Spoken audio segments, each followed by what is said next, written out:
After the results were corrected, the siblings Sifong and Bamian both made their debuts successfully, with the C position after passing this monthly exam. The campus forum was full of gossip about the two vagrants with brains that were turned on their heads. The topic was even as popular as that of Mr. who dominated the screen all year round. It was also a rare sight.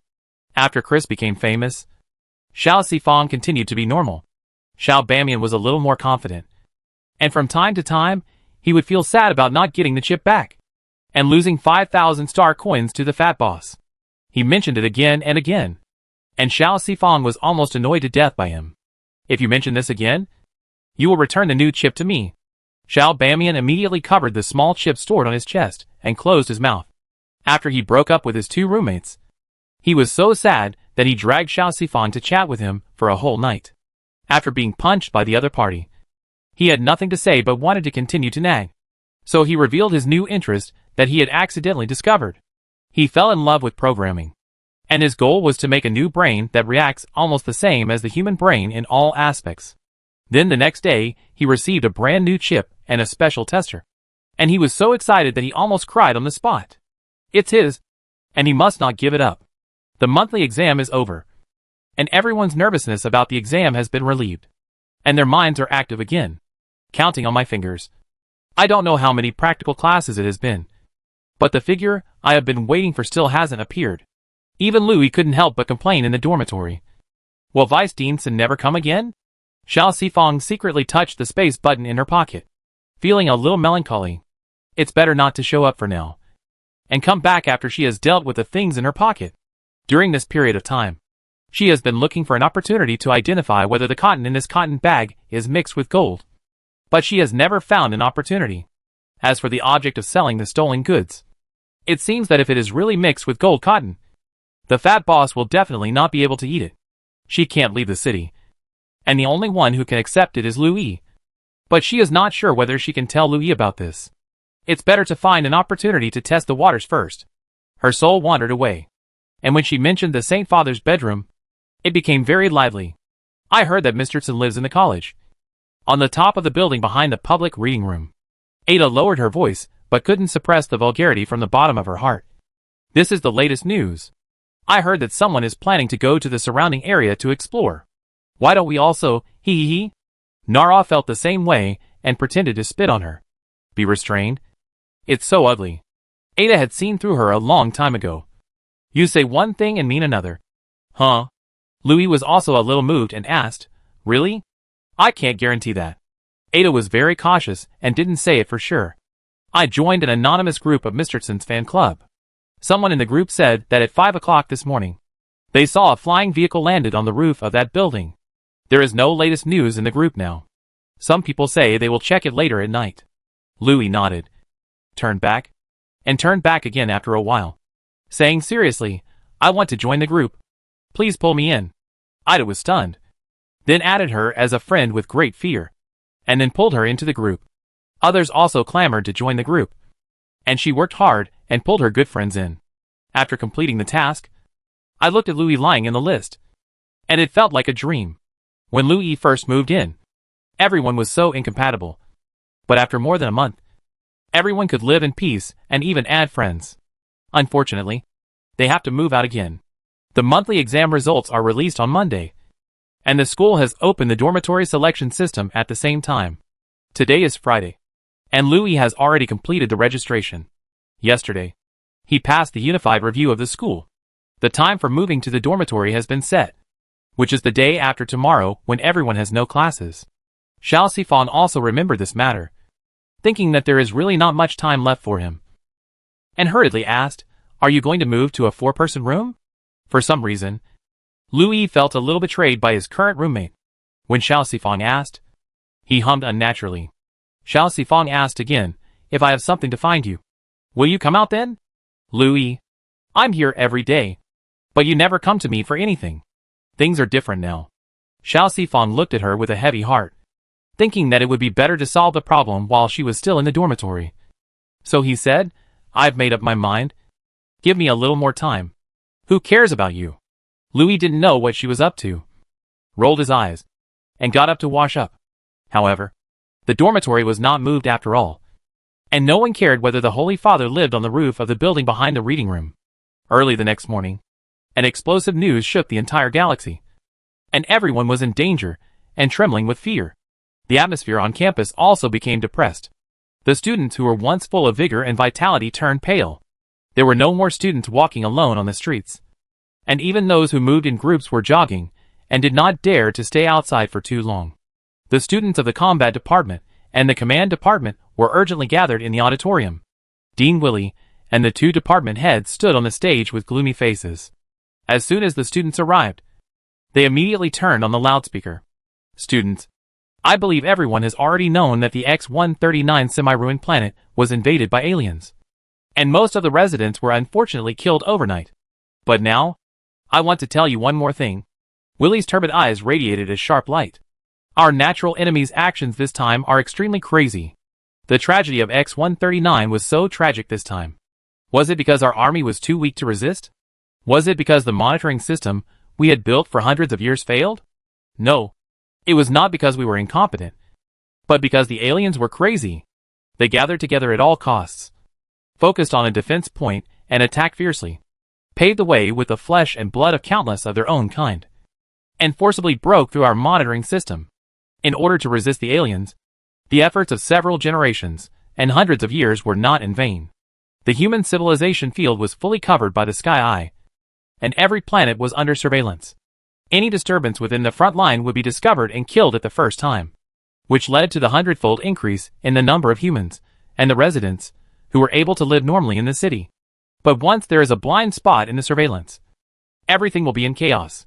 Classmates, the intelligence of the aliens has developed to the point where we have to admit that they really have wisdom. Their desperate attack this time is not just for a planet. And even the X-139 that was almost destroyed is just a helpless move for them to shift their focus first because they were blocked from both ends and could not move forward to continue destroying the surveillance. This is their old trick. And they successfully used the corpses of their companions to pin our army down again. When the army turned around to rescue people, the aliens who were not among the victims took the opportunity to disperse, split up into small pieces, and lurked everywhere, hiding all the way and expanding the scope of destruction to the vicinity of X-412. The student's heart sank infinitely. The planet numbers have a very strict order, starting from the defense line. The semi-ruined planet X series starts from the beginning, and together with the ruined planet Y series, they are strung together one by one, since the scope of destruction has expanded to dozens of numbers. Then the X-338, where they are now, is probably in an unmonitorable state. Sure enough, the dean's next sentence verified this ominous guess. Unfortunately, the monitoring of the planets around us has also been destroyed.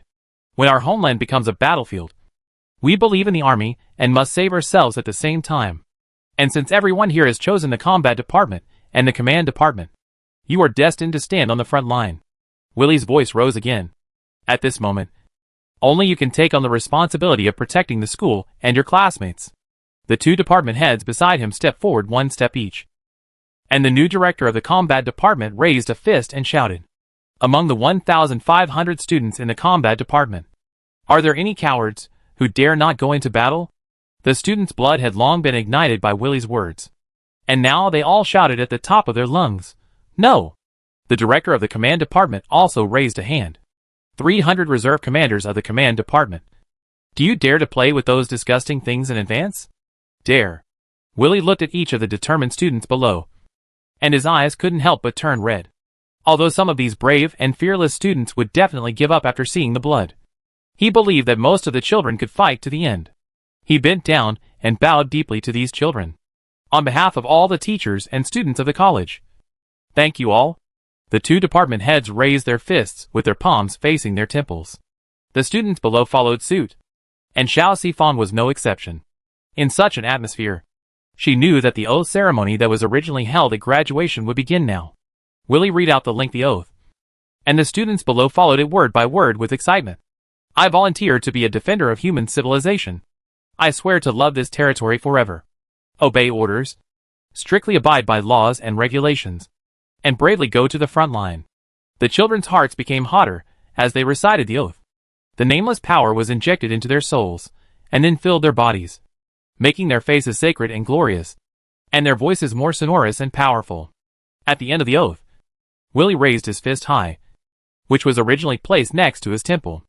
At this second, even Xiao Sifang, who had never seen such a process, was inspired to shout with everyone, "Live up to the glory. Never retreat." After the ceremony, the tense time was not delayed by excessive sensationalism. Willie directly issued the battle plan that had been discussed.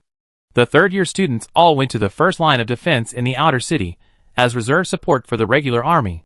The second-year students stayed outside the inner city wall and joined the temporary army organized by the wounded and sick veterans. The first-year students were responsible for the patrol and guard of the college itself.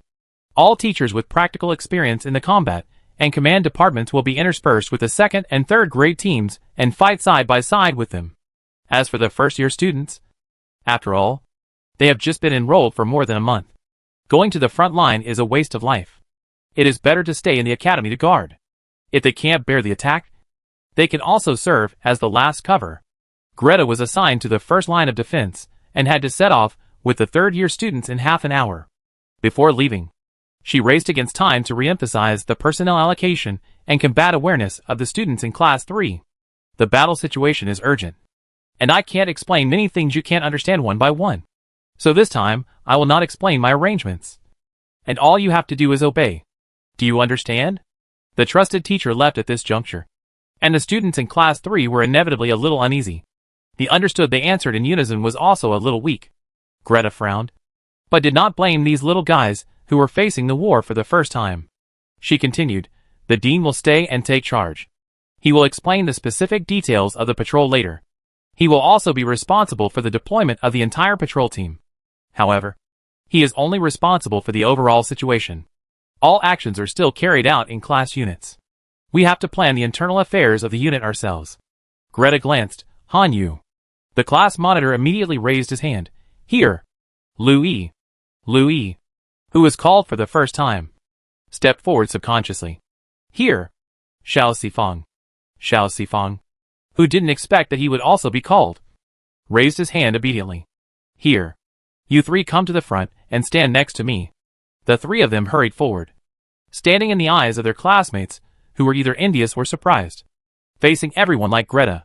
Greta continued to issue instructions. "Han Yu, you are responsible for notifying and coordinating various arrangements issued by Dean Willie." "Yes." "Louis is responsible for patrol discipline, and no one is allowed to have any careless behavior." Louis straightened his back. "Yes."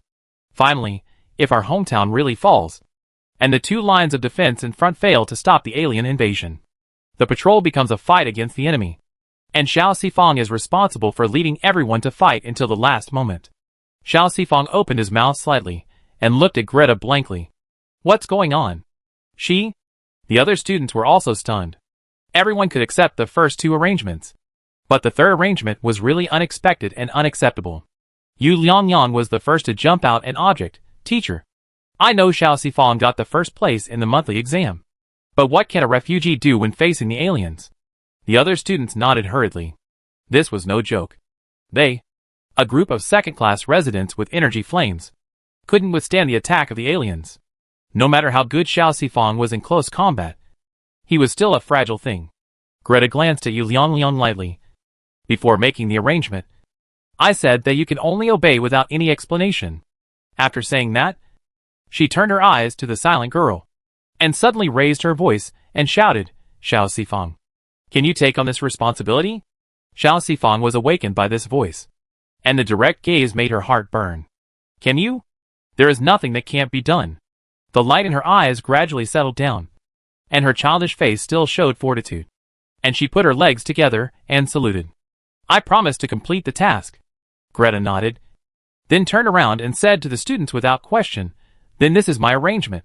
Everyone must obey. Do you understand?" Answer. The students were still unwilling, and the answers were sparse. Greta's expression did not change, and she asked again in a calm tone, "Do you understand?" The students gritted their teeth. "I understand." "I can't hear you." "Speak louder." "I understand." The noise was deafening, attracting the attention of the classes next door. Greta seemed not to be able to see that the more consistent dissatisfaction and anger were behind the unanimous and forceful responses. "Very good. Since everyone has understood, I believe you can do what you say. And please believe my judgment. She smiled again, which was rare. The people who were full of confusion and grievances and eager to vent fell silent again. Should I believe it? The students and teachers of the second and third grades went to their respective battlefields one after another, leaving only the most immature first-year students and the most majestic dean in the huge auditorium. 600 pairs of innocent eyes followed the every move of the person on the stage, quietly waiting for him to speak. When they looked at Willie was also looking at them. Most of these children have not yet realized what such an arrangement means. They don't know that if the war really spreads here, students from other colleges can escape. But they can't. Even if they know that they are sending themselves to death, they have to rush forward. Because if they retreat, they are deserters. Children, he finally spoke, before the misfortune happened in the future. All he could do was to constantly affirm them. Your seniors and teachers left you behind, giving you greater hope for survival. And you also protected students from other majors in the back, giving them a safer environment. I am proud of each of you. He just started, and the students' eyes were red. The aliens are still very unfamiliar to you. I can only tell you now that written words cannot describe half of their cruelty. And no matter how many words there are, they cannot describe the pain we humans have suffered under their hands. It is difficult to ask you who have just entered school to deal with the aliens. But we cannot shirk our responsibility, no matter how dangerous or scary it is. We have chosen to rush to the front. Since we have made a decision, any hesitation and escape will only put us in a deeper crisis. When that moment comes, if we can't kill them, we will die. Only by fighting hard forward can there be a glimmer of hope. William used the most sincere words to strengthen the fragile beliefs of the students again. He would rather spend more time to repeatedly implant the same words into their minds. Every word he said was true. The battlefield was so cruel that you could only move forward and not look back. Okay, now it's our turn to get ready and go. Willie looked at the children below, slowed down his speech, and got to the point. I think everyone already knows that the school guards are based on classes. There are 10 classes in the combat department and 2 classes in the command department. A total of 12 patrol teams. The patrol adopts a 3-shift system, every 8 hours, with 4 classes at a time. In addition, each student is equipped with a particle gun, a super alloy short knife, and 2 bottles of Class A oxygen. Each team will also send a flare, just in case. The weapons are equipped, and the sense of crisis in everyone's heart is a little stronger. The teachers in the East and West War Supply rooms are ready.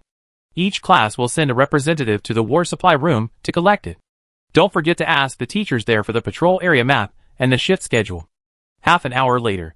I hope the corresponding shifts in the patrol period will appear on time in their respective patrol areas.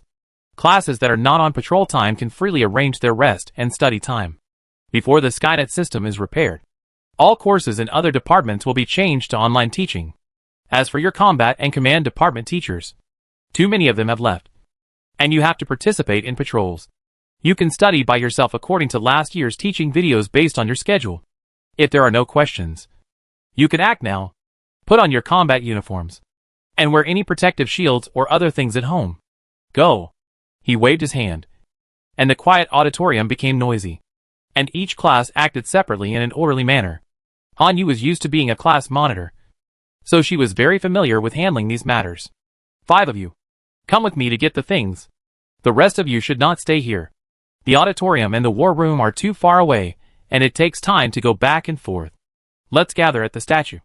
The classmates left in groups. Xiao Sifang, who was deliberately ignored by everyone, was left at the end, and a deep worry surged in her heart. Until they got the things. Hanyu announced the time and place of the next gathering and announced the disbandment. When she returned to the dormitory, she still lowered her head and frowned.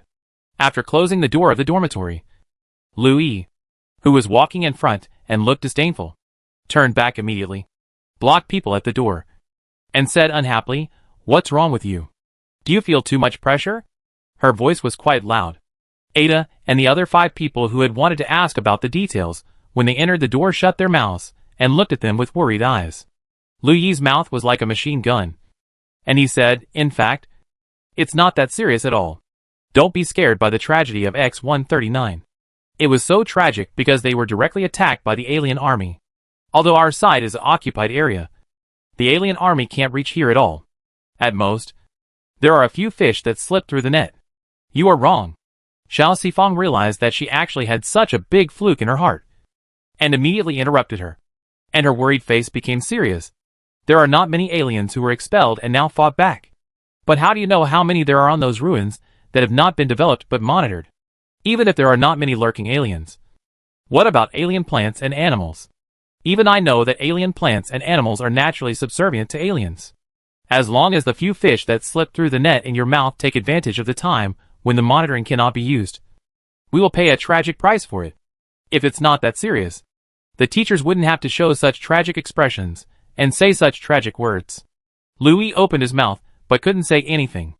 After a while, he said in annoyance, I didn't think of this. Xiao Sifang shook his head and asked again, there shouldn't be many garrisons on the planet, right? Yes. Louis, who had escaped from the fluke, also fell into deep anxiety. Because the front line is tight. Most of our troops are stationed on the edge of the front line. The number of troops stationed on the mainland. I heard from my father that there may be less than 30,000. Since you know, why do you still think it's not that serious? Xiao Sifang's tension increased by several points. You are from the inner city. How many wounded and retired soldiers do you think there are? There are more than 1 million people in the inner city. And there should be 200,000 wounded soldiers. But there are definitely not many who can fight. Together with the regular army and students, there are about 100,000 defensive personnel. Xiao Sifang's eyes went dark. Only 100,000. Louis counted again, gritted his teeth and added, at most 100,000. Seeing that both of them looked shaky, Ada couldn't help but ask, are there really so many aliens? Can't 100,000 people stop them? I know that 100,000 people are nothing on the front line. But this is the rear after all. It's the rear.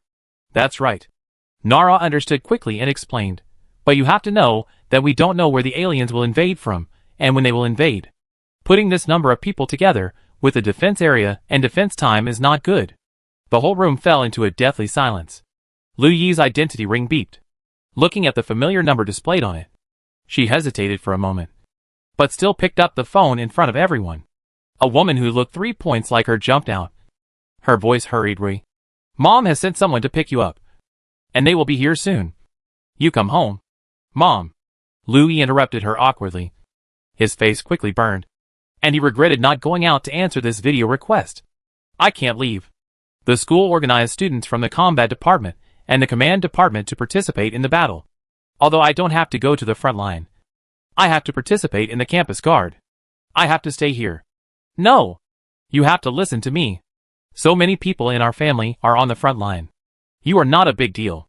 I didn't object to you going to the combat department. Right? But if you want to go to the battlefield, wait until you are an adult. The woman didn't allow her to refuse at all. The car will be here soon. I have already informed your dean. Louis didn't expect that her mother, who never interfered with her, would make such an important decision without discussing it with her. She was furious. I am a member of the Liu family. I will never be a deserter. If you force me, I will go to the front line by myself now. She hung up the phone and looked around. The 6 refugee roommates were silent. She didn't know what they were thinking of her. Louis clenched her fists, trying to maintain her usual proud look. Anyway, I won't leave. Xiao Sifang didn't respond immediately, but walked past her and put everything in his hands on the table. When he passed by her and entered the bathroom, he said to the red-faced and trembling man, "Come with me." Lu Yi's eyes flashed, and he straightened his neck and pretended not to care and followed her into the bathroom. The other 5 people looked at each other, and Ada whispered, "Too stubborn. If you want me to leave, isn't it better to kill 10 or 8 aliens when I become stronger than to die now?" Nala quickly stopped talking. "Don't say it. Everyone has different ideas." In the bathroom, Louis suppressed the tension in his voice, raised his chin and took the initiative. "What do you want to say?" Xiao Sifang was not so easy to subdue, and he stabbed back without hesitation. "Anyway, I'm not laughing at you." After saying that, he took out the space button from his pocket, and then took out the cotton bag from the space button, and showed her the cotton bag as big as his head. "The cotton in this cotton bag may be mixed with gold. It's just a possibility. I can't be sure." When the cotton bag was taken out, Louis didn't care about being arrogant, and didn't know whether he was shocked that she had a space button first, or that she had a cotton bag that was suspected to be mixed with gold. Where did you come from? Space button and cotton bag. Xiao Sifang shook his head. It's a long story. Don't ask. I want to ask you to do me a favor. I have dozens of cotton bags like this. Ask your mother to check whether it is mixed with gold cotton. If it is, ask her to help me make 2 sets of clothes as quickly as possible. No, 3 sets of clothes. And the remaining cotton can be sold directly to you. You decide the price. Louis didn't know what to say. She looked at Xiao Sifang's familiar face with a complicated look. Why did she feel that this person was becoming more and more unfamiliar after living together for so long? Seeing that she didn't respond, Xiao Sifang added, "This cotton bag is several times larger than ordinary cotton balls. It is very likely to be mixed with gold. Even if it is not, the quality is relatively good. I can sell it at a low price. It's already this late. And you're still thinking about money?" Louis shook her head and threw away the distracting thoughts. "You said you wanted to see me last time for this, right? If you had made up your mind earlier, the clothes would have been ready long ago. Why are you so flustered? If you don't want to tell me how you got here, then I won't ask. My mother's people are coming over, so I'll just give it to him. It's just an excuse not to go back," Xiao Sifang responded, and without listening to her nagging, he stuffed the things into her hands. "Then I'll trouble you. I'll contact Bamian first." After she finished speaking, she opened the door and walked out. Just as she walked to the balcony, Xiao Bamian answered. She hurriedly asked, "Have you contacted your uncle and aunt?" "Can't get in touch." Xiao Bamian's frustrated voice came over. "Levi said he is arranging a wartime evacuation shelter now. And he doesn't even have time to go to the toilet. So he can't spare time to come to our house. But he also told us not to worry too much, saying that the district also takes special care of the families of special supplies students, and will give priority to arranging shelter quotas for us." Xiao Sifang was silent for a while, and irritably pulled his long hair loose. "Arrangements are one thing, but I'm afraid that when the time comes, there will be chaos, and the people who can't enter the shelter will make trouble. Grandma's health is so poor. What if?" The brother and sister sighed together across the radio wave. "There is no other way now. We can only pray that the outer city is so big, our district can escape the disaster, and pray that our 338 planets can escape this disaster," Xiao Bamian said, and bowed to the sky sincerely. "It's too scary. I can't care about other places or other planets. I can only pray for my own safety. Don't be surprised by my ancestors." After praying, he hurriedly asked, "I heard that the combat department and the command department will participate in the defense. Are you going to the front line too?" "No. Just around the school. Don't worry about me." "Okay. Anyway, you should be careful too." "I know. Don't go to work recently. I'll contact the boss." "I know. I'm not stupid. The second-class residents don't dare to go out. So of course, I will hide in the dormitory." The two talked a few more words, because there was a new communication coming in. Xiao Sifang hung up first. Looking at the new contact, Xiao Sifang thought what a coincidence. Just when he wanted to contact him, the fat boss called himself. "Xiao's child. Come to the school gate quickly. Right away." Just this sentence, and then cut off the call in a hurry. Xiao Sifang frowned at the interface showing hang up, and didn't think too much. Just said hello to his roommate and hurried out. Nala called her twice but got no response, so she had to worry about her running back. "Where are you going? Why don't you find someone to accompany you?"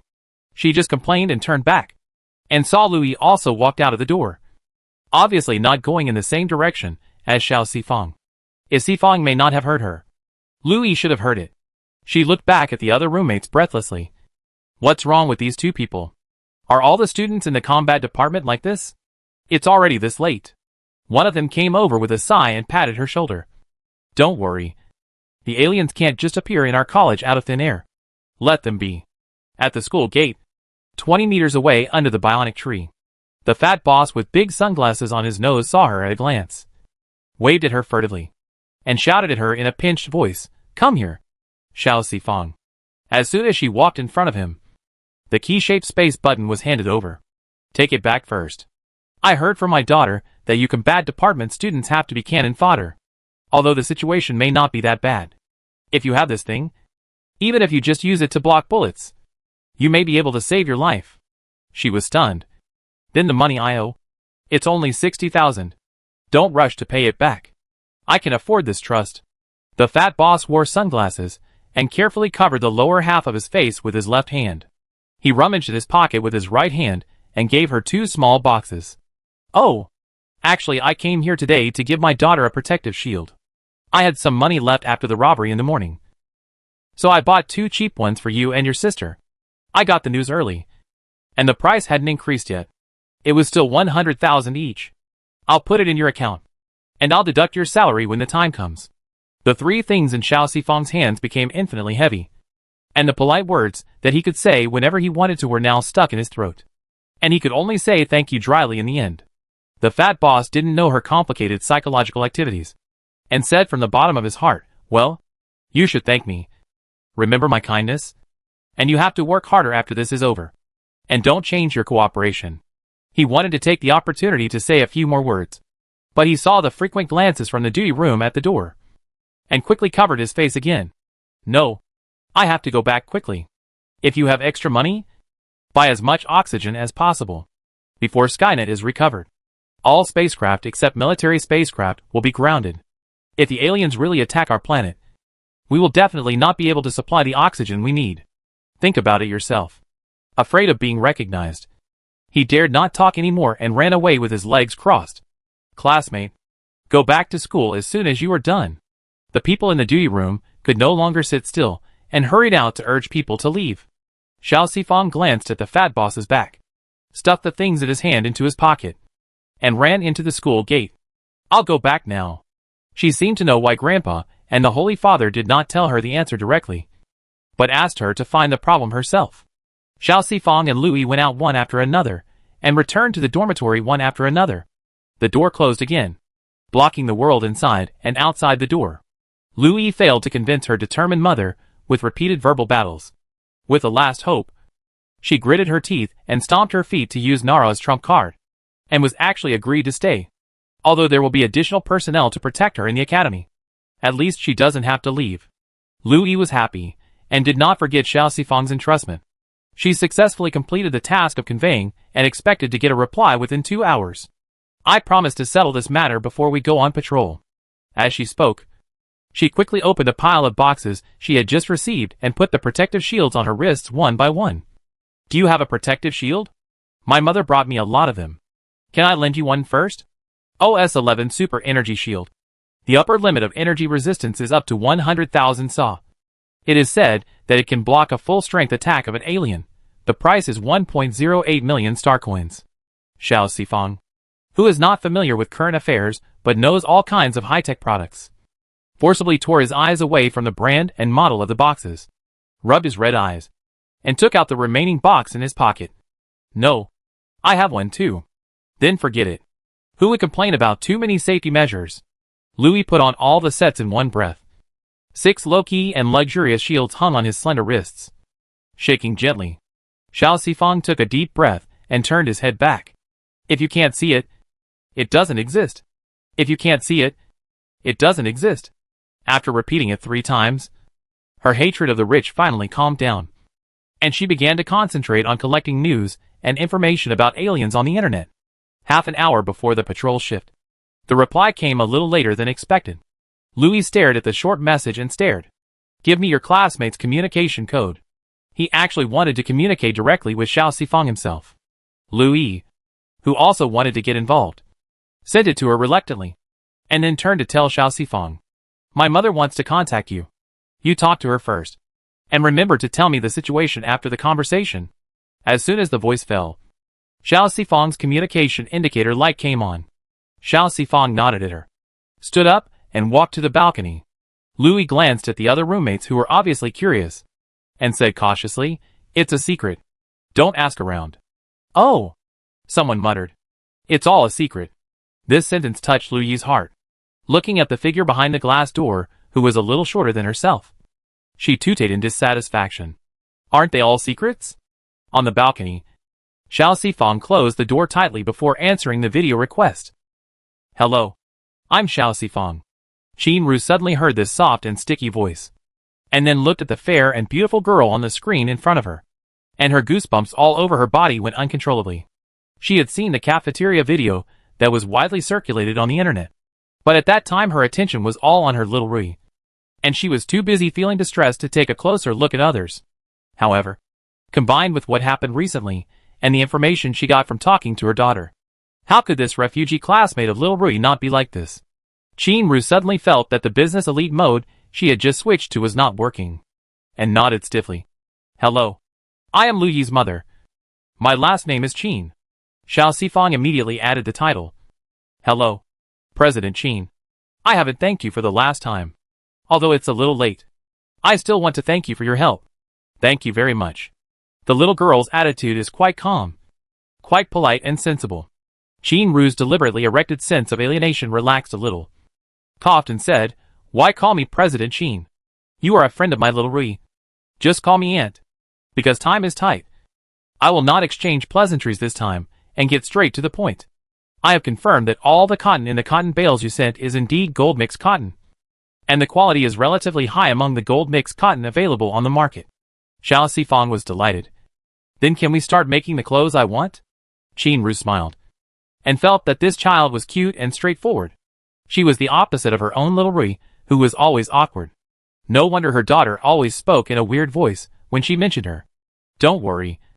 I'll tell you about the cotton output of all the cotton bales. The cotton in these 72 cotton bales is 76.4 kilograms in total. But because it is raw cotton, it needs to be processed in a certain way, and the final weight will be compressed to around 70 kilograms. Do you know how many sets of clothes can be made from this cotton? Xiao Sifang recalled the approximate weight of the combat uniform before he put it on. 30? Not only that, clothes made of pure gold-doped cotton are lighter and softer than ordinary clothes. You can make at least 35 sets of these cottons. Xiao Rui said that you didn't tell her the origin of these cotton balls. Since you are not convenient to say, I won't ask specifically. I just want to know whether there is a high possibility of subsequent disputes over these cotton balls. Xiao Sifang can answer this with certainty. There will be no disputes. The Holy Father said that they are all hers. That's good.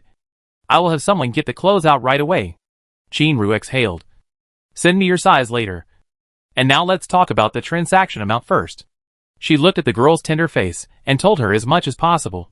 The price of gold-doped cotton materials of the same quality on the market is 60,000 star coins per kilogram. Of course, this is the official price. When the supply is far less than the demand, the actual amount received has more than tripled. You are Xiao Rui's friend. You should know that many people in our family are on the battlefield. The value of these gold-doped cotton is far beyond the measurement of more than 10 million star coins. More than 10 million star coins. Xiao Sifang couldn't help but think of the 7,200 star coins he calculated at that time, and took a deep breath in his heart. Short-sighted? She is really too short-sighted. Chin-Ru made a price. How about this? In addition to the 3 sets of clothes you want, I will give you another 20 million star coins, plus a 50% discount on all the products under our group. Do you think it's okay? What else is not possible? Xiao Sifang shouted silently in his heart, biting his tongue to resist the urge to agree immediately, and calculated carefully. The market for gold-doped cotton has just been opened. Even if X366 has been hiding the fact that gold-doped cotton has abundant reserves for so many years, it is unlikely that it will be put on the market at once to lower the market price. The price of gold-doped cotton will not fall for a long time in the future. At present, it is not known how durable the clothes made of gold-doped cotton are. So is it too little to make only 1 set for each person? But Chin-Ru also told her that many family members are on the battlefield, so they need many sets. If she goes back on her word and increases the demand for too much cotton, it will not be good. Xiao Sifang thought about it, and decided to add 1 more set for each person, so that he could get less money. Add Qin. I didn't know that gold-doped cotton was so expensive before, so I calculated 1 set for each of the 3 of us, including myself. Chin-Ru's heart skipped a beat. She didn't expect that such a refugee child would have room to think about the huge sum of money she offered. However, after years of ups and downs in the business world, she didn't show any abnormality on her face. She just smiled and said, The 3 sets you want are 1 set for each of the 3 people? I thought you were all for yourself. Well, so I want to reduce 10 million in cash, and add 3 sets of clothes. Xiao Sifang didn't beat around the bush. With her little experience, it was difficult for her to deal with the fat boss. How could she jump up and down in front of the actual controlling shareholder of Yuanao Group? It would be better to say what she wanted. Increase 1 condition. and then actively reduce one condition. Chinru was relieved to only increase the number of 3 sets. And nodded readily, of course. The 6 sets of clothes, plus 15 million star coins, and 50% discount privileges. She added half of the cash back to make the conditions more generous, exceeding Xiao Sifeng's psychological expectations in every aspect. This was certainly not due to Chinru's kindness and gratitude. She was a businessman, and she was talking business.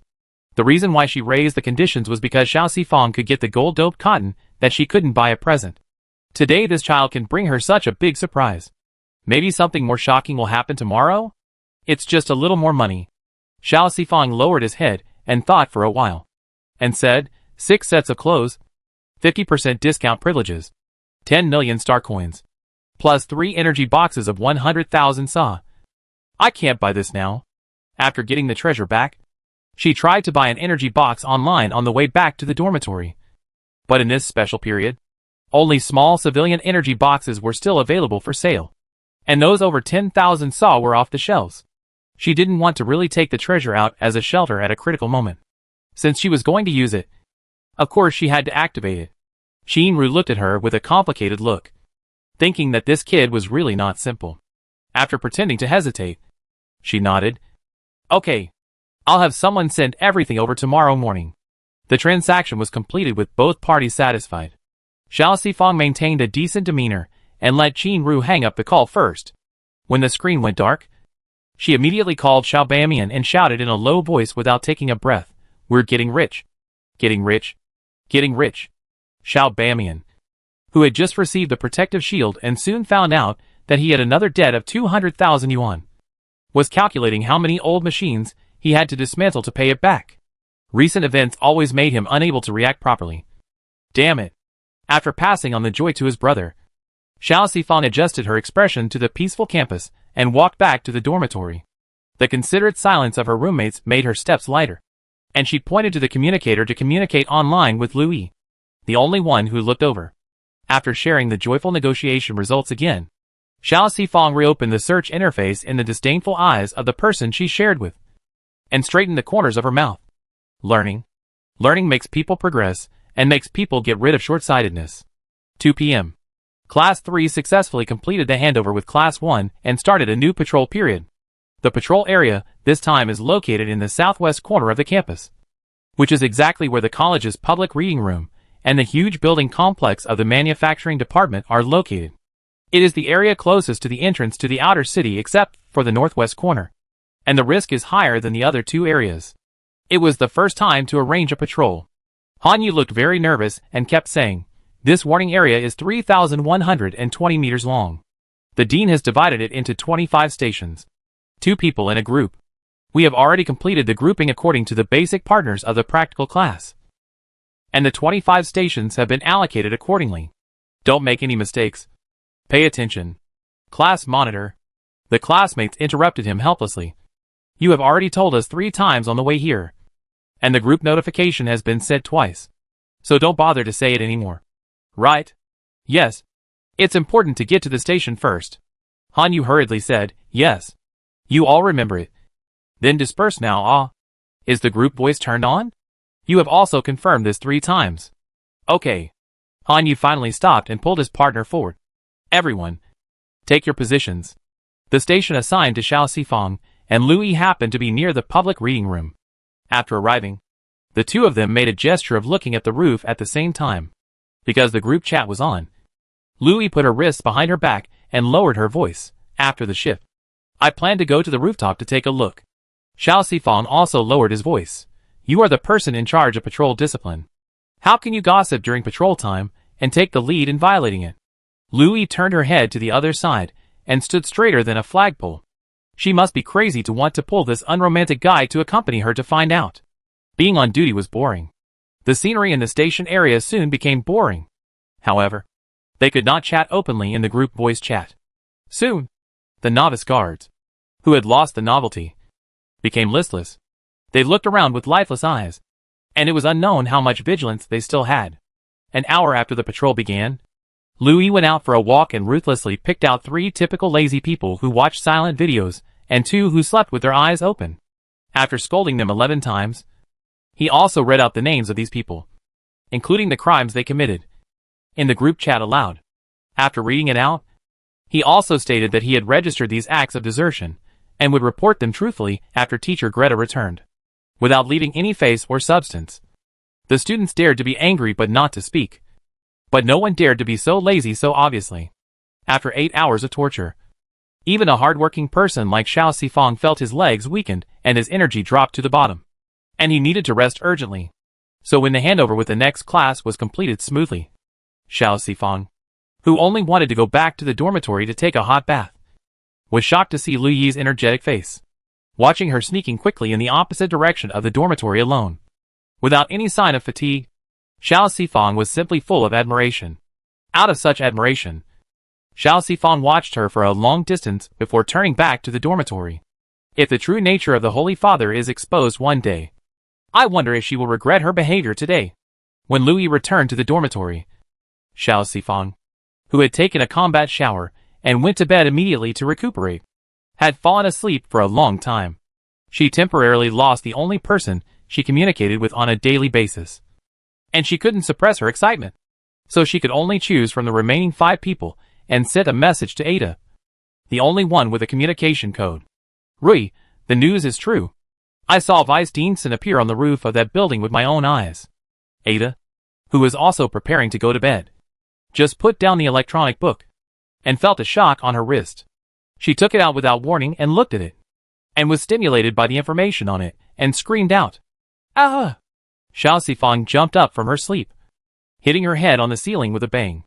And she shouted, dizzy and dazed, "Enemy attack?" There was silence all around, and the pain on her head gradually made her vision clear until she could see the faces of her roommates below, who were either apologetic or terrified. She was numb, and slowly put away the alloy knife in her hand, and sat cross-legged on the bed. Her heart was still beating at twice the speed, ready to squeeze out of her throat at any time. She and her roommates took a long time to calm down before they asked the question in full. "I heard a scream. What happened?" Ada raised a trembling hand. "No, it's not a scream. It's a scream of surprise." Nara also said palely, "Sifang, you sleep with a knife. Aren't you afraid of cutting yourself? You had a nightmare, and there was an enemy attack." Lu Yi snorted. It was good that everyone was awake, so it was convenient for her to continue sharing. "I just confirmed that the Holy Father really lives on the roof." Xiao Sifang deflated and lay down weakly. "You scared me to death. You are just so brave." Lu Yi snorted again. "There are 24-hour patrols, and Vice Deanson is now in the college, so you can continue to sleep without worry." "That's right. As long as the Holy Father is here." Xiao Sifang touched the top of his head where he had a bump, stuffed the knife he had been holding at his side under the pillow, and fell asleep again with his eyes closed and the inexplicable sense of security. She slept for a very long time. It was already 9 o'clock the next morning when she woke up. She slept for more than 10 hours. You know, she hasn't slept for more than 7 hours since she was 12 years old. This was a rare good sleep. When Xiao Sifang was halfway through stretching, a silver object flew in from the open door outside. She raised her hand to catch it and continued to stretch. Lu Yi, who appeared at the door, put down his hand and rolled his eyes. "You can really sleep well. The things are all in there. You can check them yourself." "Thank you." Xiao Sifang touched the beautiful ring, took out the clothes and put them on the bed, and sorted them one by one. Lu Yi, who was staring at her the whole time, looked at the clothes that were obviously 3 sizes and became curious. "I can understand 2 sizes. But this 3rd size, whose is it?" "Yes." Xiao Sifang thought for a moment and replied implicitly, "I can only say that you also know this person. You can guess who it is." "Let me see the size." Lu Yi walked over and grabbed the obviously largest piece of clothing, put it on herself and gestured for a while, and began to judge the other person's height and body shape. She wrinkled her nose and thought for a long time, and was shocked. "Could it be the dean? You want to please him?" Xiao Sifang's face also changed. "How is it possible?" "That's right." Lu Yi was relieved and continued to search for possible targets in his mind. "This person must be at least 1.85 meters tall, thin, and worthy of your flattery." "No way. It's the class monitor? You actually like him." Xiao Sifang took back the clothes expressionlessly. "Give up. With your breadth of thinking, you can't guess it." "Lu Yi, who cares? The clothes were obtained. And the next question was how to hand them over to the Holy Father, Xiao Sifang, who did not have the Holy Father's contact information, was troubled again. Should he go there secretly in the middle of the night like Louis? At this time, Ada and others who had gone to the laundry room to wash clothes came back. How do you know that the Holy Father must still be here? Maybe he came back last night and left again this morning. Of course, I said that only when I was sure he was still here. Didn't Louis confirm that he was back last night? I later notified the group. And then volunteers took turns to monitor the place. Ada was very proud. She put the wash basin with clothes on the ground, opened the cabinet, and took out the hanger. The group is still reporting the dynamics of the building in real time. They haven't left yet. Oh my god. You guys are too crazy. Nara looked unacceptable. Ada glanced at her. If the group wasn't full, you might be there. Seeing that the two were about to quarrel again, Xiao Sifang poked his head out of the bed. Where is the Holy Father on the roof? I remember that building is quite big. You woke up? Ada was startled. You slept for a long time. Xiao Sifang, who had been sitting on the bed and being ignored, asked again. It's impossible that he lives on the entire roof? He doesn't live on the top floor. But Dad does live on the roof alone. Ada was very proud of the information she had. The college built a glass house for him on the roof. It's short and low-key, but I heard that there are many precious flowers and plants in it. Now Dad is raising them himself. Woohoo! I really want to become those plants. Rooftop. Glass house. Xiao Sifang had an idea. She quickly climbed out of bed and took out a bag of heavy objects from the suitcase stuffed under the table. She picked it up and put it on the table in the puzzled eyes of everyone, and opened the bag.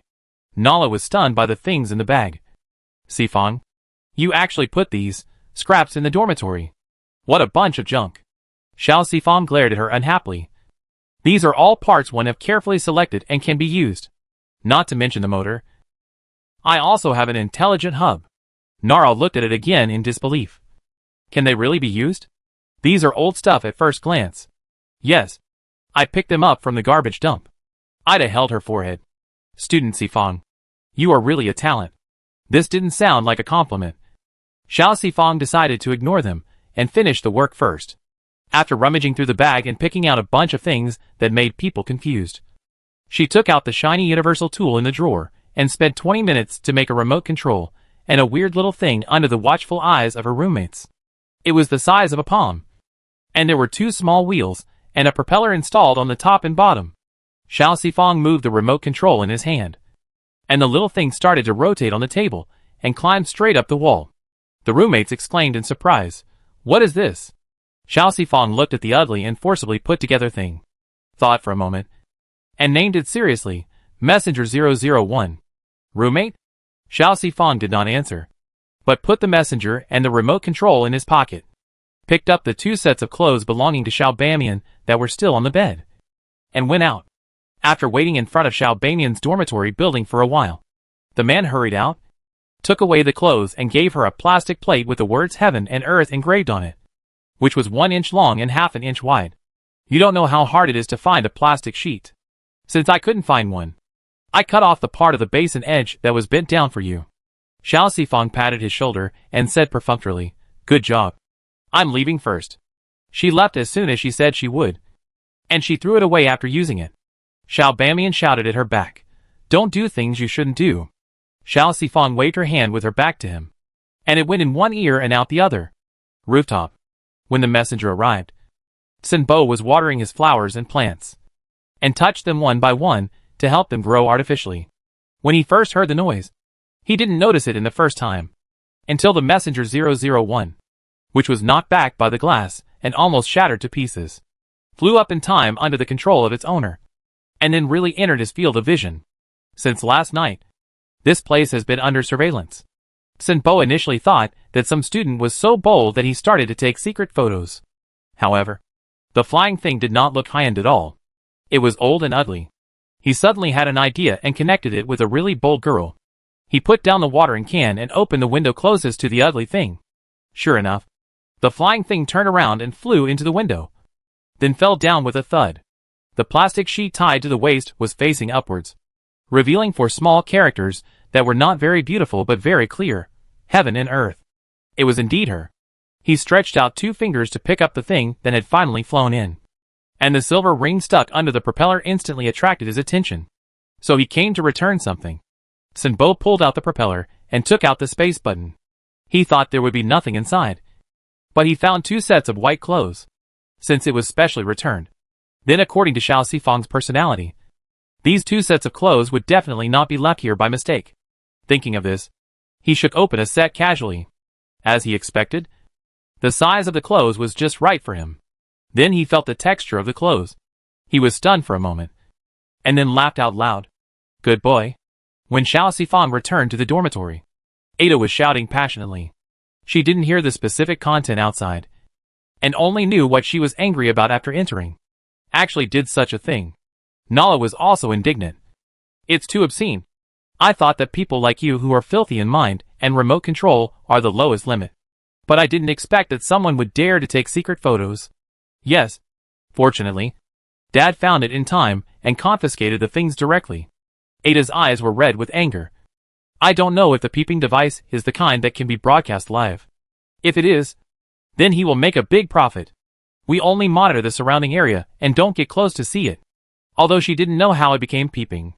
The peeping Tom Xiao Sifang still returned to her position in a low-key manner. She wanted to make herself transparent. But her roommates didn't let her go. Ada, Sifang, why don't you react at all? Even if you don't have a fanatical love for my father's son, you should criticize this kind of obscene peeping behavior. Right? Yes. Nara and other roommates also echoed. Xiao Sifang couldn't explain the true cause of the matter to them. So she had to strongly condemn the peeping Tom. Peeping into other people's privacy will definitely cause sty. Unexpectedly, this sentence was not right again. And the roommates were even more unhappy. They refuted her in unison. How can the privacy of the Holy Father cause sty? Xiao Sifang. It's unreasonable. She picked up the electronic book, turned on the screen, and said seriously, Oh, I'm going to start studying. Don't always disturb my progress. She wanted to pretend. But the temptation of knowledge was too strong. In less than a few seconds, she was completely trapped and ignored everything around her. Seeing that she really started to study, her roommates had to give up and continue to surround Ada. They asked her to represent the entire 206 dormitory and continue to scold the shameless guy in the group. When on duty that night, Louis had just left the station to enforce discipline. Xiao Sifang, who was walking around the station alone, was picked up in an extremely familiar way and finally stood firm in a dark place next to the building. As she looked up, a hand landed on her head, touched it skillfully, and then exclaimed, Why is there a bump? Xiao Sifang told him while enduring the pain, I hit the ceiling last night. Take it away. Oh, that was a really interesting experience. Xiao Sifang was about to scold him in his heart for not having a backache when he stood and talked. But the pain and fever on her head felt cool, and the tightness and pain disappeared together. Why doesn't it seem to hurt? The hand on her head was removed, and she immediately touched it herself. It really didn't hurt. Even the swelling that was bulging just now disappeared. It turned out that the feeling on the ruined star last time was not an illusion. It's just a small injury. It will be fine after taking a breath of oxygen. Right? Sinbo glanced at her. Can't bear to remove it? Xiao Sifang retorted, It's because it's only a little wound. So I didn't breathe oxygen. The pain of pulling the scalp from time to time can also help her refresh her mind. So Sinbo reached out and touched her head again. How does it feel to stand guard? He changed the subject. Xiao Sifang didn't dare to hold on to it because of her status and position. She answered honestly, very nervous. Very tired. Yeah. Sinbo smiled. It seems that you are observing the surroundings very seriously. Keep it up. The Skynet system has begun to recover. Once the fleeing aliens jump out, you don't have to work so hard. When Xiao Sifang heard that he had more advanced information, he asked, when can it be restored? If the aliens really invade the outer city. Sinbo shook his head and didn't listen to her continue. If the aliens really invade, there will be no distinction between the inner and outer cities. As for the time it takes for Skynet to complete its coverage again, it will take at least 2 weeks and at most 3 weeks. Can it be repaired so quickly? Xiao Sifang was delighted. Then we can restore peace as long as we hold on for another 20 days. Really? Sinbo smiled slightly. It's not easy. These are the 20 days when the aliens are trapped in the battle line, and are at the end of their rope. They will definitely destroy at all costs in this final time limit, adding a bit of blood to this operation that is about to end in failure. Xiao Sifang understood everything from his eyes, and his heart, which had just relaxed, became even heavier. Then wouldn't there really be a bloody battle in 338? Okay, let's get back to the point. Sinbo's eyes were focused, and her scattered attention was also collected. Do you remember the classmate I asked you to observe? Xiao Sifang would naturally not forget. Classmate Liz. But I never thought she was abnormal. Then observe her more closely this time. Okay. Xiao Sifang agreed again. Although he didn't know why the blue-eyed girl was so valued by the Holy Father. She should have some problems, and should be a target of vigilance. Also, thank you for your clothes. After thanking her, Sinbo began to criticize with regret. But if there is a next time, I hope you can dye them in other colors. Xiao Sifang was startled. I saw that your clothes are all white, and you specifically asked for this color. This is wrong. Sinbo taught her earnestly. Gifts should be more novel to please people. Oh, Xiao Sifang said. She was educated and secretly made up her mind not to do such unnecessary things in the future. This short meeting still did not alarm anyone. And tonight was also very peaceful. And nothing happened. Xiao Sifang learned from Ada the news of the Holy Father's departure the next morning. He immediately remembered the conversation last night and became worried again. By piecing together the scattered information he heard, he knew that the Holy Father had been out frequently in the past 2 days. Did he also go to the front line to help? Or is the number of out-of-control planets still increasing? The situation should be really serious. Right? She was thinking about it while studying. She spent half an hour learning 2 ordinary knowledge points, with extremely low efficiency, before she really got into the state. X-139 semi-ruined planet. The man who walked gracefully on the post-war wreckage suddenly sneezed, attracting the horrified attention of more than a dozen people around him. Sinbo rubbed his nose and smiled slightly. It's okay. Maybe the smell here is too strong. Everyone looked at the blood-stained surroundings and nodded in understanding. The damage to the place where they are now is worse than the outbreak of a disaster. The flat road surface was overturned. The new technology products were turned into powder. And the newly built high-rise buildings were blasted into pieces of varying sizes by their own heavy firepower, occasionally rolling into one piece after another in a black carbonized pit that was less than 1 square meter and more than dozens of square meters, mixed with the remains of the victims whose original appearance could not be seen. The carbonized pit was caused by the aliens. The aliens have energy that far exceeds human superpowers in terms of density and strength. Their small bodies can easily destroy a high-level mecha that condenses hundreds of years of human wisdom. These humanoid concentrated energy bodies rushed around, forcing the well-equipped humans to defend themselves with their bare hands, because the Skynet system was destroyed. Even though the living conditions on 139 were worse than those on the undeveloped ruins, the survivors could only huddle in the wreckage that could barely shelter them from the wind and rain, smelling the strong smell of blood and rot for days every day, waiting for the Skynet system to be rebuilt so that they could be relocated to other semi-ruined planets that were not destroyed and start their lives again. If they could survive the plague that broke out after the war, after the catastrophe hundreds of years ago, all the survivors became alienated new humans, and except for the side effects of oxygen, they were almost free from all the diseases that had plagued the old humans. Therefore, no one expected that this war could awaken this old friend who had not been seen for a long time. Some of the survivors started to have a fever for no reason, with a body temperature of nearly 40 degrees Celsius, and unconsciousness. The universal oxygen had no effect at all. If it was only the refugees with low physical strength, it would be fine. The second-class residents also showed the same symptoms one after another. The Life Research Institute could no longer stand by and watch. It could only send 10 researchers, led by Sinbo, who was closest to 139, to thoroughly investigate the cause of the disease. It must be said that the Life Research Institute's decision to let Sinbo appear as a representative in 139 was very wise. When the Holy Father, who was widely loved by the residents, appeared, the depressed survivors immediately cheered up again, opened their moist eyes, and stared at the snow-white figure in front of them. Sinbo stood among the refugees, with just the right amount of compassion and sadness on his face. Please don't worry. The people from the cleanup bureau are checking for new accommodation outside the city. You can leave this polluted land in a week at the latest. His unhurried voice always calms people, especially when he bent down and took a 3-year-old girl with a high fever from her mother's arms. And the child who was in pain a second ago suddenly calmed down in his arms.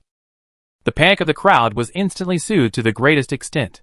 But before the transfer, we can't let the disease ferment and spread. He held the child, patted the child's back, and looked at everyone gently. I know that everyone who is forced to stay here is nervous and afraid, and very tired. It's a pity that it's not time to rest yet. In order to overcome the new round of difficulties, we must persist for a while. He turned around and introduced the team behind him in protective clothing. These are the 10 best members of the pathology department of the Life Research Institute. They will face the difficulties together with us until the pathogen is identified and resolved. So please have more confidence and actively cooperate with the solutions made by the Life Research Institute to get out of danger as soon as possible. He spoke skillfully, putting himself in the whole group of suffering, as if he was not speaking on behalf of the Life Research Institute, but as a member of the refugees, doing his best to overcome difficulties. The battlefield residents, whose hearts were already scarred, choked up and their tears flowed down as if they were worthless. We will definitely cooperate and believe in all your decisions. Please, take us out of the sea of suffering. Whoa, I'm so scared. The several video operators standing behind the researchers of the School of Life dispersed and dutifully captured every touching moment, shooting countless videos from different angles. After rough editing, they would be put on the public network of the entire star region and played in a loop. Sinbo chatted with the crowd for more than half an hour in a friendly manner before returning the sleeping child to the mother. When they arrived at the original meeting place, the Star Master who had been waiting eagerly came to greet them immediately. In just 3 days after the sudden change, this 112-year-old man, who was originally well-maintained and had few wrinkles, was like a different person, with empty blood and energy, and so old that it seemed that he would turn into a pile of ashes in the next second. Inviting Sinbo to a relatively intact room alone, he spoke in a decayed and hoarse voice. Deanson, this high fever. Sinbo shook his head gently. There is no literature to refer to, and the source of the disease needs to be investigated from the beginning, which cannot be solved in a short time. Really? The Star Master was stunned and smiled bitterly. What should I do? The entire planet is destroyed, and now even the remaining millions of people can't be saved? Sinbo looked at him quietly. The Star Master was gray and murmured, It's over. The semi-ruined star has become a ruined star, and the X number has been lost in my hands. His face was full of pain and regret, as well as the anger and grievance of bad luck, which made him completely lose the bearing and strength of the one-star lord. A hand fell on his shoulder with a cold chill, and the hunched old man looked up blankly, and the loud voice sounded from his ears and heart. If even you are discouraged, what about these ordinary residents? It's not time to give up yet. If you feel that you can't hold on, you might as well go and see how those who have lost their families, lost their complete bodies, and lost most of the possibilities of the future continue to hold on. The Star Lord's face flushed red because of these ruthless words. He stammered and tried to find a reason to explain his weakness, but gave up in the other party's calm eyes. Do your job and fulfill your responsibilities. There is no excuse, and you cannot retreat. He sighed, straightened his hunched back these days, and said firmly, President Sin, if you need anything, just tell me, and I will do it. So Sinbo smiled considerately, and the embarrassment in his heart was blown away like a breeze. The work is boring. I want to go back early. After 7 days of nothing happening, the guards relaxed physically and mentally. Under Lu Yi's iron-blooded hand, the discipline of Class 3 was acceptable on the surface, but the gossip behind the scenes and the psychological state that she could not control were out of control. Even Lu Yi herself began to lose her sense of crisis day by day. But there was also an outlier, who was like a blinding light in the overall lazy team, and was out of tune. Lu Yi found that Xiao Sifang was getting more and more nervous. In the first few days, he was still racing against time to make up for the manufacturing department classes in the dormitory. But in the past few days, he could not do it at all. He was either collecting alien information or fiddling with her pile of scrap metal all day, or watching documentaries about fighting on the battlefield with swords and guns. He would draw his sword when he heard the slightly chaotic footsteps outside. Lu Yi observed her for a long time, and the situation became more and more complicated. Do you know something I don't know? After asking, she felt a little nervous. Unexpectedly, the person being asked actually nodded. Xiao Sifang looked solemn. His hands that repeatedly grasped the handle of the knife stopped moving. The alloy knife was placed on the table, but the energy panel on the identity ring was pulled out. After a few clicks, it switched to a live broadcast interface somewhere outside the city. Although the Sky Eye system has collapsed, the ground surveillance still exists. All the guard locations have open live broadcasts, ready to sound the alarm at any time. Louis looked at the interface and found nothing abnormal. Then he looked at her. What's wrong? Xiao Sifang zoomed in the camera and showed her the faces of the guards in the camera. Louis found the problem immediately and looked at Xiao Sifang in surprise. Do you mean they look very nervous? Why? Because they need to be nervous. So they are so nervous. The college didn't say anything about our lax attitude. Maybe they think that being nervous at the beginning will affect the subsequent state? Xiao Sifang also made a casual guess based on her intuition. Although she and Willie had a grudge. Apart from the class grudges, the dean was still a competent dean, and she didn't think Willie would remain indifferent. Sure enough, the day after this conversation, the dean began to personally patrol the campus and severely punish several students who were lax. The campus radio began to loop his deliberately low voice of announcement, and the low morale was lifted to a new peak. In the morning of a new day when everyone was working hard, it was finally the turn of the third shift that was on duty all day to complete the shift handover and disperse to the new 25 stations in an orderly manner. Louis yawned silently and looked west in the light of 6 o'clock in the morning. The place they guarded this time was the east side of the campus, the farthest from the city wall. A few dissatisfied complaints came from the group voice. The corners inside should be guarded by the command department and the classes behind the combat department. Our third shift should be stationed in the northwest and southwest areas. That's right. If they really break in, we can at least hold them off longer than they can. Please stop talking nonsense. We can't talk about this kind of thing. A few words completely dispelled Lu Yi's sleepiness. And by the way, she also ignited her anger. She raised her wrist fiercely and leaned close to Shu's mouth and yelled, "Are you still asleep? What meaningless things are you talking about? Whether the aliens landed in the outer city and broke through to our college, or directly landed in the inner city and killed our college, it's just a small piece of land. What difference does it make where you stand? Don't say stupid things to disgust people. Be alert and pay more attention to your surroundings." After she finished her scolding, the group voice became quiet as if it was turned off. As for whether someone scolded her behind her back, Louis herself said she didn't care at all. Xiao Sifang has collected a lot of information about the aliens in the past few days. When combined with the dense and ancient guarding method arranged by the hospital, her guesses are more and more frightening. The intelligence level of the aliens has been officially recognized. So, with huge energy and intelligence that is no less than that of humans, will they really fall directly from the sky with great fanfare?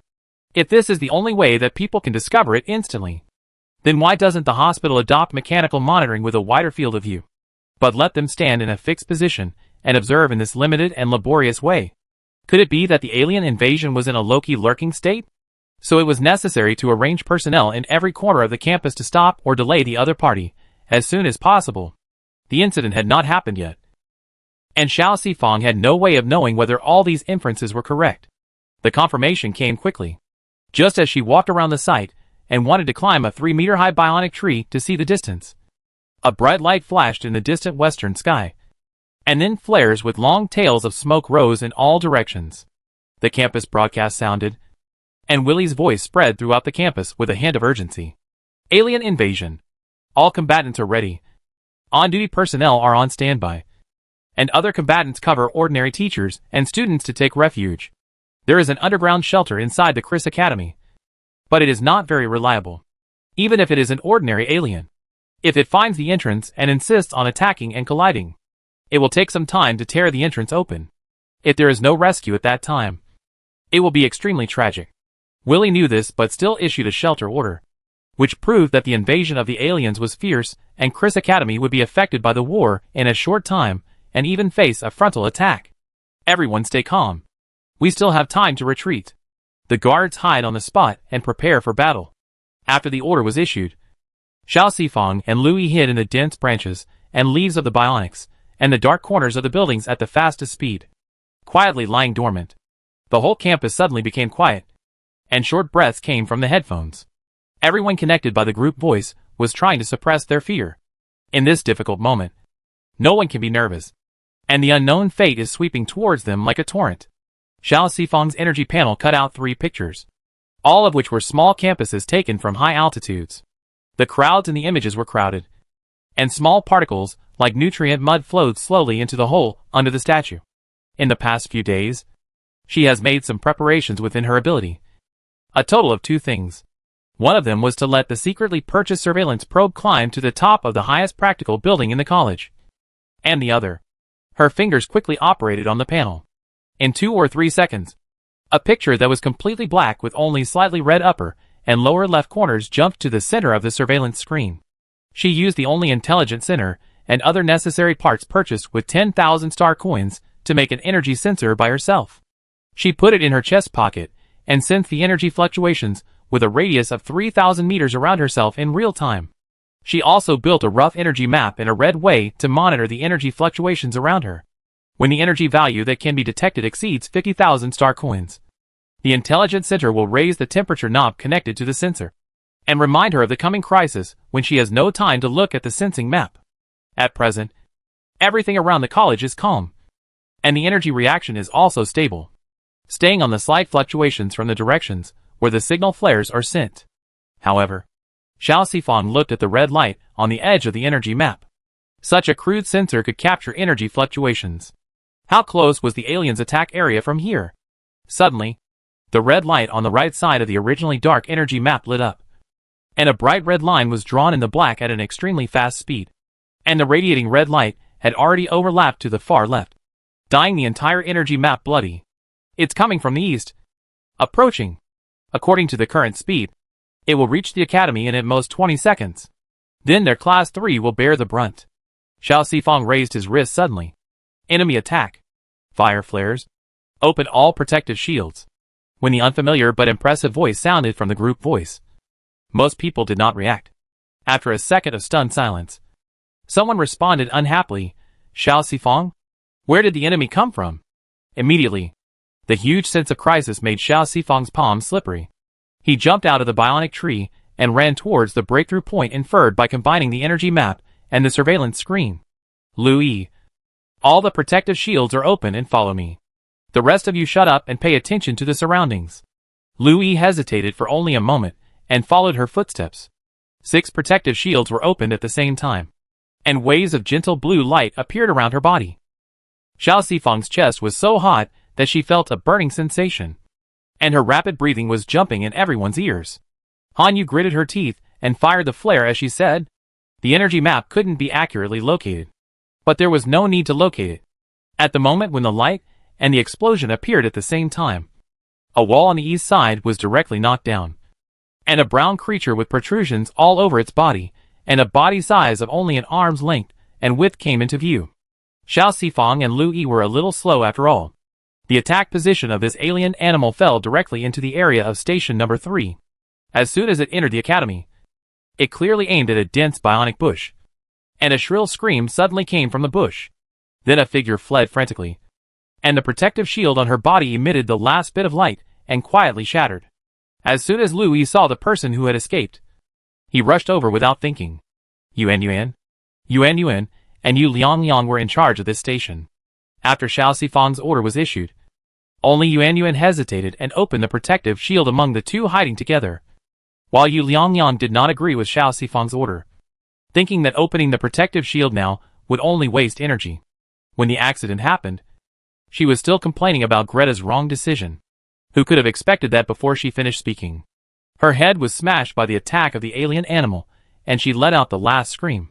Although the attack of the alien animal did not reach the level of the alien, the energy value was as high as tens of thousands of Sa, which was not something that their bodies, which had just begun to be truly tempered, could resist. If they could enter the rescue cabin within half a minute after being attacked, they might still be saved, but it was obviously impossible at present. 1, 2, 4, 5. Rush to Station 3 for support. Xiao Sifang used the particle gun in his hand to suppress the alien animals from continuing to rush towards Yuan, while trying to calm himself and give orders. Lu Yi, block it directly. Aliens are not as difficult to deal with as alien humans. They must be killed by high-energy heat flames, although alien animals are several times more difficult to deal with than heterosexual plants. Enough firepower can also penetrate and smash them. if you dare to get close to their alienated weak points after finding them. The super alloy knife with special devouring power can also kill them instantly. More importantly, alien animals do not have the ability to condense energy to attack. So as long as they are not caught up, they are safe. The particle guns in their hands were not bad. Hitting the same surface repeatedly could kill it faster than its abnormal self-healing ability. Squeak! The alien animal made an angry cry, abandoned its original target, and rushed directly toward Xiao Sifang. Xiao Sifang, who had been prepared, dodged it easily, held her breath and aimed, and shot it in the back. When she wanted to shoot it a second time, the small and flexible alien animal had already rushed in front of her. Go to hell! Lu Yi finally arrived, relying on the layers of protective shields on her body to get very close to the alien animal, almost pointing the particle gun at the yellow-brown body, and firing bullets continuously. The alien animal that leaped into the air fell down and stopped moving. Lu Yi exhaled hard and was about to check on her friend, but she saw Xiao Sifang rushing behind her with an extremely terrified expression. The next second, the protective shield on her body was broken. The person hiding behind her shouted at the top of his lungs, "All those with a protective shield that can resist more than 50,000 Sa come closer to me." The rest of the personnel act collectively and deal with the alien animals in groups of 3. Lu Yi's ears buzzed. The rest of the personnel dealt with the alien animals and the protective shield that could resist more than 50,000 Sa. Not far away, a 2-meter-tall humanoid creature stood on the wall, gently swung its slender tail, and moved its face full of festering sores, revealing a hideous smile. Xiao Sifang felt strange when she saw the alien for the first time, wondering why such a violent reaction could be caused by such a petite alien animal. When Lu Yi shot it to death with a few shots and it fell from the sky, her sense of disobedience reached its peak. The energy fluctuations detected by the sensor could never be caused by such a fragile animal. As expected, this alien animal was just a pathfinder. The one following behind it was the main force led by an alien. The alien's casual attacks were several times stronger than the alien just now, and the tail flames of the attack left deep marks wherever they passed. Xiao Sifang fired back at the alien, who tilted his head in cooperation and dodged the long-range attack. I don't know if it was because there were no students in Class 3 with a shield higher than 50,000 Sa blocking energy except Lu Yi, or because the alien was so scary that they were stunned for a moment when the alien jumped off the wall and rushed into the crowd. Only Lu Yi and Xiao Sifang resisted. The rest of the people chose to team up to deal with the alien animals coming from behind. Disgusting. Lu Yi cursed loudly, and it was unclear whether he was cursing the alien or the students who had shrunk. He gritted his teeth and entangled the alien, who was more than 10 times stronger than himself, trying to buy more time for his fragile teammates to escape. Xiao Sifang successfully slid away from the alien, but did not take the opportunity to leave. Instead, she slashed the abscess-covered back with the alloy knife in her hand. She did not use the energy heat flame, not because she had to conceal it at this critical moment, but because she and Lu Yi were almost entangled. With the level she could just release, she might not be able to hurt the alien, but was suppressed by Lu Yi's protective shield first. On the other hand, although the alien is not immortal due to high-energy heat flame, it is not only high-energy heat flame that can hurt them. Alloy knives and ordinary thermal weapons can also hurt them, but their self-healing ability is too strong.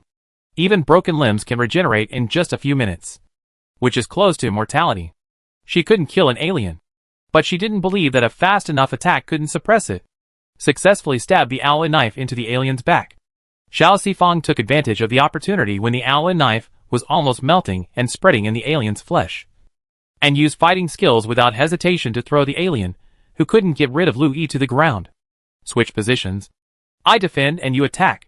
Lu Yi, who escaped, was shocked. How do you defend? Rely on that fragile protective shield? Xiao Sifang tightly grabbed the tail that was slender and soft when swinging, but actually as hard as steel, and retrieved the alloy knife that was pierced by the alien's blood.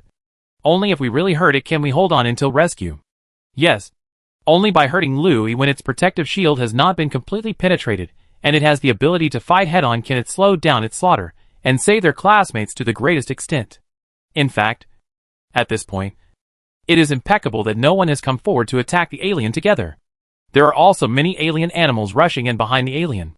It is already amazing that they can unite to suppress the alien animals and prevent them from causing trouble to the 2 classmates who are entangled with the alien. The offensive came too fast, and the ordinary teachers and students have not yet completed the evacuation. Now they can only rely on themselves. Louis responded with action. Her special family background made her use of energy heat flames much more handy than ordinary students. The energy heat flame with a finger width sprayed out like a ray, seizing this rare opportunity to hit the alien's shoulder. The alien, who had lost his voice due to the high degree of alienation, was in severe pain and directly overturned Xiao Sifang, who was clinging to him. The energy body was released from the center of his thick, but not bloated hand, and he angrily hit Louis. Louis failed to dodge completely, and the protective shield helped her to withstand another blow on the edge of shattering. However, Xiao Sifang, who had completely angered the alien, was not so lucky. The fragile protective shield was directly extinguished. If she had not dodged in time, the blow that hit her just now would have directly broken her chest, instead of just grazing her back and making her groan. Xiao Sifang, who had saved her life, did not retreat, and entangled with him fiercely again. Of course, it was safer for her to stick to the alien closely than to keep a distance. At least she could avoid the highly concentrated energy attack. Since she was so desperate, Louis, who had 2 layers of protective shields, naturally couldn't fall behind. He threw the alloy knife at Xiao Sifang while directing the energy flames again, aiming at the head of the alien as accurately as possible to attack. Xiao Sifang, who had thrown away the particle gun long ago, caught her knife, and used both hands to fight, mobilizing the strength of his whole body to stab the 2 knives into the body under him at the same time. The slender tail that was no longer controlled swept over and directly broke her right hand. Hiss. Xiao Sifang's face was pale, and he let go of the handle of the knife and kicked his legs back, forcibly kicking the alien, who was eager to turn over back to his original position. Louis had already seized the opportunity that the alien was attracted by the 2 alloy knives, and his movements were greatly restricted. He gave up the long-range attack and directly approached, sending his fist wrapped in heat into the alien's arms, with the determination to die together. She did not dodge the alien's crazy energy attack, and madly fired energy flames at its chest. Quick! The class of students on duty in another direction finally arrived, sharing a lot of pressure for the already defeated Class 3. Before reaching the real battlefield, Lu Da had already seen the scene of 2 girls fighting with the alien. At first, he did not recognize that one of them was his regular desk mate in the manufacturing department. But when he rushed over, he did think of the words of this desk mate. The words that were clearly a tribute to him, but made him feel ashamed were that you are a person of noble character. I will learn from you. He had retreated before, but now he vowed not to hesitate. Let me do it! Lu Da's control over the energy flames was slightly inferior to Lu Yi's, but compared to other students who burst out randomly, it was countless times better. He could control the range of radiation, and his supernatural power was very concentrated. Xiao Sifang, who had multiple fractures all over his body, looked at him, and used up his last strength to throw himself out like a spring. Lu Da saw her face clearly, and his pupils shrank suddenly, but he forced himself to control his thoughts in the next second and focused all his attention back on the alien. This was a real battle, a battle where any flaw would lead to death. Lu Yi's last layer of protective shield could no longer hold up, and she shouted at the top of her lungs, "Burst with all your strength! Quick!" The yellow heat on Lu Da's fists turned white in an instant, and hit the alien's head, which still had the strength to fight back. Lu Yi escaped successfully 1 second before the protective shield broke, and took out a giant sword of 1.2 meters long and 20 centimeters wide from the space button hanging on his neck and threw it at Lu Da. Nail it! It happened too suddenly, and she had no time to take out the weapons her parents prepared for her. Now the protective shield has been completely broken. She does not have the explosive power and speed of Xiao Sifang, and dare not go forward to die. She can only hope for this warrior in the first class. Lu Da caught the giant sword and his expression relaxed. Just in time. The so-called super alloy knife or super alloy sword. The difference is actually only in size and shape. The essential function is the same, no matter which weapon is associated with superalloy or alloy. The so-called alloy is not a real forged alloy. It is just a memory metal named Hejin, which has the unique property of being able to melt and penetrate into the flesh and blood environment instantly, and immediately restore to its original state after being separated. This name is very bad, and was jointly rejected by merchants. So he was changed to He, and it has been called like this. Lu Yi's big sword is a large piece of Hejin that is rarely seen on the market. Such a large piece melted into the flesh and blood of the alien. Even the alien with abnormal self-healing ability would take a while to force it out. Xingxia, who ranked second in the monthly exam after being the first in the combat department, finally made up her mind and rushed forward. She took advantage of the last time when the alien was controlled by the super alloy, replaced Luda, who had run out of energy, and burst out with a superpower greater than Lu Yi, and completely finished off the alien. The hot sensor on Xiao Sifang's chest finally began to cool down. The leading alien was solved. But the battle was not over yet. The alien animals were still ferocious, and continued to attack. Xiao Sifang, who had lost his fighting power, was not drowned in the melee, but was consciously protected by his classmates with mixed feelings. After safely inhaling 2 bottles of Class A oxygen in the chaotic battlefield, the pain was greatly relieved. Xiao Sifang took a breath of cool air and lifted the broken ribs on his chest back to the correct position. Then pinched the broken right hand bone with his left hand and tried to straighten it.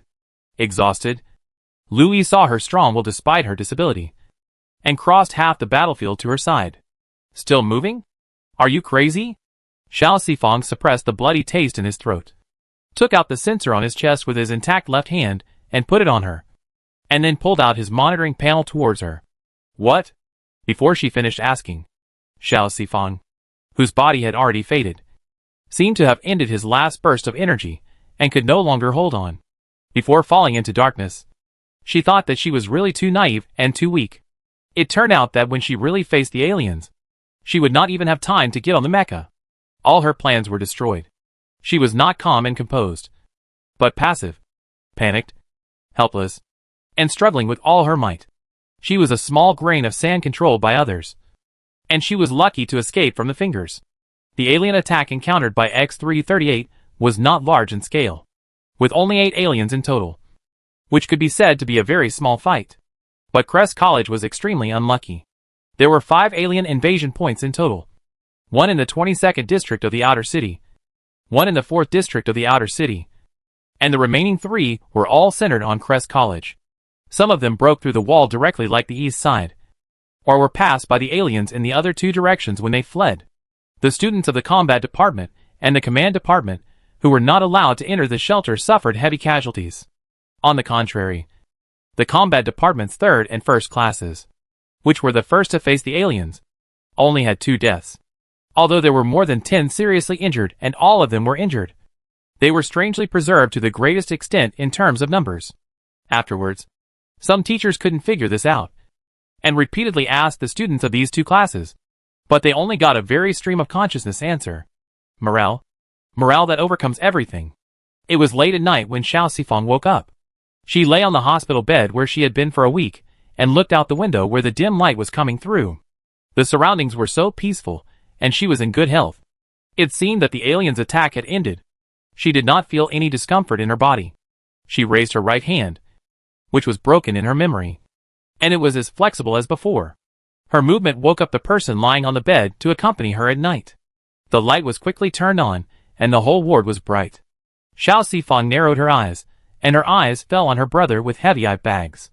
Xiao Bamian took the water cup on the cabinet and drank a sip himself before taking another cup and pouring the water from the thermos to her. As soon as he opened his mouth, he was shocked. Our district is not a war zone, so my parents and grandma are all very good. But when I was reporting that I was safe, Grandma asked me to tell you that since you are so disobedient, you don't have to go home anymore. He shrugged at the stunned person. You know, the news from the outer city is very backward. She heard from others that you were seriously injured and hospitalized for a week. Xiao Sifang suddenly felt a headache. However, since even Grandma knows about you, it also proves that you are starting to become famous. Xiao Bamian comforted her without sincerity, and even felt a little bit of the same hatred as Mrs. Xiao and gloated over her misfortune. Think about it. You are Xiao Sifang, who is destined to be extraordinary. Xiao Sifang finished drinking the water and put down the cup with a very stiff movement. It's still dark. I'll sleep a little longer. Don't. Xiao Bamian immediately stopped her. Not only stopped her, but also asked her to look at the entire ward. Xiao Sifang lazily glanced around and was stunned. The rather spacious ward was filled with various gifts, including plastic flowers, clay plants, gift boxes tied with bows, and even expensive fruit baskets. These things were placed in the corners, on the cabinets, on the chairs, and even on the windowsill. On another gift, and they were shaky. What's going on? Xiao Bamian sat down on a small stool and crossed his legs. Most of them were sent by your classmates. Some were sent together, and some were sent individually. The plastic flowers with white flowers in the red flower pot over there, and the snack gift bag were given to you by the special students. This discount coupon of 5,000 star coins. He placed a card with words on the quilt. It was sent by the fat boss, saying it can be used to pay off debts. Xiao Sifang. There were a lot of people coming and going this day. A total of 21 visitors, each wishing you a healthy and lively life soon. Xiao Sifang moved uncomfortably, and it felt like something was pressing against her which made her even more uncomfortable. She reached out and took out a plastic stick as long as her forearm from under the pillow, with crooked words engraved on it. Retreat is glorious. Long live self-protection. Xiao Bamian raised his chin again. Oh, this is a gift from me. Xiao Sifang immediately stuffed it back, and quickly cut off the signs of his long speech, and said seriously, are the students allowed to leave the school now? Just this afternoon. The Skynet system officially completed the collection of our area. We are considered liberated. But it is said that it will take about a week to restore full coverage. Although Xiao Bamian was dissatisfied with her trick of changing the subject, he still felt sorry for her being hurt every other day. So he cooperated and told her everything she wanted to know. We all came here as soon as the ban was lifted. As for your classmates, they came to see you when they were discharged from the hospital after treatment. The gifts were brought by their families. Xiao Sifang understood and nodded. What about the academy? Have you all retreated underground safely? When Xiao Bamian mentioned this, his expression became more serious. All ordinary teachers and students have been transferred. But the aliens found us before the cave entrance was closed. So the combat and command departments had to stay outside to continue to fight the enemy. 61 people were sacrificed. Originally, even if the Chris Academy was in the center of the 3 attack points, it would not be so tragic. But the luck was too bad.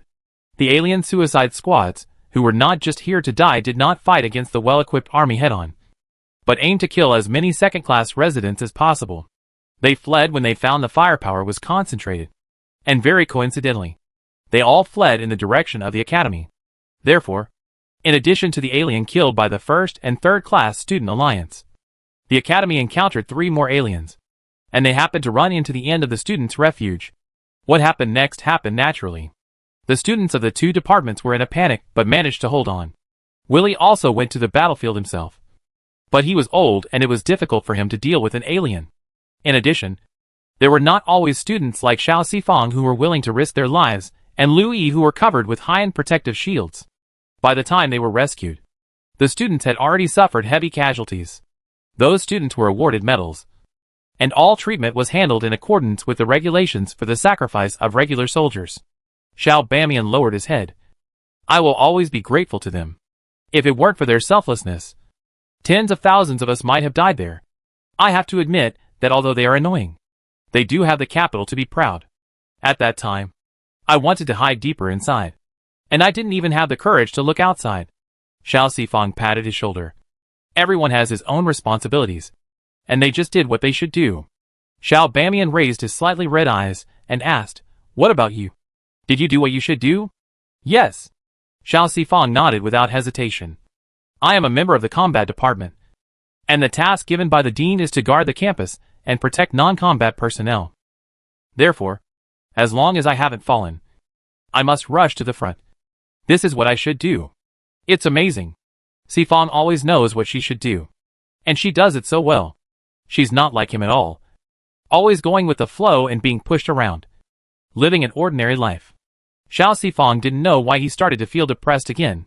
He glanced at a series of testers with very sophisticated structures next to the stool and found a random topic to divert his attention. This thing is not easy to carry. Why did you bring it to the hospital? Xiao Bamian followed her line of sight and immediately became excited. Hasn't it changed to online teaching recently? Anyway, the teacher doesn't know what I'm doing, so I don't have to pretend to listen to those simple and boring knowledge.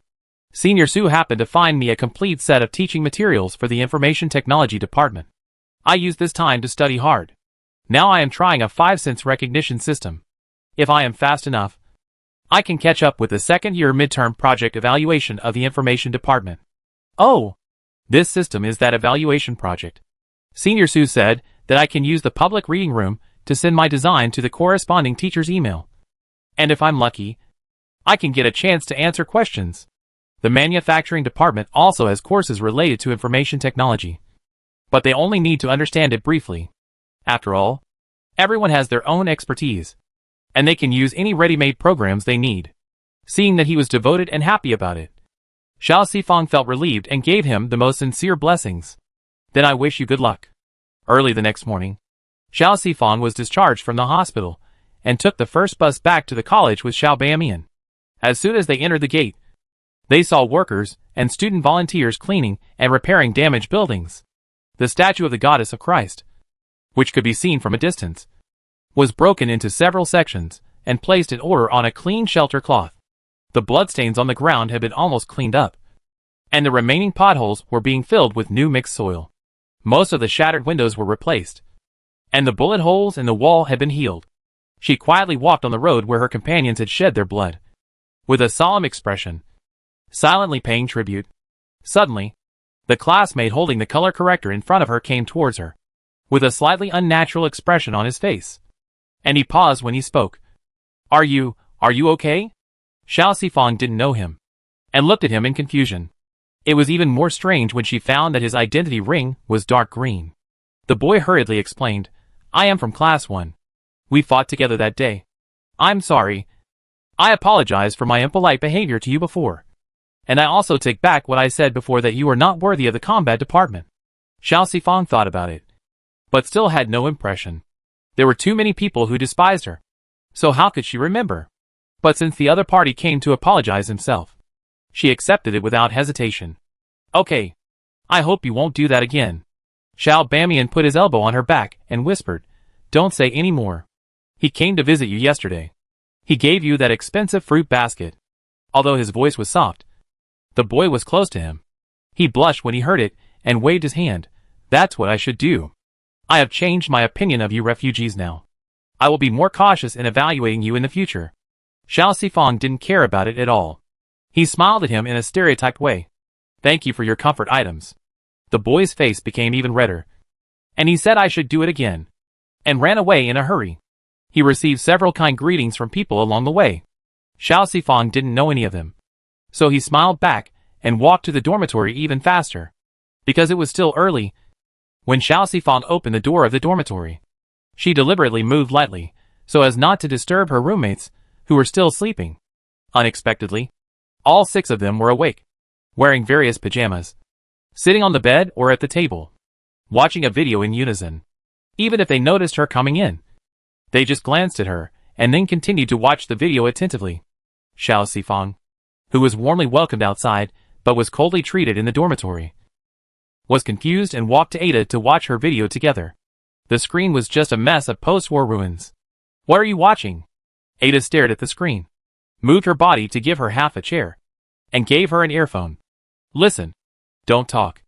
Xiao Sifang had no choice but to do as she was told.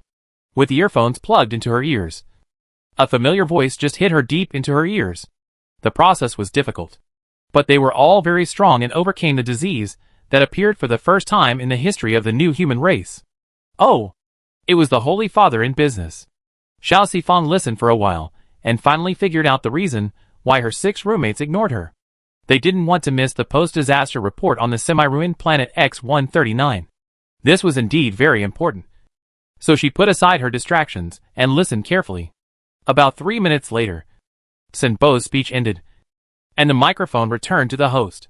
When he was making the final summary, Ada turned off the video, and the other roommates raised their heads together, and the dormitory became lively again.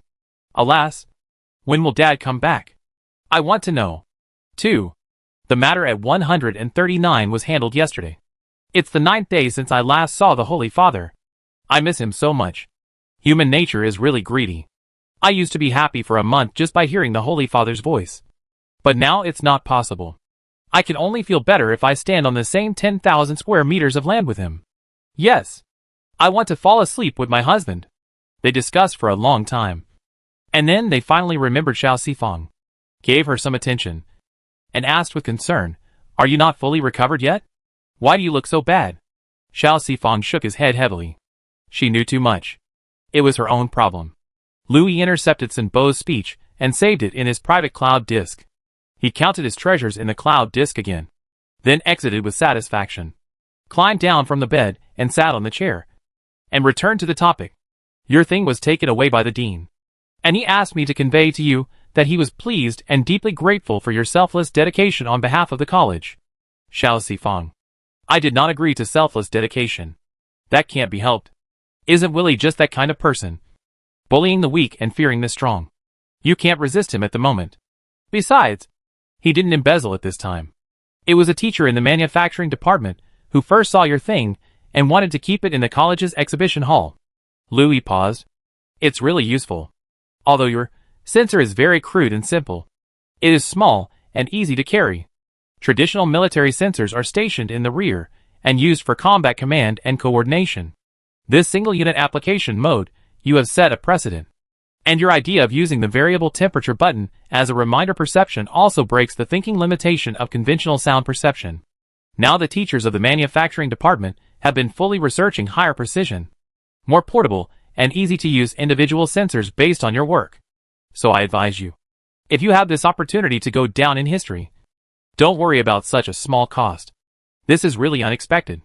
When Xiao Sifang made that sensor, he didn't think about anything, just to increase his chances of survival. Sure enough, the most direct creation always comes from the need for survival. But she has been a little obsessed with making money recently. And she asked, "Will the college consider giving me some rewards?" Louis was stunned at first, and then became furious. "Are you so embarrassed? Such a big honor is not enough. The thing you made shoddily is collected in the exhibition hall." The other 5 roommates, who heard this news for the first time. "That's amazing." But Xiao Sifang still felt a little disappointed. If she had known that this thing had such a large market space, maybe she could cooperate with the fat boss to set up a small factory, or sell the creative fee to get dividends. With a regular income, she and Bamian would not need to spend so much time working, and they could have more time to study. Although she has a lot of money now, it comes too easily, and she is always uneasy. She sighed again and again in her heart, but didn't say anything else. She pulled out the energy panel and started to make up for her homework. She fainted after the fight that day, so she missed the opportunity to observe her classmates. But the mission would not disappear just because of the missed opportunity. She could only look up the surveillance records at that time to see if she could find any abnormalities. When she opened the surveillance page, she magically found that her surveillance was still working, and the entire campus was presented on 3 screens at 360 degrees. "Didn't the hospital clear my surveillance?" Louis turned around and was puzzled. "What about your surveillance?" It turns out she didn't know. Xiao Sifang wanted to explain that he had pulled the energy panel to show her the surveillance footage before he fell into a coma. But thinking that the matter was over, there was no point in saying that. So he shook his head and said, "It's okay. I saw it wrong." Louis rolled her eyes at her, suffocating at her perfunctory words. But this guy had too many secrets. She was too lazy to find out. So she just believed this nonsense and let it go. Xiao Sifang sat up straight and watched the surveillance video seriously. Leeds' duty station was number 11. So she zoomed in on that area. But there were so many blind spots after zooming in that she couldn't count them. Before the battle, she could only see her walking around in the picture from time to time. If there was any abnormality, it was just that she walked around more frequently. But this can only prove that she is more irritable, and other information cannot be inferred. When the alien invasion, there were many people who appeared in monitoring. Xiao Sifang found her existence for a long time. It was just an ordinary partner with her without a strange manner. No, she had to watch those videos repeatedly, until she lost her patience and stretched her waist. And she touched the water cup. The glass without water smashed on the ground and crushed it directly into several pieces, which were 4 fractured. Among them, 3 pieces of fragments were close to each other, and other fragments were scattered. The people in the bedroom were startled. "What's going on?" Xiao Sifang's head flashed in his head, but he couldn't care about picking up the pieces. She quickly replayed the video. This time, she zoomed out a bit and stopped focusing on Liz's body and face. After observing the whole thing, she soon found the problem. After the alien appeared, the alien animals also invaded. From the picture, there were 30 or 40 of them, and most of them were blocked by the students of Class 3. The alien animals were running around in the battlefield, with no order at all, but they always kept a distance from two positions. One was the battle circle where their leader, the alien, was, and the other was where Liz was. She really had a problem. Xiao Sifang's heart was suddenly filled with respect for the Holy Father. Although his character was a little hypocritical, his strength was unquestionable. He only saw Liz once, and noticed something was wrong. Sifang, why don't you clean up the glass quickly? What are you doing? Nala came to help, but found that the culprit was still obsessed with a blurry video that she couldn't watch. She stopped picking up the fragments and asked.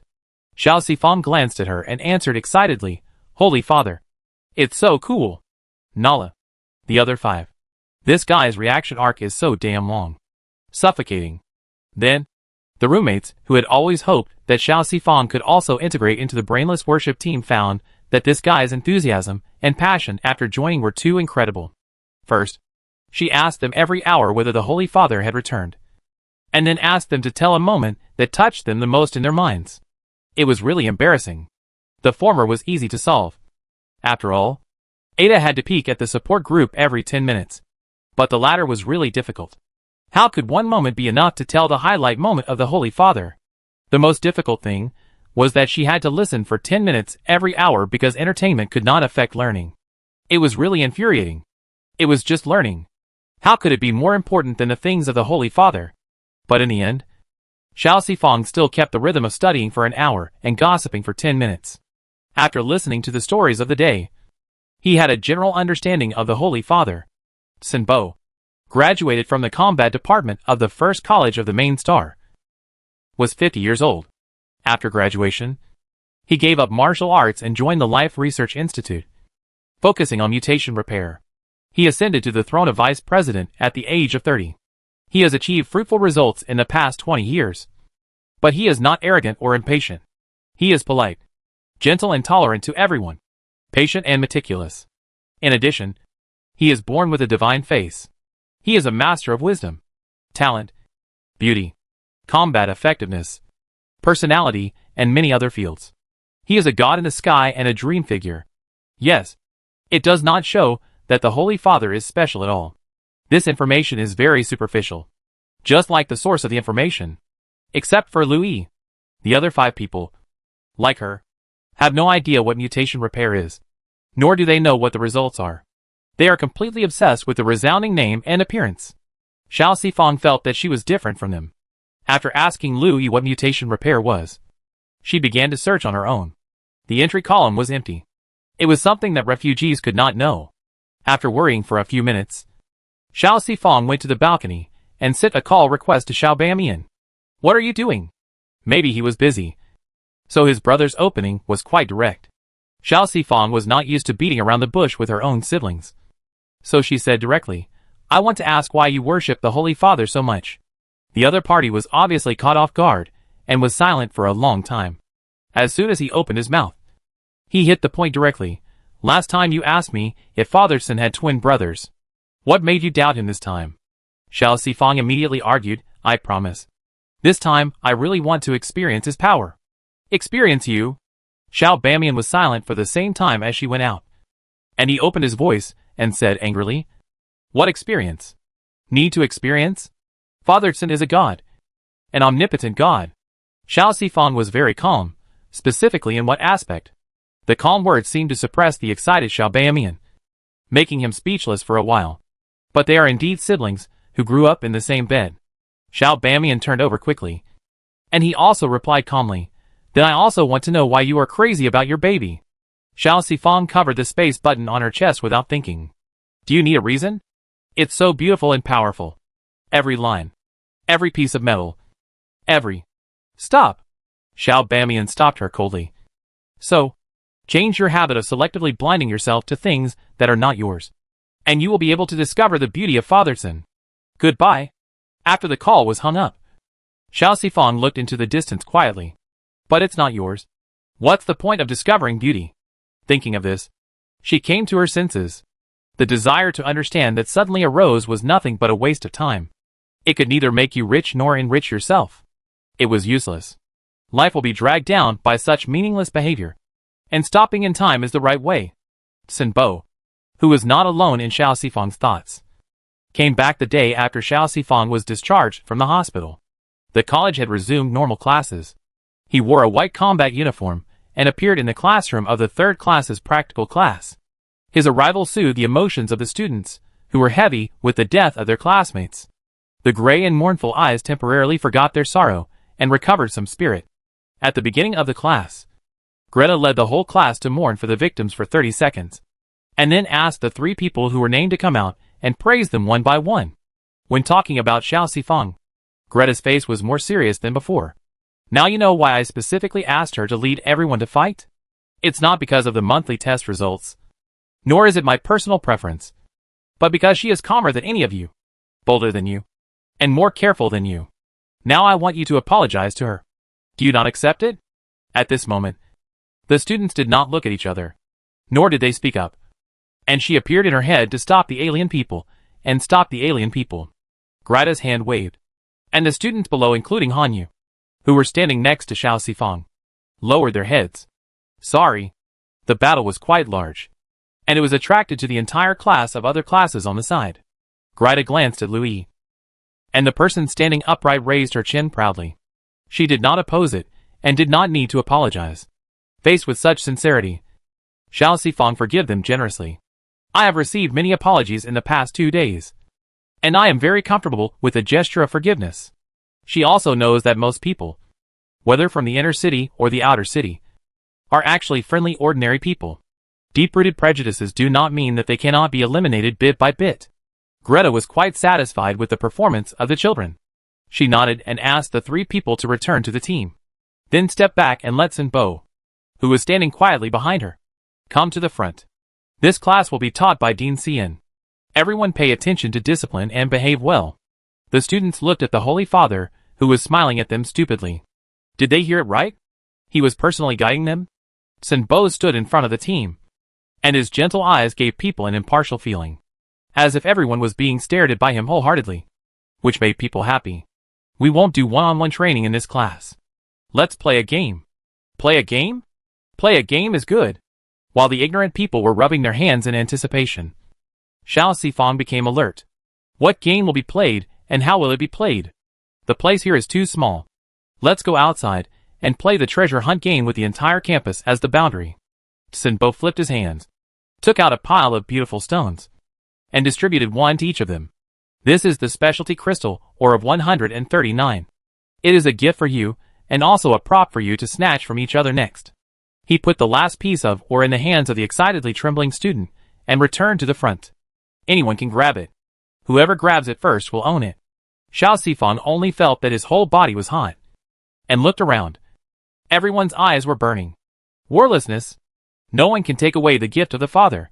But one thing to pay attention to. This is just a game. You need to be seized. Can you guarantee it? The students were boiling, covering the ore in their hands, and shouted, "Can." That's good. Sinbo laughed again, beckoning to everyone. Come out. Xiao Sifang watched his body surrounded by bright light outside, and he was extremely light. Then he looked at the students, who couldn't wait to jump out of the limbs, and deeply worried.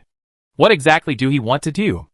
After leaving the practical building and coming outside, the enthusiastic students started fighting without saying a word, and they fought hard. Xiao Sifang quickly slipped away in the chaos and found an empty corner to hide. Crystal ore is not valuable these days. It cannot be eaten or used, and the yield is high. It is sold by kilogram. A kilogram with high purity is only 10,000 star coins at most. Those with poor development are even cheaper. A few hundred star coins can buy a large piece of raw stone ore. Of course, Xiao Sifang should not know this meaningless information, but she traveled all over the country. Once when she was surveying a precious metal mine, she found a small crystal mine. The mine owner at that time dug it all in one go, took away the high purity ones, and left the slightly turbid ones in the original place. When the miners asked tremblingly what to do with the rest, the mine owner said disdainfully that he didn't want it, and let them take it as they wanted. So Xiao Sifang, who had a space button, went back and forth several times to take all the things that his coworkers couldn't take, and sold them to an ore processing factory in the outer city. After deducting the round-trip travel expenses, he made a small fortune. In fact, even crystals with a slightly lower clarity are beautiful after being processed into ornaments such as bracelets and necklaces. In addition, the price is cheap, which is very popular among girls in the outer city. Xiao Sifang also liked it very much. She liked all beautiful things, and secretly bought a small ornament and put it in the drawer of her room. Originally, I wanted to buy a bracelet to wear, but because I couldn't let Aunt Xiao see it to avoid her questioning where I got the money and then scolding me, I finally resisted the urge to buy it. I was distracted. Xiao Sifang shook her head, came back to reality, and carefully looked at the ore in her hand. The stone given by the Holy Father was less than the size of a palm, weighed about half a kilogram, and was very pure. It was estimated that it could be sold for 3,000 to 4,000 star coins. After the evaluation, she looked at the purple color with full water head, and then weighed the money in her pocket, and felt that she could not sell it. She did not intend to rob others in this class. In her opinion, she who thought she knew the dark side of the Holy Father, being led by the Holy Father would be a loss. She looked around furtively, and continued to hide, and called up the surveillance that was still on the roof of the actual combat building. She had to find the location of the Holy Father to see what bad ideas he had. As she was lowering her head, and trying her best to track the figure that was brighter than others in the surveillance image, a hand fell from the sky and ruffled her hair. Xiao Sifang found it. She calmly hid the surveillance. Sin Bo, who had excellent eyesight, had seen it and whispered gently in her ear, "You are very brave to install surveillance privately. How could Xiao Sifang be defeated so easily?" She defended herself righteously. "I did it to better complete the task you assigned." After that, she recounted the abnormality of Liz from beginning to end that she had discovered, and even stated her own inference. She is either related to the aliens to some extent, or she has hidden her strength and is as powerful as the aliens to make those alien animals afraid. I personally prefer the second possibility. What do you think? Sin Bo's expression was not moved at all. He was like a perfect statue most of the time, calm and composed. It was the same now. He just curled his lips silently. "Then let me talk to her. Do you want to eavesdrop?" Xiao Sifang's round eyes widened a little. 10 minutes later, she squatted on a bionic tree with lifeless eyes, watching all directions and listening to all directions. On a bench not far away, Sin Bo was politely asking Liz to sit down. What eavesdropping? It was obvious that she was asked to keep watch. She should not spy on the intentions of the Holy Father. She should join the crowd and grab a few more stones to make a bunch of beautiful ornaments for her. Sin Bo smiled at the pale girl. "Aren't you going to sit down?" Liz's feet were nailed to the spot, and her deep blue eyes were full of panic. "Don't be nervous. I have no ill intentions. I just want to chat with you for a while." These words did not make the poor girl relax. She trembled her lips and begged, "Please let me go. I didn't do anything. Really. I just want to live an ordinary life. I don't mean to embarrass you. I just want to verify your identity." Sin Bo sat on the bench, looking willing to understand, as if he really just wanted to chat with her. "After answering my questions, you can go back to class." Liz's eyelashes trembled a few times, and her hands were clenched into a ball in front of her body. After a long time, she raised her eyes and looked at him quickly, as if she had made an important decision. "Will you really not catch me?" Sin Bo sighed. "Why should I catch you? As you said, you didn't do anything. Just living an ordinary life." His emotionless eyes looked deep and tolerant at first glance, and Liz covered her face and sobbed. She cried for a while, then wiped her tears and said, "I'm sorry. I didn't control myself for a while.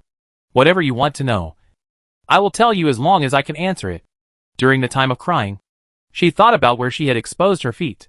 Obviously, she had tried her best to pretend to be an ordinary girl during this period, neither too low-key nor too ostentatious, when she knew that this person would become the special teacher in the class. She also actively adjusted her state, and was sure that her performance was a problem. Could it really be the special ability of the famous Vice President Sen? No matter what, she was exposed, and she couldn't let go of other things. Sin Bo's expression did not change because of a girl's crying. He just nodded and asked, "When did you run away?" 21 years ago. Sin Bo frowned slightly. "How did you get through the alienation period for such a long time? No one around you noticed it." Liz shook her head. "My alienation rate is very low, and the alienation area is also concentrated on my 2 arms. As long as I can endure the pain. No one can see it if I wear gloves during the alienation period. Plus, before this year, I was at the black mine on the ruins, so no one would notice. Who helped you with your identity? Liz was startled and said subconsciously, I found the body myself and took it down and gave it to myself. Her voice became weaker and weaker, and she was obviously not confident enough. Fortunately, Sinbo did not intend to get to the bottom of it. He chuckled and let her go. Well, go back. Liz, who was sweating and didn't know how to cover it up, suddenly raised her head, thinking that she was hallucinating. What did you say? Go back. The conversation is over. Sinbo repeated gently. Liz was still a little bit unbelievable. Just let her go back like this? Not continue to question her about her intentions in replacing this identity and joining the combat department. Nor ask what kind of organization is behind her. Just let her go back. Is it a game of hard work? Deanson. Go back. Sin's thin smile deepened a little, looking at her unbelievable and anxious face. He even added, Or, do you need me to say I wish you success before you can feel at ease? He knows. Liz's heart was shocked. For some reason, she felt that this saint, who was known for his chillness and kindness, was cold from the inside out except for a smiling mask. He really didn't care about her identity and intentions. He suddenly found her and asked these questions, just like a child who got a new toy, played with it for a few times, and threw it aside. It was just a temporary novelty. He knows everything, and he doesn't care about anything. Thinking of this, a fear greater than the secret being exposed rose in her heart. Liz no longer dared to look at his unchanging smiling face, as if the person sitting in front of her was a terrifying alien, and her heart almost jumped out of her chest. She gritted her teeth and fled in embarrassment. When she hurriedly passed by a tree, she heard a sound. She bravely turned back and found that the refugee classmate, who was special in every way, sat down in the seat next to the terrifying man, and his expression seemed a little unhappy.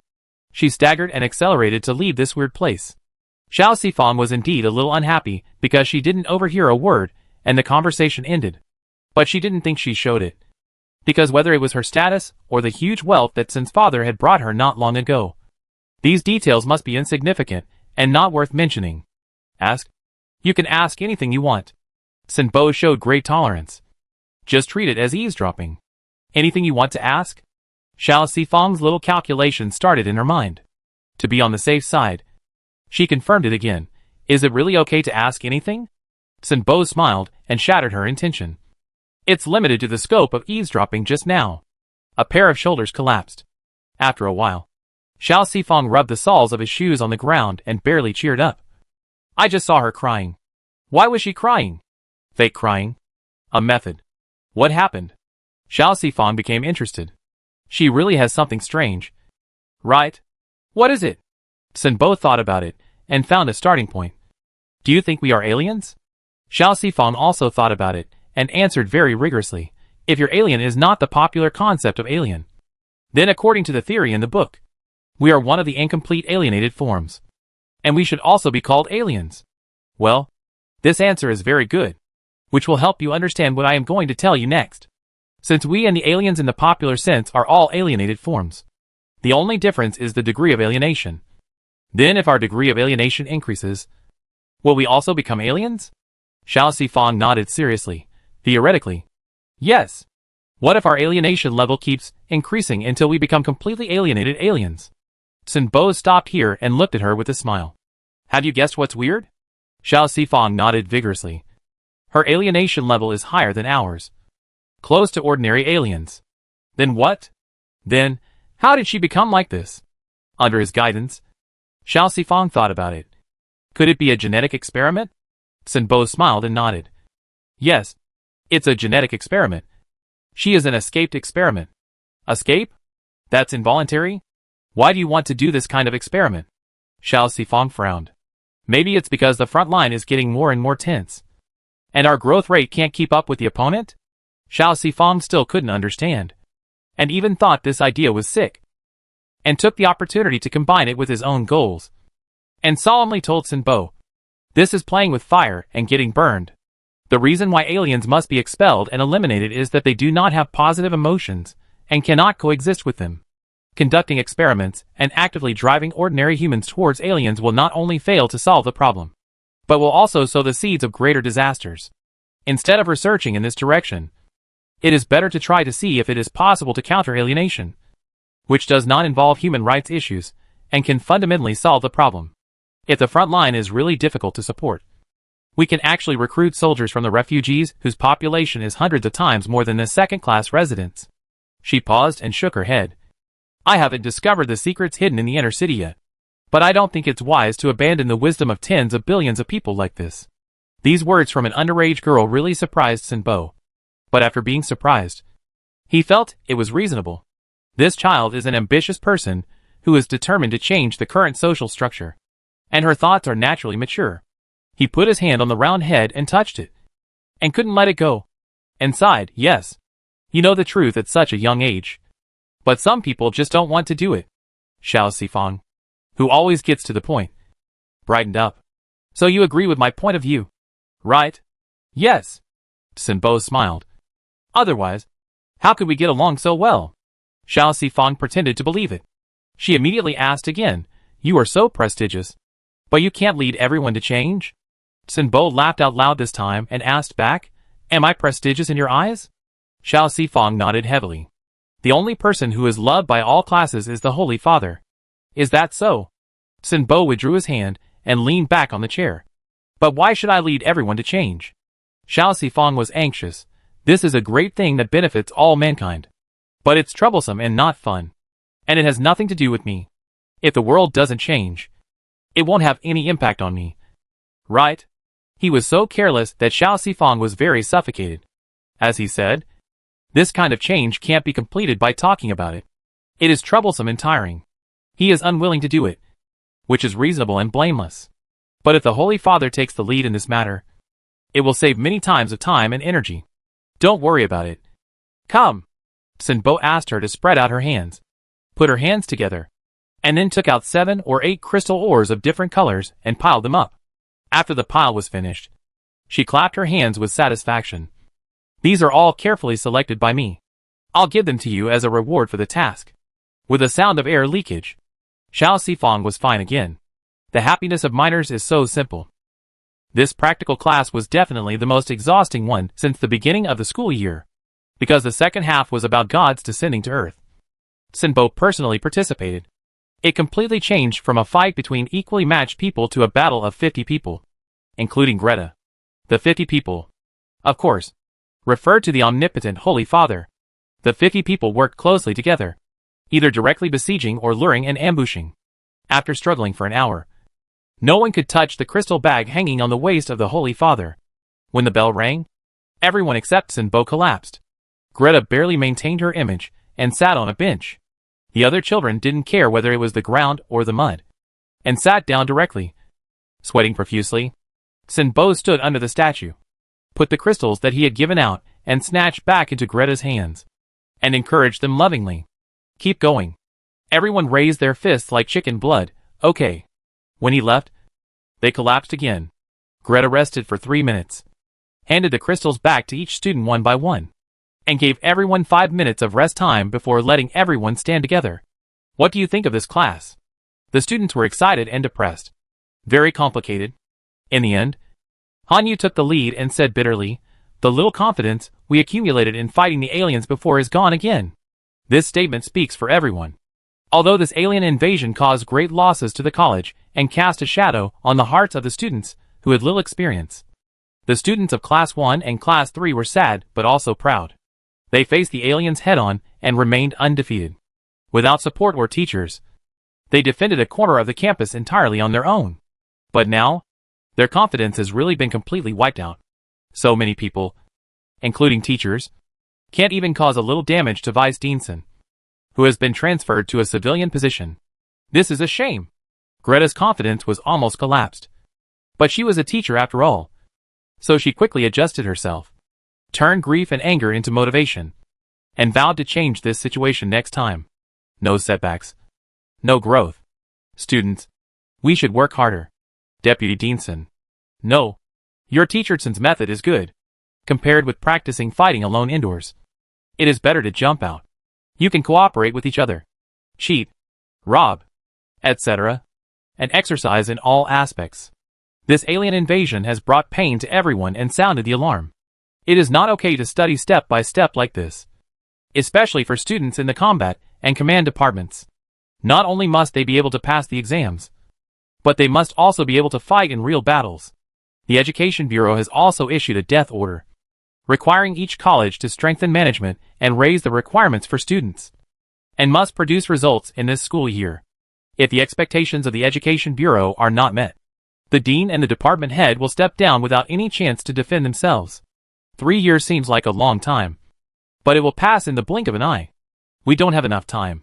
If you endure more hardships now, you will have more protection when you go to the front line in the future.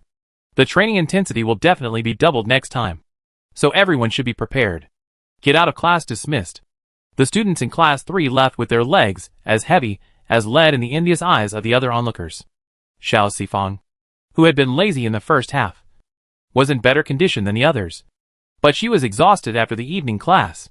She took a quick shower after returning home and hung on the bed like Louis.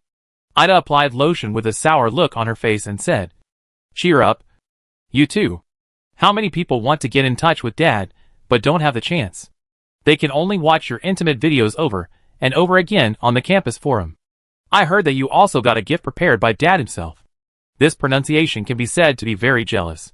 When she mentioned this, Louis, who was also a die-hard fan of Vice Deanson, couldn't help but take out the palm-sized crystal to show off. "It's a very high-quality crystal. I want to buy a beautiful box to display it."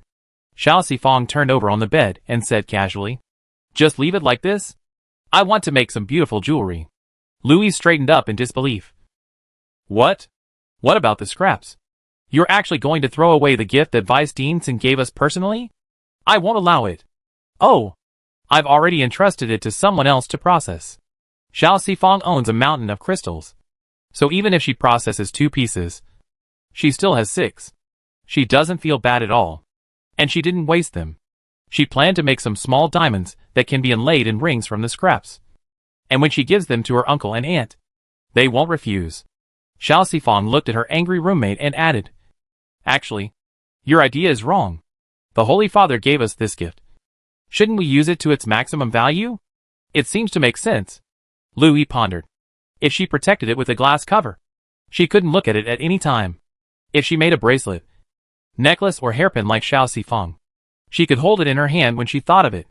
It seemed good. She began to develop new ideas. Other roommates who didn't receive gifts just browsed the campus forum to divert their attention. Nara refreshed the forum and found that there was an extra post or notification at the top of the forum. Look at the top of the forum. The combat department needs to recruit 41 people, and the command department needs 21 people. Everyone went to watch. Xiao Sifang, who was rarely away from studying, also went. After reading it, he showed a thoughtful expression. No limit on majors. No limit on grades. As long as you can pass the assessment, you can join these 2 majors.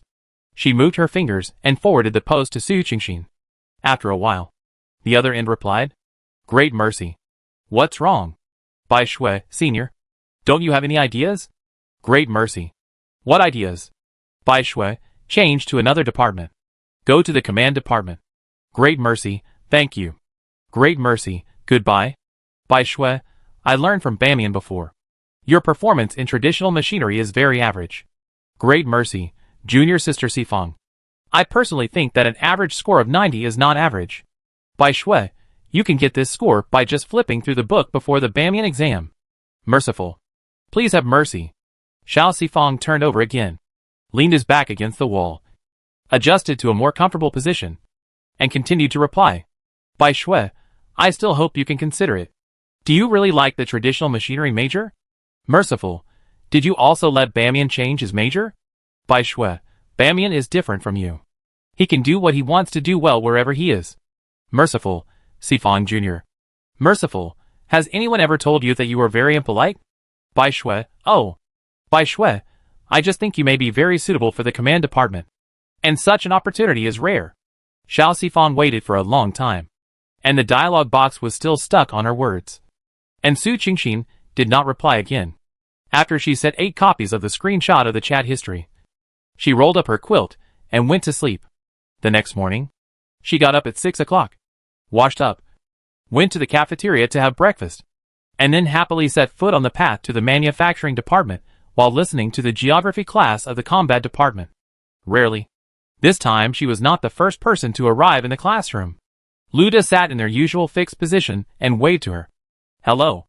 Xiao Sifang nodded politely. Good morning. She walked to her seat, put the electronic book on the table, paused the broadcast of the combat department's geography class, and switched to the content of the manufacturing department. During this period before class, she habitually sorted out some knowledge points and questions that she didn't understand. This arrangement can be said to be a fixed schedule. So she didn't greet Luda and started studying directly. But Luda came early just to chat with her before class. So he had to bite the bullet and interrupt her efforts. Sorry. Can I talk to you for a few words? Xiao Sifang reluctantly took off her headphones and did not refuse.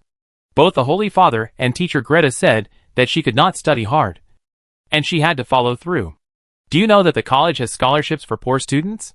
Xiao Sifang nodded. She heard from Ada and others that each major has different quotas for poor students to apply for scholarships. But special students are not in this category. Their tuition fees are still many times higher. Luda nodded. Then you should know that in addition to the policy-based scholarships, there are also scholarships funded by enterprises. Right? My family also plans to sponsor several poor students with good character and academic performance. I think you meet the requirements. Are you willing to be sponsored? Xiao Sifang. Recently, my luck seems to be a little better. Seeing that she didn't speak immediately, Luda said, it's a free subsidy. You don't need to provide labor after graduation. The amount of subsidy is 30,000 star coins a month. Not much, but it can also reduce a lot of burdens. I have learned from Louis in your class. It seems that you are still working part-time? If you are willing to be funded, at least you can save time on this part-time job. This is very tempting. But there is no free lunch in the world. Free subsidy exempts labor and owes favors. Xiao Sifang is not short of money now, so she naturally won't consider it. But she thought of Su Qingxin and didn't refuse immediately. If Senior Su really succeeds in changing his major, the expenses of the command department will not be small. Although the command department does not focus on combat, practical courses are also one of the compulsory courses. The requirements for physical fitness are still very high, and the oxygen supply demand is also very large. Do you mind supporting special students? Luda nodded and shook his head. Originally, special students were not considered. But you are different. We are willing to make friends with you. And you are indeed worthy of support. Thank you. But I don't need this support. Xiao Sifang did not mention the 2 windfalls, but only used the fat boss as an excuse. The boss of the company I work for is willing to lend me 60,000 every month. Luda frowned. Then how can you pay it back? 60,000 is not a small amount. My brother is also working for me. The boss pays him well. He can pay it back if he works hard. Xiao Sifang declined his offer and brought the topic back to the issue of funding. If there is another special student besides me who is not from the traditional mechanical department, do you mind funding him? But except for you, the other special students are from traditional mechanical department. Oh, are we going to recruit more? A friend of mine may have to take the command department exam. Luda was puzzled, also a special student. No. Are you sure he can pass? Your brother? Not my brother. Xiao Sifang did not elaborate, but only asked him if he can pass the exam. Can you support him? Luda thought carefully for a while and nodded. This place is reserved for you. If you don't want it, it is naturally vacant at present. If your friend can really pass the exam, I am willing to make him my friend. It is an unspoken rule in the inner city that you cannot have close contact with refugees. His promise can be said to be quite bold. Xiao Sifang thanked him solemnly. Thank you. Please keep the place until the end of this expansion examination. She fought so hard for Su Qingxin, not because she was kind-hearted, but because she needed a partner too much. The difference of a refugee can't prove anything. But if 2 or 3 of the dozens of special students in a college can be as good as the second-class resident students who have received elite education since childhood, it can prove a lot of things. After getting the promise, Xiao Sifang immediately sent the message to Su Qingxin. At 11 o'clock that night, she received a reply. I may not be able to do it, but I am willing to try. After the news that a second-year special student had signed up for the supplementary recruitment assessment of the command department spread, there was no big stir. Students at Chris College said that they were used to it after experiencing it so much. On the contrary, Su Qingxi was extremely nervous. I don't know if it was because he had been with Bamian for so long that his way of relieving stress was affected. He kept talking for 3 days before the exam. Sometimes he regretted that he had collected information about the command department last year, but didn't read it because he thought it was useless. Sometimes he was annoyed that he neglected to practice and failed to live up to his good skills that ranked in the top 3 in his grade when he was in the outer city. The command department is a combination of civil and military skills to a certain extent. In addition to simulating command battles, their assessment also requires physical fitness tests. And the requirements for meeting the standards are not low. Su Qingxin had no confidence in both exams, and he entered the exam room with a sad face under the encouragement of his family and friends. Xiao Bamian began to pray to the heavens and the earth after he entered, muttering, "Dadson, bless Senior to pass the exam smoothly and be safe." Su Qingxin's best friend clenched his hands, stiff as a piece of wood, and looked at Xiao Sifang, who was still studying for the exam, with a complaining look from time to time. If he passed the exam, it would be the beginning of a hard life.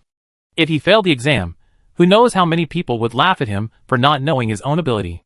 And all these troubles were caused by this woman. "Don't be like this." The senior who once lent money to Xiao Sifang patted his shoulder. "This is Qingxin's own choice. Don't you know that others don't know that he has always wanted to enter the command department in his heart? But, bless him." Xiao Bamian, who listened to their conversation at the same time, prayed for the last time in his heart, carefully moved to Sifang's side, and bumped her shoulder. "Hey, Sifang, do you think the senior who lent you a lot of money seems to be a little envious of Senior Su? He also wants to change his major?" Xiao Sifang didn't even raise her head, and used her hand as a pen to draw a series of calculation drafts on the electronic notebook, and asked back, "Who doesn't want to change his major?" Xiao Bamian scratched his head. "I don't have this idea. Traditional machinery is very good. The courses are simple, and there is plenty of time. You can do a lot of things you want to do." Xiao Sifang was too lazy to pay attention to him. The assessment was over in the morning, and there were not many people who were willing to register, especially after experiencing this crisis. Students who were not sensitive to the future direction of the profession were realized. It is directly linked to death. Therefore, 62 people were re-recruited, and there were less than 200 people participating in the assessment. Su Qingxin came out after the test, and the posts that were updated in the campus forum with him were updated in a timely manner. Irrigation, the exiles who went to the command department came out, and my mood was calm and even a little bit of laughter. 1L, sofa. 2L, I am myself on the first floor. 3L, fuck. It's not me. 4L, ha ha ha. The OP. Please stop talking nonsense. 5L, okay. I'll just post the results. 6L, just post them. I'm constipated and poop faster than you. 7L, failed the physical fitness test. 8L, 9L, what's going on? 10L failed. 11L, the OP is panting when talking. Let me do the talking. 12L, brother bachelor. You better hurry up. 13L, no. I want to say it myself. Let me say it myself. Get out of my post. 14L, I despise the above. Brother 11. Hurry up. 15L, Nomad number 2 did fail the physical fitness test, but he only took 4 minutes to defeat the third-year student in the command department who was competing with him in the simulated command battle. And that third-year student was a perennial top 3 in the command department. 16L, oh. 17L, oh. 18L, I hate you. 19L, so he still didn't pass the exam? 20L, are you stupid? How could such a talent not be admitted as an exception? 21L, not necessarily. We all know who our dean is. With such a good excuse, how can he let someone in? 22L, it is indeed unlikely that the dean would let such a thing happen. 23L, well, have you forgotten who the head of the command department is? 24L, who?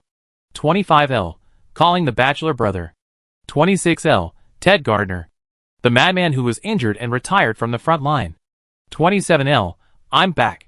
Refugee number 2 was indeed admitted as an exception. Ted personally guaranteed him and opened a back door for him. 28L, sure enough. 29L. I just want to say that this batch of refugees is not right. 30L. I really want to laugh, bitter smile. In short, Su Qingxin succeeded in repeating the grade. Xiao Sifang sent him Lu Da's communication code on the spot. So the funding was quickly settled. At the celebration banquet in the cafeteria, Su Qingxin ate 2 servings of nutrient mud in one breath, but still couldn't help crying on the table. The suppressed sobbing sound was so sad that anyone who heard it would cry. At the same time, the information of Xiao Sifang and Su Qingxin appeared on the desktop of the person in charge of W1. The slightly fat and dignified old man read it slowly, stretched out his hand covered with black spots, and gently tapped the desktop. Tell me, what do those people in the supervisory bureau do? The secretary who was questioned concealed his fear and said in a steady voice, no accidents have happened in recent years. Maybe it's negligence. The old man laughed. His dry and hoarse voice made the secretary's legs tremble. Xiao Qingjian's incident happened only a few years ago. How could they be so careless? If it was someone else who rebelled, it would be fine. These hundreds of millions of refugees are indeed impossible to supervise. But how could they not even keep an eye on his children? Analyze this. What could be the reason? The secretary had no idea what the reason was. At that time, the Lin family cut off contact with Lin Ling and deprived her of her second-class resident status, at the cost of tacitly allowing the royal family to interfere in the originally independent and autonomous supervisory bureau, saving her and Xiao Qingjian's lives, in order to show the royal family that they have broken off their relationship with Lin Ling. Everyone in the Lin family is under surveillance, especially Lin Yu, the head of the Lin family and Lin Ling's father, who is under 24-hour surveillance. Even when he goes to the toilet, Zui is under surveillance. How can he interfere? Therefore, he can only talk about the matter. The Lin family should not have any chance to contact them. The old man narrowed his eyes, as if he didn't hear what he said, and said to himself, do you think that old fox Lin Yu still thinks that the death of his daughter and son-in-law is related to me? When the accident happened and the news came back, the look in his eyes, it was like he was going to rebel. The secretary remained silent. Lin Yu relied on the fact that the supervisory bureau was the only authority in his Lin family, and had the ability to control the royal family. He first forced me to release his daughter, who broke the rules, and the ignorant refugees. After his daughter died, he threatened me to give him the opportunity to stay alone with his granddaughter. Do you think he gave away the resources at that time? The secretary said with a stiff upper lip. After Lin Ling died, the child was also under supervision for 5 years, and there was nothing abnormal. What you said makes sense. How old was the child at that time? If Lin Yu gave away the resources at that time, our people would not have failed to find out. The old man seemed to be convinced, and then thought of another person. Do you think this matter has something to do with Sin Bo? Without waiting for an answer, he denied it himself. I am old and confused. Although this child has a tendency to be more and more disobedient, he is still a good child. Very good. The secretary was sweating coldly, and his heart sank again and again. Your Majesty is becoming more and more suspicious. And he even suspects Vice Deanson, who he personally raised. He is now full of malice towards everyone who can pose a threat to the royal family. Why don't you speak? A majestic gaze swept over, and the secretary stopped his wild thoughts and said quickly, I'm sorry, Your Majesty. I really think that Lord Sin Bo has nothing to do with this matter, and I haven't recovered for a while. His answer satisfied the old man. He nodded and sighed. Yes, since it has nothing to do with them. It's 338's problem. This planet has never clearly defined the boundaries between second-class residents and refugees. Since they can raise a Xiao Qingjian, it seems that there is nothing impossible to raise another Xiao Sifang. Why are the second-class residents of 338 so confused? This is dangerous. The secretary looked up in horror, took a step back and knelt down directly. Your Majesty, be careful. Although 338's behavior this time is suspected of sheltering, the Interstellar Convention has not been completely abolished. Refugees from the outer city can enter the inner city for further studies by paying multiple times the tuition, regardless of major. This is clearly written above. Whether it is Xiao Sifang or Xiao Qingjian, they have passed the assessment and entered the school. It is not illegal or illegal. The hoarse laughter of the old man filled the whole room, sinister and creepy. The secretary pressed his forehead to the ground and closed his eyes tightly. Every cell in his body was trembling. Why are you so scared? I'm not so cruel as to destroy the whole planet for 2 refugees. The old man shook his head. But we really can't let 338 continue to expand this trend. Alas, why are you so stubborn that you have to treat slaves as human beings? Or maybe they live too comfortably, so they have the leisure to sympathize and understand the refugees. He kept talking neurotically, endlessly. I don't know how long it took before the secretary, whose armpits and back were soaked, heard his voice. Go ahead and solve this matter quickly to save me a headache. The secretary remained kneeling without getting up. You mean, completely deal with it? A sneer came from above. Kill them? Are you afraid that Lindy won't rebel and hand him a knife? They are just 2 refugees. Not that serious. Xiao Qingjian was so outstanding back then. But he still had to go back to the outer city to be an ordinary slave in the end. Just dampen their spirits and let them know the difference between refugees and second-class residents. Don't start another equal rights movement. I'm old and can't afford to experience it a second time. Yes. The secretary breathed a sigh of relief and quietly stood up and left. In the dim room, only the person in power, who exuded the smell of decay, was left, and slowly closed his turbid eyes. Self-improvement is the most effective way to change your destiny. No doubt about it. At least at this moment. The students of Crest College all think so. They witnessed with their own eyes how Xiao Sifang and Su Qingxin used their strength to change the reputation of refugees, from contempt to respect, and experienced it personally. What class differences seemed to no longer exist at this moment, and became simply different from person to person. Refugees are not all so incompetent and mean, just as second-class residents are not all of noble character. The students of Crest College suddenly reached an unprecedented harmony. The young people no longer raised hostile spikes against each other, and passed by each other briskly on campus. It feels like the world has become much better. Of course, there are a small number of people who don't think so, and feel that the sun and the moon are not shining. For example, Duan Feifei and Willie. Reconcile with the refugees? How foolish. Willie was angry in the office, and couldn't even drink his favorite tea. Duan Feifei had a gloomy face. Or it could be said that since she failed to frame someone and was punished by the department head, her face has never brightened up. At this time, of course, she snorted coldly. It's all caused by Xiao Sifang. The original Su Qingxin didn't have so many shady ideas. He was very honest in traditional machinery. Willie was so upset when he thought about it. If Terry hadn't handed the matter over to Chen Huan, the good-for-nothing, he would have gotten rid of this trouble long ago. No, we can't let her continue to destroy the atmosphere of our college. He made up his mind to get rid of her as soon as possible and not worry about the supervisory bureau. Her brother Xiao Bamian. Is there any way to get started? Duan Feifei was so angry when she thought of him. There is no way. The department head is keeping a close eye on her. I can't find a chance. Willie frowned tightly. Can I only wait until next semester and take advantage of the opportunity of field training to get rid of her? That time is too long. Duan Feifei was furious. Willie also felt that the longer the night, the more dreams there are. But he couldn't do it in the college. Wouldn't that be courting death? If only there was an opportunity to get her involved in the controversy. But where could such an opportunity be found? Time passed quickly in comfort. After the midterm exam, Xiao Sifang once again topped the list of both the combat department and the manufacturing department, completely shattering the luck theory that was still quietly circulating in the campus forum. Xiao Bamian, who scored full marks, was overjoyed to have successfully gotten the opportunity to answer questions, unaware that he had been wanted by the teachers of the School of Information, and even found in the public reading room by them. After ambushing cameras, they were just waiting for him to show up next time and catch him red-handed. Of course, these things had nothing to do with the two parties involved. They were busy, studying and working for the fat boss. On Wednesday afternoon, the brother and sister went to the old machine warehouse together.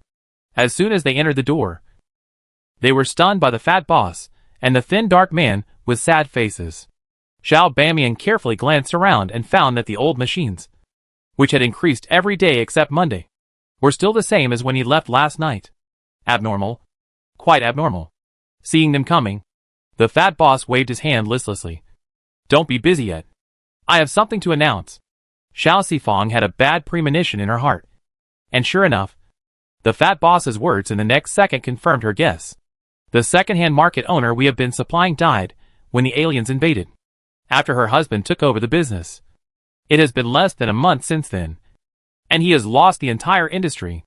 We agreed to pay them once a month when we supplied them with goods. That useless bastard was supposed to pay the first installment when he took over. He told us that he was not familiar with the whole business, and that he suffered losses after the war. So he hoped that we would understand and give him a month. The fat boss gritted his teeth. As a result, when it was time to pay the goods this month, he went bankrupt. So we can't get back our investment for 2 months. It's not just that. The dark and thin man shook his head tiredly and took over the conversation. Because we didn't expect the biggest customer to go bankrupt. We invested too much during this period, and the goods were seriously overstocked. In addition, during the period when Skynet collapsed, we basically exchanged all our cash for protective shields and oxygen. Now the capital chain is broken, and the loan is due soon. It will be troublesome if we can't pay it back. Xiao Sifang. I always feel that this trend is familiar. She recalled for a long time, and finally found the answer on the fat boss's face. Didn't this boss go bankrupt because of the development momentum ahead of time and failed to predict risks? This is falling in the same place over and over again. If we can sell all these backlogs in a short period of time, the money we get back can at least pay off the loan first. The fat boss frowned. But except for the bastard who ran away, we can't consume much retail investors. What can we do? Starting a business is really too difficult. His luck is really too bad. The dark-skinned man took a deep breath and made a difficult decision. Or I'll sell the house first. The fat boss, no. You only have one house. Where will you live after selling it? I'll find a way to get the money. The repair shop has made a lot of money under my wife's management. At worst, I'll beat her up again. His tone was tragic, and the dark-skinned man was also moved.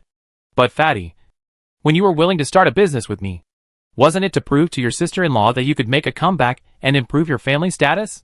The fat boss said sadly, I can't care about so much. Get the money first. 4 sides. They cried so hard that Xiao Sifang couldn't bear it anymore. He calculated his assets and began to find out about their debts.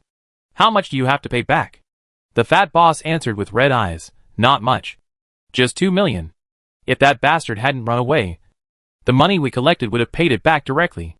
We have now collected 600,000 yuan. And we still need 1.4 million yuan. But we can't squeeze it out?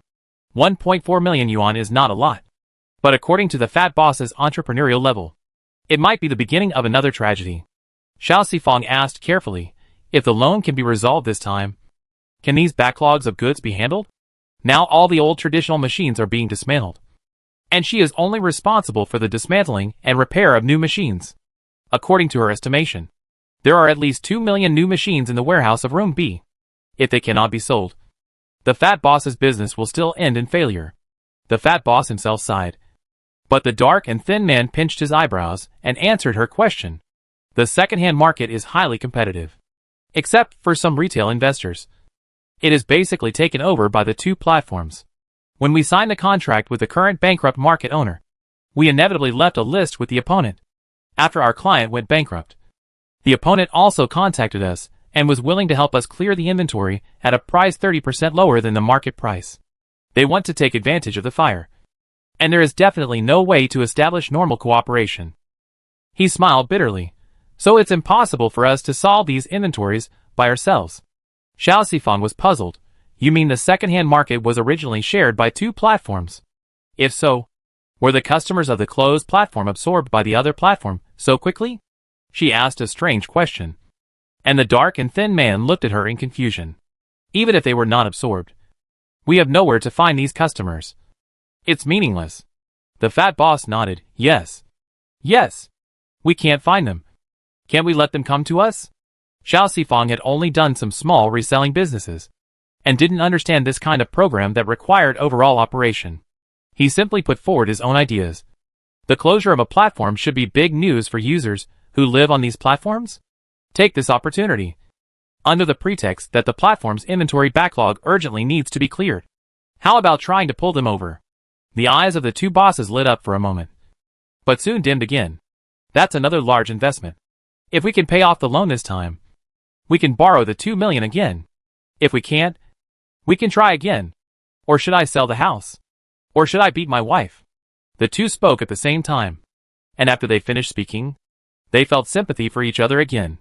Xiao Sifang thought that doing business was really complicated, and his peripheral vision caught the protective shield on his brother's hand. Although the fat boss's original intention of being kind to them was to gain more benefits, it cannot be denied that he really provided help, and that he was indeed a pretty good person. When you get help from others in times of difficulty, you should return the favor when others are in trouble. Xiao Sifang made a decision and said solemnly, I have a classmate who is the daughter of a shareholder of Yuanao Group. She is planning to find a project to invest in recently. Can I ask her if she is interested in developing the second-hand market? The two bosses were shocked and looked at each other. Really? She and I are good friends. Xiao Sifang nodded to the two people, who looked distrustful without changing her expression. More than 1 million is just pocket money for her. I will ask her now. Wait for me. After that, she made a call and walked out calmly. The fat boss opened his mouth and finally looked at Bamian, who was standing obediently on the side. Is she telling the truth? Based on Xiao Ba's understanding of her, it was most likely that she was acting. But he was worthy of being a person who had fought side by side with Sifang for many years. He immediately showed a nervous expression and said tactfully, she has a good friend in the inner city, and she is usually very generous. But I don't know if she is the daughter of that shareholder. The half-heartedness of his words made it more credible. The fat boss patted the partner's shoulder. Shall we wait? The partner looked at the back of the person walking out the door and nodded with a glimmer of hope. Xiao Sifang outside the door really got through this time. And the person he was communicating with was indeed Lu Yi. The tool man also has dignity, and she would let him know if she knew about it. The person who was shopping with Yuan suddenly received this call. After listening to the whole story and cursing simply inhuman and disgusting and other conventional words, he became interested. Can I really invest a little? It seems promising. Xiao Sifang, who was petty, was willing to take risks with others and immediately agreed to her request. Then let's each take half. 700,000 yuan each. I will negotiate the profit sharing. If we make money, we will also take half. Louis thought about how she negotiated with her mother and felt that this person was reliable. So she readily agreed. The 700,000 yuan arrived in an instant, and Xiao Sifang walked in front of the two bosses again and told them the good news in their suppressed expectant eyes. She agreed and transferred the money to me directly. But she had a request, which was to divide the shares according to the capital ratio of 1:1. And your current assets plus the money she invested should be combined to calculate the ratio.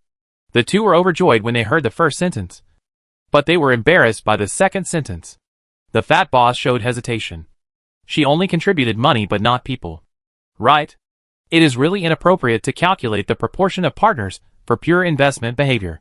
Can we discuss it again? Then what do you think is appropriate? I will communicate with her. Xiao Sifang just said a condition casually, without intending to fight for the benefits, and just threw it back casually. The fat boss looked at the dark and thin man, who pondered for a moment and said, how about this? An investment of 1.4 million, and dividends based on 20% of the total assets. She is helping me in a timely manner. Fatty and I are both honest people. This is the highest condition we can offer. If it is higher, I might as well sell my house to pay for the loan. Xiao Sifang thought about it and asked, what if the scale expands in the future? Then we should continue to invest at this ratio. Xiao Sifang went to see the fat boss again, who nodded repeatedly. Listen to him. He has more ideas than me. Then there will be no problem. Xiao Sifang pretended to send a message to Lu Yi, waited for 2 minutes, and then directly replied to the two bosses who were waiting anxiously. She said no problem, in order to reassure them. Xiao Sifang also emphasized, she is not short of money, so you don't have to be too stressed. If the funds are not enough, you can let me contact her again. The main thing is to develop steadily. After that, he transferred the money to them. The fat boss looked at the newly acquired 1.4 million star coins and patted her thin shoulders excitedly. You and Xiao Xiao are both my lucky stars. Wait, I will do a good job this time and let that woman know that I will never fall. Due to the serious backlog of inventory, the two bosses did not plan to continue collecting junk before they were dealt with. Therefore, Xiao Sifang and the others only needed to deal with the remaining unprocessed things, and they could rest for a while. While they were working hard, a few uninvited guests came to the gate of Chris College. A group of 6 young men and women stopped an ordinary student in a very arrogant manner. I heard that your college has fallen to the point of associating with refugees? The student who was stopped had a high psychological quality. He was not afraid of being surrounded by a group of people. He looked at the person who was talking inexplicably. What do you mean by falling to the point of associating with refugees? The leading boy raised his eyebrows. Playing dumb? The campus forum of Chris College is not encrypted and only allows students from your college to log in. You are really promising to brag about a few refugees. The student who was stopped was stunned, and then explained in a gentle voice, that's because they are really good. We just acknowledge this point. We students of Chris College still have this kind of grace to affirm the excellence of others. Puff. The people behind the boy laughed out loud, and one of the girls even stretched out her white and tender finger, pointing directly at the nameplate of the academy, mocking loudly, appreciating the excellence of others? I think your Chris Academy is becoming less and less useful, and it can be trampled under the feet of refugees. But it's true. When the aliens invaded, only Chris and our 338 12 academies lost 62 people. And the reason is conceivable. Don't go too far.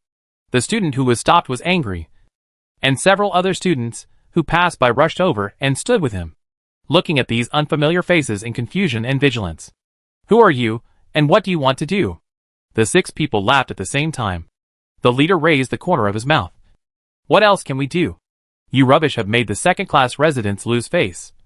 So we have to work harder and come to get the place back. The 6 people started fighting directly at the school gate, injuring several students and even the guards who came to stop them. The security department was very close to here and arrived at the scene in less than a minute. A group of armed men surrounded them. The leading boy was not panicked at all, but became more arrogant. Chris has really become so useless that he calls in armed men when he can't win.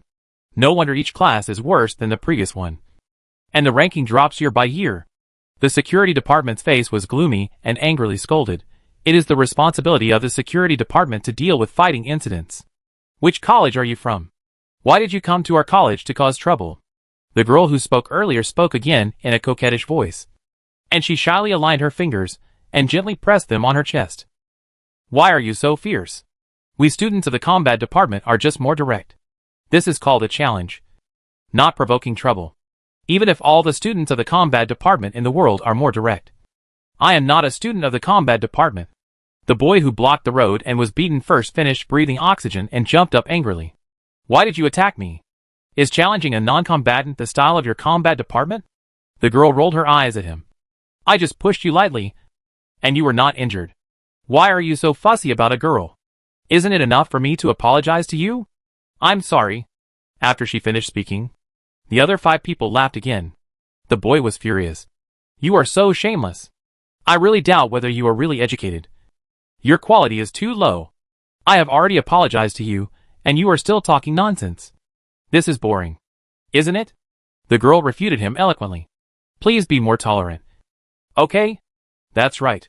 The leading boy looked contemptuous. You can talk more than a woman. Isn't it shameful? Oh, sorry. I forgot that you Chris have no concept of shame or not. I have never seen someone who is so righteous when making a scene at the door. Let alone the young students. Even the adults in their 40s and 50s in the security department feel unbearable. Hurry up and leave. If you don't leave, don't blame us for being rude. This is the academy, not a place for you to cause trouble. The leader shrugged fearlessly. We are here to cause trouble. To the trash who is the first in your combat department. The little fight just now was our challenge. You should notify people to come over quickly. We can have a regular competition. It doesn't matter if that dirty refugee doesn't dare to come out. 6 freshmen from your combat department should come out. Everyone should take turns. If your people can stand to the end, we will kneel down and apologize. But if not, he raised his eyebrows. The 6 contestants should not be so shameless to go to the combat department again. You don't deserve it. Arrogant. Too arrogant. Fuck. Are you afraid of them? Are there any students from the combat department? Call them. Calm down. They must have something to rely on if they dare to say these things. What do you mean by combat department? They are here to stir up trouble.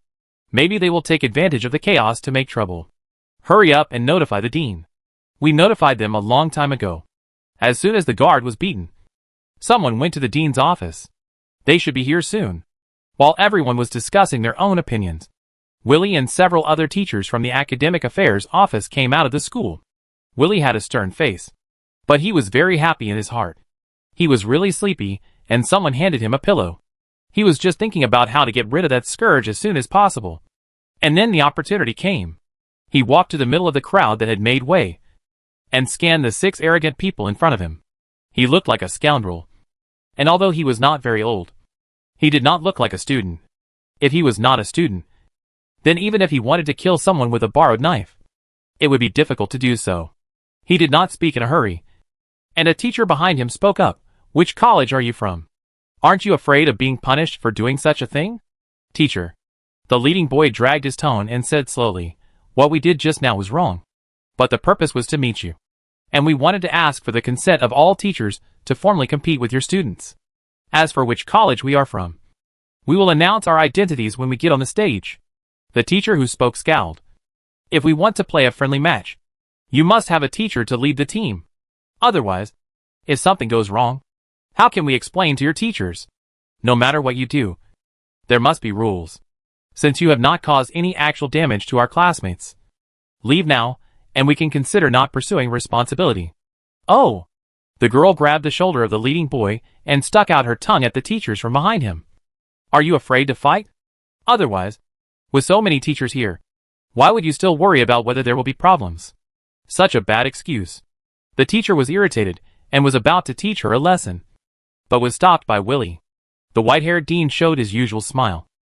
"Students of the combat department really can't avoid fighting. Since you insist, let's fight." "Dean, this is against the rules. Don't fall for their provocation." The teachers behind were anxious. Willie waved his hand. "It's just a competition. If someone comes to provoke us, our students of the combat department will not dare to fight, but will lose everyone's spirit. But for safety reasons, let's ask Vice Deanson to come as a witness. Ask Bo to be present." The teachers relaxed a little. With this person, there really won't be any trouble. Their non-objection made Willie's smile more genuine. This was a once-in-a-lifetime opportunity. Judging from their words, these 6 people were originally targeting Xiao Sifang. If they could win, they would most likely kill Xiao Sifang directly on the stage. If they lost, that would be even better. He would have someone to take the blame for getting rid of Xiao Sifang behind his back. As for whether the presence of Vice Deanson would allow Xiao Sifang, who might have died on the stage, to survive, the ring was blind. And these people could just burst out energy and heat.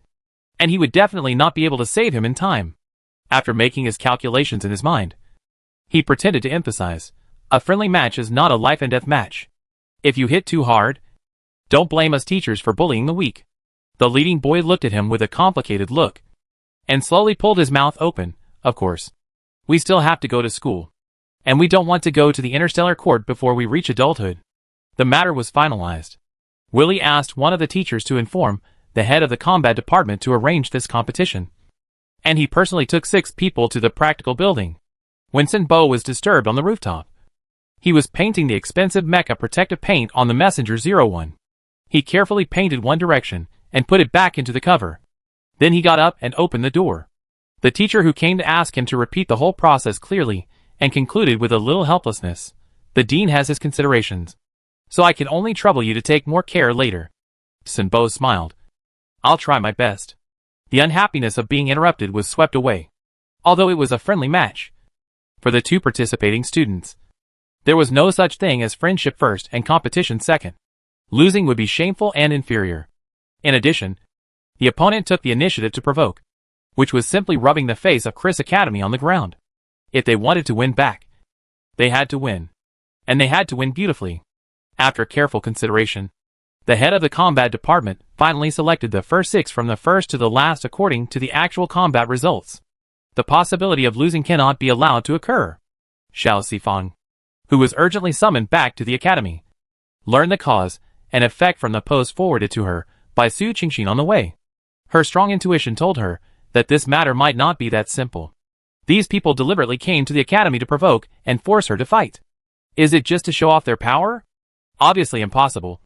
9 out of 10 times they have ulterior motives. Xiao Sifang remembered the experience of being knocked unconscious and thrown away on the ruined star, and decisively chose to contact the real rich woman before the game and borrowed a protective shield. She could sacrifice on the battlefield if there was no other way. But she couldn't die in vain due to various conspiracies. Practical building. The spacious door has been completely closed, and 2 seniors from the combat department are guarding the door. Outside the door is a large crowd of people who come to cheer watch the excitement.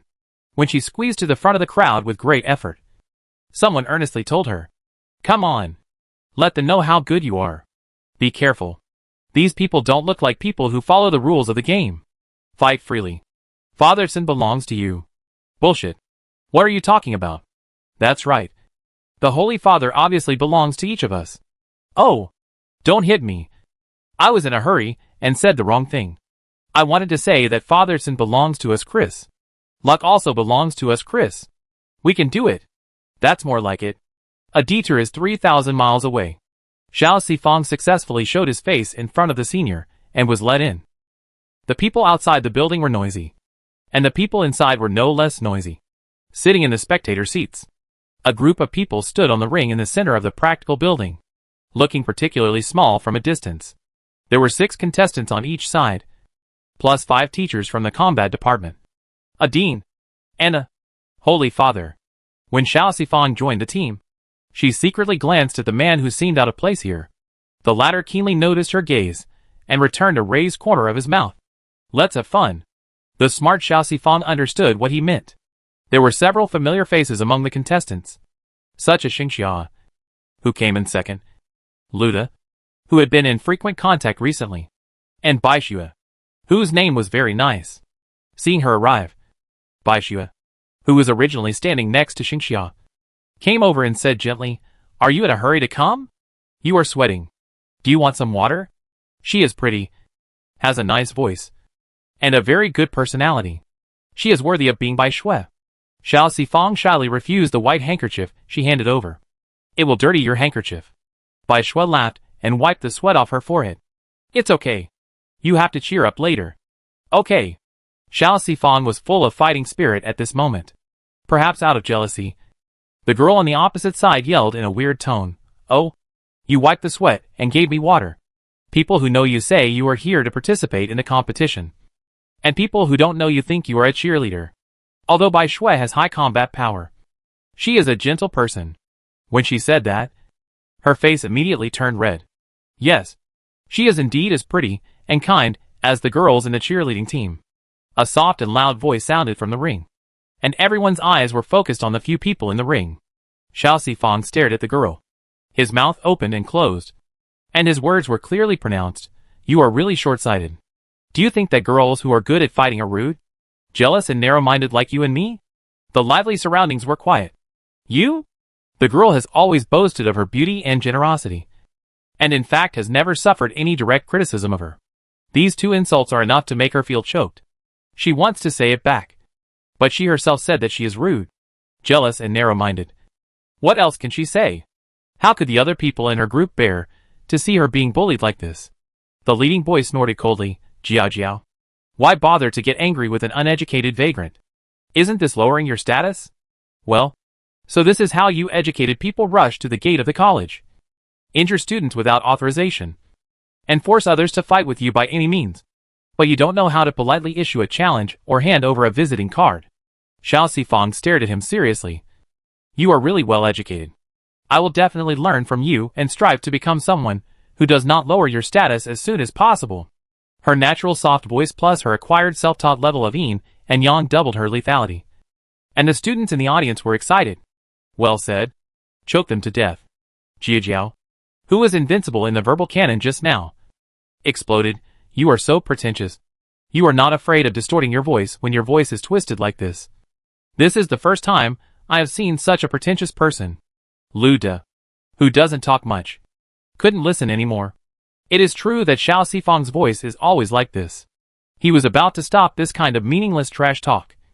But Xiao Sifang, who usually doesn't communicate with everyone, was like a flood that had been opened, and he couldn't stop at all. "I'm sorry. I'm not very good at talking. Did I make you angry? Don't be angry. Okay, I can change it. Or you can teach me how to make such an ugly voice like you without any pretense or affectation?" Jiao Jiao's eyes widened. Her white and tender fingers could no longer move, and she could no longer maintain the position on her chest. The other 4 people came forward to help. "I didn't expect that the teachers of Chris Academy would just watch your students swearing and not stop them. Xiao Sifang, you can't do that. Adults can't interfere when children quarrel. You are very arrogant. I hope you can still be so arrogant in the competition later. But don't cry. Xiao Sifang, okay. Then I won't cry. I'll let you cry. You are looking for death. Xiao Sifang, how can you say dirty words? You are so uneducated. You are lowering my level. Forget it. Don't tell her. If you get bitten by a madman, do you have to bite back? Hearing this, Xiao Sifang immediately covered his mouth and looked at Bai Shui beside him in panic. The latter couldn't help laughing and said, "It's okay. It's not too late to ignore these madmen now." The crowd was stunned and deeply impressed by this victory of 1 against 6. It turned out that the refugee students didn't talk in order to leave them a space to breathe freely without oppression. Sin Bo's smile deepened until a little bit of white teeth were revealed. Cute. The ring match adopts a wheel-style battle method. The 6 players from both sides go on stage in turn. The loser will be replaced, and the one who sticks to the stage at the end wins. After consideration, the head of the combat department decided to put Xiao Sifang on the 3rd stage and Xingxiao on the last stage. If the opponent is just good at talking, then Xiao Sifang can end the battle. If the opponent is really strong, then Xiao Sifang in the middle can also disrupt the opponent's rhythm. And then Xingxiao will take the bottom, which is foolproof, according to the rules of the ring.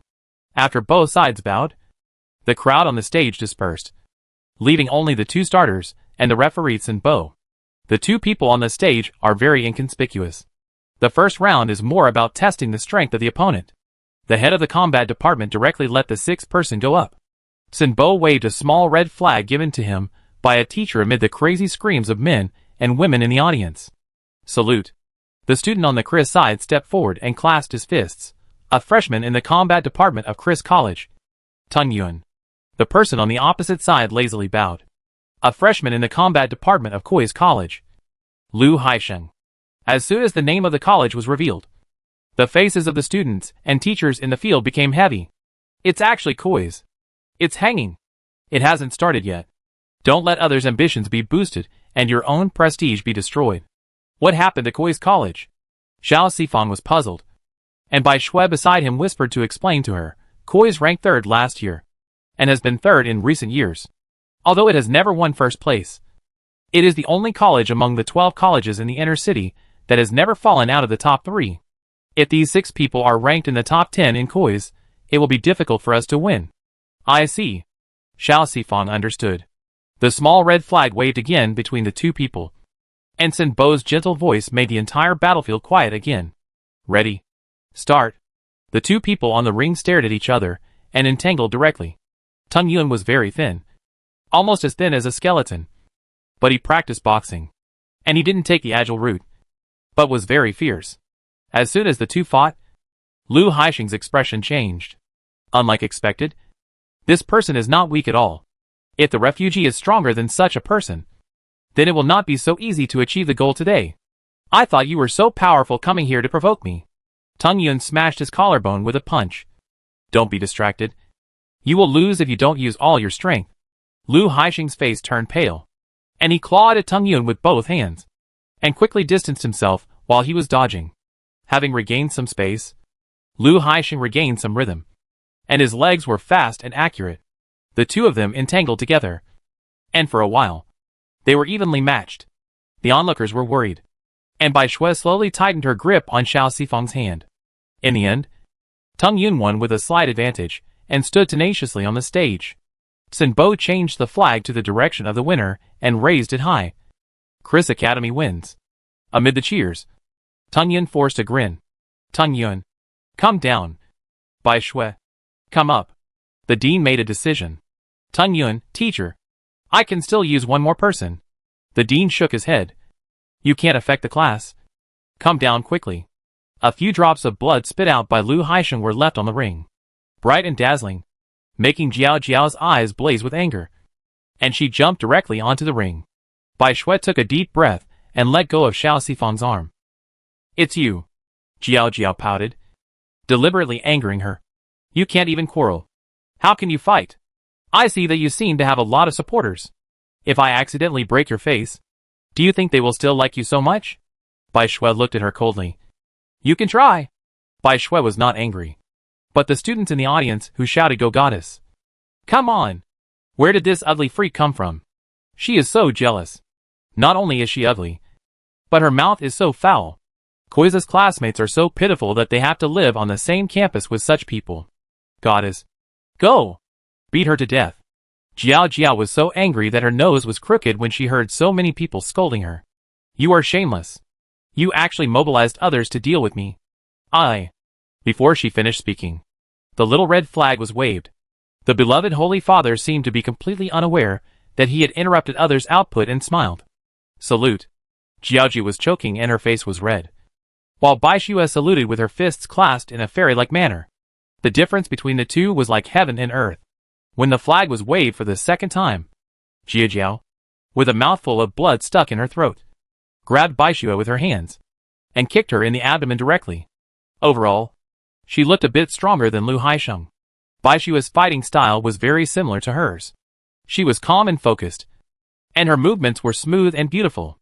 Everyone has a temper. Bai Shue was not angry, but she felt bad. She couldn't say those unreasonable words. If she really fought, she would never miss this opportunity for revenge. She is not very narrow-minded.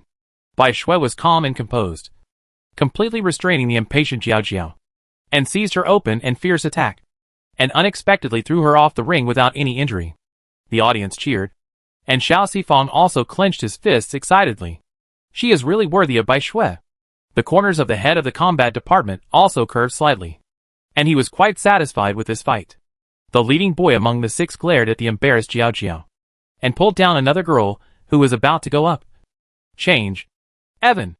The other four people, including the bruised Jiao Jiao, showed surprised expressions, but Evan himself was not unusual, and he went up when he was asked to go up. The students from Chris Academy were dissatisfied when they saw that they replaced the girl who was supposed to go on stage. They must have replaced someone stronger to deal with our goddess. It's shameless for a man to hit a woman. That's right. You can tell at a glance that this person is not the type to be gentle with women. Hey. The goddess is not a pushover. Okay? Maybe she can beat another one. Come on. Goddess. When the crowd was looking at Evan, Snow White was also looking at him. This man was sturdy, with dark skin and particularly developed lower limbs. He should be a power player. The replacement of the opponent proved that this person was not weak. He was definitely replaced to quickly get rid of himself. And she had just consumed a lot of physical strength and was slightly injured. So she was probably not his opponent. In this case, Bai Shue had made up her mind. They wanted to end it as soon as possible. So she would not let them do so. She would drag it out as long as possible. After the battle began, Evan's attack was as swift as expected, and his strength was even stronger than expected. If she hadn't wanted to delay time and just wanted to retreat, the first attack from this man would have made her suffer. Evan snorted, "Hide?"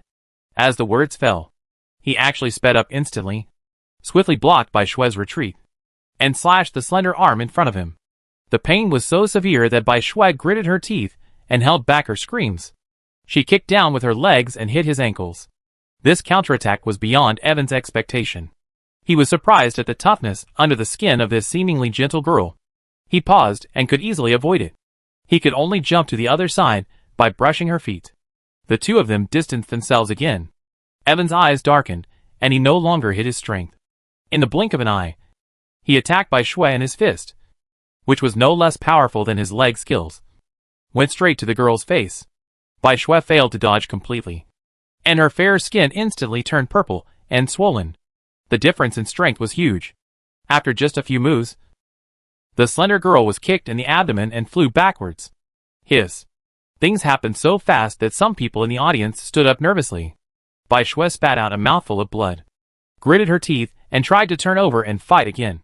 But her body was completely out of control, and she couldn't even turn around. The expected pain of hitting the ground did not come. She was caught by a not-so-broad embrace and landed gently on the ground. She raised her head with difficulty, and before she could see the face of the person coming, a bottle of oxygen was stuffed into her mouth first. A soft and sticky voice came from above anxiously. "Hurry up and breathe. It relieves the pain." Bai Shue wanted to say that besides the pain point, there was actually no need to breathe oxygen so anxiously, but the mouthpiece blocked her voice. So she had no choice but to cooperate with the repair first. "Let me do it." A teacher stepped forward and carried the person off the stage. All the teachers present, including the head of the combat department, did not expect that the third boy on the other side would be so strong. He forced Bai Shui off the stage in less than a minute and injured her badly. The head of the combat department regretted not putting Lu De in the third place.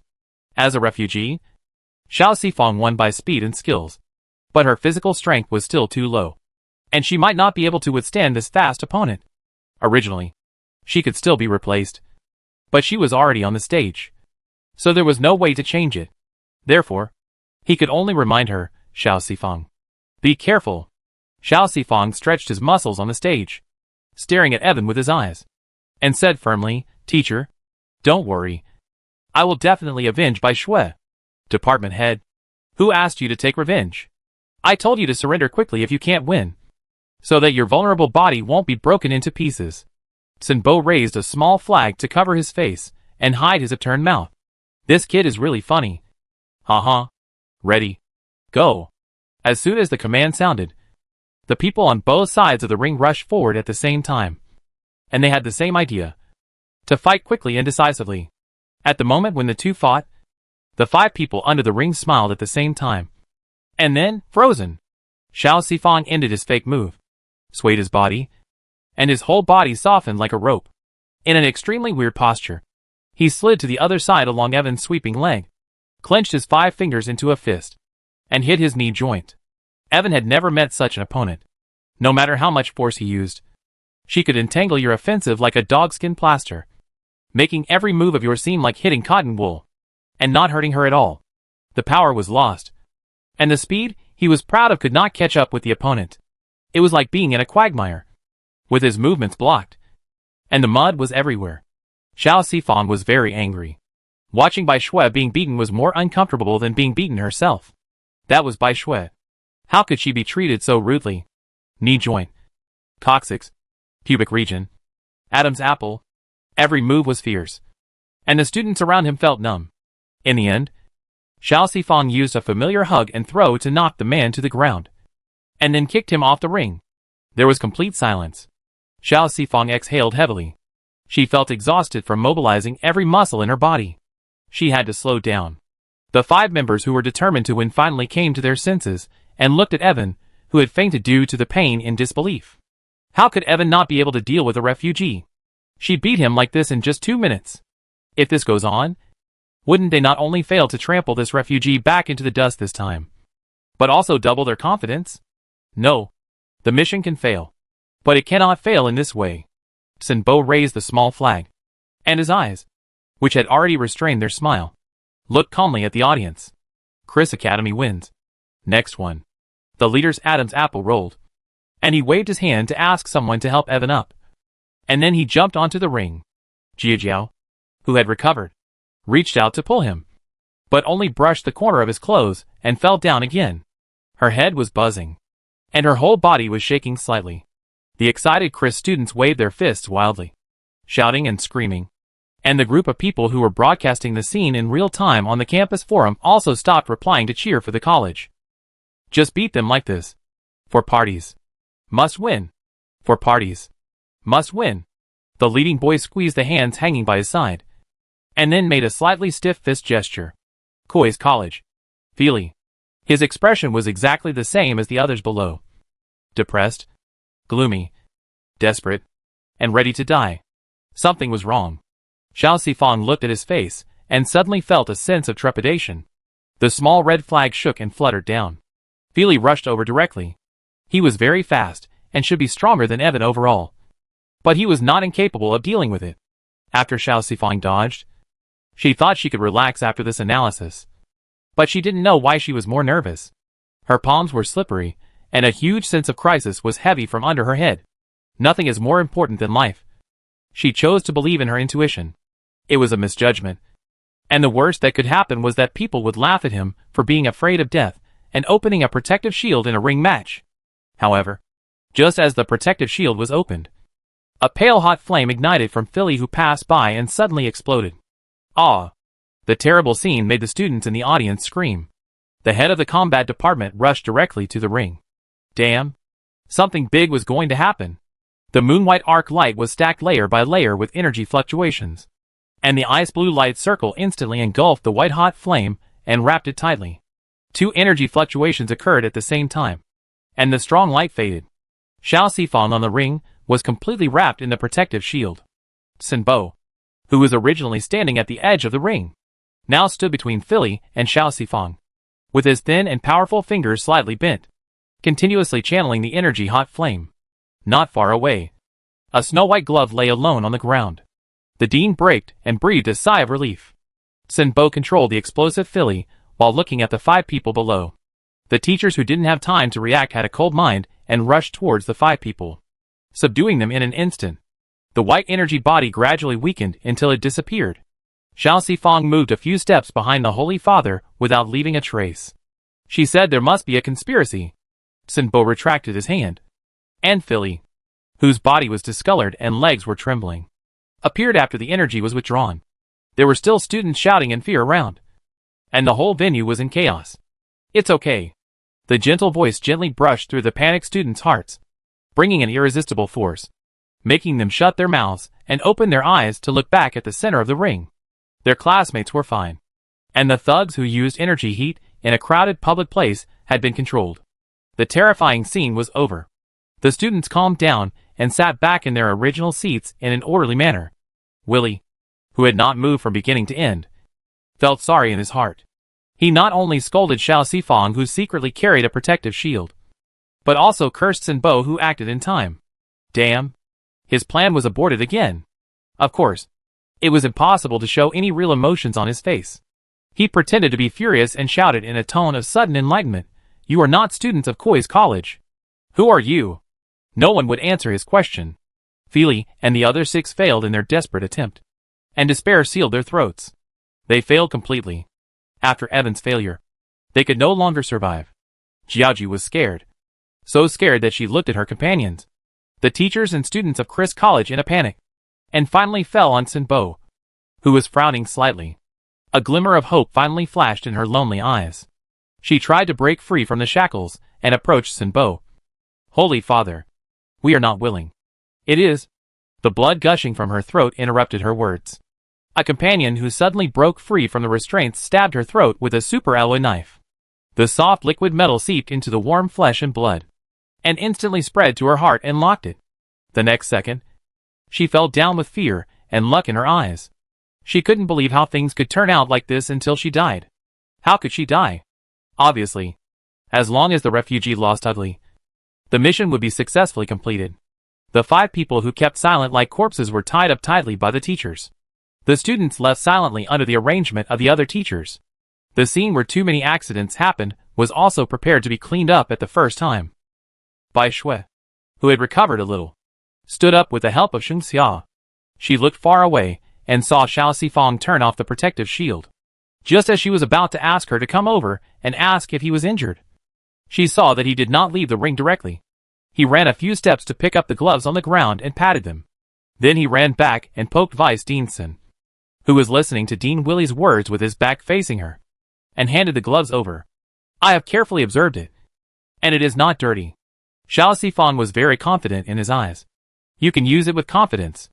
The hand with every inch of flesh and bone was just right to take the gloves. Sinbo naturally blinked at her. "Thank you." Xiao Sifang sobered up, took 2 steps back and saluted him, and said seriously, "You're welcome. It's my honor." The attitude turned 180 degrees, and the connection was extremely natural and flawless. Bai Shui. People from the outer city treat others so naturally. Facing such an unattainable figure as the Holy Father, are they also generous and not timid? "Are you feeling better?" Xiao Sifang, who subconsciously went to pick up something, left the always bewildered Saint Father and ran to Bai Shui, asking with concern. The girl, whose face was swollen but still beautiful, shook her head and looked at her tenderly with her beautiful eyes. "I'm fine. Are you injured?" "I haven't had time to get injured yet," Xiao Sifang said, looking at Sheng Xia, who was holding the person. The handsome young man's ears turned red, but he didn't let go. The people in the actual battlefield had almost left, and they, the contestants, were left at the end with the teachers. The dean had reported the matter to the supervisory bureau, And next they just had to take good care of the 5 living people and the corpse. And wait for the people above to take over. And the matter would be over. Xiao Sifang, who was selective and discerning, and Bai Shui, whom she was destined not to have, exchanged a few words of concern and stepped back. Luda patted her shoulder and talked to her. Do you know these people are coming for you? You even wore a protective shield on purpose. It was just my intuition. On the way here, Senior Su sent me the whole story. It seemed that they were deliberately trying to cause trouble for me. In short, it's better to be prepared. I borrowed one from Louis, and it really came in handy. She felt distressed when she thought about the price of the protective shield. She didn't have much in total assets. Why did she spend hundreds of thousands, or even millions of dollars recently? She was so extravagant. Luda nodded, looked around, and his eyes stopped at Willie, who was talking to Vice Deanson with a serious face. He quickly retracted his eyes, lowered his body, and said in a low voice, "You have to be careful of Willie. I always feel that this matter is related to him. Students like this who cannot prove their identity should not be allowed into the campus." But Willie found excuses and cooperated with them to hold this ring match. If you say he has no tricks, Luda will not believe it even if you kill him. Xiao Sifang hummed. She has always been careful of the dean. From the dean's performance today, it seems that he really doesn't want to let her go. It's a bit annoying. By the way, has your physical strength caught up a lot? Is your performance today better than the midterm exam? My physical strength has improved, but not by much at once. Whether it's bones, skin, flesh or endurance, it's still a fatal flaw that holds me back. Recently, the intensity of training has been quite high. Louis and I get up at 5 o'clock and practice for a while in the open space of the dormitory building when no one is around. We also play 1 or 2 games before going to bed at night depending on the schedule. After the invasion defense war, in order to improve her strength as quickly as possible, she made a more stringent study plan for herself. In addition to ensuring 5.5 hours of sleep every day, she tried to distribute the dry knowledge learning to walking and eating as much as possible, so as to gain more time for training and studying practical skills. After being discovered by Louis, many single-player trainings were changed to double-player duels, which was more efficient. Xiao Sifang was very frank about his efforts. When asked by Luda, he selflessly shared his schedule. In addition, the fact that they were both students of the combat department and the manufacturing department made her feel a sense of mutual appreciation. So she added a few more sentences. The content of the manufacturing department is relatively complex, and the memory points are relatively messy. The knowledge points that are purely memorized by rote cannot be preserved in our memory curve for a long time. So we need to assist with the corresponding physical materials to strengthen cognition and natural memory. For example, the solid form and liquefaction standard of the most familiar hygiene can be combined with the experience of fighting aliens, and supplemented according to the blood volume area, entry point, diffusion range, etc., so that we will never forget it. Another example is the compound product oil-thin plastic, which is the most popular insulator. Whether it is the anti-corrosion layer of interstellar spacecraft or the insulation board of traditional machinery, it is within its application range, so its characteristics can be associated and memorized according to the general environment. Ruda, sorry. He only knew that the raw material of the supralin knife was tartar, but he never knew about the blood volume area incident point diffusion range. Nor did he know that oil-thin plastic was originally an insulator. He didn't even want to deepen any memory curve. He was just a simple minor student without any fancy tricks. And he didn't intend to make things difficult for himself according to the difficulty of the course of the manufacturing major. Really? No. When Xiao Sifang stepped out of the combat building, Willie was still expressing his remorse to Sinbo bitterly. I didn't think it through. Fortunately, you were here. Otherwise, I would be blamed for this incident. Rubbish. After Xiao Sifang spat in his heart, he was surrounded by his roommates, and Xiao Bamian, and Su Qingxin, who had been waiting outside. Sifang, are you okay? I heard that those people are professional killers. Is that true? Are these people sick? They are so troublesome. Don't forget to transfer the money for the protective shield to me. Did you use it? Don't try to take advantage of me. Alas, if there is a first time, will there be a second time? Xiao Sifang hurriedly transferred the money, patted Bamian, who was used to worrying about everything, and the group went back in a lively manner. After returning to the dormitory, he took a shower first, And when he went out, his roommates started browsing the forum again, chatting while browsing. Just in case, the teacher from Koi's college came to confirm. And it turned out that he was not a student of their college. Think about it. It's true. He came to provoke and beat people directly. Even if he won, he would definitely be punished when he returned. Which student is so stupid? I saw an analysis on the forum that was not wrong. These people should be sent by the extremely hostile refugee organization. The purpose was to kill Sifong. But they didn't expect to be killed in return. Sifong, have you finished washing? Oh my god. Can you tell me where you got such great perseverance to do everything so well? The roommates temporarily put down the forum and turned to look at her expectantly. First, not everything is done well. And second, Xiao Sifong looked at the 5 heartless refugee roommates, picked up a bracelet hanging on the small self-made desktop stand and put it on, admiring it for a while before saying, to prove that we are not that bad, and then strive for a fair competition opportunity. Everyone laughed dryly and secretly glanced at Louis, seeing that she did not show any contempt or disgust. Someone spoke up. Sifong, the equal rights movement has not won a fair chance to compete. The implication is that if a group of people can't do it, it's even more impossible for one person. Xiao Sifong didn't care. That's because the starting point of the equal rights movement is wrong. Why should we fight with an inferior status? Why should we fight for our rights by changing the consciousness of second-class residents and making them understand the extent of our exploitation? Since the goal is equal rights, we must also demand ourselves with considerable responsibilities and obligations while fighting for power. As long as we are strong, why should second-class residents look down on us? Xiao Sifong looked at his confused roommate and added, of course, the sacrifices of the equal rights movement are also valuable. Otherwise we would not be able to take a new path. Bang! Louise slammed the table. She was the first one to stand up and express her agreement. Well said. Do you know why we hate refugees so much? It's because you are useless and consume resources. Seeing her so righteous and awe-inspiring, Xiao Sifong did not thank her for her agreement.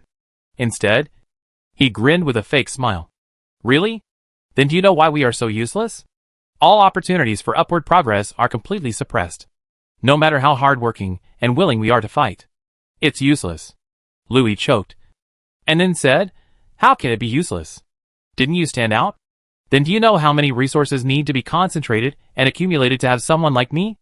Our struggle is countless times more difficult than you think. Louis recalled the last time they quarreled. That time they quarreled because they underestimated the ability of the refugees. This time they quarreled because they overestimated the possibility of the refugees? But you don't need to think too much. We will make our efforts.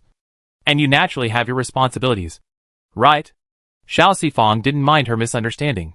She never needed the understanding of the people in the inner city. The atmosphere was stagnant. Ada calmed down and made a round. Do you know about the opening of the ruined star?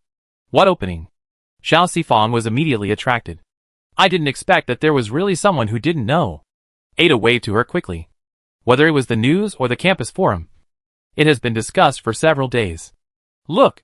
The screen was filled with a lot of content. And it took Xiao Sifong 2 minutes to finish reading it from beginning to end. The Interstellar unified the establishment of the Alien Hunter Mercenary Association. As long as you register with the association and get a badge, you can go to any ruined planet to hunt. And a recycling station has been built on each ruined planet, which has a certain rescue capability while recycling aliens, and is not completely helpless in terms of safety. The most important point is that hunting aliens is paid. Every time you kill or capture an alien, you can get a corresponding reward. She was moved and had an idea. Ada knew what she was thinking when she saw her like that, and rolled her eyes. You can't do it. Only second-class residents are eligible. Xiao Sifong's eyes shot towards Louis like a sharp sword, and her tone was slightly flattering. You want this reward? Use your own hands to achieve it. Louis, come on. They were just arguing. No matter how they talked about the matter, wouldn't it be embarrassing to change their attitude so quickly? And he treated her so badly just now. And now he wants to use her again. No way. No. I don't want to at all. Xiao Sifong was disappointed. But she didn't feel disappointed for too long. Without Louis, there was still the fat boss. She worked hard and the fat boss came forward. And they cooperated seamlessly. As for how much risk a person would face in finding and dealing with aliens alone, she had not considered it yet. Seeing that the atmosphere had calmed down, Ada switched the screen back to the post discussing the 6 killers, and climbed the ladder in a hurry. This matter is getting bigger and bigger. And the news has come out. She read the summary of the news that the poster had posted in the post. A certain college was invaded by 6 young men and women. And their purpose may be to kill refugees. The Supervisory Bureau is fully investigating the specific situation. Make a big fuss. The bigger the better. Nora almost applauded the well-developed media in the inner city. It's well known. Let's see if that illegal organization dares to attack refugees. Xiao Sifang lowered his eyes and thought for a while. Then returned to his seat. Is it really just an organization that hates refugees? Will he came to them? Can the Supervisory Bureau find out what's behind it? The main star's Imperial Palace. A thin, gaunt, white-haired old man respectfully saluted the person on the throne, and then presented the things in his hand. Your Majesty, please take a look. The precious paper documents were spread on the tray in front of him. The drowsy emperor opened his cloudy eyes and waved his hands. You old thing. You can handle any small matter yourself. Why bother me? The monitoring star is not close to the main star. And you are in good spirits and have the energy to run back and forth. Lin Yu kept his half-kneeling posture unchanged, and said in a loud voice, It concerns your secretary. So your Majesty needs to decide. The old emperor's eyelids jumped, and he cut the secretary, who had already softened his hands and feet like a sword. What's going on? The secretary himself had not received any news from the 6 people he had sent, and was waiting anxiously. He never expected that the Supervisory Bureau would come to him first. Just considering the speed and efficiency. No wonder His Majesty was afraid. Of course he couldn't admit it, because if he did, he would be in prison for life. He could only claim that he didn't know what was going on and fight for a glimmer of hope. Lin Yu was neither humble nor arrogant, and pointed to the document with both hands. Your Majesty, take a look and you will understand. He was respectful and humble, but his approach was very tough. He just pretended that he couldn't understand the emperor's meaning and insisted on biting it. Just kidding. How could he let it go? The Supervisory Bureau has retreated again and again in the past 20 years. And this old monster, who should have been buried long ago, is still pushing it forward. The rabbit will bite people when it is cornered. Do you really think that their Lin family is dead? The old emperor pulled the corner of his mouth, flipped a page, and then closed his eyes. He is not good at doing things, but he is good at making trouble. I thought something could make you so angry. It turns out that your granddaughter made a mistake. But, haven't you cut off your relationship? It's better not to get involved too much. Okay. The people under him were too stupid. There were too many evidences left from the beginning to the end of the work. He couldn't get away with it. So he simply admitted it and took the initiative. Your Majesty, it was the college that notified the Supervisory Bureau, not the individual. I am not here to seek justice for an ordinary student, but to ask you for an answer that the college can accept. The high-sounding rhetoric made the old emperor laugh. It turns out that I am narrow-minded and care too much. But Lin Yu, you know my political views. Dispersed resources are a huge disadvantage for us to resist the aliens. So refugees can never stand out. I ordered this to be done. But I didn't want to hurt your granddaughter. I just wanted to teach her a lesson and let other refugees see that no matter how much they resist, they can't surpass the second-class residents. The purpose is still for social stability. Others don't understand. But you, as the head of the Supervisory Bureau, should understand me. Lin Yu didn't even look at him and repeated, Your Majesty is kind and I am ignorant. I just want an answer to put an end to this matter. You are unmoved and don't know what to say. The old emperor suppressed his anger and kept repeating in his heart that it was not the right time yet. He barely maintained his tone and said, Okay. Okay. Don't you just want a promise? I promise you that I will keep them away from your granddaughter in the future. Okay? Lin Yu finally raised his head. Your Majesty, there are no girls in the younger generation of my Lin family. So how can there be a granddaughter? It's just that the Supervisory Bureau abides by the law and acts according to the rules. No matter who it is. If they violate the law, they must bear the corresponding consequences. And for those who abide by the law, the Supervisory Bureau will never let them suffer grievances, and will do its best to protect their legal rights and interests. What a Supervisory Bureau! The old man on the throne twitched at the corners of his mouth, and the veins on the back of his hand bulged. He used up all his strength to not get angry, and smiled and said, Yes. The Supervisory Bureau should be fair and treat everyone equally. You did the right thing. You did a great job. Lin Yu stood up and clasped his fists. Your Majesty, you are too kind. I will deal with it right away, and will not let down the trust of hundreds of billions of residents in this vast sea of stars. After saying that, he turned around and left, his back straight and his feet moving. After he left, the secretary knelt down directly, not daring to raise his trembling head. The old emperor exhaled heavily, leaning on his elbows on the throne. Look! How can he take me seriously? He comes and goes as he pleases, more comfortable than in his own home. Is he going to rebel? This time he thinks I'm going to attack his Lin family bloodline again. And he turned his face away from me. Tell me, even if you do things a little more efficiently, or even let someone kill that thing directly, he will still have this attitude. Right? The secretary fell to the ground and said, Subordinate. Subordinate. Oh, that's enough. Why are you stuttering? Can I still kill you? I'm old and soft-hearted. I'll just let it go. Go down. Reflect on yourself, and summarize your experience. He waved his hand, looking extremely tired. The secretary crawled out, not daring to delay for even a second. He knew that he was able to save his life not because he was soft-hearted, but because killing him would be useless. Next time, he would be told to die a more miserable death. After the evening class, except for the bright headlights on the road where the teaching building and the dormitory intersect, the rest of the places only have small ground lights on. The light is dim, making every corner even quieter. With a glimmer of hope, Xiao Sifang sneaked to the old place. As soon as she stretched her neck and looked out from behind the tree, she saw the Holy Father sitting lazily on the bench. She hurried over. It's great that you are here. Sinbo slowly put his eyes on her.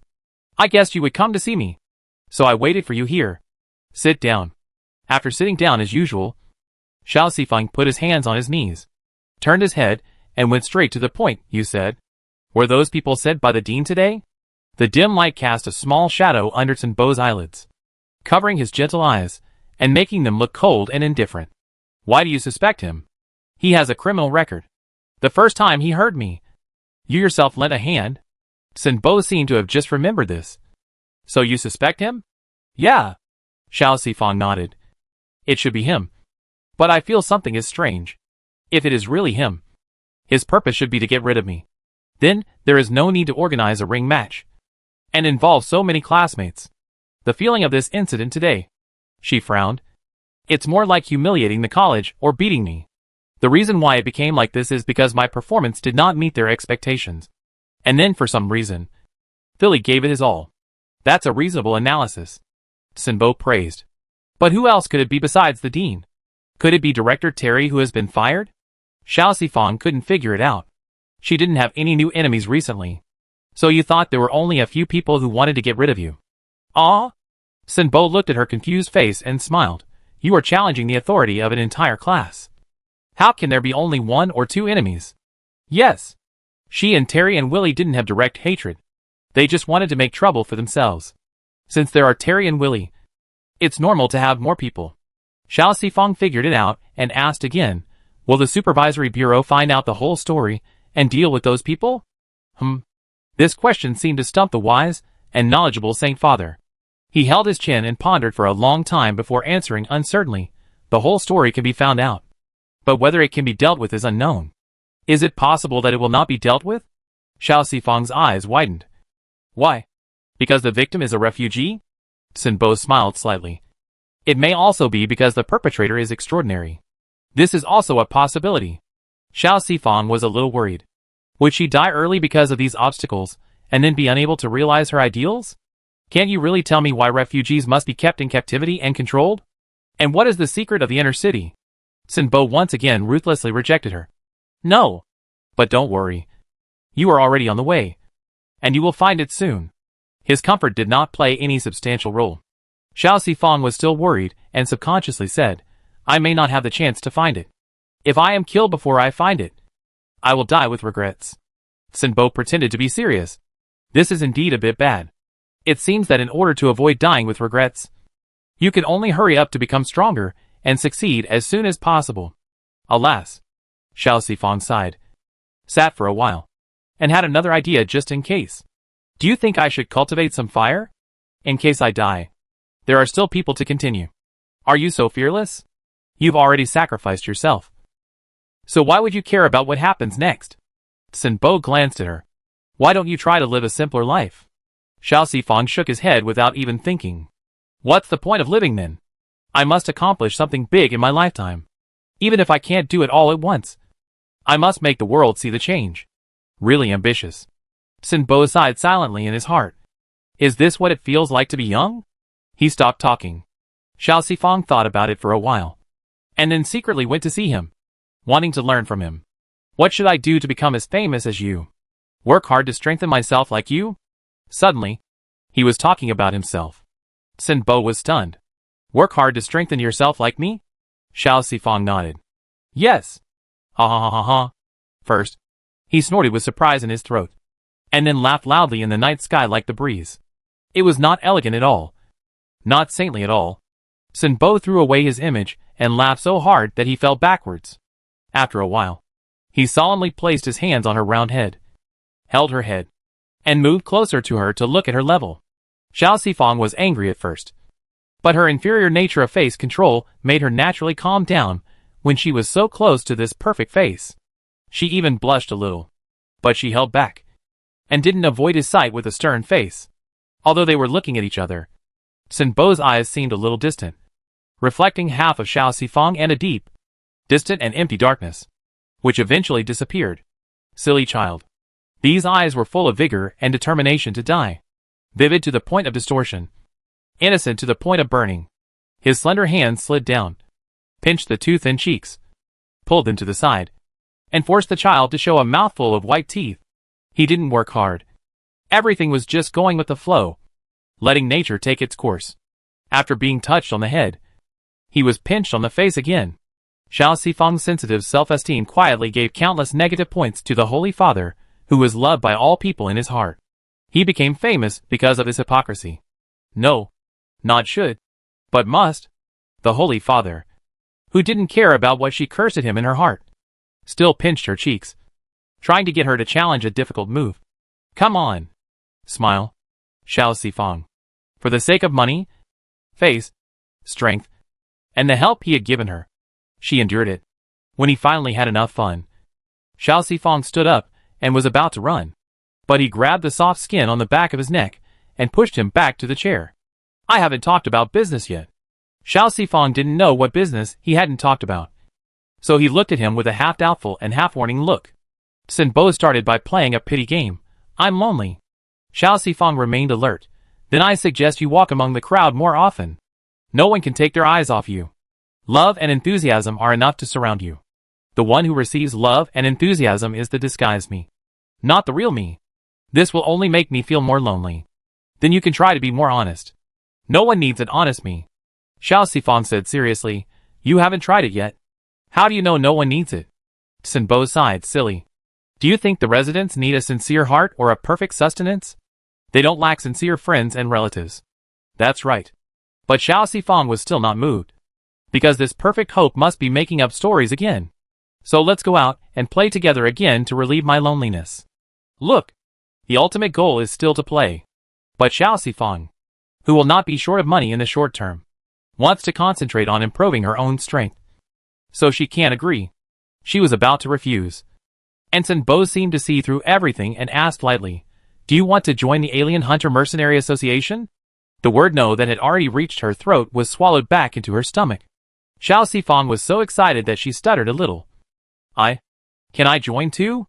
Sinbo showed the kind of calm and warm smile in front of the camera. Sure. But, aren't refugees not allowed to participate? Yes. But I can make a false certificate for you. Sinbo spoke briskly, as if he was talking about something insignificant. Not at all careful. Xiao Sifang opened his mouth and decided to accept the invitation without question. I don't have time in the short term. Can I wait until the final exam is over before going? A school year is divided into 2 semesters, and there is a 2-month free period at the end of each semester. Students can use these 2 months at will, without going to the classroom, as long as the 8 check-in points during the free period can meet the established indicators. It will be fine. For students and teachers, the free period is almost equivalent to a vacation. Okay, you're my only playmate? Sinbo smiled. Xiao Sifang pretended to believe it again, and the matter was settled. For the remaining month, Xiao Sifang studied hard and went to bed as soon as he touched the bed every day. His life was very fulfilling. When she went to the toilet, she paid attention to the campus forum and saw the investigation results of the 6 people. It said that an illegal organization was wiped out, and so many members had done so many bad things. She thought of what the Holy Father said, and she was skeptical. Who knows if it's true? Maybe it's just a random name. The final exams were over soon, and the much-anticipated 2-month free period officially arrived. Xiao Sifang returned to the dormitory and found that everyone was packing up, and there were several suitcases. Sifang, you finally finished the exam. When are you going to go home? Oh, no. Xiao Sifang reacted for a moment, and then she remembered that she could go home during the free period. Since she could go home, she must go back. But she had already made an appointment with the Holy Father to leave for the ruins tomorrow. What should she do? You haven't thought about it at all? Ida saw her dazed look and couldn't help but stop what she was doing. Bamian didn't remind you? He's been busy recently. Bamian was caught by the teacher of information technology when he was answering questions again. Although the teachers were shocked and speechless, they didn't expose his illegal behavior under his trembling plea. Instead, when he had doubts and asked questions with a trembling voice, they answered him. The greatest sense of achievement in teaching and educating people is to personally cultivate useful talents. Then he became busy, and he had already rushed to the content of the 2nd semester of the 2nd grade, and was quite obsessed. Ada gave her a look of disappointment. Hurry up and pack up. Your district head must know the time of the free period.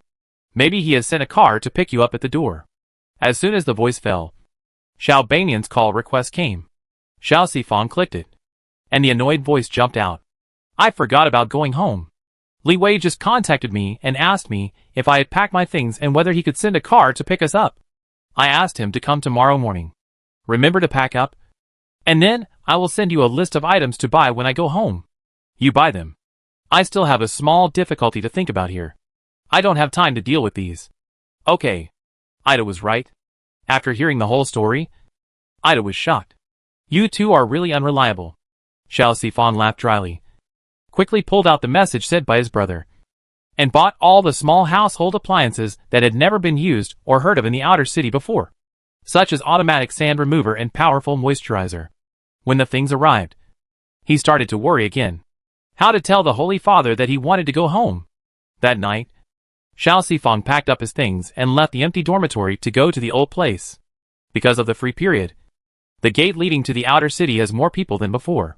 Sin Bo did not sit on the bench, but changed to a bionic tree with thick branches. There was a chair with thin legs in the original wood color at the intersection, which was nearly half a meter wide. The Holy Father sat on it leisurely, with his eyes closed. Xiao Sifang looked around and saw that there was no one around. She used the trunk to gain leverage and jumped onto the thick branch. Sin Bo opened his eyes and glanced at her. After thinking for a day, Xiao Sifang decided to make a long story short and straightforward. I have to go home first during the free period, so I can't keep the promise. Sorry. After saying it in one breath, she felt that the matter was settled, and all the problems that followed were established facts and could be faced calmly. However, the Holy Father always brought her many unexpected surprises. Sin Bo tilted his head slightly to think about it, and happily decided, okay, then I'll go to your house to play first. Xiao Sifang couldn't face it. After Xiao Sifang repeatedly expressed that his humble home could not bear the presence of the Holy Father, the omnipotent Holy Father slowly took out a yellow-brown identity ring and buckled it on his empty wrist. Xiao Sifang was defeated. Xiao Sifang had nothing to say. Early the next morning, his sister, who had kindly let her brother have a good sleep, told him the good news. Xiao Bamian almost fainted because he could not catch his breath. He took a breath of oxygen to calm down and asked with trembling lips, Comrade Xiao Sifang, did you catch any evidence against my father? No. He just made up his mind. Then you were chosen. Xiao Bamian stopped, looked around cautiously, and then leaned close to her ear and asked in a low voice, were you chosen to carry out the secret mission? No. Xiao Sifang wanted to answer like this, but it was obvious that the full-level brainless fans would definitely break the casserole to get to the bottom of it. And even if she told the truth, this guy would not believe it. Weighing the two, Xiao Sifang could only nod against her conscience. Then, how can I hide the glory of Fatherson? I am so scared. Won't my parents and grandma be even more scared? Xiao Bamian couldn't help but worry deeply. Even if the identity ring is covered, Dad is still a shining father. There is nothing to complain about. Xiao Sifang had no choice but to continue making up the same excuse as before. You know it's a secret mission. How could he still go as Vice Deanson? Naturally. He has to do the same as us. Don't worry about these things. Hurry out. He's waiting for us outside the exit. Oh. Xiao Bamian was absent-minded, carrying the luggage, and his feet floated out like cotton. The teacher on duty at the gate this time was not Duan Feifei, but a teacher from the manufacturing department. Although she had no direct contact with Xiao Sifang, she was very happy to see her and greeted her in a friendly manner. Sifang, are you going home today too? Xiao Sifang took the pass back with both hands, smiled and nodded. Yes, I've been in the college for so long, and I miss home. Then go back quickly. Your university is in the outer city. It will take a long time to go there and back? Yes. Xiao Sifang put away the pass, picked up the luggage again, and said goodbye to the enthusiastic teacher. Goodbye, teacher. The teacher on duty smiled and waved. The driver who brought them here last time has arrived, and the car is parked a little far from the gate. Because it was windy at this time, the windows of the car were closed tightly, and it was not easy to detect the movement outside. The two shouted but no one answered, so they had to drag their bags and rush over. Xiao Sifang knocked on the car window, and the driver just seemed to react, lowered the window, and looked at her with disapproval. Sifang Bamian, you two can't do this. Since you want to take your classmate home to play, how can you let him come out alone to wait for the car? Xiao Sifang, you actually said that you were a classmate. So shameless. Xiao Bamian, you are worthy of being a father. You endured humiliation to carry out the mission. A clear boy's voice came from the back seat of the car. It's okay, uncle. We are good friends. Don't care about these. Then the driver laughed. You are a good child. Xiao Sifang couldn't stand it anymore, so he asked him to open the trunk and stuff the luggage in. You sit in the back? Before getting in the car? Xiao Sifang asked. Xiao Bamian shook his head like a rattle. No. I don't dare. You sit in the back. I just need to show off a little bit. Xiao Sifang was convinced that a person could be so cowardly. She looked at the seat inside through the blackened car window, opened the door on the empty seat, and just as she raised her head and looked at the person sitting next to her, her posture of getting in the car paused. It was only after the driver shouted that she got into the car with her hands and feet. After the car started, she turned her face stiffly, intending to look again to confirm whether she was dazzled. The fact proved that there was none. His dark gray hair turned into the popular flax color in the inner city. The lively light color made his skin look even whiter. His figure-revealing combat uniform was replaced with an ordinary pullover sweater. The black fabric was printed with the cartoon cat that was popular in the Interstellar at that time. His lower body was khaki crop pants, revealing a part of his ankles, and at the bottom was a pair of elegant white sneakers. Xiao Sifang covered his eyes and couldn't bear to watch. No wonder he was so confident. He dared to pretend to be young and pretend to be her classmate at such an old age. He really had the capital. With his restrained aura and this age-reducing outfit, Sun Bo could almost pass for a student. His expression was also very well adjusted, and he asked in a slightly curious and somewhat excited tone, "How long will it take to get to your house?" Xiao Sifang felt that it hurt his eyes to look at him. His ears felt irritated to listen to his words, and his throat felt scratched when he wanted to answer his questions. She didn't know what kind of expression and tone should she use to cooperate with this classmate. It's better. She glanced at Xiao Bamian in front of her and found that the other party was sitting upright, with his hands and feet placed properly, and it was obvious that he couldn't be relied on. She had to bite the bullet and try her best to answer in a normal tone. About 6 hours. You can take a nap. Before Sun Bo spoke, the driver uncle in the driver's seat spoke enthusiastically. It's okay if you want to play games or chat. I won't mind your noise. Let's not do that. Xiao Sifang said righteously. No. I want to sleep. If they chat they will disturb me. The driver choked and muttered. You kid don't know how to entertain guests at all. Since you bring your classmates home to play, you have to follow the guest's wishes. Seeing that he was about to talk a lot, and Xiao Sifang was a little bit overwhelmed, Sun Bo smiled silently and considerately said, It's okay. I'm sleepy too. I didn't sleep well last night. For some reason, the driver who liked this young man very much heard him say this, and immediately agreed, okay. Then you all sleep for a while. Anyway, the wind and sand have risen, and there is nothing to see. The opinion of Xiao Bamian, who was sitting in the passenger seat, was completely ignored. Xiao Sifang breathed a sigh of relief, subconsciously turned his head to look at the person next to him, and then turned back quickly as if he had received some great stimulation. It was unbearable. No! Go to sleep. Treat this as a nightmare.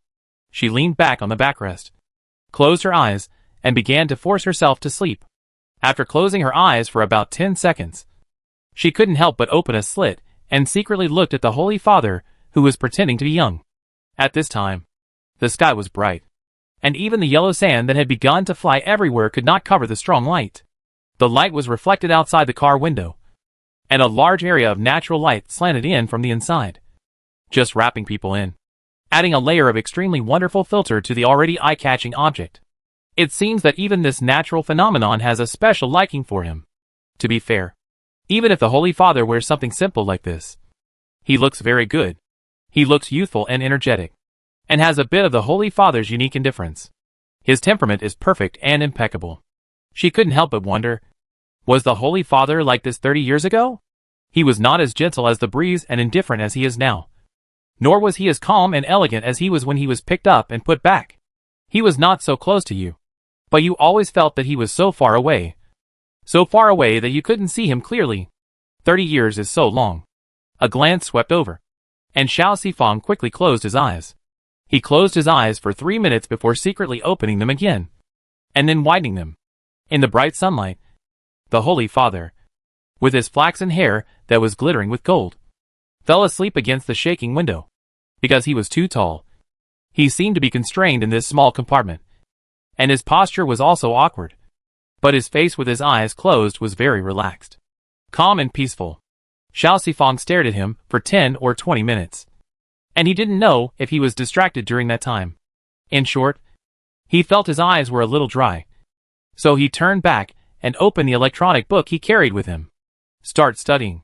When Sin Bo woke up, the visibility outside was no more than 50 meters due to the yellow sand. The driver slowed down and drove slowly among the ruins. There were still people walking in the wind and sand next to the makeshift houses on the roadside. From time to time, you could hear the hysterical scolding of adults and the sharp cries of children who were still rolling outside when they were caught. This experience was very fresh. Sin Bo had passed over the outer city countless times, but this was the first time he had walked slowly on the ground like this. He saw a lot of things, and let those things flow away like water until the last trace dried up. We're here. The car stopped, and the driver shouted back, "Everyone get up." Xiao Sifang, who had not slept in the first place, had adapted well to the new image of the Holy Father after he glanced at the people next to him from time to time. He got off the car calmly, and did not pay too much attention to him. As soon as the car stopped, Mrs. Xiao, who had been looking out the window, got up from her chair and hurried out. Xiao Sifang and Xiao Bamian were taking the luggage from the trunk. Xiao Sifang counted the luggage and found an extra box. Just as he was about to put it back, a hand reached out from behind and grabbed the lever. Mine. Xiao Sifang quickly let go of his hand, stood there, and covered his heart. The pressure from the Holy Father was so strong that she couldn't help but feel her heartbeat speed up. Mrs. Xiao thanked the driver in front of the car. It's really troublesome for you. Come in and have a drink of water? No. I have to hurry up. It will take another half an hour to get home. If the wind and sand are strong later, I won't be able to drive. The driver rejected her invitation, asked the children behind him to close the trunk for him, and drove away without getting out of the car. Mrs. Xiao looked at the back of the car and sighed, "I'm so embarrassed," then turned around to look at her grandchildren whom she hadn't seen for several months. This look was incredible. She was shocked by the boy standing next to Sifang, who was half a head taller than Bamian. Why is there one more? Her eyes went back and forth between her granddaughter and the strange boy. Looking for a partner? Xiao Dadu and his wife were still working and had not returned yet, so only Mrs. Xiao was at home. After hearing the siblings say that they were classmates who were invited to play at home, she became more suspicious of people. If they hadn't fallen for Sifang, who would have traveled thousands of miles across the district to such a shabby house to play? Obviously, They had ulterior motives. Although he looked quite likable, he was a little too likable. And he was also delicate and tender. At first glance, he was a pretty boy who couldn't work. Sifong, the unlucky guy who only cared about looks, must have been deceived by his appearance. Her spirit, which had been sluggish for many years, improved a lot because of this great crisis. She squinted her already narrow eyes and said, "Alas, I was so happy that Sifong had a classmate coming to my house. But with our conditions, how can we send you home? It's so far away." Sinbo, who had been prepared, answered calmly, "The distance from District 17 to the inner city is about the same as that from District 18. So I asked them to come here to pick me up in 2 days. It won't affect my return home. I just have to bother you for a few days." Old Lady Xiao thought that although he was a pretty boy, he was really capable to go to the inner city for further studies.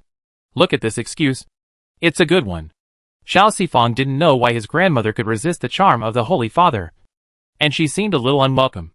But he couldn't let the old lady continue to greet him at the door anyway. "Grandma, don't worry about these. My classmate finally came here. Let's go in and talk." The old lady glanced at her and let her go in with help. Xiao Sifong first put her on the chair she usually sat on, then moved another chair for Sinbo to sit on first, and then ran outside to move the luggage with Bamian. Before entering the house, Xiao Bamian nervously grabbed the luggage and asked, "Will Dad be recognized? He didn't do anything to cover up. If he is recognized, how should we explain it? No, he is dressed like this. No one will think he is the Deanson on the TV screen." Xiao Sifong carried the luggage and walked inside. "You should be more natural. The Holy Father has lowered his generation to be our classmate. Remember not to use honorifics." Xiao Bamian suddenly became more nervous. "I can't do it." The atmosphere in the room was indescribable. Sinbo sat there motionless, and Old Lady Xiao didn't say anything. The two of them just confronted each other. The strange thing was that neither of them seemed to feel embarrassed. Neither did Xiao Sifong. She was busy pushing Sinbo's box and her own into the room, and then took out an unused glass cup from her collection. It was oval, with a thick bottom and a dark blue color. Xiao Sifong had a set of 7 such cups, because each one only cost 5-star coins. It was cheap and beautiful, so she collected them. It came in handy at this moment. She went to the kitchen to pour water, brought it to Sinbo, and said, as naturally as possible, "It's an unused cup." "Thank you." The other party was really natural, and was very satisfied with his new shy and quiet image. The only one who was embarrassed was Xiao Bamian, who was almost embarrassed to death. Oh my God! Mr. Sun was at his house and drank his water, and his grandmother was not enthusiastic about him at all, and even a little hostile. He desperately winked at Xiao Sifong, asking her to find a way to solve this numbing situation.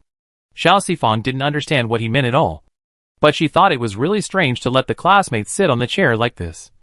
So she waved her hand and said, "Bamian, take him to your room to sit for a while, and we can go out to play when the wind is not blowing." Xiao Bamian's jaw dropped. Let him be alone with his father. No. No! Xiao Sifong ignored his resistance. "I have something to say to Grandma." Xiao Bamian saw that the matter was a foregone conclusion, so he had to bite the bullet and look at Sun's father. Just as he was thinking about how to speak in a playful and respectful way, he stood up by himself. Which one? Although the Xiao family's house was a simple house and not sturdy, the area was not small. The two younger generations each had a bedroom, and the elders had 4 bedrooms, 2 bathrooms, a kitchen, a living room, and a utility room. It was much more spacious than most people's 3 bedrooms and 1 living room. Xiao Bamian secretly breathed a sigh of relief and hurried to lead the way. "The second one is it." After the people left, Xiao Sifong took a breath, walked to the seat of Mrs. Xiao, squatted down, put her face on her knees, and said stickily, "Grandma, I miss you so much." Mrs. Xiao laughed and said coldly, "This trick doesn't work today." Xiao Sifong finished. With a cold light in her narrow eyes, Mrs. Xiao began to settle accounts.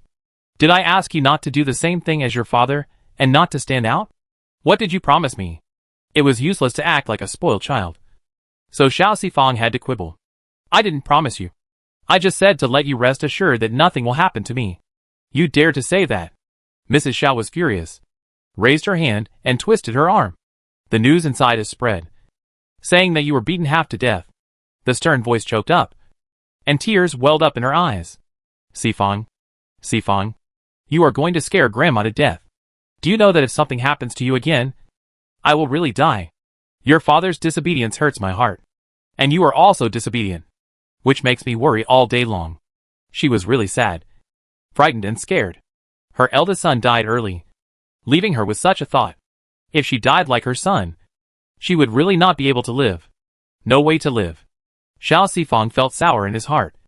But he had no other choice but to hold her shaking hand tightly and comfort her softly. I'm fine. And nothing will happen to me in the future. I want Grandma to live to 200 years old like the people in the inner city. How can I leave you? I don't have to live that long. Your dad used to coax me like this. I won't be fooled by you again.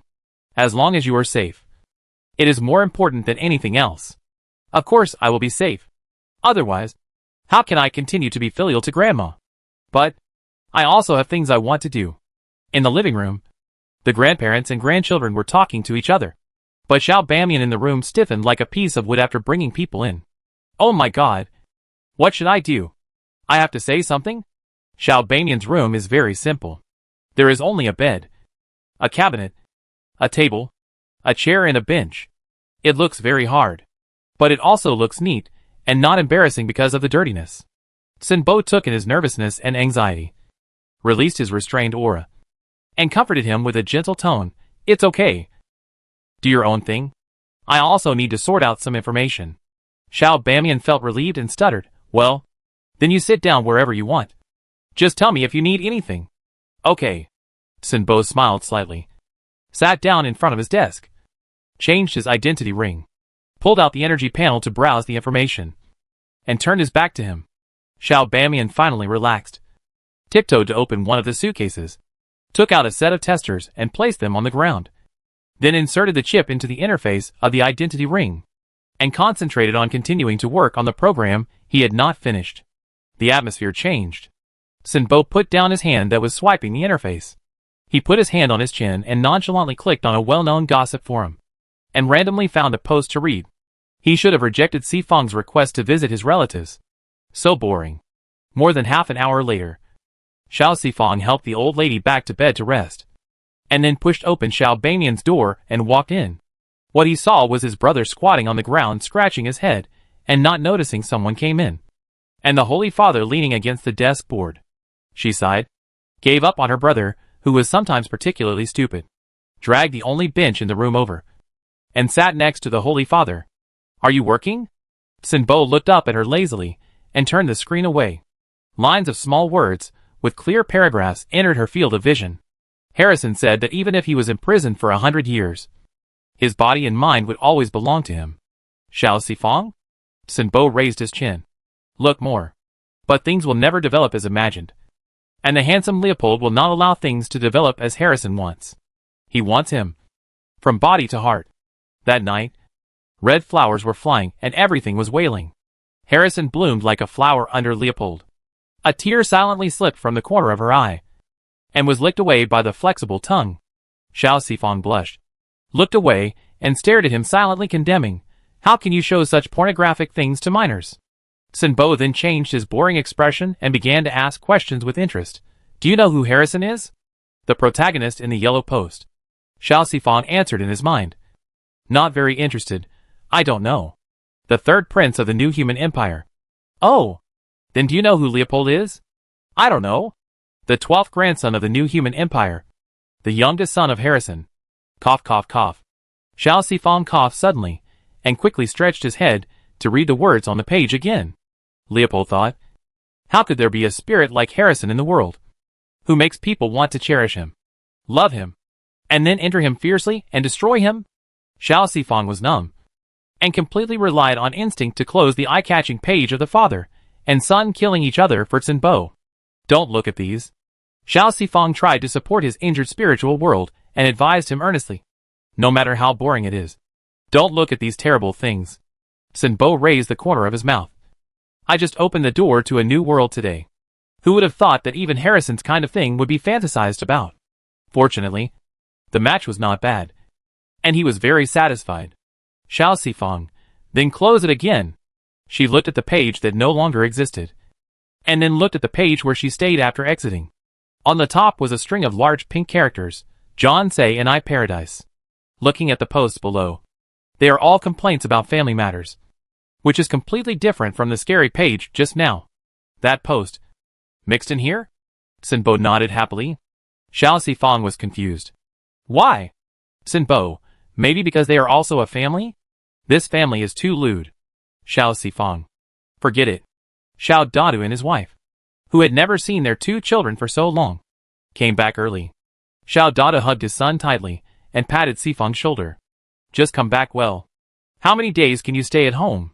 At this moment, Sinbo was not there, and Xiao Bamian's tongue flexibility recovered a little, and he answered quickly, 2 months. It's a good vacation. Xiao Sifang looked guilty. I can only stay at home for a few days before I have to leave. And Xiao, who had not said much, raised her eyebrows. How come Bamian can stay for 2 months? But you only stay for a few days? Is your family short of food or abusing you? Hey, Mom. Sifang is different from me. Knowing that Sifang had a secret mission, Xiao Bamian quickly spoke up to support her. Don't you all know that she is studying in the combat department and the manufacturing department? There are so many things to do, and she has to take the first place in both exams, which makes her even busier. She has to take advantage of these 2 months to relieve the pressure. And Zhao's face was still dark, but her brows were relaxed a little. Xiao Dada nagging. Why didn't you discuss the change of major with your family? Don't you remember your dad? Shut up. Seeing that he was talking about something irrelevant, An Xiao quickly interrupted him and stopped him from talking. What does it have to do with you? Is she your biological child? Can she be as stupid as you? Xiao Dadu didn't dare to say anything immediately, but Xiao Bamian was unhappy. What does this mean? He is your biological child. So is he a stupid person? But he didn't dare to provoke his mother. The broom was placed next to him. He had to pick on the weak and said to his father, Dad, don't worry about these things. Just listen to my mother. Xiao Dadu was not used to having no status, so he shut up awkwardly and sat on the stool to worry alone. Xiao Bamian looked at Sifang, who always seemed particularly docile in front of his mother, and thought of the heavyweight in his room, and spoke carefully. Mom, let me tell you something else. Today, we came back not just 2 people, but also brought a classmate from District 17 to play.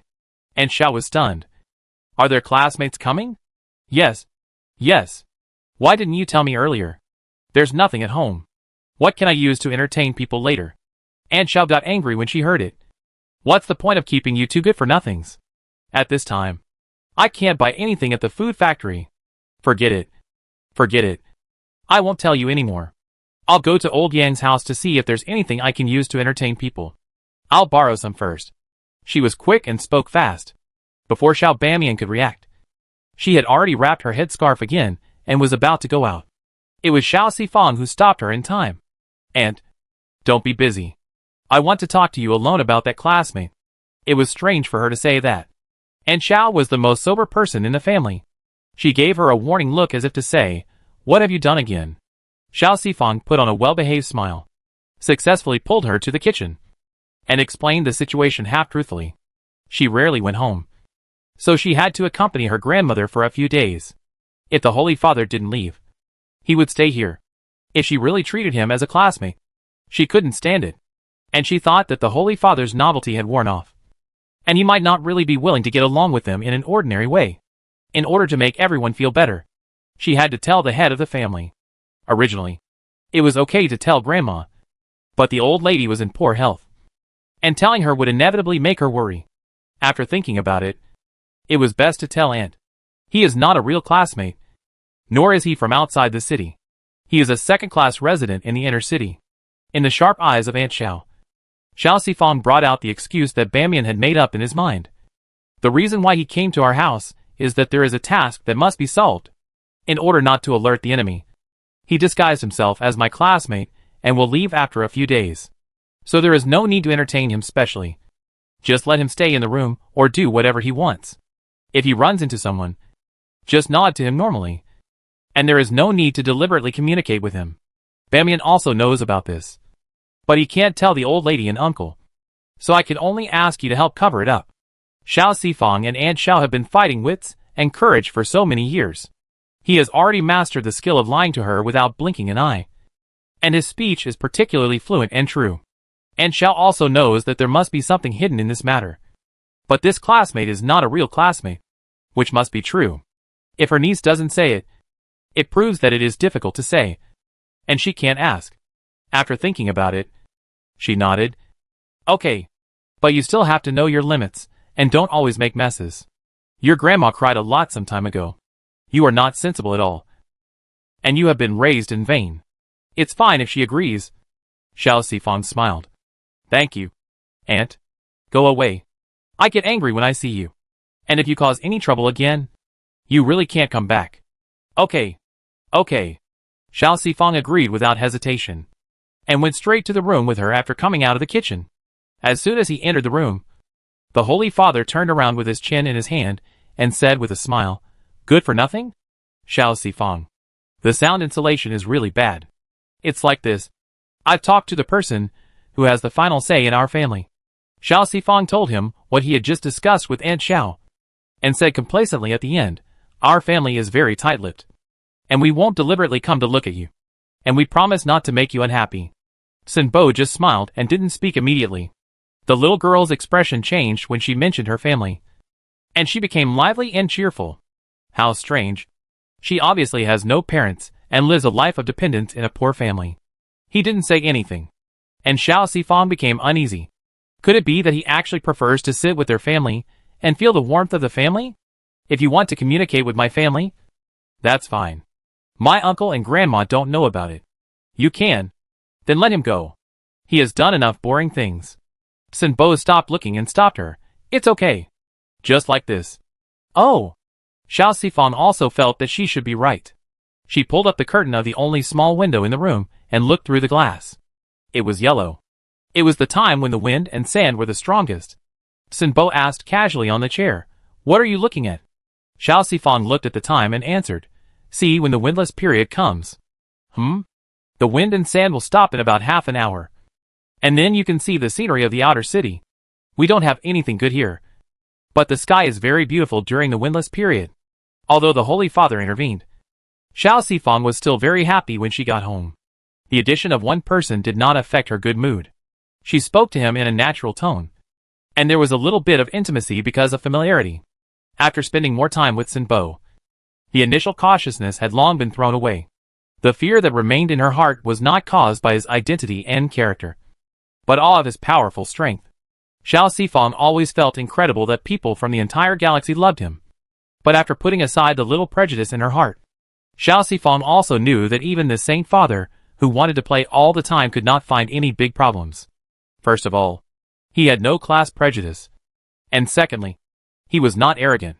Moreover, he never showed any contempt or ridicule for her ideal that seemed particularly funny to others. Then, he had a nice voice and was patient. These advantages added up to surpass 99% of the residents. Xiao Sifang didn't know why he didn't reveal his true character in front of others. But he was always doing things that made her confused. Everyone is different. And they don't necessarily have to understand each other. Xiao Sifang can't understand others. Nor does she ask others to understand her. But she is willing to actively express her own ideas. Listen to the wishes of others. And seek common ground while reserving differences without deviating from each other. This is the way she figured out to get along with others. Therefore, even in front of the Holy Father, she can get along with him with the same principles. As for their relationship, Sin Bo defines them as playmates, while she thinks they are comrades in arms. They both want to change the status quo and have pursuits. Sin Bo was lazy and lacked interest. Our aesthetics don't overlap. You can go and see for yourself. Xiao Sifang. Be patient. The weak will be beaten. And will have no say. When the sandstorm just stopped, the Xiao family's dinner was served. It was called dinner, but it was just ordinary nutrient mud. 1 box per person as usual. Nothing fancy. Old Mrs. Xiao sat in the main seat and glanced at Sifang. Is your classmate really not going to eat with us? Xiao Sifang didn't know what Aunt Xiao said to the old lady, so he didn't want to make up a story to avoid ruining the show.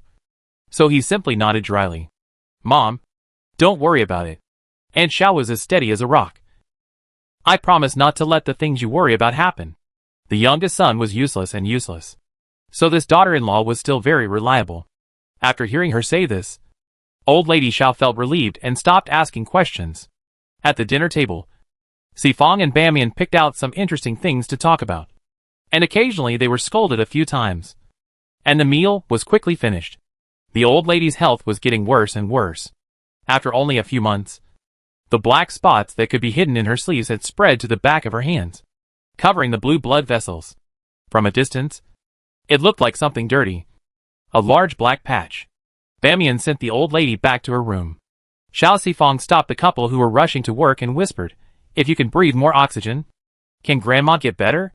Xiao Dadu sighed, "I try it. I tried to breathe a can of Class C oxygen for the old lady last week. But there was no improvement at all. This is not something you should worry about." And Xiao knew that Xiao Sifong was going to do something unruly again when she heard what she said. She sternly reprimanded her to let her know her attitude. Then she slowed down her voice and added, "The foundation is not solid. And the more you make up for it, the worse it will be. Don't do it recklessly." Xiao Sifong's eyes darkened, and she stopped talking. Alas. Xiao Dada patted her shoulder. Spend more time with her. Rolling up the heavy curtains, opening the door and windows, and sweeping the door again. Xiao Sifong moved a small stool and sat down in front of her treasure pool. She didn't rush to do anything, but just stared blankly at the magnificent sky. The outer city is yellow and gray everywhere. This sky is indeed the most beautiful scenery. Bright red, bright orange, deep purple, golden yellow, blend together wonderfully. Every intersection is full of psychedelic colors, which is very beautiful. But just as the Holy Father is not rare, there is really nothing to see. No matter how beautiful it is, it will always stay at the edge of the sky, staying in a place that cannot be touched.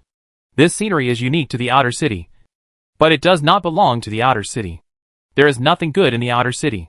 While I was in a daze, it became lively not far away. A group of little radish heads, who were not even as tall as an adult, came over in groups, dragging or pulling something, babbling. Sifong. Sifong, Sifong. The childish call brought Xiao Sifong back to reality, and she looked in the direction of the sound. The big and small children all smiled, and their little faces flushed. They came to her happily, and the ones who walked fast were almost in front of her. "My mother said you are back. Why do you take so long to go to school? My sister goes home every day. Why are you different from her?" The big child in the front put the cloth bag he was holding on the ground, stirring up a small cloud of dust. Xiao Sifong didn't have time to answer him. She stood up and ran in the direction of the children, helping up the little boy who was at most 3 years old and fell down at the back. The child fell, but he was still holding a small bag the size of a palm tightly in his hand. He didn't know what treasure was in it, but he refused to let go even after falling. Xiao Sifong looked at the other older children with dignity and asked, "Who brought such a young brother here and didn't take good care of him?" The children quieted down, looking at each other. And finally the child who ran in the front touched his head and said with a smile, "He came here on his own and found something for you." Xiao Sifong went to look at the child, who was still supported by him. There were no tears in the latter's eyes. It seemed that he was not hurt by the fall. He even stuffed the small bag towards her and said in a baby voice, "Here, give it to Sifong." The small bag was opened, and there was a hexagonal bolt hanging at the bottom of the bag. "I found it." Xiao Sifong didn't know whether to laugh or cry. She picked up the children and put them on her stool, told them not to run around, and went back to the house to get the snacks she brought back. "Line up." At her command, the children who had received glutinous rice cakes from her earlier stood up consciously and lined up in a crooked line. The children on the bench looked around and wanted to join in the fun, but were slapped in the face and kept looking at Xiao Sifong with their dark eyes. There were 8 children here, and the snacks Xiao Sifong brought back were just enough to share. She didn't care what they shared, and she matched them according to their body shapes and the size of the packaging bags. Share with each other. Take turns eating. Okay? Yes. These children are very well behaved. Xiao Sifong is not worried that they will fight over food. He went back to move a bench and began to pack up the things they brought. The children were not in a hurry to eat, each holding the snacks they got, chirping and asking for credit. "I have a lot more at home. I can't take it all, so I only brought these." "Me too. I asked my mother to help me find them. They are all very good." "Oh, I have some too." The children have thin voices, and their voices are loud, squeezing through several walls with great penetration, startling Sinbo, who was taking a nap. After a while, the sound in Xiao Sifang's ear suddenly disappeared while he was busy with his work. He looked up in confusion and saw him coming from the door.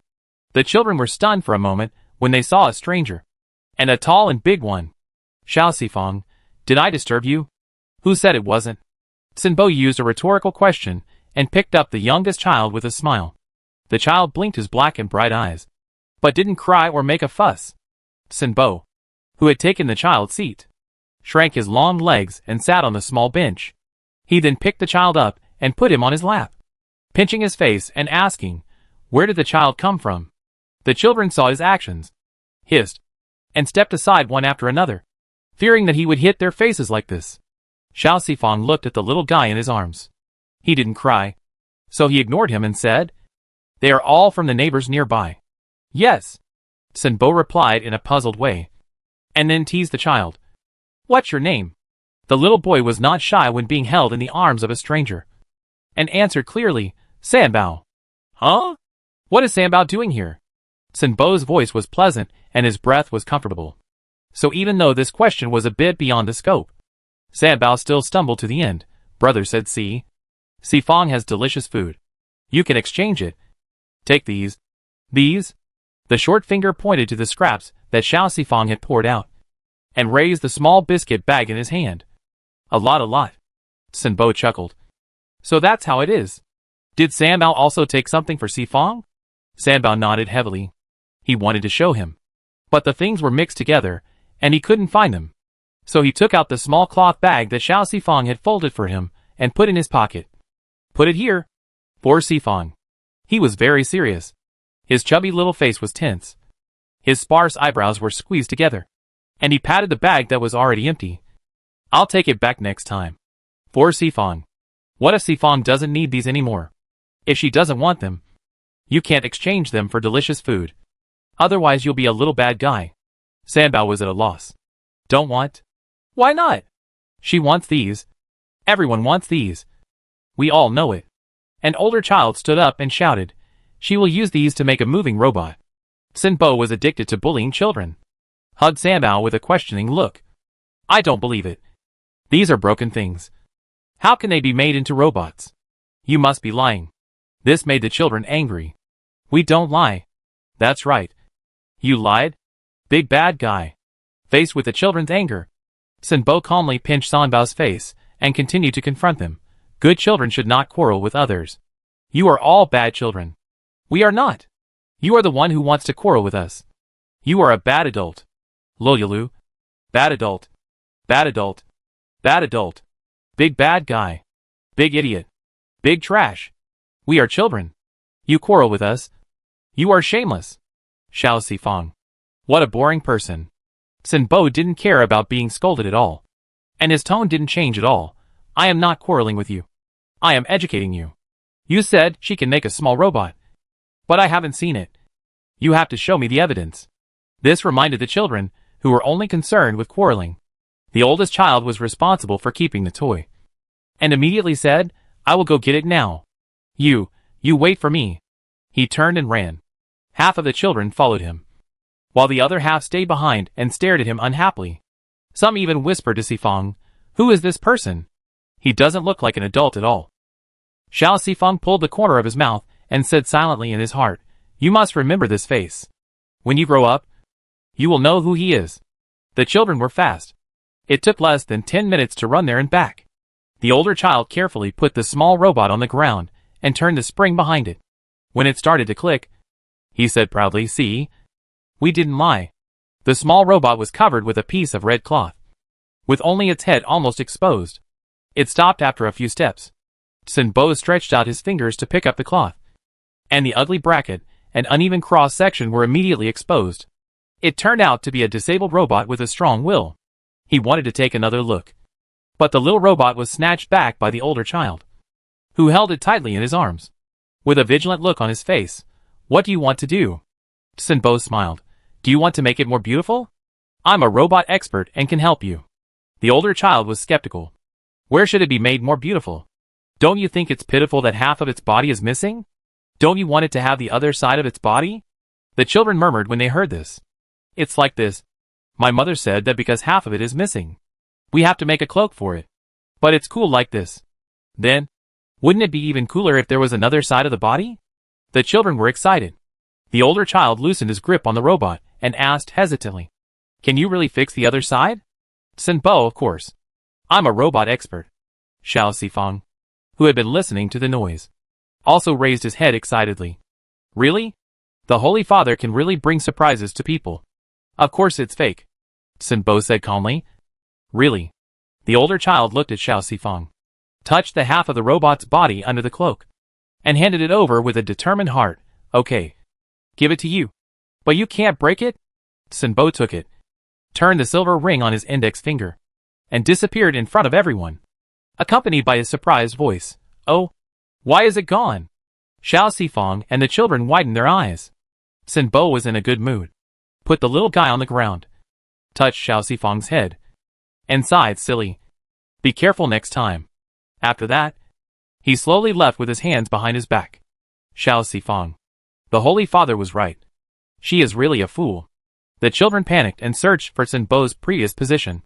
Some people tried to pick Sinbo's pockets, and even lay on the ground to find cracks.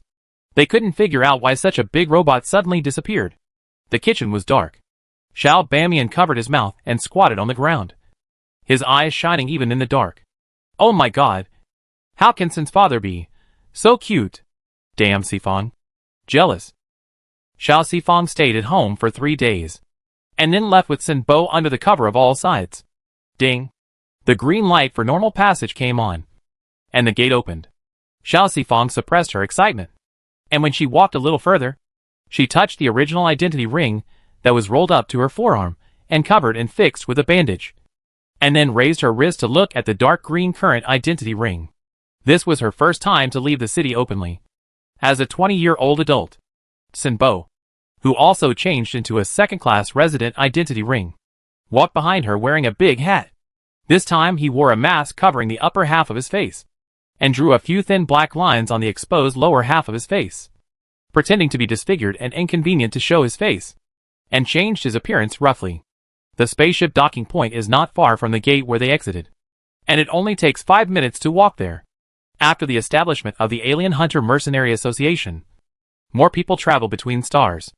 X-338, as the only semi-ruined star among the more than 20 ruined stars in the surrounding area, naturally became the best supply station. People came and went, and Xiao Sifang and Sinbo were not noticeable at all. After sitting down on the spaceship with other people for a long time, Xiao Sifang's excitement did not pass. This was the first time she sat in a cabin properly. Instead of squeezing in the aisle or corner with a group of people, she could not smell any strange smell in her nose. And she did not have to worry about someone taking advantage of the chaos to steal fish. She was restless like a child who is going on a long journey for the first time. Sinbo let her rustle for several minutes before glancing at her from the corner of his eye. You are so restless. Do you prefer to sit in a box? Xiao Sifang immediately became quiet, with his hands placed squarely on his knees and his mouth tightly shut. When the gaze on her was moved away, she breathed a sigh of relief and turned her face to the window. The spaceship had already set sail. At first, she could still see vague buildings, but in less than a minute, everything was far away. The starry sea was vast, and ordinary stars that were in the eruption period and could not even be considered ruins were emitting strong and dazzling light with all their might. The light shining through the special window was still a bit dazzling, but among the small pieces of light, there were some planets with soft light and bright colors, which were dazzling. Their trip was to the Y0401 Ruins planet, which was famous for its metal ores. The planet was extremely large, larger than 338. In the past few hundred years, only 3 mining sites had been set up. It could be said that the entire planet was still wild and full of dangers. Usually, except for miners and mineral owners, no one would set foot on it. Now that the alien hunting was open, this unwelcome planet became lively. After a jump, the spacecraft landed steadily at the landing point in an hour. Opposite the landing point, a huge monster with a length of more than 1,000 meters and a height of about 30 meters stood silently. The gray and white walls, the doors and windows with cold silver light, the red giant sword logo above the gate, and the red-bottomed black-patterned flag hanging on the top of the roof all showed the strong evil spirit and the determination of the new humans to fight back. Xiao Sifang was startled. Then she straightened her face and stepped forward firmly. "Come back." The back of her collar was hooked, and she retreated. It was Sinbo who changed back into combat uniform and reached out to grab her, stopping her from moving forward. Xiao Sifang looked at him puzzledly. The latter took out a thin and soft mask and put it on her face. "Everyone is wearing it. You should wear it too." Xiao Sifang blinked and looked around. Her attention was drawn to the building of the Alien Killing Association just now. When she looked at the people around her, she found that most of them were wearing masks. She thought that the Holy Father, who was an alien, had blended into the crowd. But she seemed out of place. "Why are all of you wearing it?" Xiao Sifang obediently put on the mask while looking at Sinbo. The latter had not expected that masks would be so popular here. But the reason was not difficult to guess. It was nothing more than that joint hunting caused a lot of friction and disputes, and masks could not reveal their true faces, making it difficult for the two parties to seek revenge. Sinbo relaxed his lazy bones after sitting for a long time, and said casually, "It is easier to do bad things when you are wearing a mask." That's the truth. Awakening from his dream, Xiao Sifang became more serious, and warned himself to be careful. If he couldn't bear it, it would be better to quit immediately. After all, only if you are alive can you make money, continue to experience, and broaden your horizons. As they got closer, the small stall at the entrance officially came into Xiao Sifang and his buddy's sight. The young merchant wore a felt hat. His long hair reached his shoulders and covered half of his eyes, and he was selling masks to the people passing by with a smile. 4 or 5 men and women who were new to the battlefield like Xiao Sifang stopped in front of the stall. A girl with 2 ponytails flipped the mask under her hand and asked, "How much is one?" The merchant showed a mercenary smile, and his tone was full of flattery. "Not expensive. 500 star coins each." The girl was stunned. 500? 50 is expensive for this kind of thing. Right? Not expensive. Not expensive. The merchant responded repeatedly, and was quite frank. "This is a one-time deal. I don't expect repeat customers. You should take it as a lesson. Remember to bring your own masks next time. Of course, if you buy my mask, I will definitely pray that you will make a fortune and return safely." This man was so thick-skinned that Xiao Sifang looked at him with a little respect. He was really shameless and invincible. Worth learning. She was distracted for a moment, and when she looked back, she found that the Holy Father had already walked into the association 7 or 8 steps faster than her, and she hurried to follow him. Because of the hasty construction, the buildings of the Yashawi were mainly solid and practical, and the inside and outside were consistent and simple. There was a 2-meter square reception desk at the main entrance.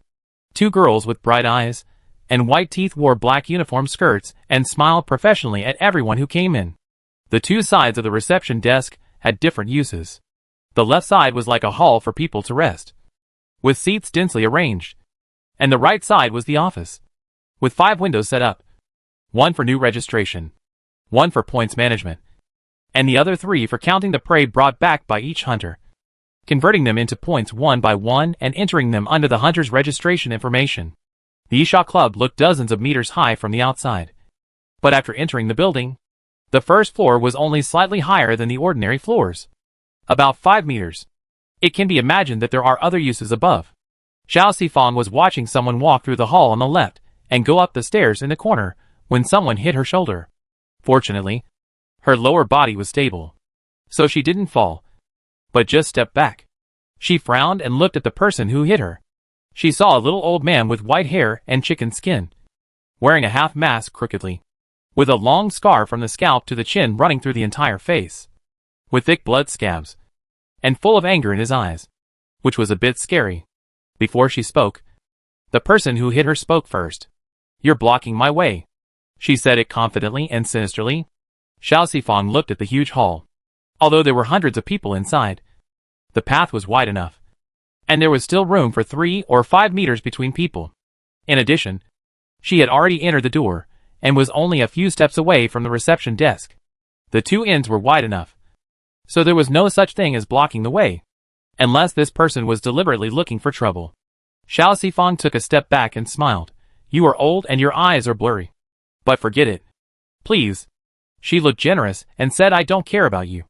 Just read out the 4 words old and blurry. Heavily. Without any inferiority. If the old man wanted to make trouble, why didn't he go to the Holy Father who was walking in front of her? It was obvious that he was bullying the weak and afraid of the strong. Unfortunately, she was not a punching bag, and was not afraid of this kind of coward who only looked for young seedlings to bully. Sinbo had already walked to the reception desk. He only looked back at her when he heard her voice, and didn't rush to speak. The old man stared at Xiao Sifang as soon as he entered the door. Although she was wearing a mask, she was young by looking at her figure and posture. Looking at her combat uniform and protective shield, anyone with a little eye could see that it was not cheap. He had lost money in his last trip, and was worrying about how to get some capital back. And then God sent him someone. However, he was not sure whether this little guy and the man in front were together. So he walked straight over and bumped into him to test. When he heard the little guy speak, his scalp numbed and his heart was ecstatic. The voice sounded very childish. And he was probably a little girl who had just come of age. A fat sheep that was easy to slaughter. For the sake of caution, he took another look at the man who had just walked in front, but still did not intervene. It seemed that they were really not together. And God helped him. His expression changed immediately, hiding his malice, lowering his voice and coaxing, Yang Lao Air actually sent you, a little kid, to meet me. It seems that you have some skills. Xiao Sifang was stunned. How could it be a meeting? The old man saw her surprise and hurriedly continued, since you're here, then follow me. Be natural. Don't let the hungry wolves here take advantage of you and snatch your treasure away. Then you will say that I didn't give it to you. He said this very skillfully, tempting them with a pie in the sky, making people think that they can get a bargain for free. Especially easy to attract these young ghosts, who are not experienced in the world, to join the game, because they are young and energetic. Even if they know it is a fraud, they have the confidence to cheat the robbers. As long as the girl dares to follow him out of this door, even if she has countless relatives and friends waiting around, she can't catch him. Xiao Sifang looked at him with a strange expression. This man must have hurt his face and brain at the same time. Why is he still using such a lousy trick these days? Just as he was about to speak out to expose it, another slender and fit woman came over, not even wearing a mask, revealing her dark and heroic face, and grabbed the old man from behind. Shameless old thing. What do you want to do? The old man struggled for a while, but couldn't break free. He turned his head and looked at the 3 people who followed the woman closely. His face changed several times, and he was quite flexible. I don't know what you are talking about. She bumped into me, and I just want justice. Heh. The woman sneered. I've seen you've been watching for a long time with a sneaky look in your eyes. I'm afraid it's not that simple. Right? What bad luck.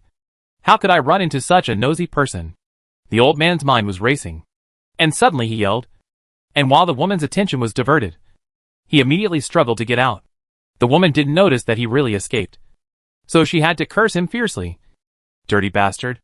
After cursing, she looked at Xiao Sifang and asked with concern, Are you okay? Xiao Sifang shook her head. Although she didn't suffer any loss and didn't need help from others, he helped to drive the man away, so it was necessary to thank him. Thank you. The woman waved her hand. You're welcome. How old are you? Are you out alone? Why don't you join us? Without waiting for Xiao Sifang to answer, she enthusiastically introduced her companions who had walked behind her. My name is Lola. These are my team members. Qifeng, Xiao Shir and Lin Lang. Qifeng and Xiao Shir are both strong men with a height of nearly 1.9 meters. The woman in between is short, not even as tall as Xiao Sifang, who is still growing, only about 1.55 meters. The 3 of them didn't wear masks either, and their expressions looked very enthusiastic and kind. Lola finished her own speech and looked at her disapprovingly. The ruined star is very dangerous. Not only are the aliens dangerous, but the people are also dangerous. One person can't handle it. You have to find some suitable teammates. To put it bluntly, the Mercenary Association is a den of robbers, or legal robbers. Although not all of them are bad people, their moral bottom line is very low, and goodwill is relative.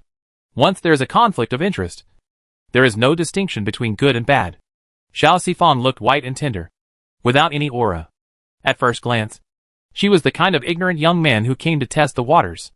Laura couldn't bear to see such a young life have an accident. Looking at the expensive protective shield on her wrist, she wanted to give her some advice, and didn't mind taking her around to feel it and make friends. Thank you. Xiao Sifang couldn't tell whether these people were really kind or malicious. But he thanked them again politely, and then found a gap in her speech to explain, I didn't come alone. I came with someone. Lola was surprised. You have a companion? Xiao Sifang nodded, turned around and pointed at Sinbo, who was watching the fun with a smile. Lola looked at the man leaning against the reception desk with wide eyes, then looked at Xiao Sifang, and was even more surprised. If he is really your companion, why didn't he intervene just now? Xiao Sifang lied. He is my elder, and he wanted me to experience it alone. Lola believed it, and said to her with a sigh of relief, That's good. Then we won't bother you. See you again if we are lucky. They had just rested and were about to set out to find prey. Since she didn't need help, they didn't have to waste time here any longer. Xiao Sifang waved, bye. The other three also waved to her. Xiao Sifang returned to Sinbo, who reached out and touched her head, sighing, seeing you so popular. I envy you. It's good to be young. Not good at all. Xiao Sifang secretly vowed to speed up her growth so that those with bad intentions would not dare to provoke her when they met. What else are you thinking about? Let's go. When she was stopped by one person after another, Sinbo had already asked about the general process, and now she could go directly to do it. There were 5 young men and women standing at window number 1. They were the people who were buying masks at the door. Because of Xiao Sifang's delay, they were all overtaken by them. After waiting for more than 10 minutes, the person in front of him finished the formalities and happily made way. Hello. Please scan your identity ring first to register your identity.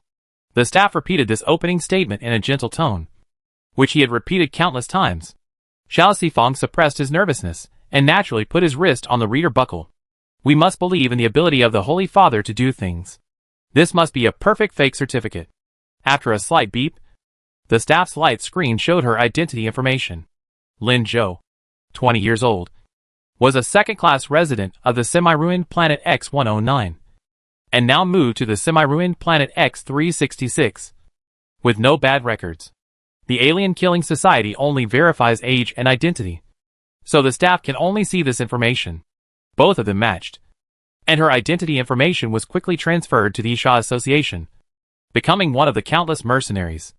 The staff quickly completed the registration procedures for the two, and then took out 2 palm-sized badges from a large box next to them, with a gray-white round bottom and a red sword standing in the middle.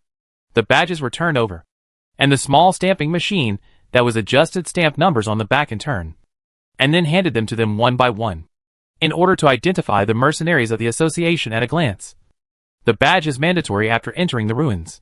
If you do not wear the badge and cause the patrol law enforcement officer to misjudge the law, you will bear the responsibility yourself.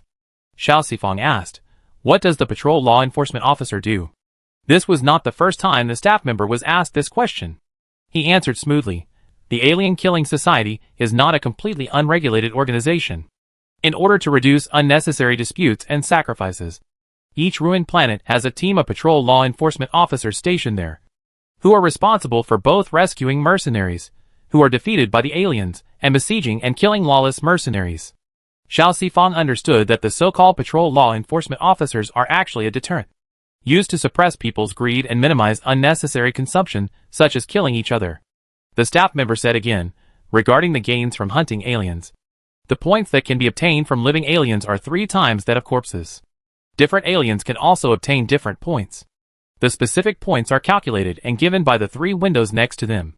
You just need to bring the aliens back here.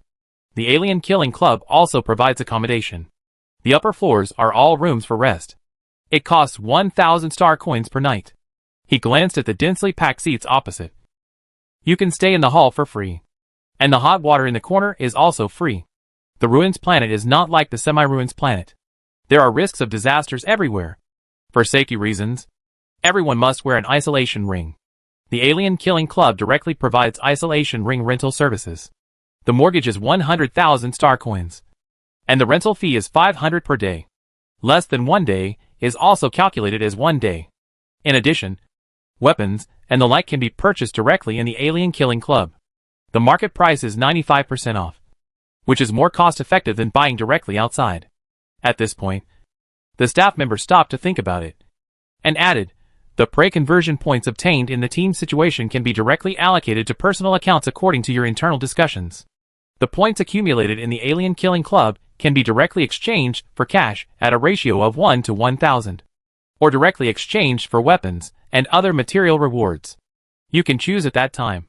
He spoke clearly and carefully, and also sent relevant precautions, various contact information for reservations and assistance, and the website address for exchanging items for the Yashawi directly to their identity rings.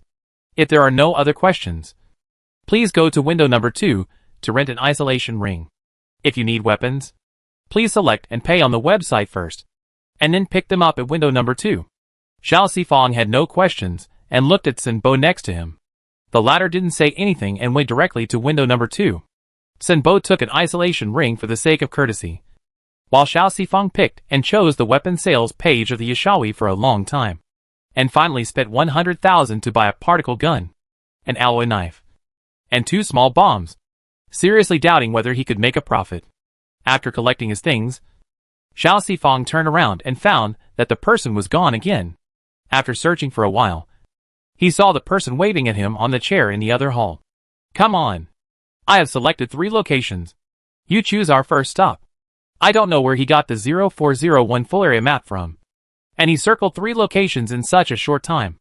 Xiao Sifang encouraged himself to be as efficient as him when he grows up, while observing carefully. Although Y0401 is a planet with extremely high metal mine production, it was also a habitable planet surrounded by green mountains, green waters, and vegetation before the disaster. The landform itself is very complex, and with countless ruins and debris. It has directly changed from a place for human beings to live in a paradise for aliens.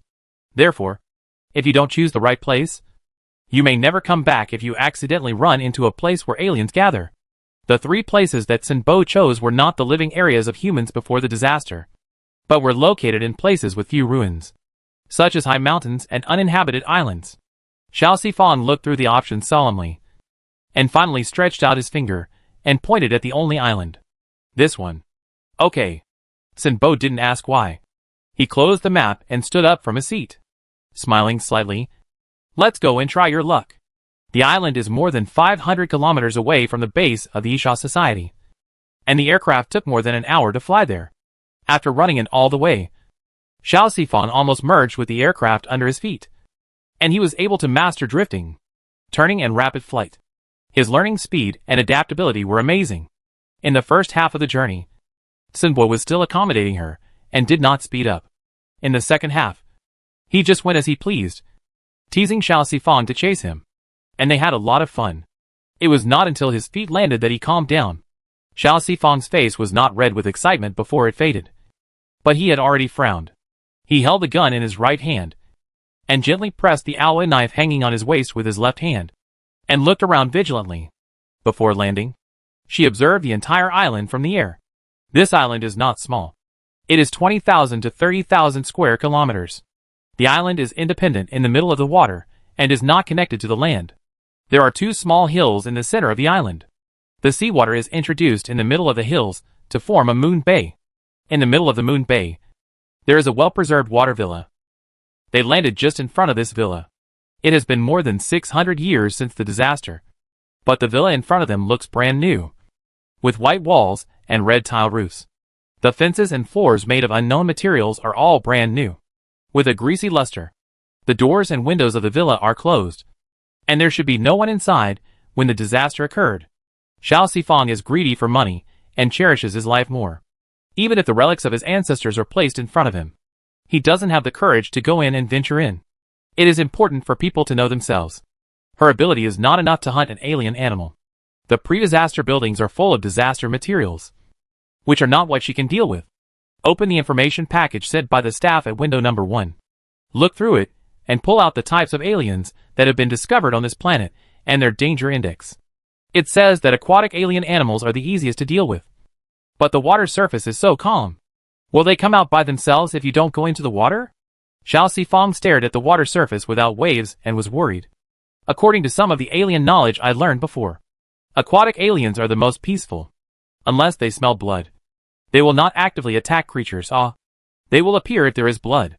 Sinbo thought that this kid was really lucky when he saw such a complete villa. He retracted his gaze from the villa. Are you planning to cut your own leg meat to lure the snake out of its hole? That was impossible. Xiao Sifang never planned to hurt himself. He cast his eyes directly on the dark mountain reefs around the villa. I'll go around the island first to see if I can find an alien I can deal with. You? I'll go around too. He seemed to have his own plans. Xiao Sifang had no ability to interfere with his arrangements. He said he wanted to go around by himself, and she turned around and got on the aircraft with full energy. Although the island had a wide view and few blind spots, Xiao Sifang did not dare to set foot on the road of exploration for the time being. He decided to keep a distance from everything first and act according to the situation after finding the target. Her figure flying close to the ground soon disappeared behind one of the hills. And Sinbo finally moved his feet and walked straight towards the only building. The island was quiet and silent. The sea's surface seemed to be still. The water flowed slowly, and the wind passed without leaving a trace. Xiao Sifang turned half a circle and slowed down, because no one took care of it. The carbonized plants after the disaster maintained their original appearance, either scattered or tangled together. The small hills were covered with a thick layer of dry and brittle materials, and there were occasionally some huge strange stones that could not be covered. They were clean on the top, with only slight traces of weathering. Xiao Sifang observed for a while, and picked up a few stones on the beach and held them in his hand. The alien had a rough surface, dark color, good at hiding, first-class hearing and smell, and the instinct of biological beings to seek benefits and avoid harm. She was high above, and it was not necessarily that the alien would jump out and attack her. A stone was smashed in a carbonized plant that looked at the fluffy gap, and accompanied by the crisp shattered sounds. The stones continued to deepen until the whole of the black debris was covered, as a corner of the field of vision. The second stone immediately smashed the direction of different appearances. The thick carbides were shaken. A heterogeneous animal that was close to black, and half-person long alien animals jumped up, jumping to a stone that was not covered, and a pair of red eyes lock in the air invasion in the air.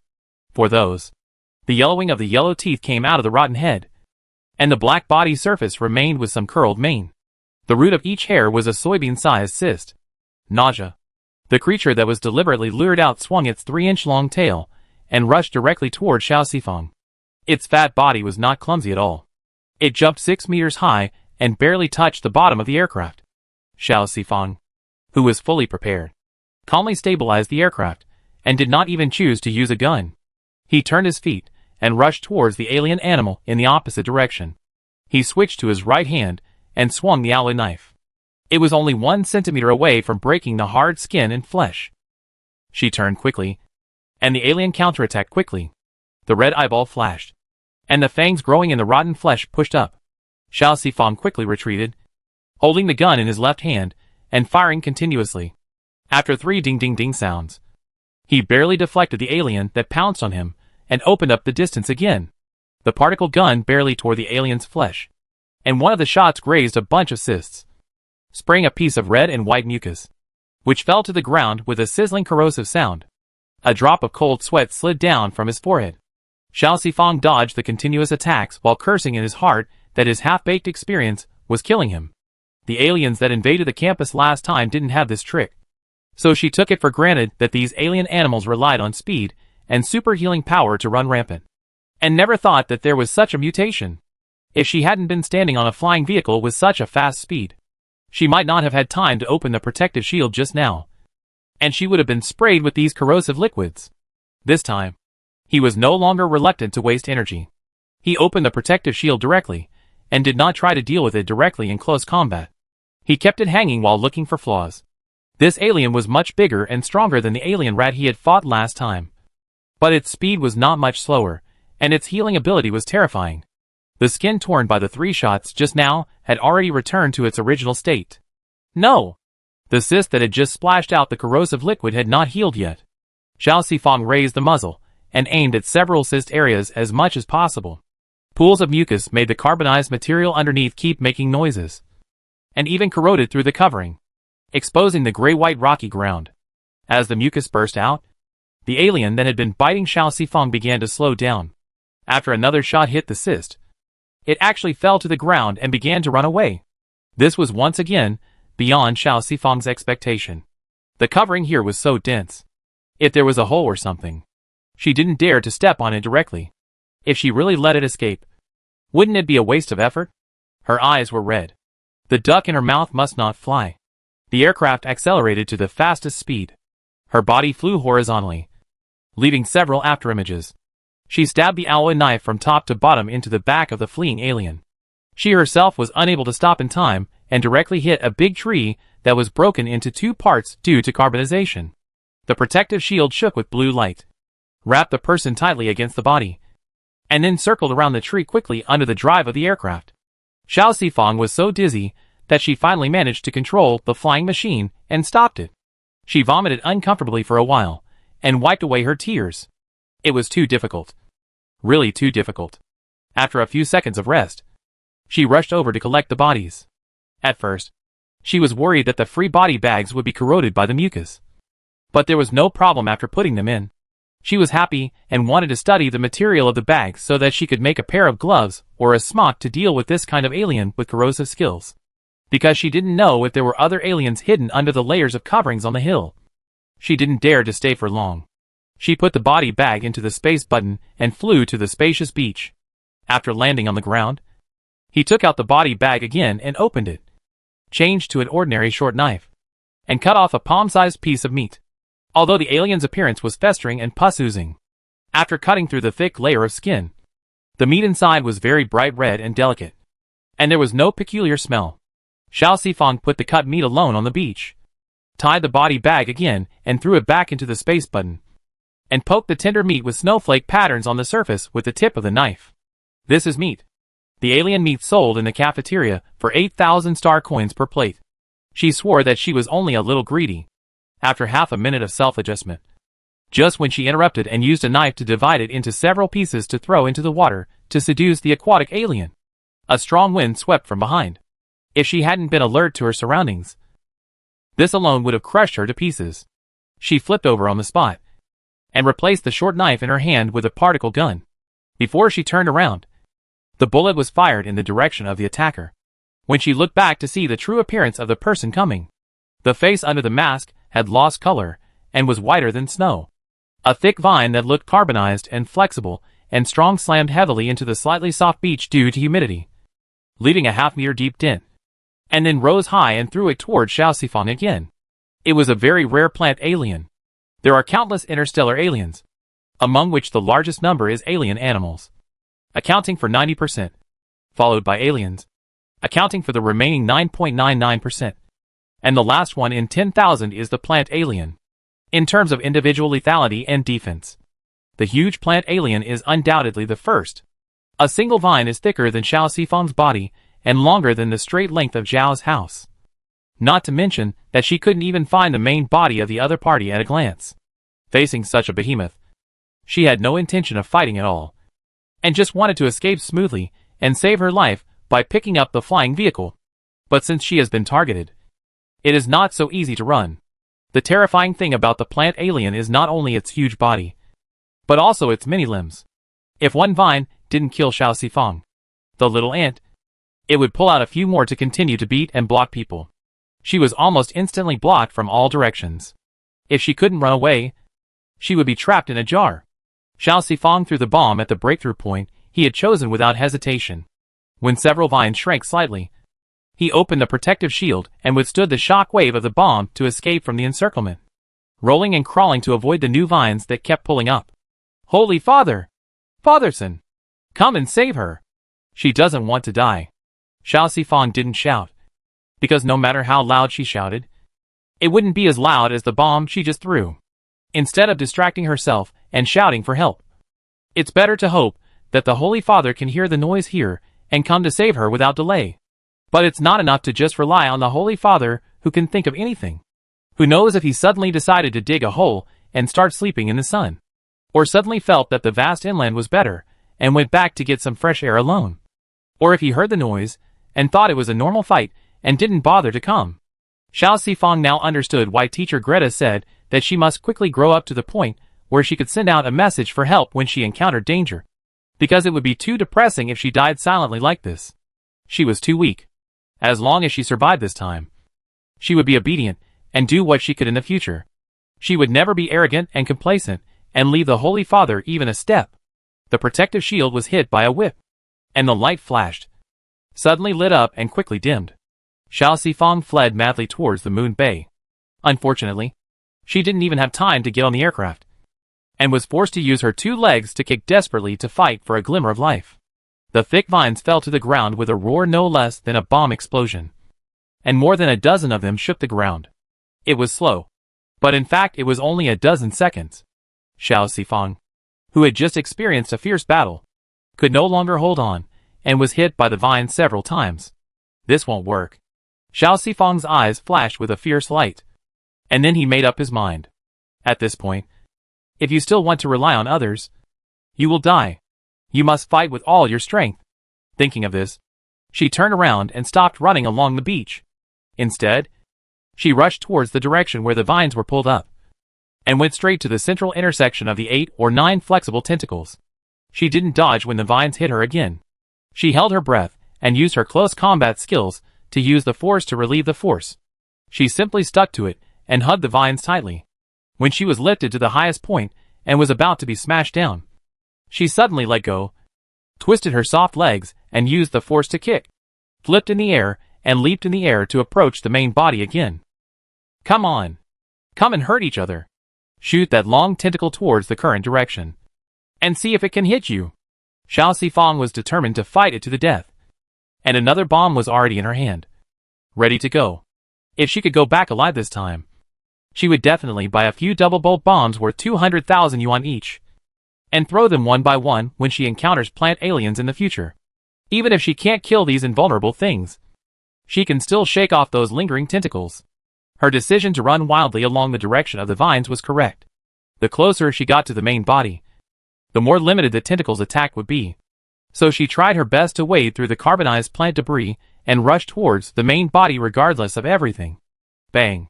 A high-energy heat ball fell from the sky, originally heading for the main body, but was blocked by the vines that came back in time. The hit vines were charred and broken on the spot, and the next moment they were reborn again. The newly grown vines were thicker and tougher than before, and swept towards the mecha that suddenly appeared in the air with a terrible strong wind. Most of the tentacles were transferred to catch new prey, and Xiao Sifang, who was enlightened after seeing the high-energy heat ball, did not take the opportunity to try to escape, but continued to close the distance between herself and the main body. She is no longer an ordinary refugee who can only rely on fighting skills to win. Now she has new skills, and can use the high-energy heat flames that all aliens fear. Although she couldn't find an opportunity to practice using it, she still tried the basic operation of exporting superpowers many times. While the plant was temporarily relaxed, she could try to use close combat to stab her energy flame into its body and burn it directly. As she made her decision, the owner of the mecha, Laura, was gradually losing the upper hand and made up her mind to issue an order. Chiefing, you guys get close.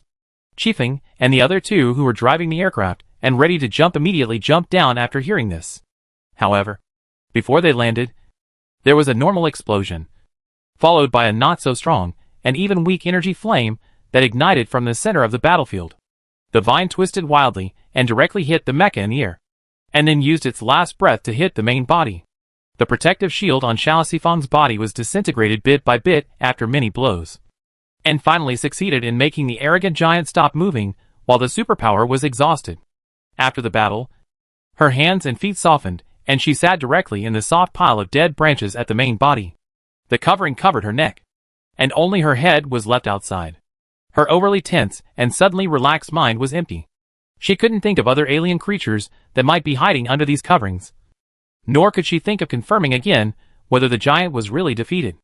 There were only 2 things in her mind. It wasn't the Holy Father who came to rescue. Neither her body bag nor her space button could fit such a large alien plant. Are you okay? A slightly familiar voice sounded from above. She looked up and saw a woman wearing a mask standing in front of her, holding an owlet knife in her hand. Xiao Sifang woke up and subconsciously took out his particle gun and sat still. Okay. Huh? The woman made a puzzled sound and raised her hand to wipe the black ash on the lower half of her face. This recognizable voice. Don't move. Before her hand reached her face, a black gun muzzle was aimed at her chest first. Lola, who had confirmed her identity from the second sentence, was at a loss for words. She raised her hand and took off her mask. It's me. We met in the hall of the Alien Killing Society 2 hours ago. Do you remember? Xiao Sifang recognized her, but still did not put down the gun. He quickly glanced at the other 3 people who were walking towards him. I remember you. Thank you for saving me.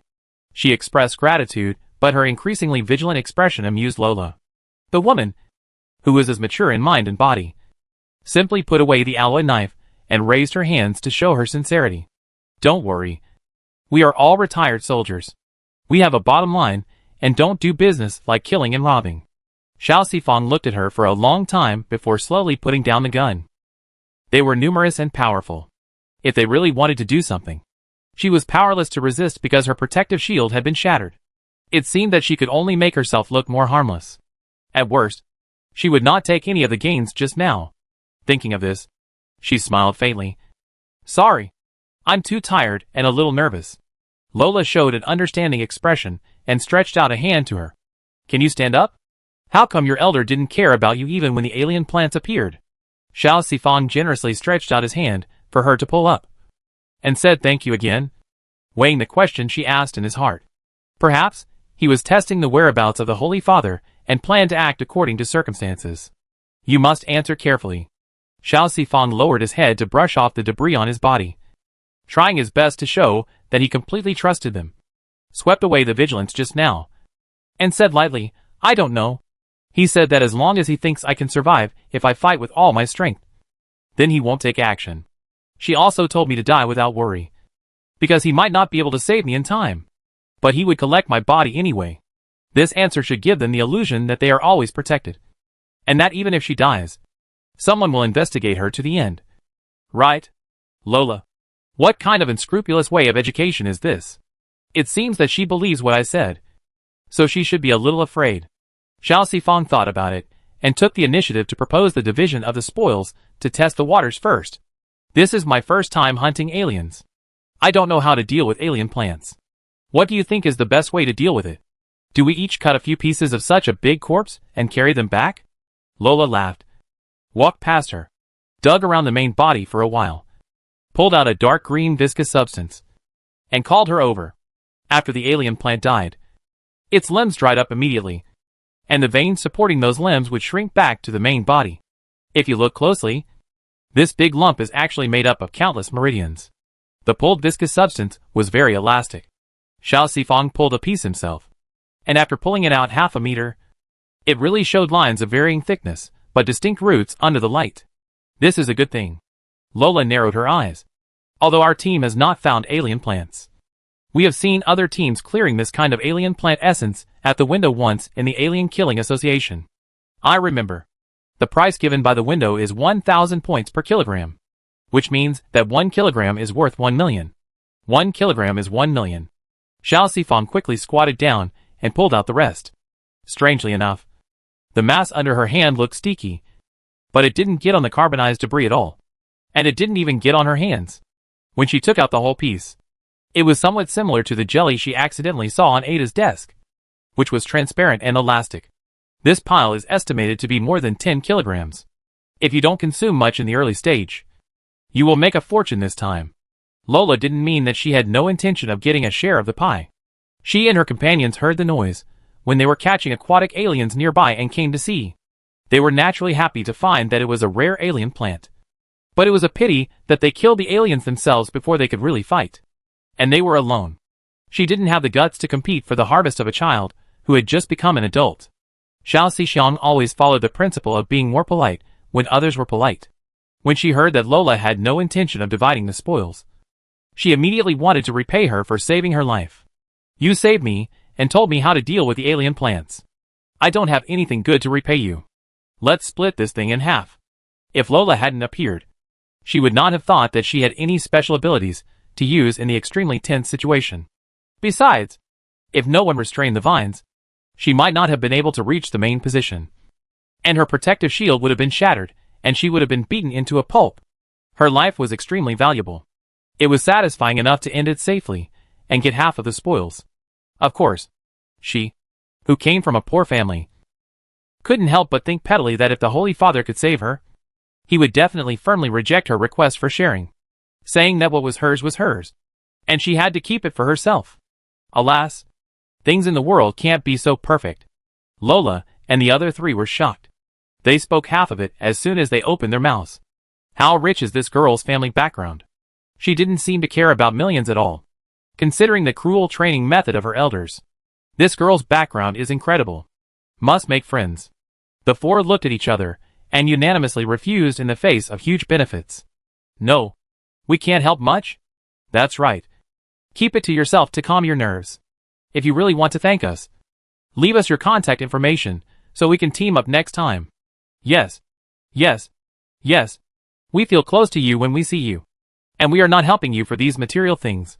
Xiao Sifang was stunned and felt deeply ashamed. It turns out that the Holy Father is not the only one who despises money. But there are indeed many people among these second-class residents who value friendship over profit. The interactions between second-class residents turned out to be so pure. But she has always thought that people in the inner city are used to oppressing and exploiting. And most people must be profit-seeking. It seems that she is narrow-minded and misunderstood. What a misunderstanding. Xiao Sifang didn't like to owe favors to others, especially to good people. So he finally insisted that they accept 1/3. Because the essence body cannot be divided by itself. They agreed to divide the points directly at the Isha Club tonight. Your body is exhausted, so you should not stay alone in such a dangerous place. Go to the open beach to rest first. Laura frowned. Does your elder never show up? Once you tell a lie, you must use countless lies to cover it up. Xiao Sifang said conservatively, I don't know about this. He is very willful. This sentence is absolutely true. She decided to cover the lie by telling the truth in order to relieve the psychological pressure of lying. The four people who had already made up their minds to make friends with her felt sad and helpless. They immediately decided to form a team and let the children go with them to catch aquatic aliens. Everyone was very active. And Xiao Sifang also recognized the new companion. The group quickly returned to the aquatic alien capture point selected before the four people came. Aquatic aliens are the lowest IQ among animal aliens. And they are also the easiest to catch. Lin Lang, who had the best voice, explained to her while handing her net bag to her. This is a fishing net. The net material is a metal with a high elastic limit. As long as the caught alien fish is dumped on the shore in time, the net will not break and can be reused. Pay attention to Qiao Xiao's demonstration. After she finished her explanation, the taciturn big guy threw a piece of nutrient mud wrapped with alien blood into the water, and ripples continued to spread outward as the nutrient mud entered the water. Xiao Sifang stared at the water surface intently, and soon found that the ripples in the opposite direction spread towards Qiao Xiao's position. The water waves became more and more dense until the water splashed. Before she could see clearly where the alien fish was, Xiao Xiao shook his iron fist, and the net bag entered the water like lightning to pick up something, and smashed it hard on the beach.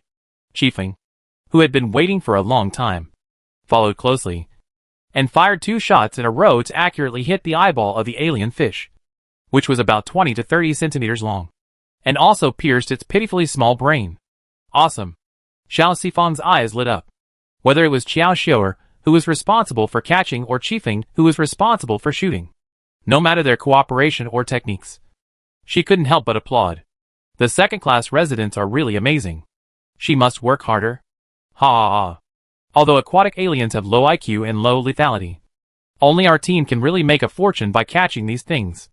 After spending some time together, Lola's words and deeds were much more relaxed. And she looked proud. You must be able to judge where to catch. And you must be quick to catch and throw them out. And you must have enough speed to kill them in seconds. Linlang rolled her eyes at her. Don't brag. You can get 3 times the points if you catch them alive. You should think of a way to catch them alive. Lola stopped talking immediately. Xiao Sifang was curious. Is it difficult to catch such a small thing alive? It's not difficult to capture them alive. Qifeng shook his head. The difficulty is that there is no suitable container. Aquatic aliens will die if they are out of water for more than 10 minutes. So they must be stored in a water environment. It is easy to customize a suitable containment tank. But aquatic aliens also have high attack power. We currently have no way to contain multiple aquatic aliens in the same containment object. And if there is one aquatic alien in one containment tank, it will be very inconvenient to carry, time-consuming and laborious. If we have time to deal with these troublesome things, we will kill 3 times the aquatic aliens. Xiao Sifang was thoughtful. Don't think about it for now. Anyway, we rely on this hand. The harvest every day is so much that we are almost being targeted. Lin Lang ended the topic and turned to Xiao Sifang. Lin Zhou, you try it this time. Lola will cooperate with you. Xiao Sifang, who was not very used to the new name, was stunned for a moment before nodding. Xiao Xiaoer picked a new location and threw another piece of nutrient mud. Lin Lang guided her throughout the whole process. Pay attention to the direction of the waves. Here it comes. The water waves were dense, and the white waves were rolling. Catch it when you see it. And keep the net bag straight when waving it to the shore. Otherwise it will break if you can't throw it out. Xiao Sifang listened to her words and concentrated on finally seeing the alien fish that had swallowed the nutrient mud and was about to sink to the bottom. He waved the net and went into the water. The heavy weight made her happy. I caught it. The next step was to throw it onto the beach. Xiao Sifang calmed down and just had to throw it out. Unfortunately, the first time he did it, he failed to shake open the net bag that had been deformed by the alien fish's struggle. When he threw it out the second time, the net had already broken, and the palm-sized alien fish stood up in the air and fell straight into the water. Xiao Xiaoer, who had been prepared, turned the net bag in his hand like a circle, firmly caught the fish that had escaped the net, and threw the alien fish onto the beach like flowing water. A flash of silver light passed by, and Lola's 3-edged thorn had pierced the 2 eyes of the alien fish, nailing it firmly to the beach. So cool! Xiao Sifang looked at them one by one with admiration, while holding up the net bag that he had broken embarrassedly. How much is this? I'll compensate you. It's only a few thousand star coins. Don't take it to heart. Lin Lang waved her hand and asked Laura to take out a new one. Old hands like me and Xiao Xiaoer sometimes break the net. It's okay. Do you still want to play? Xiao Sifang was afraid that she would break other people's nets again, so she shook her head and refused. She thought that she could try to let the Holy Father cooperate with her to play a few games next time.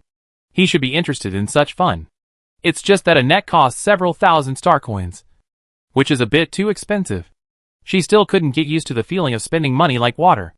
After staying with them for more than an hour, Xiao Sifang had almost recovered and proposed to return to the small island just now.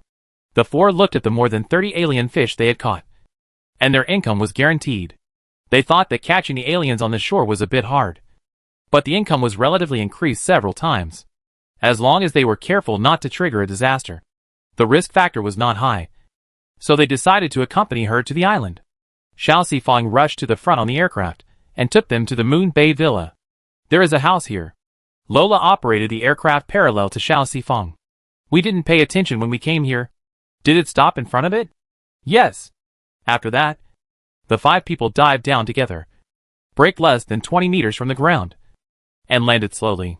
Except for Xiao Xiaoer, who subconsciously looked at the water flow and water quality in Moon Bay to determine whether there were alien fish in it. The other 4 were shocked by the scene in front of the villa. The villa on the water has a corridor along the water, a few meters in front of the main entrance. There is a blue and white parasol. Under the parasol, there is a rocking chair and a low table. On the low table is a set of steaming tea sets.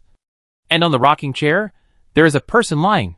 Hearing the noise, the rocking chair stopped rocking, and the person in the rocking chair stood up, smiled, and waved in their direction. You're back. Come and have some water. Lola and the other 2 looked at Xiao Sifang in the middle, and the person who was frightened by the strange behavior of the Holy Father again walked forward slowly and with difficulty, and stopped about 3 meters away from the villa. Sun Bo did not express any doubt that she went out alone and 5 people came back, but was confused by her behavior of standing far away and not coming over. Why are you standing there? Xiao Sifang's legs were firmly glued to the ground. She swept her eyes over the open doors and windows of the villa before she met his eyes, and took a breath of cold air. I just escaped death. Sun Bo smiled. Then it's just right to drink tea to calm down. Come. He would not tolerate rejection. Xiao Sifang gritted her teeth and moved forward a few steps, stepped on the floor, and walked to the rocking chair. Sun Bo stood up and personally poured her a cup of hot tea. At this moment, he was like the owner of this villa, escaping from the secular world and having a leisurely vacation on this uninhabited island. Lola and others were in a very complicated mood, staring at the villa. Oh my god. This is a well-preserved pre-disaster building. Even if you wear an isolation ring. As long as the concentration and intensity of the disaster material are high enough, the disaster can still break out and crush people to pieces. Xiao Sifang's mood was exactly the same as theirs. A disaster is never a point but a surface. If a disaster really happens, she will probably not survive if she is so close. If there is another chain disaster, I dare not think about it. The alarm bells in Xiao Sifang's mind rang, and a huge sense of crisis filled her chest and even her heart. She picked up the teacup and drank it all. The hot tea scalded her throat and slid into her stomach. Xiao Sifang's eyes were firm, and she held the hand of the Holy Father tightly. She spoke each word with a loud voice. Life is precious. You can't play like this. The two people in front of the villa were confronting each other, and the other 4 people retreated 10 meters in tacit understanding, lowering their voices to discuss countermeasures. Lin Zhou's elder is too unreliable. Not only unreliable, it's like he's looking for someone to take the blame when he's unhappy. Maybe he's strong and fearless? Lin Lang, wake up. Although he has a good figure and a good-looking lower face, it doesn't mean he can resist the disaster. He's not an alien who can ignore the disaster. Besides, if such a person really exists, all the experts in the cleanup bureau will be unemployed. Shh. Keep your voice down.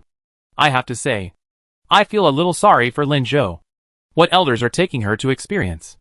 It's obviously the elders who are sending her to death. That's right. Not only did I face the alien plants alone and almost die, but I was ignored. I finally met this elder, but I was still worried about what he did. Why don't we go? When the disaster really happens, we can't escape. Xiao Sifang held Sun Bo's hand very strongly, almost concentrating all the shock and fear he had received on this hand and rubbing it back. Sun Bo didn't break free. He raised his free hand to touch her slightly sweaty forehead and rubbed the sweat back on her cheek. You can't be so brave. Come with me. I'll show you something good. After saying that, he held her hand and pulled her into the villa. Xiao Sifang was pulled a few steps closer to the door, so she quickly let go. Unexpectedly, he took control, grabbed her wrist, and dragged her forward effortlessly. You, calm down. Think about your countless wealth. Think about the pure oxygen you can use. Think about tomorrow's news story. I've already gone in and looked at every corner. Oh, it's okay to step on the landmines in a carpet-like manner. Xiao Sifang no longer resisted and obediently entered the door. The indoor lighting was very good, and the whole villa was bright. Because it was bright, the dilapidated decorations inside the villa looked even more shocking, no matter how high-end the building materials of the villa are. After all, 600 years have passed. The thick dust has stained the originally white tablecloth with large spots, and there are a pile of debris in the iron basket that can no longer be seen in its original state. Some furniture joints are slightly deformed, and the wallpaper with exquisite patterns is mottled and falling off. It is estimated that the one still attached to the wall will break at the touch. The picture frames on the wall are gloomy, and the wooden stairs leading to the second floor are slightly cracked.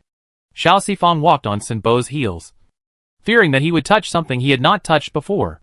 Do you know what the greatest value of pre-disaster buildings, especially well-preserved pre-disaster buildings, is? He suddenly asked. Xiao Sifang looked around, thought for a moment and answered, remaining materials? What you said is indeed very valuable. Sun Bo nodded. Whether it is humanities, technology, or some other civilizational historical materials, they are extremely precious to the new humans. But this is not the greatest value. Xiao Sifang was puzzled.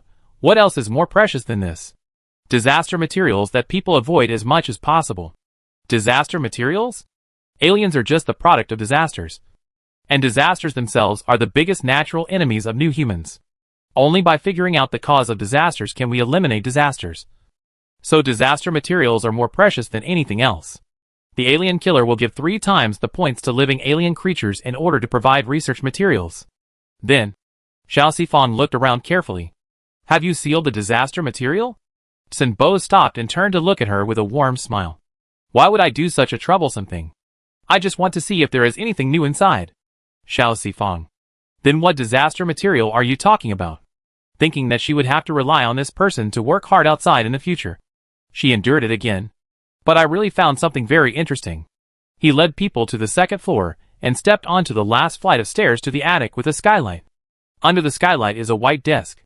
Next to the desk are two small bookcases with books neatly placed. The fabric sofa in front of the desk has been completely destroyed by the sun. There are white debris on the floor next to the wall in front. There is also a bulge on the wall itself that looks like it has expanded after birth. The whole attic exudes a dusty and gray atmosphere. It seems that the owner of the villa uses the attic as a study. Since thin white gloves passed in front of Xiao Sifang's eyes, touched a certain position on the table, and a small box of unknown material rose from the corner of the table. There was a round button on the top of the box, and with a click, the button sank into the box. The bulge in the wall that Xiao Sifang found when he came in loosened, and a box as big as a fingernail was exposed. The box had no cover, and the four walls slowly expanded, and finally expanded into a rectangle with an area of nearly 2 square meters. It can still be used, Xiao Sifang sighed. Among the ruins and relics currently excavated, most of the equipment that is not damaged and has independent power supply can be started. Whether it is the energy system or the structural function design, the current technological level of the new humans is still far behind that before the disaster. War consumes not only material resources, but also human resources. Even if there is the data brought by the survivors back then as a basis, and the cleanup bureau develops the ruins day and night, it will take at least another 300 years to restore the previous prosperity. And it is still 300 years based on the success of the new humans in resisting the aliens. Xiao Sifang muttered. So not only do they not allow the refugees to study and work normally, but they also double the blockade of the outer city to prevent people from making progress. Maliciously idle resources. Isn't this a disease? Sinbo did not comment, patted her head, and motioned her to look at the screen. It's out. The initial screen page shows no network, then jumps back to the main page. Below a bunch of fancy jump links such as SS Movie Library, A Games, PP Entertainment, etc. There is a gray background with white text downloaded. Sinbo took off his gloves and slid his fingers gently on the round button. The cursor on the page moved with it. He clicked on the downloaded column, and a long text detail that was too long to scroll to the end appeared on the page. Once with meanness. Strange things. I'm not square in the world. Biological Encyclopedia 1 to 36 complete. Biological Encyclopedia? Xiao Sifang was delighted. I have been searching for information related to aliens recently. I learned that most of the aliens have retained the biological properties before the disaster. At present, the Institute of Life is also reorganizing and naming different types of aliens, so as to summarize more targeted combat plans and capture methods. However, due to the lack of pre-disaster information, many aliens can only be summarized in large categories or set up numbers for temporary distinction. If the types in this file are really complete, it will definitely be of great help. As expected of the Holy Father, every time he makes a fool of himself, he will definitely gain something. Sinbo paused his finger on the round button. The value of the Encyclopedia of Biology is unquestionable, but the complete disaster ruins do not allow anyone other than the Cleanup Bureau and the Annihilation Army to enter, and our identities are not legal. Do you want to go to the Interstellar Court? Then you can copy the data and pretend it was found in other ruins. Did you find a physical port here? Doesn't that mean you didn't find anything? Xiao Sifang was discouraged. It would be fine if he couldn't take possession of the treasure after discovering it, but he couldn't even hand it over to the country. It would be better not to know the existence of the treasure. How could I not find it? Xiao Sifang was pleasantly surprised. You really have a way. Sinbo. I don't have a way. Nor do I want to have a way. I didn't ask you to come here to pay attention to these trivial things. The key is the titles of these 2 books. Did you see anything? The cursor moved back and forth between once and mean, and I am not confined to the 4 C's. Xiao Sifang looked at them solemnly again and again. People who have never had literary literacy can't see anything. She shook her head honestly, and Sinbo's always slightly upturned mouth corners flattened, and finally sighed softly. Read the first and last characters of each book title together. Xiao Sifang was puzzled, but still did it. Zhengbo. Sifang. She raised her voice after realizing it. It's your name and mine. Sinbo was finally satisfied. Isn't this coincidence that spans hundreds of years very interesting? Xiao Sifang. Xiao Sifang. So you brought me here just to let me see this? The Holy Father was in a good mood and made a chilling sound like the breeze and the bright moon. It was so boring. Xiao Sifang decided not to make any comments and put this troublesome matter aside. He tried to take some information away by taking photos. But when he opened the text and saw the 5-digit page number in the lower right corner, he had to give up. Finally, he struggled to study the structure of the carrier itself. But it was embedded in the wall and could not be destroyed. It was a waste of time. When he left, Xiao Sifang looked back at the house, which was gloomy despite the sunshine in every corner, and suddenly felt emotional. This is both the past and the future. They didn't stay in the house for long. The 4 of them were still waiting outside. But they were not waiting for nothing. Xiao Xiu'er judged that there were also alien fish in front of Moon Bay. So the 4 of them teamed up in pairs, as usual, and fished them up again. Sinbo looked at their backs and finally asked, "The group of people we met in the hall. How did you meet them?" After the crisis was resolved, Xiao Sifang said lightly, "I met plant aliens on the other side of this island, and they saved my life." The questioner downplayed the answer. So the big commotion was not caused by you crushing the alien unilaterally, but by its desperate struggle. It seems you have learned your lesson. You knew I would be in danger? Sinbo smiled. Isn't this natural?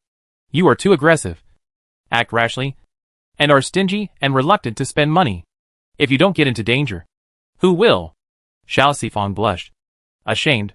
Recently, things have been going too smoothly, and she is a little bit complacent in her subconscious. She hesitated for a while, and wanted to take the opportunity to climb the tree and discuss whether she could hold his thighs in the future when she was in danger, so that she could let go and experience more. If I run into trouble while hunting aliens in the future, can you please come and save me? Her tone was a little cautious, a little eager and expectant, and even a little intimate without worrying about being rejected. Sinbo smiled, touched her head, and his tone was gentle and indifferent. As long as you are within my sight, I will naturally protect you. If you are not within his sight, it will be the same as before. Even if there is a huge commotion, it is none of his business. Xiao Sifang was startled, looked at his perfect mouth, and slowly lowered his eyelids to cover half of his big round eyes. Being rejected was unexpected, but it was not a question of whether he was angry or not. Except for Bamian, the Holy Father was the first person she could openly confide her dreams to.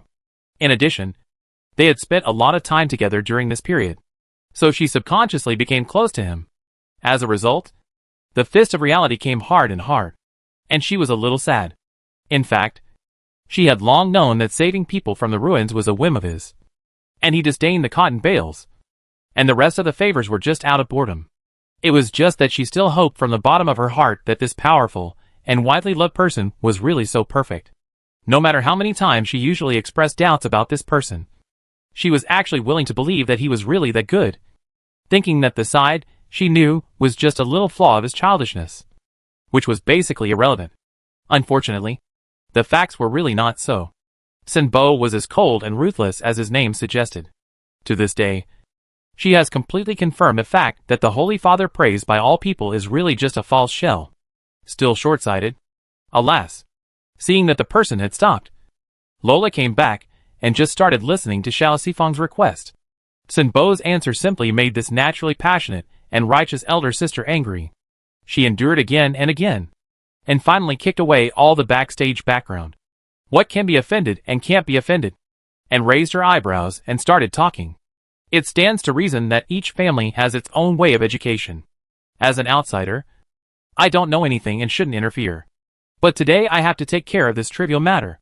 Xiao Sifang heard that it was not good, and the embarrassment of her lie being exposed made her unable to care about continuing to be sad. Lola. No. Don't talk. Lola once again showed her superb speaking skills that made it impossible for anyone to interrupt her. She glared at the eyes under Sinbo's mask. People can only grow continuously if they live. Aren't you afraid of pulling the seedlings apart by forcing them to grow? You are the elder, and Lin Zhou is just an adult. How can you bear to let her face the alien plants alone? If she is stubborn and insists on facing it herself, it would be fine. But she is obviously scared and asked you to protect her. What nonsense are you talking about just now? What do you mean by within sight? You still force her to risk her life for a chance of survival. Have you ever thought about what will happen if it's too late? Her speech was so fast and her momentum was so strong that Xiao Sifang couldn't interrupt her and squatted on the ground in despair. I don't know if I can still be friends with them if I confess and get leniency. When Linlang rushed over, Laura had already finished yelling. She had to give an awkward but polite smile to the obviously stunned elder Lin Zhou. Please don't take it to heart. She just likes to make up her own mind and has an excessive sense of justice. Sin Bo had never been taught this way since he was a child. He stretched out a hand to signal her not to say anything more. He took a moment to calm down, and then looked at Xiao Sifang, who was looking up at him with a guilty look. See, Zhou, what do you say? His tone was so gentle that water could drip out. Xiao Sifang felt a chill on his back and hurriedly smiled and said, It's my fault. Lin Lang didn't notice for a moment. And Lola said it again. Are you threatening her? Xiao Sifang. No. This is what she really wanted to say. The situation was extremely embarrassing. Xiao Sifang was riding a tiger and was about to bite his teeth and tell the truth. But the person, who was scolded for no reason, suddenly laughed. The laughter was soothing and light, very pleasant to the ear. Sin Bo sincerely raised the corners of his mouth, and in the horrified eyes of everyone, he grabbed Xiao Sifang on the ground and smoothed his hair. Well done. You are smart. Everyone. Xiao Sifang. Is she good at lying? Or is she good at letting him take the blame? Since I dare not think about it, I will take it as a compliment. Xiao Sifang forced his mouth to open. Laura was suppressed by Qiao Xior and dragged to continue catching alien fish. Lin Lang apologized again and returned to her original position, leaving the elder and the younger alone. Xiao Sifang quickly explained the reasons for this result, but Sin Bo waved his hand without caring at all, and his eyes stayed on their backs as they fished farther and farther away with interest. It's good that you have a good relationship with them. Go borrow a net and bait, and we will try it too. Xiao Sifang liked it. Originally, she had decided not to mention this matter because she had discovered his true face. An unexpected surprise. When Xiao Sifang was not angry, her voice was still quite pleasing. Soft, obedient, and good at sweet talk. She quickly persuaded Lola, who was not very willing to help that damn elder, and happily took a small bag of bait and 2 nets back. When she looked at Sin Bo again, she had already put aside the idea in her mind. Anyway, even if Steenson was not a really good person, he was not a really bad person. At most, he would not help but would not actively harm others. She just had to follow him closely. She focused her attention on the next thing and said unconfidently, I only tried it once, and it was not successful. Besides, you have to choose a place to spread the bait. We may have to try a few more times.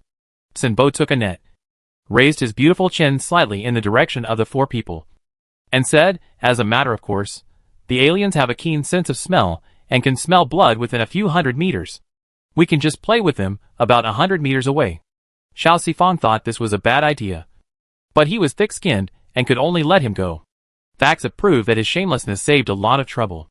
Not long after the bait was put down, the waterways began to shake. Sin Bo wanted to catch the alien fish, and Xiao Sifang had to be the one to respond. The water surface was wide, and the 2 of them stepped on the flying vehicle. The difficulty was several steps higher than the experiment that Xiao Sifang had just conducted with the 4-member team. You must throw it directly to my side. Otherwise I might let it run away. Xiao Sifang's shooting skills were very ordinary. He certainly couldn't swing around on the aircraft and shoot through the alien fish's brain like a chiffon. He could only use Lola's method and kill it at close range. Yeah. The water splashed, and Sin Bo responded carelessly. He swept the net bag in his hand like a fairy wand. The alien fish didn't enter the net bag, but was directly hit up by his pole and flew straight toward Xiao Sifang. He really didn't take the usual path. Xiao Sifang quickly took the move, and his feet shook, and the whole person sank half a meter. The thin blade broke the belly of the alien fish, and was directly sucked onto the handle. Huh? Xiao Sifang breathed a sigh of relief. Holding the alien fish with a dimple. Success. Victory came too easily. Sin Bo felt bored again. He returned the net to Xiao Sifang. You come. Xiao Sifang has always been very persistent in doing things, and she was not successful the previous time, so she naturally seized the opportunity now. Maybe it was because she caught too much in this area, and it took a long time before there was movement again. Xiao Sifang stared at the water surface, reviewing Qiao Xior's movements countless times in his mind, to follow the trend of the alien fish. The movement must be soft and the speed must be fast. As soon as the aquatic creatures appeared, Xiao Sifang immediately took action. The net bag sank and picked up, and swung. The alien fish that filled the entire net bag struggled frantically, and the net surface was broken as soon as the net was lifted. Xiao Sifang hurriedly shouted, "Oh, this is too big. Don't panic." Sinbo turned the muzzle of the gun that had been prepared long ago, and fired 2 shots at the moment when the alien fish re-entered the water, destroying this special alien with a very bulging body. The body fell into the water, and Xiao Sifang's hands and feet were also quick. He used the broken net to prevent it from sinking further, and fished it out of the water again, and put it into the body bag that had been hanging on the waistband of his pants. The joy of increasing income again offset the depression brought by the second mistake. She weighed the weight happily, tightened the bag and threw it back into the space button. Sinbo silently took in her demeanor and behavior, and was slightly surprised in his heart. Just now, he made it clear that the little girl's expression changed as he expected. But in just a few minutes, she became so calm. Xiao Sifang looked up and met his thoughtful eyes, wondering, what's wrong? Sinbo's aircraft slid over slowly like his legs, and in line with the frequency of Xiao Sifang's shaky aircraft movements. He touched her head again. Good girl, Xiao Sifang. There's something wrong. After his image was officially broken, Xiao Sifang's respect for him in his heart also decreased. After this compliment, Sinbo patiently played with her for a few more times, until the second net was broken. Lunchtime was over. When they stopped, Lola came over to greet Xiao Sifang, and the group returned to the front of the villa together. Sinbo took off his gloves, and after carefully cleaning his hands that were not stained with dust or any smell with tea, he took out a yellow and white checkered picnic cloth and handed it to Xiao Sifang. Next is picnic time. Xiao Sifang sighed silently. Lola also set up a small square table, took out a heating device and nutrient mud, and prepared to have a simple lunch. Sinbo ate canned food all the days he was at Zhao's house, and didn't touch the nutrient mud at all. His living standard was so high that it was outrageous. Xiao Sifang thought that when he said he wanted to have a picnic, he just wanted to put some canned fruits and the like. But he didn't expect that he took out a very professional barbecue stove and kitchen utensils such as pots and pans, as well as oil, salt, sauce, vinegar and seasonings. And he was quite ready to do something big. It turned out that it was not a picnic, but a cookout. 99.99% of the people in the new human empire cannot cook. One reason is that they do not have the time. The other is that they do not have the ingredients. And the third is that they do not have the money. Xiao Sifang saw that he was rich, had status, and had free time, and guessed that he could cook. So he was curious and relieved at first and watched quietly. Until, Sifang, how about processing your prey and cutting a piece of meat? Sifang, the teaching video said that 500 grams of water is needed. I forgot to bring a scale. Do you have one? Sifang, why do you think this meat burns so quickly? Sifang, because he was far away from Lola and the others. Sinbo called out his real name without hesitation. He called Sifang's name like a spell. His posture was very good from beginning to end. The burnt bottom of the pot did not affect him at all. But the embarrassment of failure did not let him go either. Soon, the smell of oil smoke and burnt smell stained him, which half of his enthusiasm was extinguished. Xiao Sifang looked at the spoiled meat and vegetables with distress. When he was about to try to fry a dish, he took his spatula. Let me try. Being unarmed extinguished the remaining enthusiasm of Vice Deanson, and he finally gave way to the wise. Xiao Sifang carefully watched the tutorial videos he found, rolled up his sleeves and tied his hair again, and carefully brushed the pot that had been ruined, holding his breath and starting again. 40 minutes later, the roasted meat with crispy outside and tender inside, and the stewed meat with rich soup were served on the small table on the checkered cloth, plus a dish of juicy green vegetables. The 4 people in the distance were watching the joke from a distance after eating the nutrient mud, and sighed that they were rich and willful. When Xiao Sifang started to cook, and the normal aroma of the dishes wafted out, they were envious, jealous and hateful. Lin Zhou is pitiful. This is not just an ordinary elder. He is simply an ancestor. How about we go and splurge this time? Good idea. Sinbo tasted the food and was a little picky. There is still room for improvement. Keep working hard. Xiao Sifang turned a deaf ear to him. She paid for all the meat, and she must eat it back. Meat is meat. The taste is really different. It would be even better if I could bring it to Bamian and Grandma. Finally, Xiao Sifang was full. After cleaning up the scene with her protruding belly, Xiao Sifang was about to sit down on the only picnic blanket that was not put away when Sin Bo stopped her. Don't move. He was sitting casually on the picnic blanket to experience the last journey. After staring at her busy figure for a while, he stood up, walked in front of her, and stretched out his hand to measure the top of her head. You have really grown taller.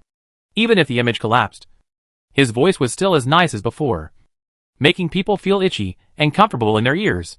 It was only up to my shoulders before, but it has reached my chin so quickly. No wonder I always feel that you have grown up. Xiao Sifang. What a thing. Sin Bo was indeed here to play. For half a month. Except for occasionally playing a few games with the alien when he was in the mood. He would find an open and comfortable place nearby to put down the recliner and small table he illegally occupied from the villa.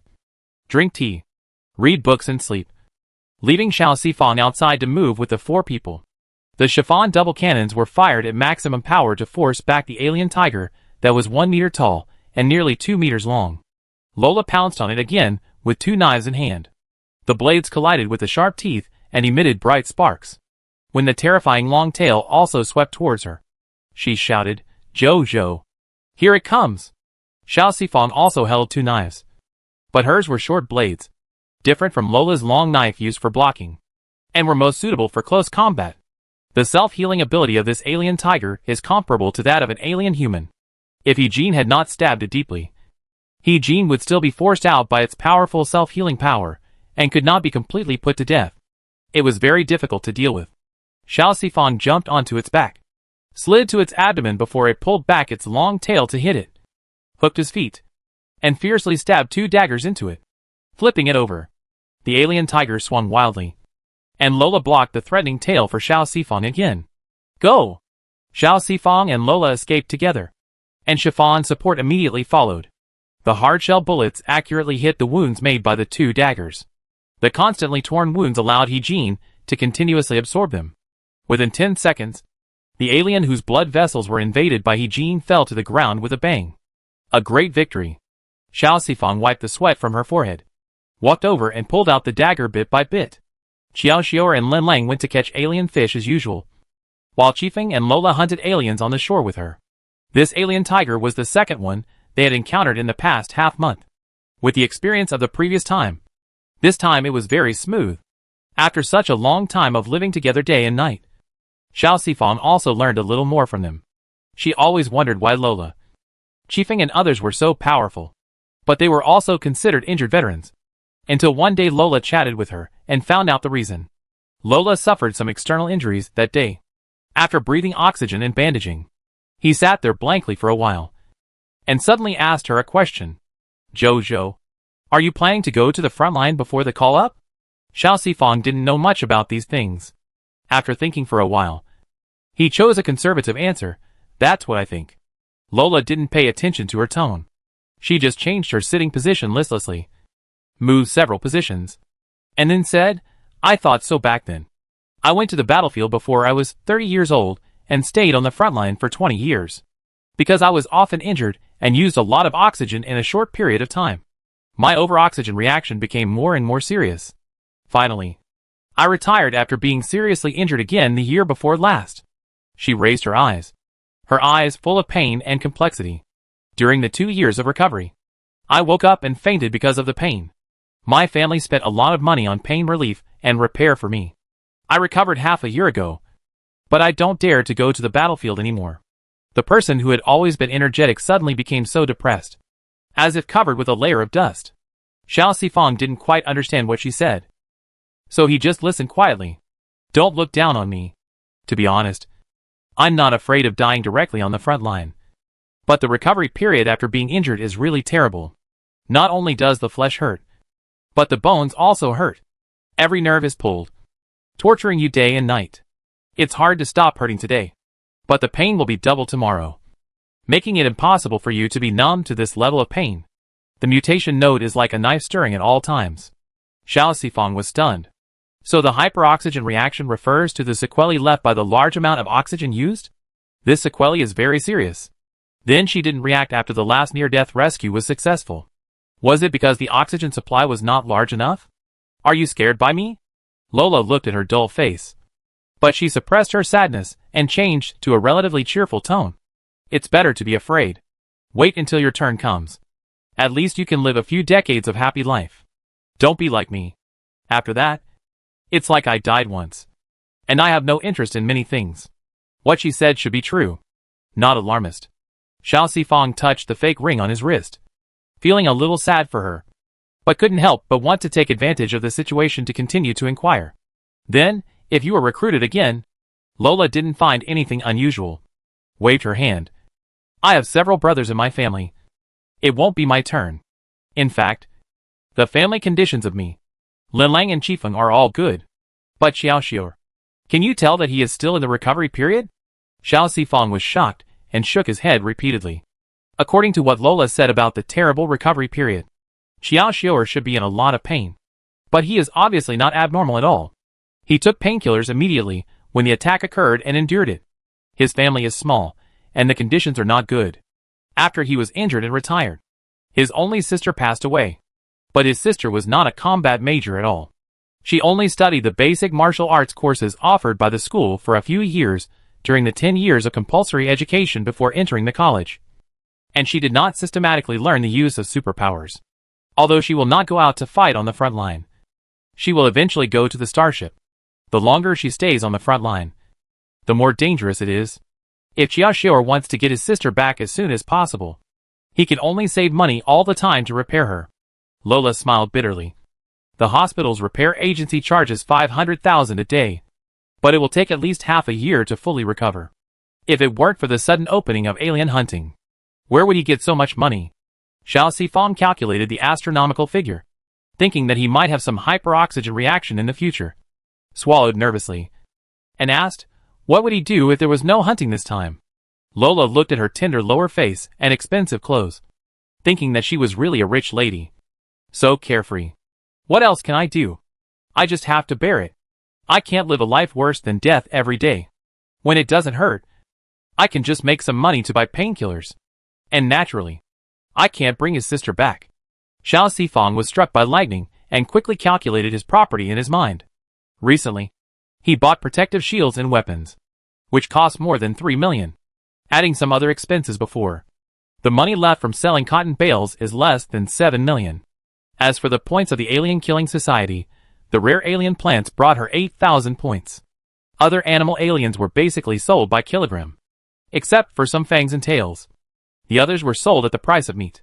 Moreover, there are more alien meat on the market now, and the market price has also dropped. The average price is about 2,000 star coins per kilogram, and there is a trend of further decline. Therefore, although a lot of alien animals have been caught recently, she only earned 900 points. The total assets are only 15 million. Xiao Sifang, who had seen the world, had completely forgotten the self who could get so excited by 15,000 star coins that he couldn't sleep. He frowned tightly and said nothing. Fortunes are sought in danger. Why not instigate Vice Deanson to go to 366 again? Her suddenly solemn expression was all worried about Xiao Xiao in Laura's eyes. So she went to comfort her again.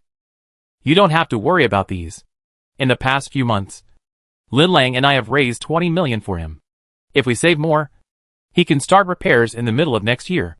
Xiao Sifang came back to his senses, and he didn't have the nerve to confess that she was worried about him. So he guiltily evaded the question. The conversation ended with this.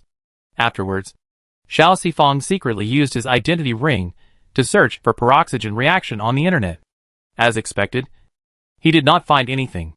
He did not give up and went online with a fake ID, but still found nothing. There would not be any in the first place. No matter how well connected Vice Deanson was, a fake ID was still a fake ID, and many permissions could not be opened. He went directly to ask Vice Deanson, but he was unfathomable and smiled without saying anything. The progress of the secret excavation in the inner city could only stop here. Jojo, what are you thinking about? Lola raised her voice and reached out to pull her. Xiao Sifang realized that the gold had been pulled out and restored to its original state. She patted her head, pulled back her thoughts and shook her head. I seem a little tired. Lola laughed and looked at the time. It was really late. She quickly put the alien tiger away with chiffon. Then go back and rest. Anyway, we have gained a lot today. This one alone weighs several hundred kilograms. After calling the other 3 people, the group returned to the Alien Killing Association. The accommodation fee of the Alien Killing Association is very high. 2,000 star coins per 8 hours. And it is an extremely narrow single room with only 1 bed and 1 bathroom. There are 8 floors upstairs in the Alien Killing Association, with 200 rooms on each floor. A total of 1,600 rooms. On average, 1,000 rooms can be occupied every 8 hours. The daily turnover is shocking. Xiao Sifang did not think about sleeping on the floor in the hall, but thinking about the possibility of dying from lack of energy the next day due to lack of rest. He still gritted his teeth and lived a luxurious life for half a month. They arrived at the Alien Killing Club at 1800 hours interstellar time. Before they entered the door, they saw a team of patrol law enforcement officers wearing uniforms and red badges on their shoulders. The team was in a straight formation, but the atmosphere was a bit chaotic. They were walking out of the Alien Killing Club. The atmosphere was visibly heavy, and the joy of several people was swept away. After all the law enforcement officers passed, they entered the Alien Killing Club silently. The inside of the Alien Killing Club was also very solemn. There was no bustling noise in the past, only low whispers and suppressed crying. The people on the chairs in the lounge were not leaning around as usual. Most of them were standing, and those who were sitting also straightened their backs. Everyone's eyes were focused on the open space a few meters in front of the reception desk. 5 body bags were placed side by side, and a woman knelt beside them, her voice hoarse from crying. But she was still sobbing. From everyone's whispers, the story gradually came back to light. This was originally a hunting team of 6 people, and the one crying was the only survivor of the team. The 6 people were very young, third-year students of the Combat Command Department, who had just formed an adult team to gain experience and arrived at the ruins today. They didn't dare to go deep into the ruins when they first arrived, so they wandered around. As a result, they were unlucky and encountered 2 aliens at the beginning. When the rescue arrived, the 2 aliens were dead, and only one of the 6 was left. It was quite tragic. There are so many mercenaries in the Alien Killing Society, and some have died before, but never so many have died in one go. There are many alien animals in the ruins of the New Human Empire, but aliens are rare. It is a rare luck to encounter 2 of them at once. Everyone felt sympathy and sadness. These fresh troops should not die in the rear. Xiao Sifang stared at the black body bag and secretly clenched her fist. She looked angry instead of sad and upset. Sun Bo leaned forward slightly. What's wrong? Xiao Sifang's eyes were red, and she bit her teeth hard to stabilize her voice. I don't think they are unlucky. It should be the aliens hiding on this planet who have started to counterattack. According to the IQ of the aliens, if they didn't take the initiative to attack, how dare they stay around the Alien Killing Society? I'm afraid they want to trade fewer for more and get rid of them as much as possible. Sometimes the little girl can't figure it out, but sometimes she is very sensitive. Sun Boki said, you know all this. Why can't you figure it out when you asked me about that thing a few days ago? He suddenly changed the subject, and Xiao Sifang looked at him with dissatisfaction. It's normal that I can't figure out such a big secret, and it's not as simple as today's thing. Her voice was a little louder, and Laura heard her words clearly. She first glanced at the unreliable elder, and then looked at Sifang. What's simple? Someone came over, and Xiao Sifang had to stop and said his thoughts again. After listening, Laura was surprised. Not bad. I think so too. This is too unfortunate and too coincidental. How can there be such a bad thing in the world? The 2 reached a consensus and immediately started to discuss. Since they have subjective intention, we are in danger. Yes, they may attack us at any time. If we are not hunting, it's fine. If they attack us while we are fighting with the aliens, it will be very dangerous. I don't know if there are still aliens on this planet. If there are, what should we do if the remaining aliens form an alien army to deal with us? First, they will be divided into a whole, and then they will be divided into pieces. They will hurt us but can't catch us, and defeat us one by one. It seems that someone needs to keep an eye on the surroundings. The last sentence was said in unison by the 2, and one of them was hiding, and the other looked at the slender back walking in front of them openly. Sun Bo had eyes on the back of his head, and he turned his head immediately, meeting their gazes, with a curved mouth, asking knowingly, Who? Xiao Sifang and Lola both looked away and shut their mouths. No one said his name. Xiao Sifang didn't dare, and Lola didn't dare either. The former didn't dare because of the difference in status. And the latter didn't dare because she didn't trust his ability to do things. In short, he was the first choice. But he was definitely not the best choice. So the two of them gave up the idea. After calculating the points at the window, the 360 points of the alien tiger were divided into 3 parts. Xiao Sifang got at least 90 points for his efforts. And with other prey, a total of 123 points, which was the day with the most gains this week. After the points were distributed, several people discussed the arrangements for tomorrow and checked into their own rooms to rest. Xiao Sifang took a hot bath, lay on the bed, and sent a message to Bamian to report that he was safe. Then rolled up the quilt and wrapped himself up. As soon as he closed his eyes, 5 body bags and the crying girl's back appeared alternately in his mind, interspersed with various scenes of the alien invasion of 338 a few months ago. And every detail was terribly clear. Before entering the inner city, she had always been worried about her way forward. But the higher she went, many things she had never thought of kept popping up, making her wonder if she could really change anything by just following the routine? Even if it really changed, is the result after the change really what most people want? Why did Grandpa and Vice Dean Sun want him to find the answer himself? What impact would it have on the result if they told her this secret that was not a secret? What exactly did she want? The next day, Xiao Sifang left the room with big dark circles under his eyes and came to the agreed meeting point. His listless appearance scared Laura. "What's wrong with you?" Xiao Xiu, who had an attack last night, looked much better than her. Several people looked at her worriedly. Was she scared by the alien yesterday? No. Xiao Sifang shook his head. "I just thought about something and went to bed late." She said it in passing, and no one asked further. Laura patted her shoulder and said with a smile, "That's perfect. You will be the one to guard the surroundings today." This arrangement was perfect for her current state. Xiao Sifang thanked them frankly and walked downstairs with them. Perhaps it was affected by what happened yesterday. The hall was unusually quiet. There were only a few people queuing at the nutrient mud sales window, which was always noisy. It was very unusual. Xiao Sifang yawned, raised his eyes again, and stopped when he was about to step out. Everyone around him, including Sinbo, stopped. The hall of the Isha Club, which was wide enough to accommodate thousands of people, seemed to have changed from a public place to a private living room. The mercenaries walked along the corners of the wall, and the spacious area in the middle was surrounded by the patrol executive officer who had met yesterday. Dozens of people whose faces could not be seen were sitting in the center. Lola caught a mercenary who was about to go upstairs, and after a few polite words, he quickly learned what happened from him. The 6 students yesterday were from the first academy of the main star, and they were all people of status. Although they died as ordinary mercenaries, they were different from us, and they must not die in vain. Look, the organization of the Annihilation Army is clearly unavailable, but the students of the first academy are free. They spontaneously organize people to take revenge. I heard that there are royal family members among them. Anyway, those who died were not small, and we can't afford to offend these people. The patrol officers were requisitioned like their personal guards. Anyway, it's not our business. Just don't get involved." The man left in a hurry, and the few people looked at each other and unanimously decided to treat them as if they didn't exist and leave it as it was.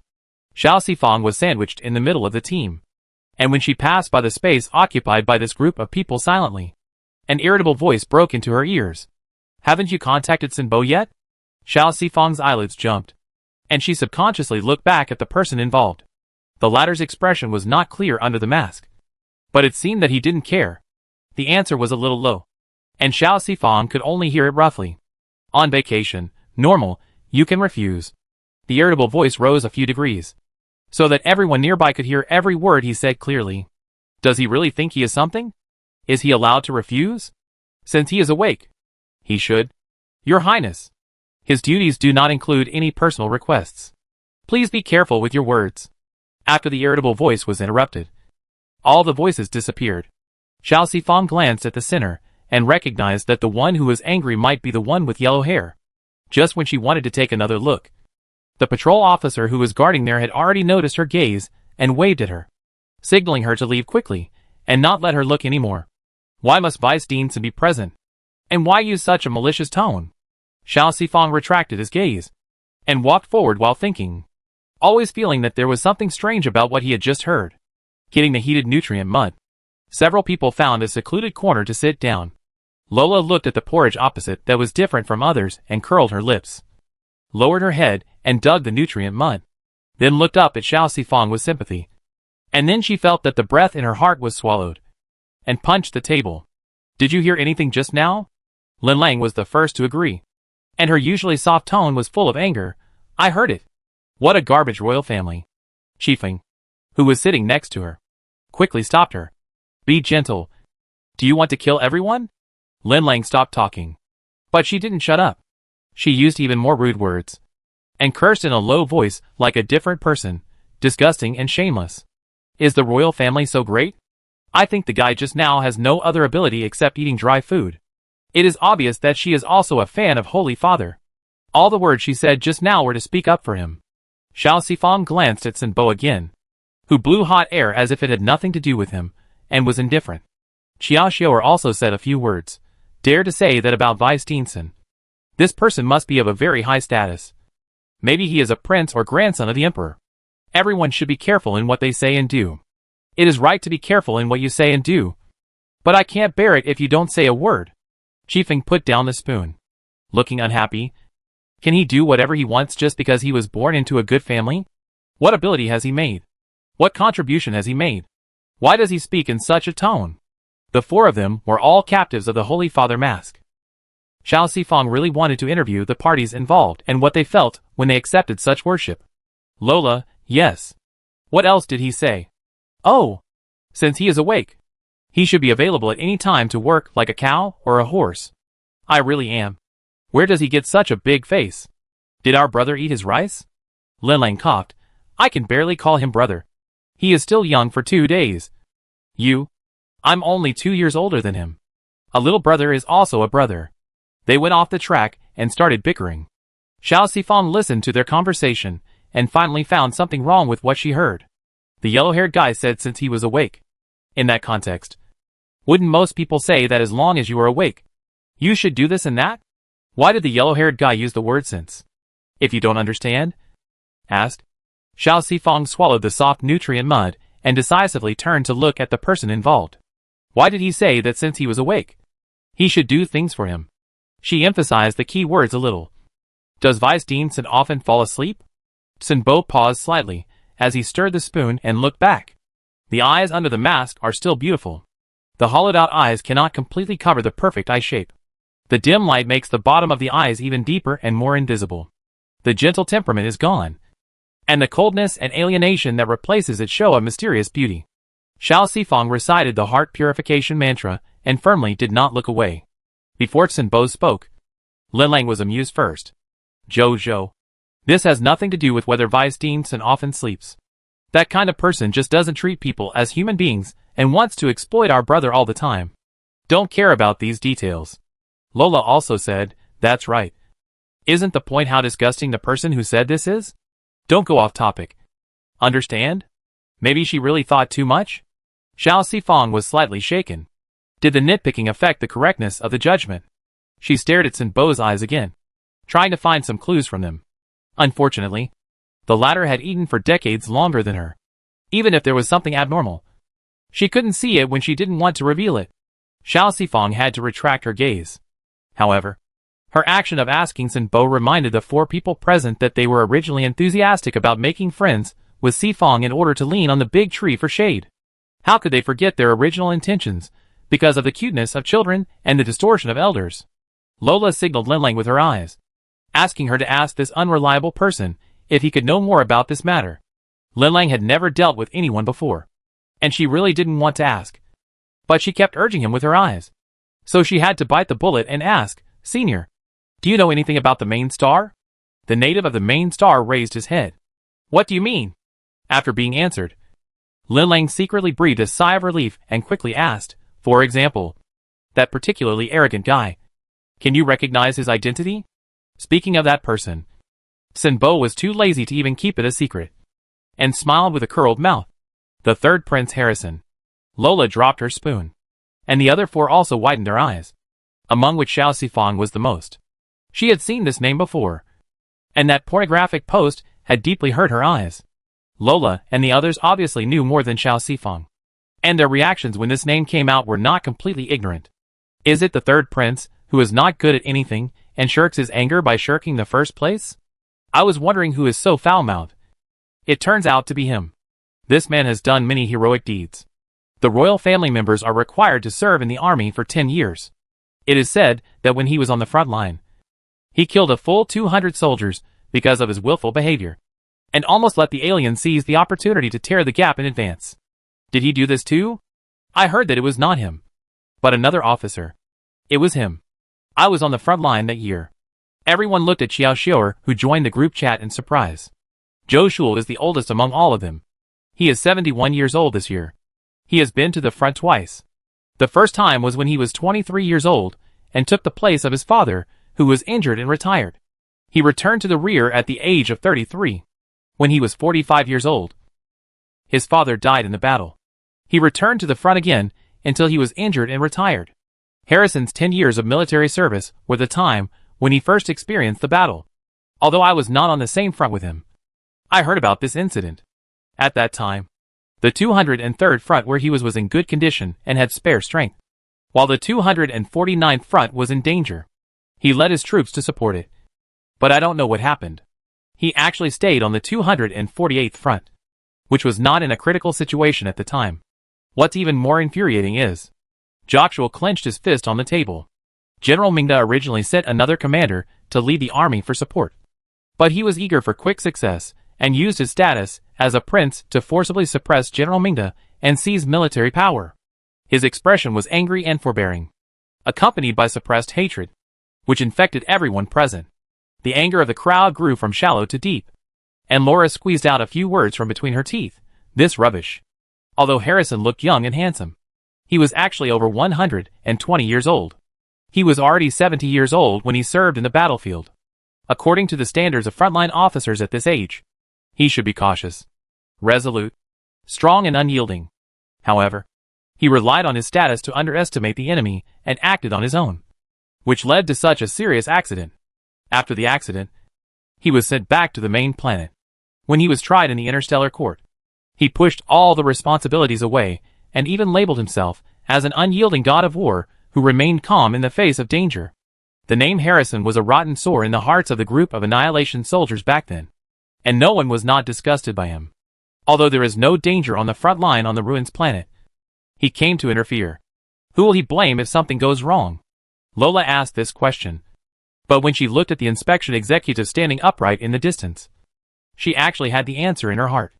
The others knew it well, so they didn't dwell on her question and continued, no matter what, we must not have anything to do with him.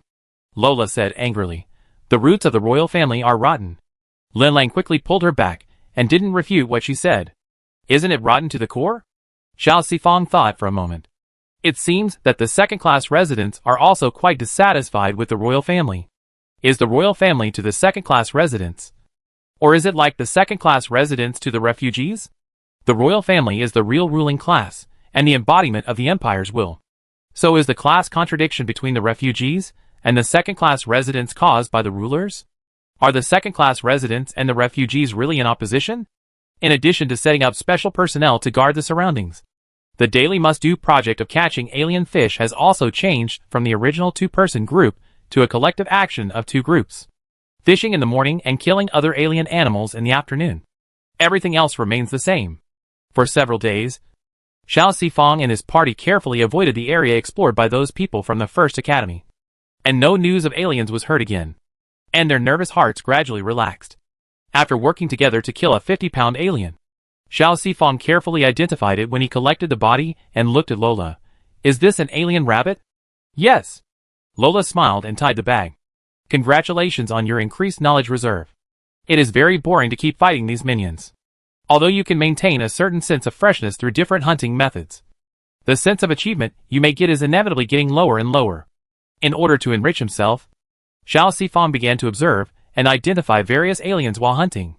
Recently, he has been able to recognize more than a dozen different species from the ugly lumps that look similar at first glance. Be careful. A large group of unidentified creatures are approaching from the southeast. Today, Xiao Xiaoer was in charge of the alert. He operated the aircraft and stood dozens of meters high in the air, meticulously observing the dynamics of various places and transmitting abnormal information back in real time. His voice was already low, and this time it was unusually solemn. Xiao Sifang quickly threw the body bag into the space button, glanced at the empty rocking chair not far away, and clenched the alloy knife in his hand. How could it be so unfortunate that a large wave of unidentified creatures approached as soon as Vice Dean Sun left? It's an alien bird. Xiao Xiao's voice was a little flustered, and the aircraft sank. Run to the northeast. Immediately, everyone hurriedly took action. Xiao Sifang took the rocking chair and stepped on the aircraft to keep up with everyone's speed. After everyone flew away for several thousand meters in a low-key manner, Lola breathed a sigh of relief and looked back. A group of dozens of alien birds followed closely behind her, and they changed direction and chased her. She screamed in fear, "Get up! Fly as fast as you can! They are targeting us! Run for your life! The situation is serious. I thought I could escape by staying close to the ground and avoiding their flight path. But who would have thought that I would be entangled by these ghosts?" Alien birds do not account for a large proportion of alien animals, and their individual lethality is not high. But they appear in a large group, and they can fly, and they may not be able to escape even if they run. In addition, for mercenaries pursuing bounties, encountering such things will definitely only lose money and not gain. Each one weighs only 3 or 5 pounds, and it only consumes firepower, but does not produce anything. If there is no other way, no one wants to lose money and life to fight with these things. Everyone's scalp tightened, and they stepped on the aircraft like a Hot Wheel, wishing they could fly 3,000 meters per second, and they were willing to have their faces torn by the wind. After finally opening up some distance from the alien birds behind them, which was barely enough to breathe, 3 terrifying figures appeared in front of them. Aliens! Lola bit her tongue excitedly. Fuck! These birds are doing it on purpose. Chi Feng made a prompt decision. We can't be caught in the middle. Otherwise we will die. Run to both sides. Cover Lola to get on the mecha first, and then outflanking in the opposite direction. 2 on the left and 3 on the right. Xiao Sifang and Xiao Xie. Lola rushed to the right. Jojo, get ready. Xiao Xie can't use his superpowers, and you will need to cooperate with Lin Lang and others to intercept the aliens later. Understood? Lola got on the mecha to block the group of alien birds, and the aliens can only be dealt with by the other 3 people who can use their superpowers. Xiao Xie can only play a supporting role at most, but not more. This battle must be difficult. The distress signal has been sent. Even if we can't beat them, we have to try our best to survive until rescue comes. Xiao Xie's expression was solemn. The aliens and alien birds are chasing us. Even officers with rich frontline combat experience and strong strength rarely fight 1 against 2 aliens. Xiao Sifang's heart sank, and he turned around at the maximum speed of the aircraft under his feet. I'll hold it for a few seconds. You get on the mecha. After the big loss from the plant alien last time, Xiao Sifang prepared enough ammunition, which can be said to be a huge investment to save his life. 2 double-bolt bombs, 2 ordinary bombs, and 2 protective shields. Even if such a luxurious lineup cannot hurt the aliens with extraordinary energy, it is still no problem to stop them. Okay. Lola did not hesitate and dived directly to the ground. Xiao Xiao followed Xiao Sifang without hesitation and turned back. He took out a super energy cannon larger than a person and carried it on his shoulder. With his strong muscle strength, he endured the huge recoil in the air and shot at the flock of birds. The speed of the aliens is comparable to the maximum speed of the aircraft, and they don't need to bother to control it. In just 20 seconds, they rushed to within 30 meters. Xiao Sifang swung her arm and threw a double-bolt bomb, which accurately blocked one of the aliens who were trying to land at the moment of explosion. Come here! Her interception action instantly angered the alien, and several turbid energy bodies came at her from different directions. Xiao Sifang's hair stood up all over her body, and the aircraft under her feet flew into the sky with extraordinary performance, barely dodging these attacks. A few months ago, she had Lu Yi as an immortal meat shield, but she couldn't completely solve the only alien. Now it's a 1-on-3 situation. If the others can't reach her within 10 seconds, she might die without a complete body. The fear that rushed straight into her soul made her more sober, and she returned another bomb with her backhand. Xiao Xiao's super energy cannon turned to the aliens. After firing a shot, he slid several meters and swayed on the aircraft, His hands and eyes were still terrifyingly steady. The trajectory did not shake at all, and he accurately blocked the alien's path. In the face of life and death, no one retreated. A red light shot up into the sky, and Lola's mecha rushed to the aliens and the alien birds with an extremely domineering attitude. The blue light arc lit up, covering most of the alien birds, and the flashes of lightning made them unable to escape. Xiaoxiu immediately changed his gun and madly shot at the slow-moving birds. And Linlang and Qifeng also came back at this time. Two thin super energy rays saved Xiao Sifang from danger. She twisted her body to avoid the turbid energy body and fell to the ground at a high speed. The three aliens, including Linlang and Qifeng, landed on the ground together. When their feet stepped on the solid ground, their expressions changed at the same time, and the murderous intent in their eyes became more fierce. The restrictions on humans in the air are far more than those on aliens. When they return to the ground, they are more confident in holding on. Jojo, can you do it? Linlang shouted as she rushed up to entangle an alien. Qifeng smiled bitterly and grabbed another one. It has to work even if it doesn't work. Xiao Sifang clenched the two alloy knives in his hands, opened all the protective shields, and took a deep breath. Even if I die, I will take it with me. If it doesn't work, it will die. And she can't die. The experience of the first fight against the aliens was not very useful. This time, there was no one to cooperate with her, and no one could disperse the aliens' attacks. Not only did she have to face the alien head-on, but she also had to prevent it from tripping up her two teammates. The pressure was huge. She couldn't use her superpowers at a distance, so the farther she was from the alien, the more passive she became. She had to get close. She rushed forward with her feet, dodging the turbid energy body that came at her with her flexibility, and resisted another attack. Finally successfully entangled the alien's body. After getting close, the alien's terrifying long tail became the biggest threat. The super alloy knife made a sharp sound when blocking, and the tiger's mouth was numb, almost shaking the knife away. Xiao Sifang gritted his teeth, and the knife in his other hand slashed across the stone-hard back, barely piercing a tiny wound.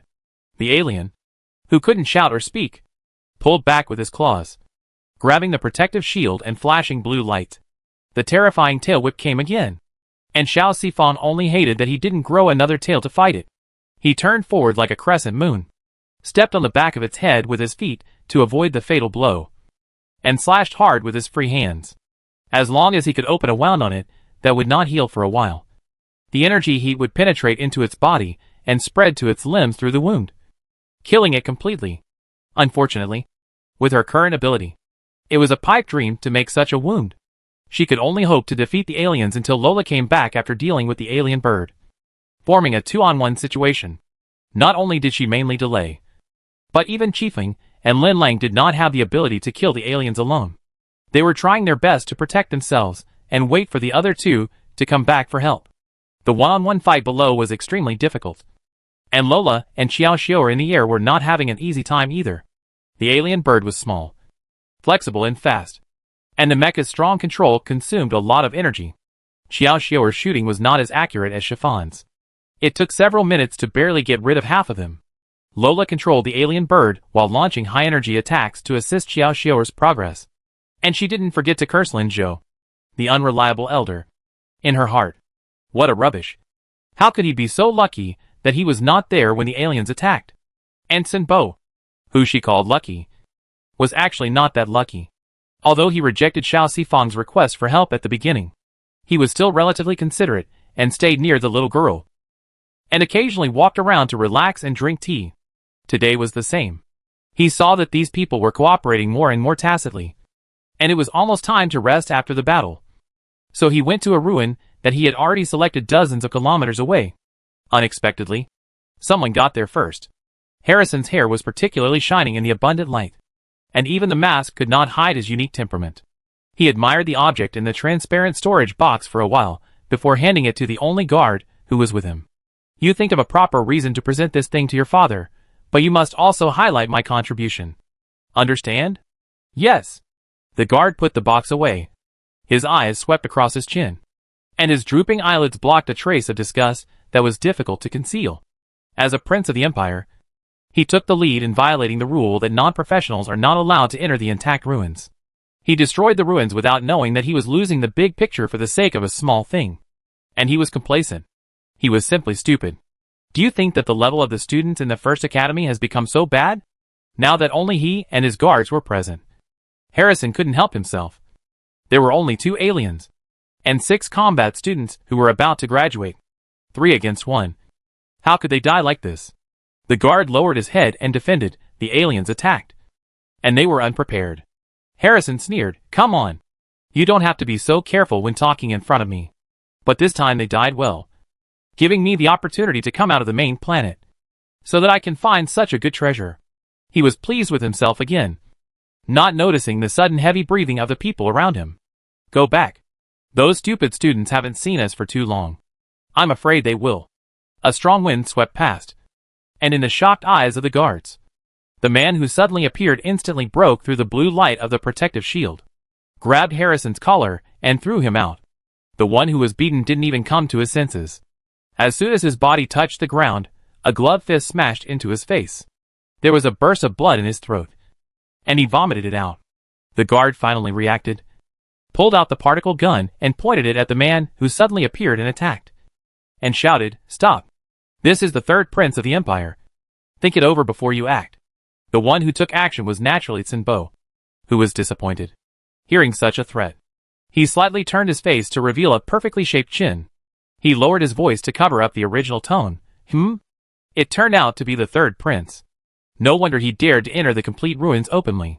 Even if Harrison was stupid, he knew that the man in front of him was not someone he and his guards could fight.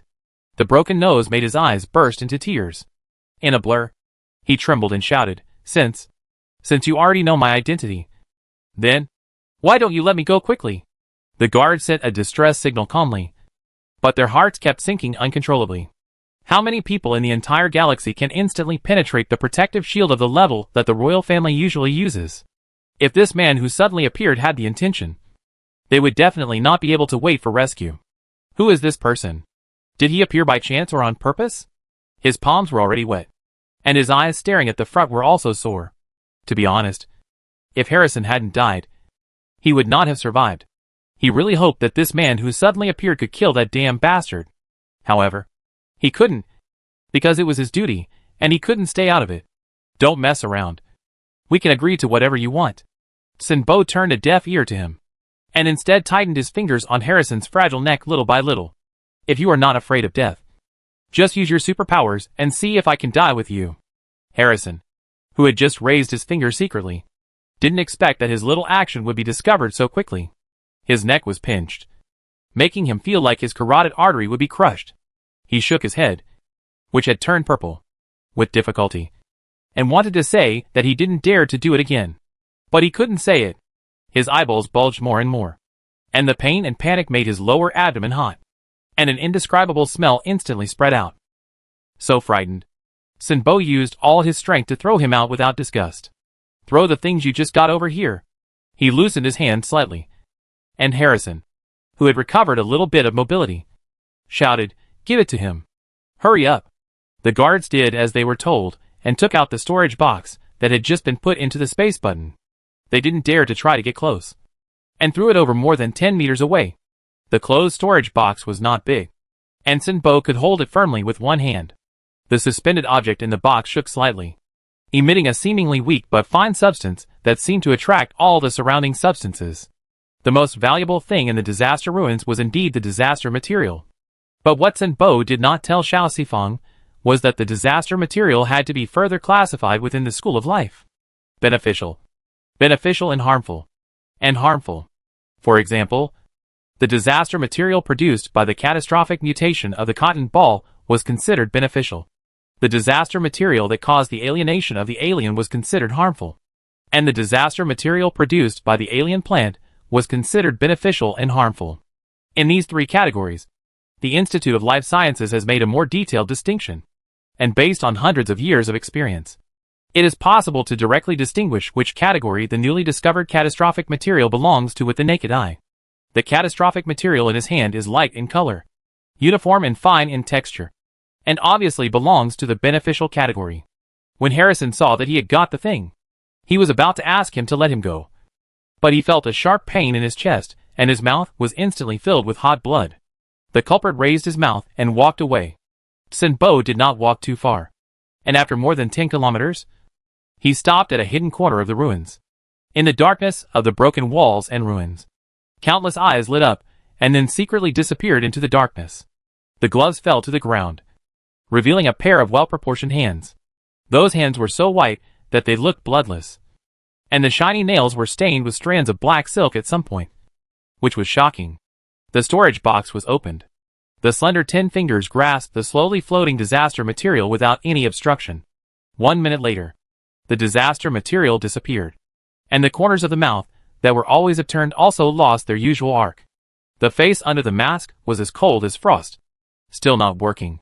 The protective shield could only hold out for a while before it all shattered.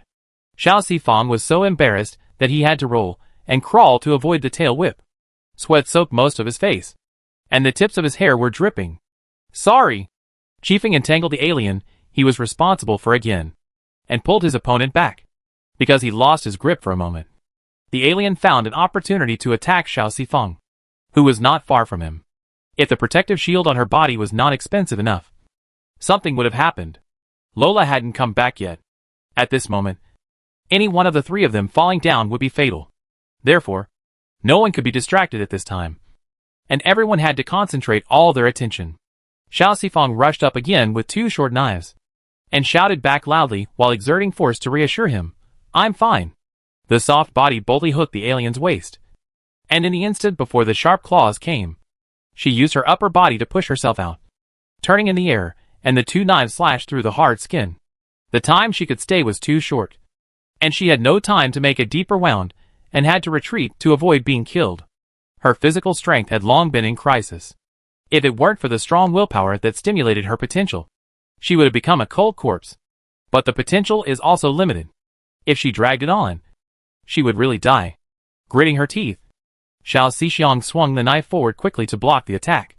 The alien's brown arms gradually expanded, and the speed was even accelerating. "Let's fight." The tip of the knife that collided with the claws suddenly burst out a ray of red-hot flames, and the yellow-brown skin as rough as the cross-section of a rock was torn apart, although new skin grew back immediately. The alien's speed, which was obviously a level lower, gave Xiao Sifang great confidence. It is afraid. It's useful. The reserve of superpowers, that is, high-energy hot flames, is limited. The more developed the mutation nodes are, the more high-energy hot flames can be converted. According to her few reckless bursts, the full-strength continuous output was gone in less than 3 seconds.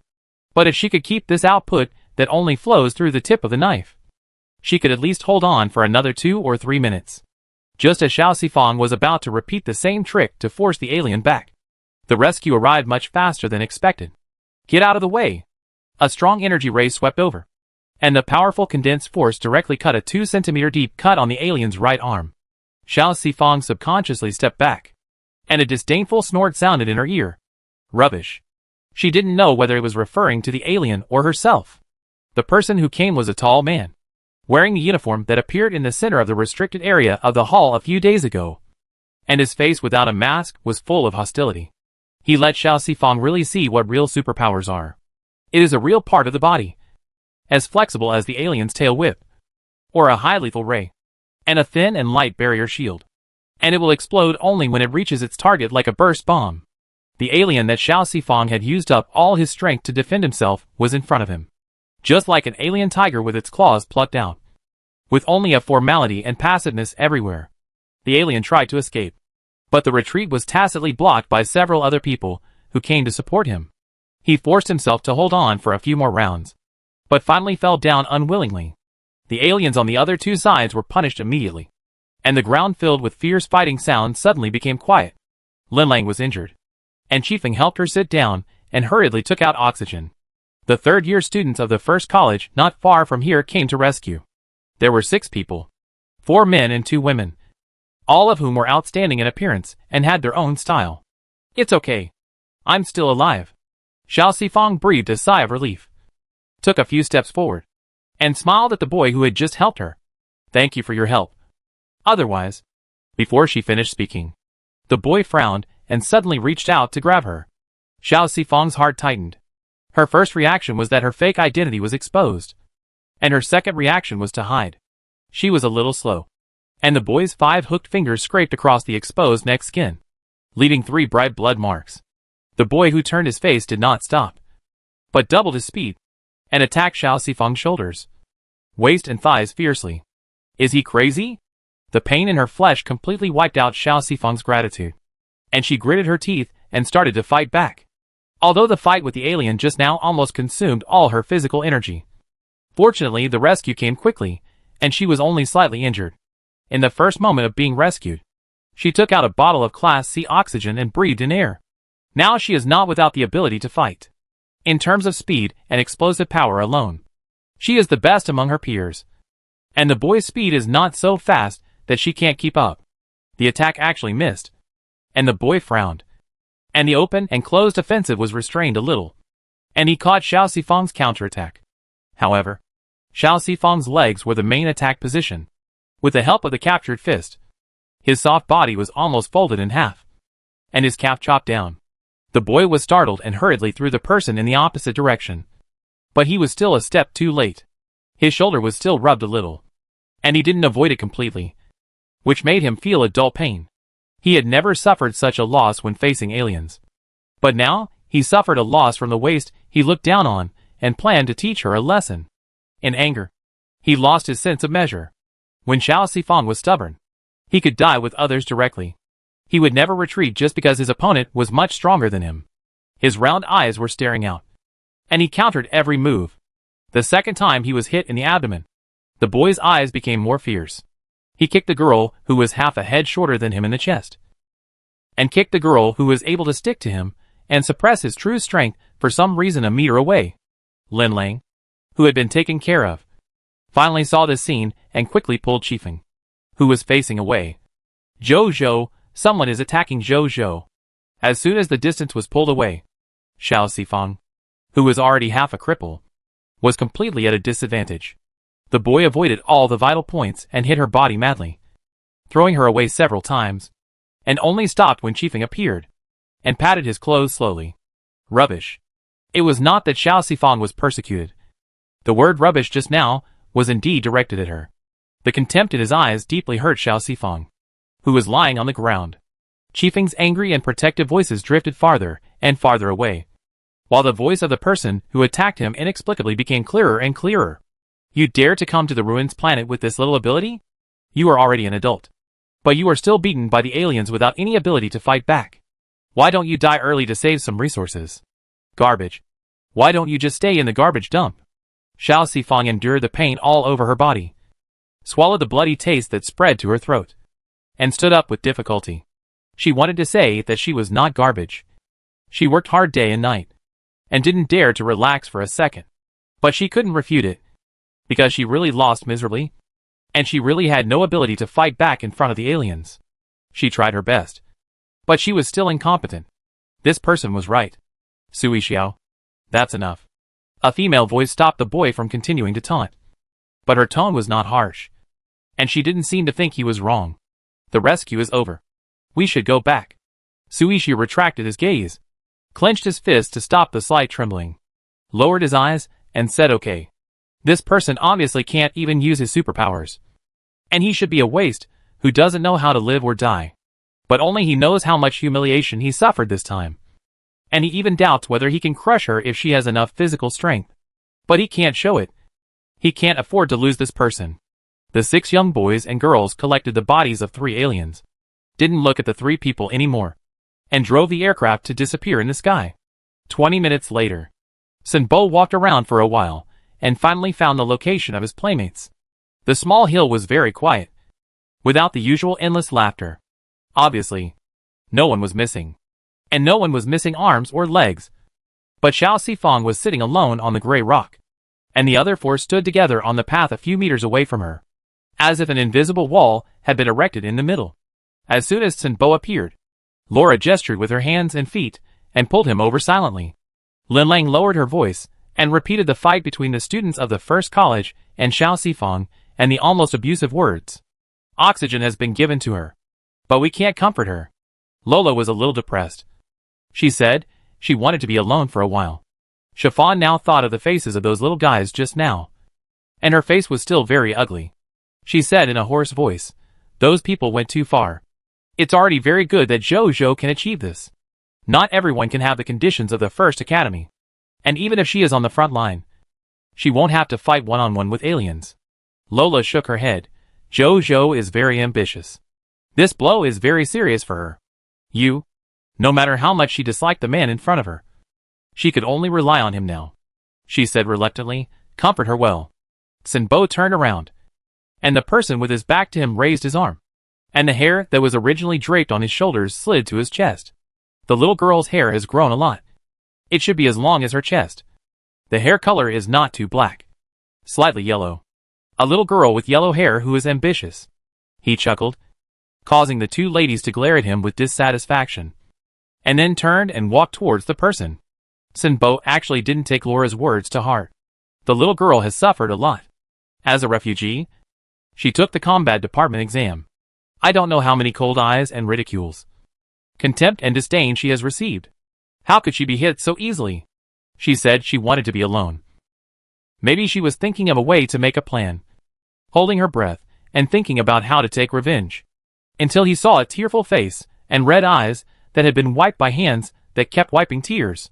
It was beyond his expectation. Xiao Sifeng pursed his lips and clenched his teeth tightly, without making any sound. Only tears kept rolling out of his eyes, and he couldn't wipe them away.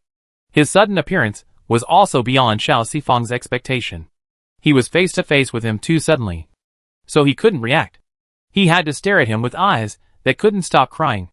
For a moment, he felt embarrassed and ashamed. He squeezed out a sentence. "I took back your rocking chair. It's not lost." The two of them were in a stalemate for a few seconds. Sinbo sighed slightly, squatted down, and looked at her level. "It's not like someone hasn't said that to you before. Why are you so sad this time?" Xiao Sifeng lowered her head and wiped away her tears again. After a while, a voice with a strong nasal tone sounded. "Different." Sinbo was confused. "What's different?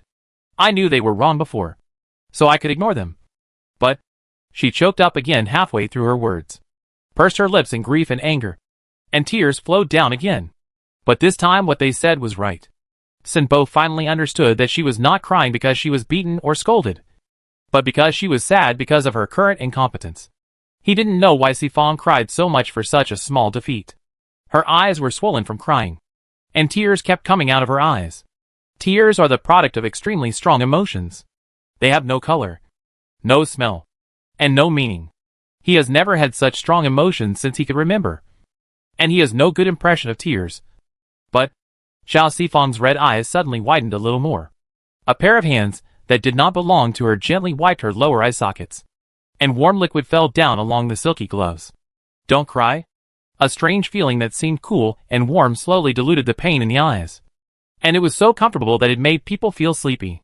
When Sinbo came back to his senses, his hand was already on the surprised and confused face in front of him, and the temperature of the tears was transmitted to his fingertips through a layer of cloth, slightly burning people.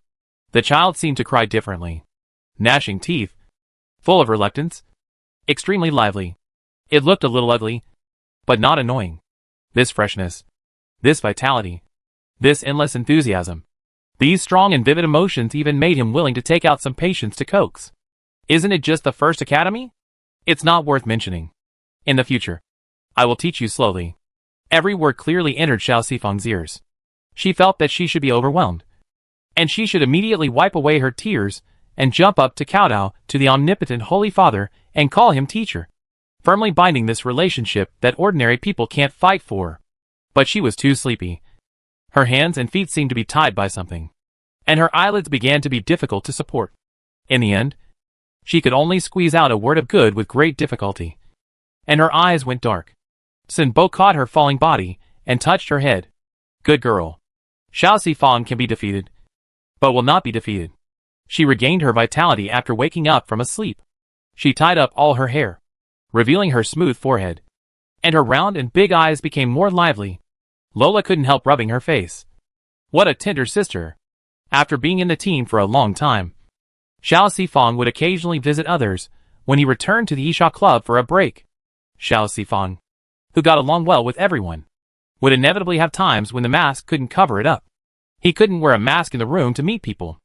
Xiao Sifang let her have her fun. And then he took a big sip of the nutrient she brought. Let me tell you a gossip. Lola was straightforward and hated evil. She usually wouldn't point fingers at people. But when she met the kind of people she hated, she wouldn't pretend. The third prince was beaten up. Someone actually dared to beat up a member of the royal family. Xiao Sifang became interested and sat down with a cup in his arms, asking, "Who is so brave? How did he succeed? Is it a gang crime?" Don't worry. Don't worry. Lola smiled and said, "I tell you, it's really not a gang crime. Because there is only one person on the wanted list. And it is said that he is between 1.85 and 1.9 meters tall, thin, and has very white skin." She didn't feel anything when she saw it before. But the more she described it to Xiao Sifang, the more she felt that this person's image was very familiar.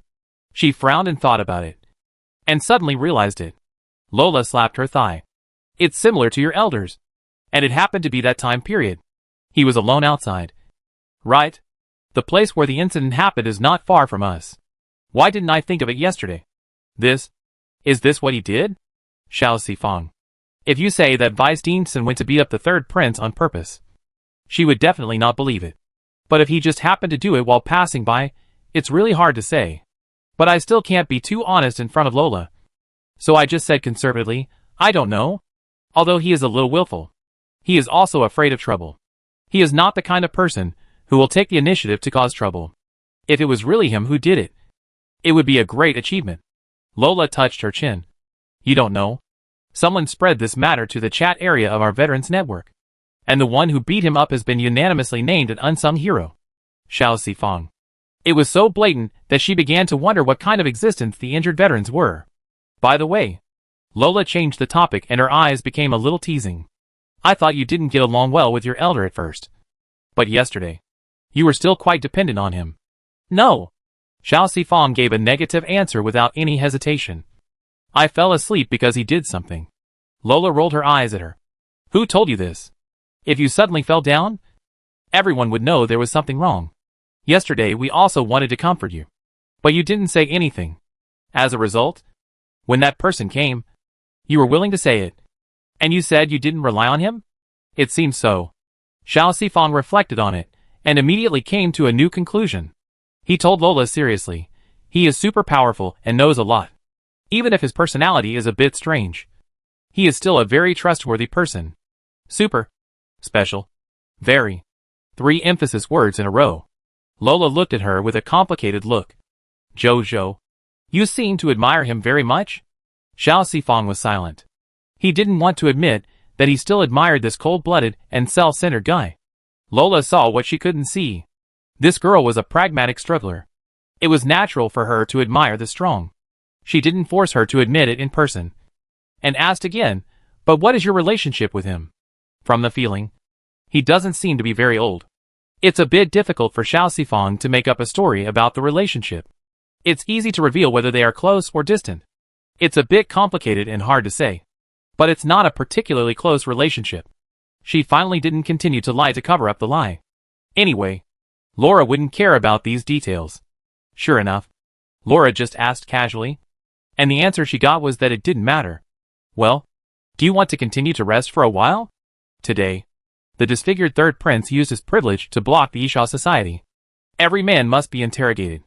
Qifeng and the others haven't had their turn yet. And they can't go out now. Xiao Sifang has slept for nearly 24 hours. Although he doesn't know why he doesn't feel sore all over after oversleeping. He can't sleep anymore since he woke up. I can't compete with him anyway. So why waste time? Is my elder out? Lola shrugged. I don't know. We haven't contacted him privately. But he's in the room on your left. You can go and see. After that, she got up from the bed. I'm leaving first. I'll contact you when I can leave. Xiao Sifang saw her out. And the two waved to each other. One walked to the other end of the corridor. And the other stood at the door of the room on the left. The door of the Isha society was very thick. And Xiao Sifang used a lot of force when knocking on the door, only making it bang twice. The door opened quickly. And Sin Bo's face just appeared from behind the door. Xiao Sifang bowed to him neatly. With a full voice. Hello. Teacher. She had a plan and took the initiative, leaving him no room for regret. Sinbo was not surprised at all, as he had never seen anyone less hypocritical than this kid. Come in. Okay.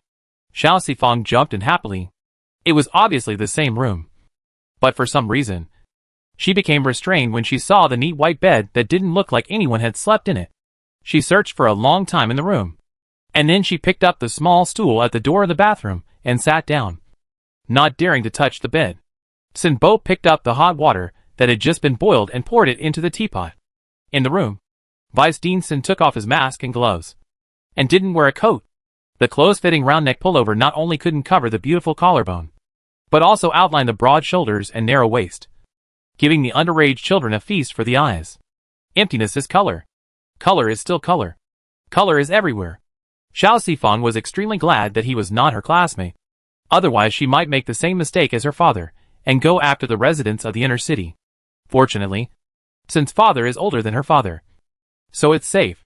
Sinbo handed over the steaming small cup, and Xiao Sifang quickly took it. It's really a feng shui that won't change. She just calmed down, and the status of Vice Dean Sin rose back to a position where she had to please. The stool was very low. Even a short person like Xiao Sifang would be squatting when sitting on it. The whole person huddled up, and it was even more ridiculous to look up and hold the cup carefully. Of course, I know nothing about this. When Sinbo suddenly laughed, Xiao Sifang only thought that his condition had worsened, and didn't feel anything wrong at all. Sifang. Do you know the difference between first-class residents and second-class residents? Xiao Sifang shook his head in confusion. Sinbo sat on the bed, smiled and lowered his eyes to pour tea. The brown and reddish tea fell lightly into the beautiful teacup. After the restoration of prosperity, W1 has a complete atmosphere, countless real flowers, plants and trees, and an extremely natural ecology, turning every corner of the planet into a natural base for growing vegetables and fruits. And the residents living on this planet are called first-class residents. Xiao Sifang asked curiously, are all the people on the entire planet first-class residents? Yes, as long as you live on this planet, you are all first-class residents. Xiao Sifang thought his statement was a bit strange. Are there no second-class residents? I always thought that the main planet was the same as 338, with inner and outer cities, first-class residents living in the inner city, and second-class residents living in the outer city. Sinbo glanced at the innocent child and shook his head. Second-class residents will become first-class residents if they move to the main planet. Ah? Xiao Sifang was confused. Then the difference between first-class residents and second-class residents is only whether they live on the main planet. After asking this question, she felt short-sighted and asked again, what are the conditions for second-class residents to move to the main planet? Good boy. You got the point. Sinbo smiled. There is only one condition for second-class residents to move to the main star. Unconditional loyalty to the royal family. Xiao Sifang opened his mouth, but was too surprised to make a sound. That's it? So the difference between second-class residents and first-class residents is that second-class residents have relative autonomy, while first-class residents are completely obedient to the royal family. For example, if the third prince orders your new friends to do something, as long as he does not have the authority approved by the supervisory bureau, your new friends can refuse. But first-class residents cannot. They can only obey. Xiao Sifang was stunned. Aren't first-class residents slaves of the royal family? Why do they have to be first-class residents? Her incredible face once again pleased the moody Sinbo, who laughed for a while before calling her silly. Naturally, in the eyes of some people, the benefits outweigh the disadvantages. So there are more and more first-class residents. The first-class title is a step higher than the second-class title, so the corresponding power will naturally rise a little more. The form of military service for first-class residents is different from that of second-class residents. Do you know how second-class residents serve? If you don't know, then I will skip this part first. So rigorous. Xiao Sifang curled his lips. You know it. Second-class residents are coded according to their families, and there must be one person under each code to fight the enemy on the front line. Right? Sinbo nodded. First-class residents serve by years, 10 years each, and can also find someone to serve in the military for them. Xiao Sifang still had only a vague understanding of these military services. He added and subtracted in his mind for a while before taking a breath. If there are 4 people in a family, Then first-class residents only need to serve 40 years? What is the average life expectancy of first-class residents? I only remember that second-class residents have been raised to around 180 years old. There are still people alive from the first generation of first-class residents. Xiao Sifang held the cup with his hands free and felt that his toes were frantically calculating. That doesn't mean he is more than 300 years old? That's amazing. My grandma said that the oldest grandfather in our district only lived to be 69 years old. Xiao Sifang felt that he could understand it. With such a long life as bait and no military service, how could ordinary people resist it? Sinbo curled his lips and continued, in addition to this, first-class residents have discounts when buying oxygen or other oxygen-containing foods. And there are tax breaks for starting companies and other profit-making organizations, as long as the royal family does not issue orders to them. The lives of first-class residents are countless times better than those of second-class residents. Xiao Sifang calmed down and was not completely overwhelmed. But what if we receive some difficult orders? For example, what if Harrison asks those first-class residents to kill and set fire? Have you forgotten the existence of the Supervisory Bureau? The Supervisory Bureau is the only institution that can restrain the imperial power, and will not allow such things to happen so blatantly. Even if it happens, as long as there is sufficient evidence, the Supervisory Bureau will impose sanctions according to the law. Oh, no. Why would the Supervisory Bureau allow the emergence of first-class residents? It feels like the first-class residents are the private army of the royal family. Sinbo sighed, silly.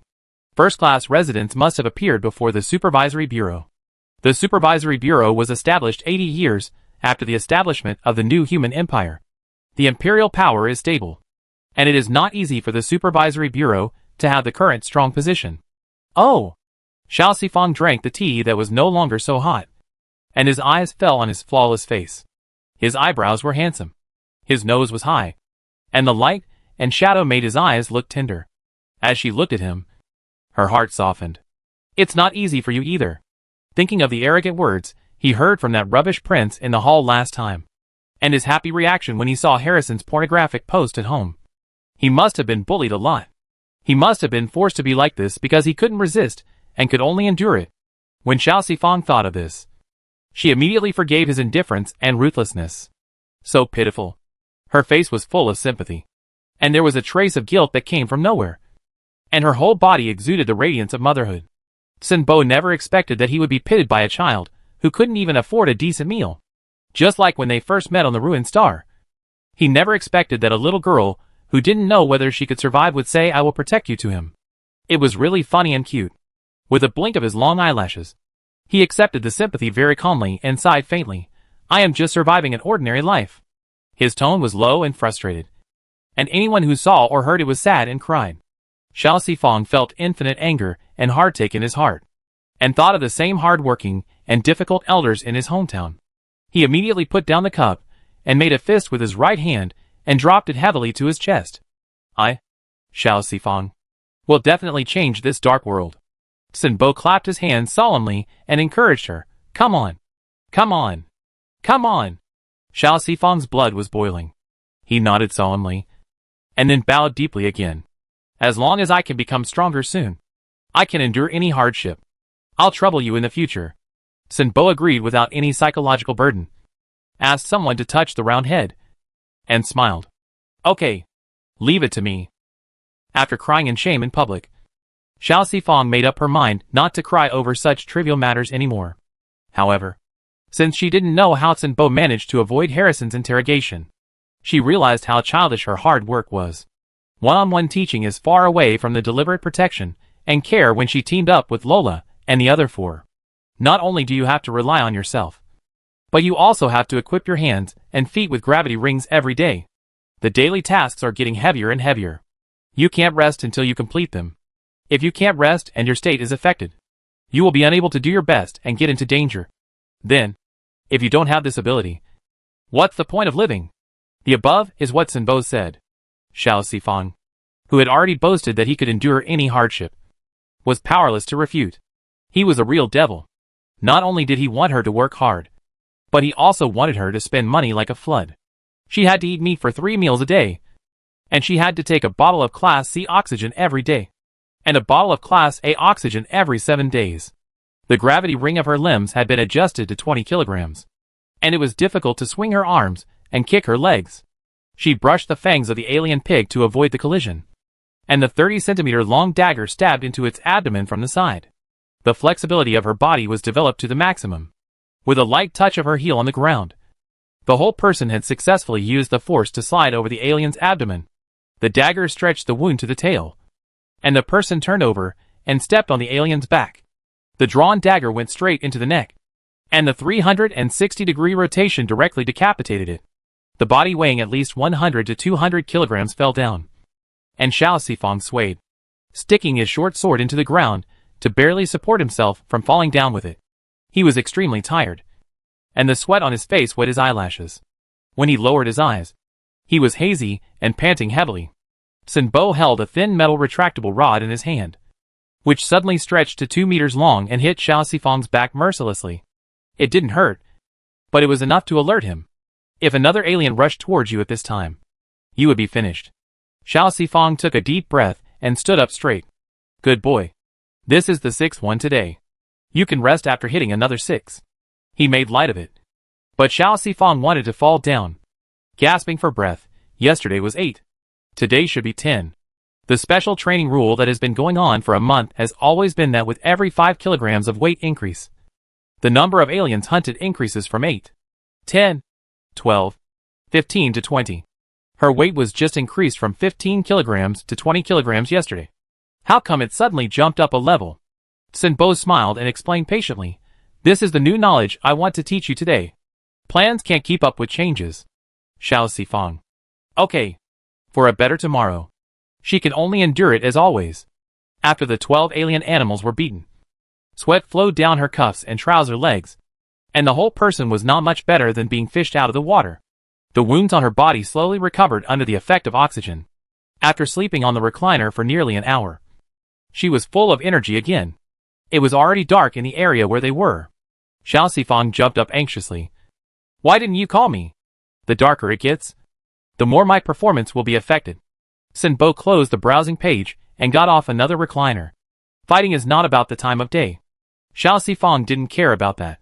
She just wanted to seize any opportunity to attack Sin Bo. The two of them stood face to face with a distance of 10 meters as usual. Please point. Before he finished speaking, Xiao Sifang raised his hand and pulled out an energy ray directly, attacking the person in front. After dodging the high-energy flames, the dagger was already in front of him. There is progress. Sin Bo smiled lightly, and his fingers slapped the blade from bottom to top. It's not good to run early. Xiao Sifang increased his speed to the fastest, and attacked with the sword in a series of fierce attacks. This is called war is not without deception. I'll give you a pass. Sin Bo's feet never left the spot, but Xiao Sifang, who could use any attack, still had no way to deal with him. After another 10 minutes of useless work, the last course of the day was over. Xiao Sifang squatted on the ground and wiped the sweat off his face. Sin Bo looked at her rude behavior and sighed. Be polite. Be polite. I can't care about that anymore, Xiao Sifang said sadly. Today she was exhausted again and had no energy to pretend. Get up. Didn't you say last night that you fell asleep before you finished memorizing the material properties? Why don't you go back and continue? This sentence worked better than anything else. Xiao Sifang stood up immediately and complained. I've been too tired recently. The manufacturing progress is falling behind. Every day when I wake up, I have to start special training. There are only 2 or 3 hours left before going to bed to study. The time is really not enough. It would be great if there were 48 hours in a day, when there were only 3 days left before the end of the free period. The two were ready to go home. Before leaving, Xiao Sifang said goodbye to Lola and the other 3. Since the special training began, they had been separated by time and had not met each other. Now that they were leaving, they had to thank them for their care. Jojo, why are you so thin? Lin Lang looked at Xiao Sifang worriedly. You were thin before, but at least you still had some flesh on your face. Now you feel like skin and bones. Lola glanced at Sin Bo and said sarcastically, I don't know what kind of inhumane abuse the children have suffered. Xiao Sifang was very happy because she found that she no longer needed to look up at the tall Lola. I'm growing. Sin Bo smiled behind her. He was growing, wasn't he? After getting enough nutrition, He grew so fast that he was as tall as his mouth. He was a tall girl. I was wondering why I felt something was wrong. Lola happily pulled her around and looked around. You've grown a lot taller. You developed late. And you only started to grow when you were an adult. But it's good that you've grown taller. If you're like Lin Lang. Lin Lang smiled sweetly, pinched her skin with one hand, and made a big turn in a circle. Lola's face turned green, and she was forced to shut her mouth. After saying a few words, Xiao Sifang looked at their lively appearance, and suddenly felt a little reluctant in his heart. It would be great if we could meet again in the future.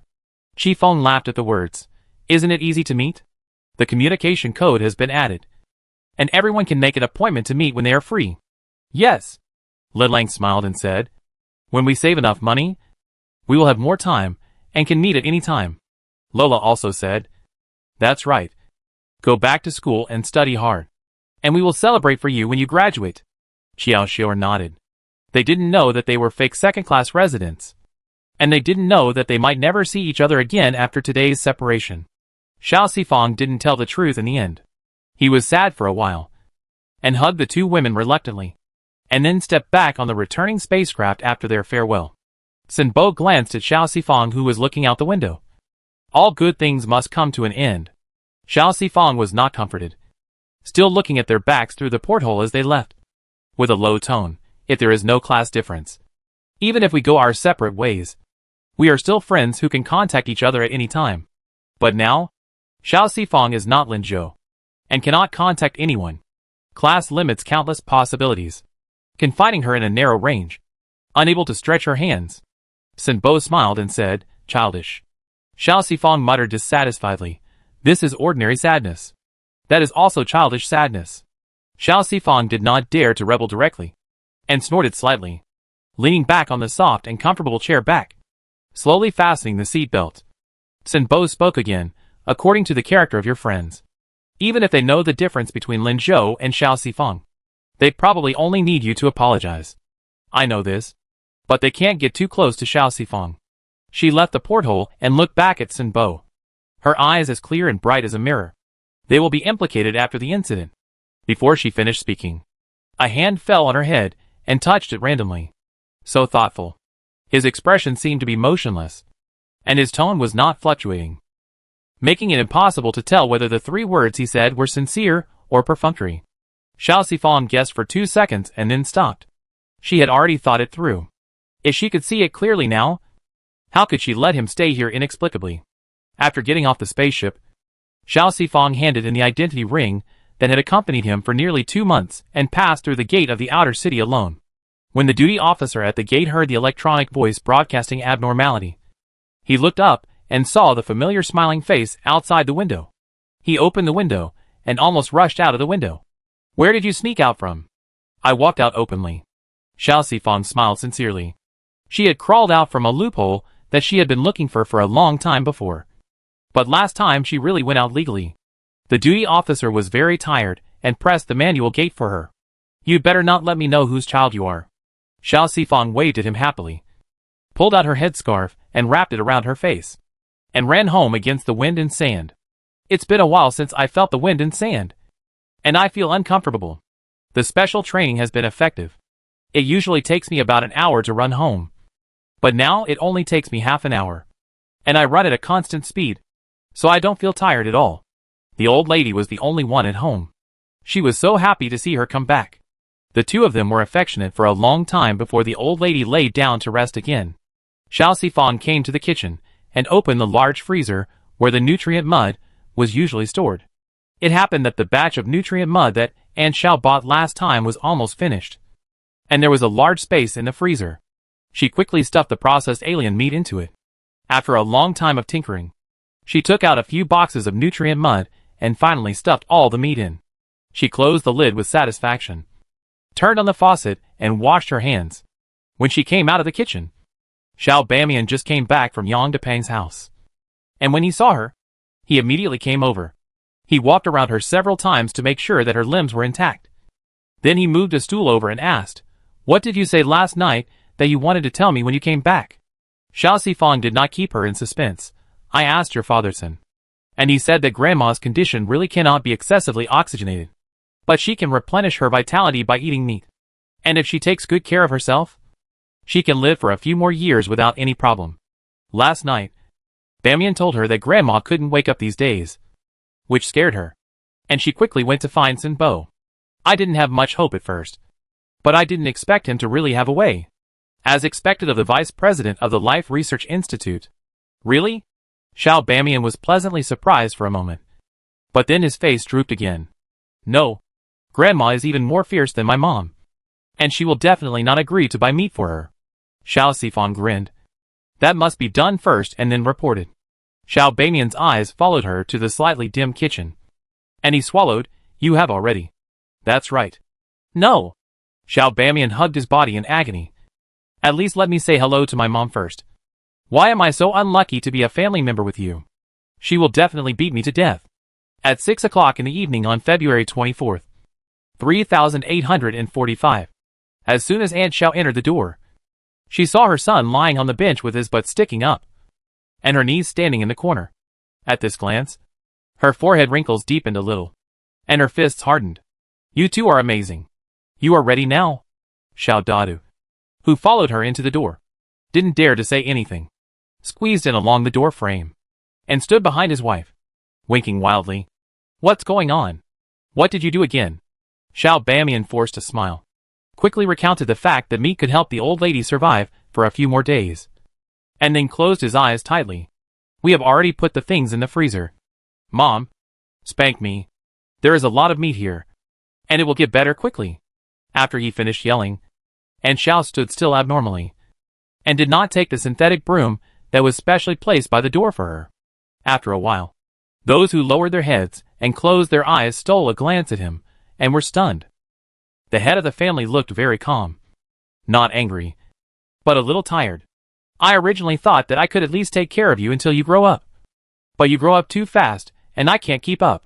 And Xiao met Xiao Sifang's cautious, but always firm gaze and sighed. Do whatever you want. I have been mentally prepared since the day I raised you. It's not particularly difficult to accept. Even her stupid son wants to fly now. Not to mention this niece, who has had her own ideas since she was a child. It can't be locked up. New semester. New atmosphere. As soon as Xiao Sifang entered the dormitory, her reborn figure shocked everyone. Ida put down the rag in her hand, walked to her side, and gestured with her hand to compare her height with hers in disbelief. Sifang, have you taken the catalyst in the past 2 months? You are taller than me, and you are a little shorter than Nara now. Nara, the tallest in the dormitory, looked at her pointed chin and was also frightened. You should eat more quickly. When you were short, being thin was called, oh, a little bird. But now that you are tall, being thin is called a flagpole. You are exaggerating. Xiao Sifang frowned. It's ugly to be tall and fat. Ada rolled her eyes. You should grow 10 pounds before you say that. What's wrong with you? You don't look happy at all. Are you unhappy to see us? Speaking of this, Xiao Sifang couldn't help but sigh again. What's wrong? The roommates all stopped what they were doing and looked at her in confusion. Before she could answer, Louis appeared at the door, took a few steps forward and quickly squeezed out Xiao Sifang, who was much taller than her. With jealousy of her height and gloating over her lack of interest, she answered, the total ranking of the 8 assessments during the free period is out. Not only has her first place in the manufacturing department been taken away, but her overall ranking has directly dropped to 46th place. She's still the type who gets worse and worse in exams. If she hadn't been the first in the total score of the combat department's cultural course assessment, she would have been criticized for being proud and falling behind. Everyone looked at Xiao Sifang in surprise, and the latter lowered his head in melancholy. She didn't care about the ranking, but falling from the first place to outside the 40s meant that she was regressing, which was very disappointing. A soft voice sounded at the door again. Are you still laughing at others? Has your best score ever been 46?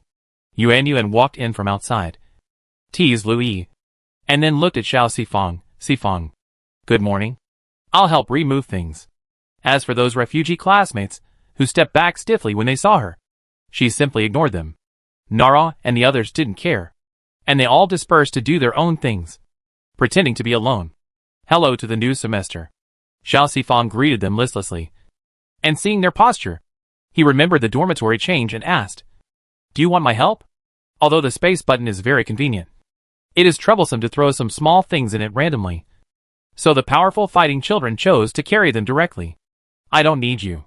Louis handed the 2 basins of things he had packed to Yuan, picked up the remaining large box of sundries, and walked to the door, looking back before leaving. I will also form a group with Yuan for the extra training in the evening. You can figure it out yourself. Xiao Sifang waved her hands, and didn't take it to heart.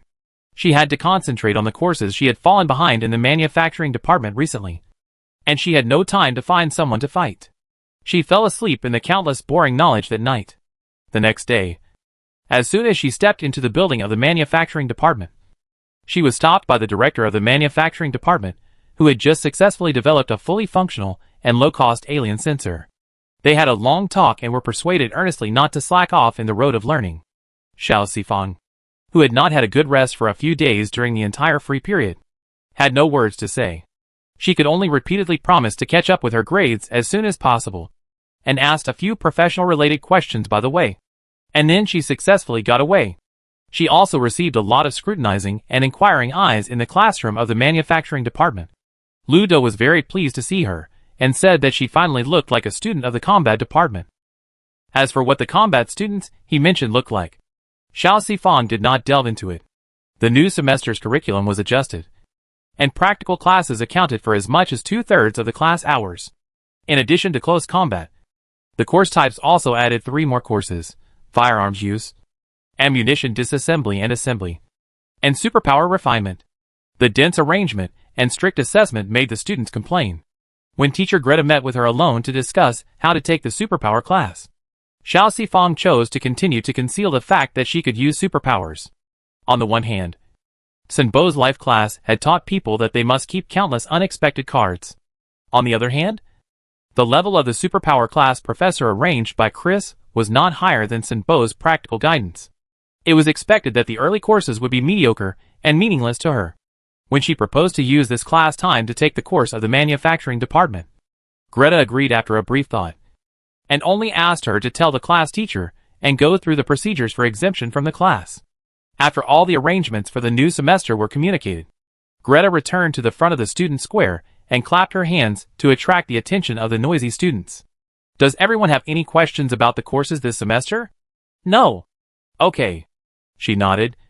Then let's continue to talk about our highlight this year, the Planetary Resource Allocation War.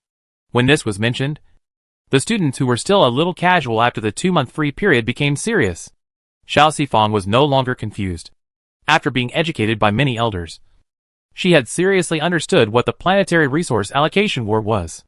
In fact, the name Planetary Resource Allocation War is not very appropriate, and it should be changed to Planetary Resource Competition War. This competition is jointly held by 99 planets, including 98 semi-ruined planets and the main planet. It is held every 3 years, and each planet elects a 10-person team composed of freshmen from colleges and universities to represent the planet in the competition. The rules of the competition are also very simple. At the beginning of the game, various flags representing corresponding resources will be placed in the venue. At the end of the game, the flag is in the hands of the representative team of the planet, and the ownership of the resource belongs to that planet. However, the simple rules of the game do not mean that the game itself is easy. On the contrary, this competition is extremely cruel. 3 years ago, the team set by 338 lost 6 students, but only brought back 3 flags, which was extremely tragic. Therefore, representing the planet in the war is both an honor and a death warrant for oneself. Of course, blood-stained honor is still an honor, and no student from the combat department or command department will shrink back and deliberately hide their shortcomings. The start time of the allocation war is still mid-June. The specific schedule has not yet been announced. Whether the rules will change this year is still unknown. But one thing is certain: each participating team will be composed of the 10 best first-year students on a planet, no matter what the schedule is. If we want to participate, we must first pass the selection of this planet. The schedule for the planetary selection has been released. I will briefly introduce it to you. Your class teacher will send you the details after the school meeting. Greta's eyes swept across the excited students' faces one by one. The selection will start on May 1st. We have a total of 12 colleges. That is, 12 participating teams. As in previous years, This year's selection will also be evaluated from two aspects. One is personal ability, and the other is team performance. Students who can only fight alone are not eligible to participate no matter how good they are. And students who are not good are definitely not eligible to participate. Everyone. Although I think none of you are not good. To be honest, you are still far from the level of being able to represent the planet. So seize the time before the school election begins, and fight for me day and night. As long as you get the school nomination, you will receive special training before participating in this election. Even if you still can't represent the planet, it will benefit you for a lifetime. Greta raised a fist and asked sternly, "Do you know what to do?" The students looked solemn, raised their fists, and said in unison, "Fight hard day and night." They are the lucky 3-year class to have the opportunity to participate, and they will definitely shed more blood and sweat. W1. The man in the top hat stood up from his chair angrily and slammed the table. "I'm going crazy.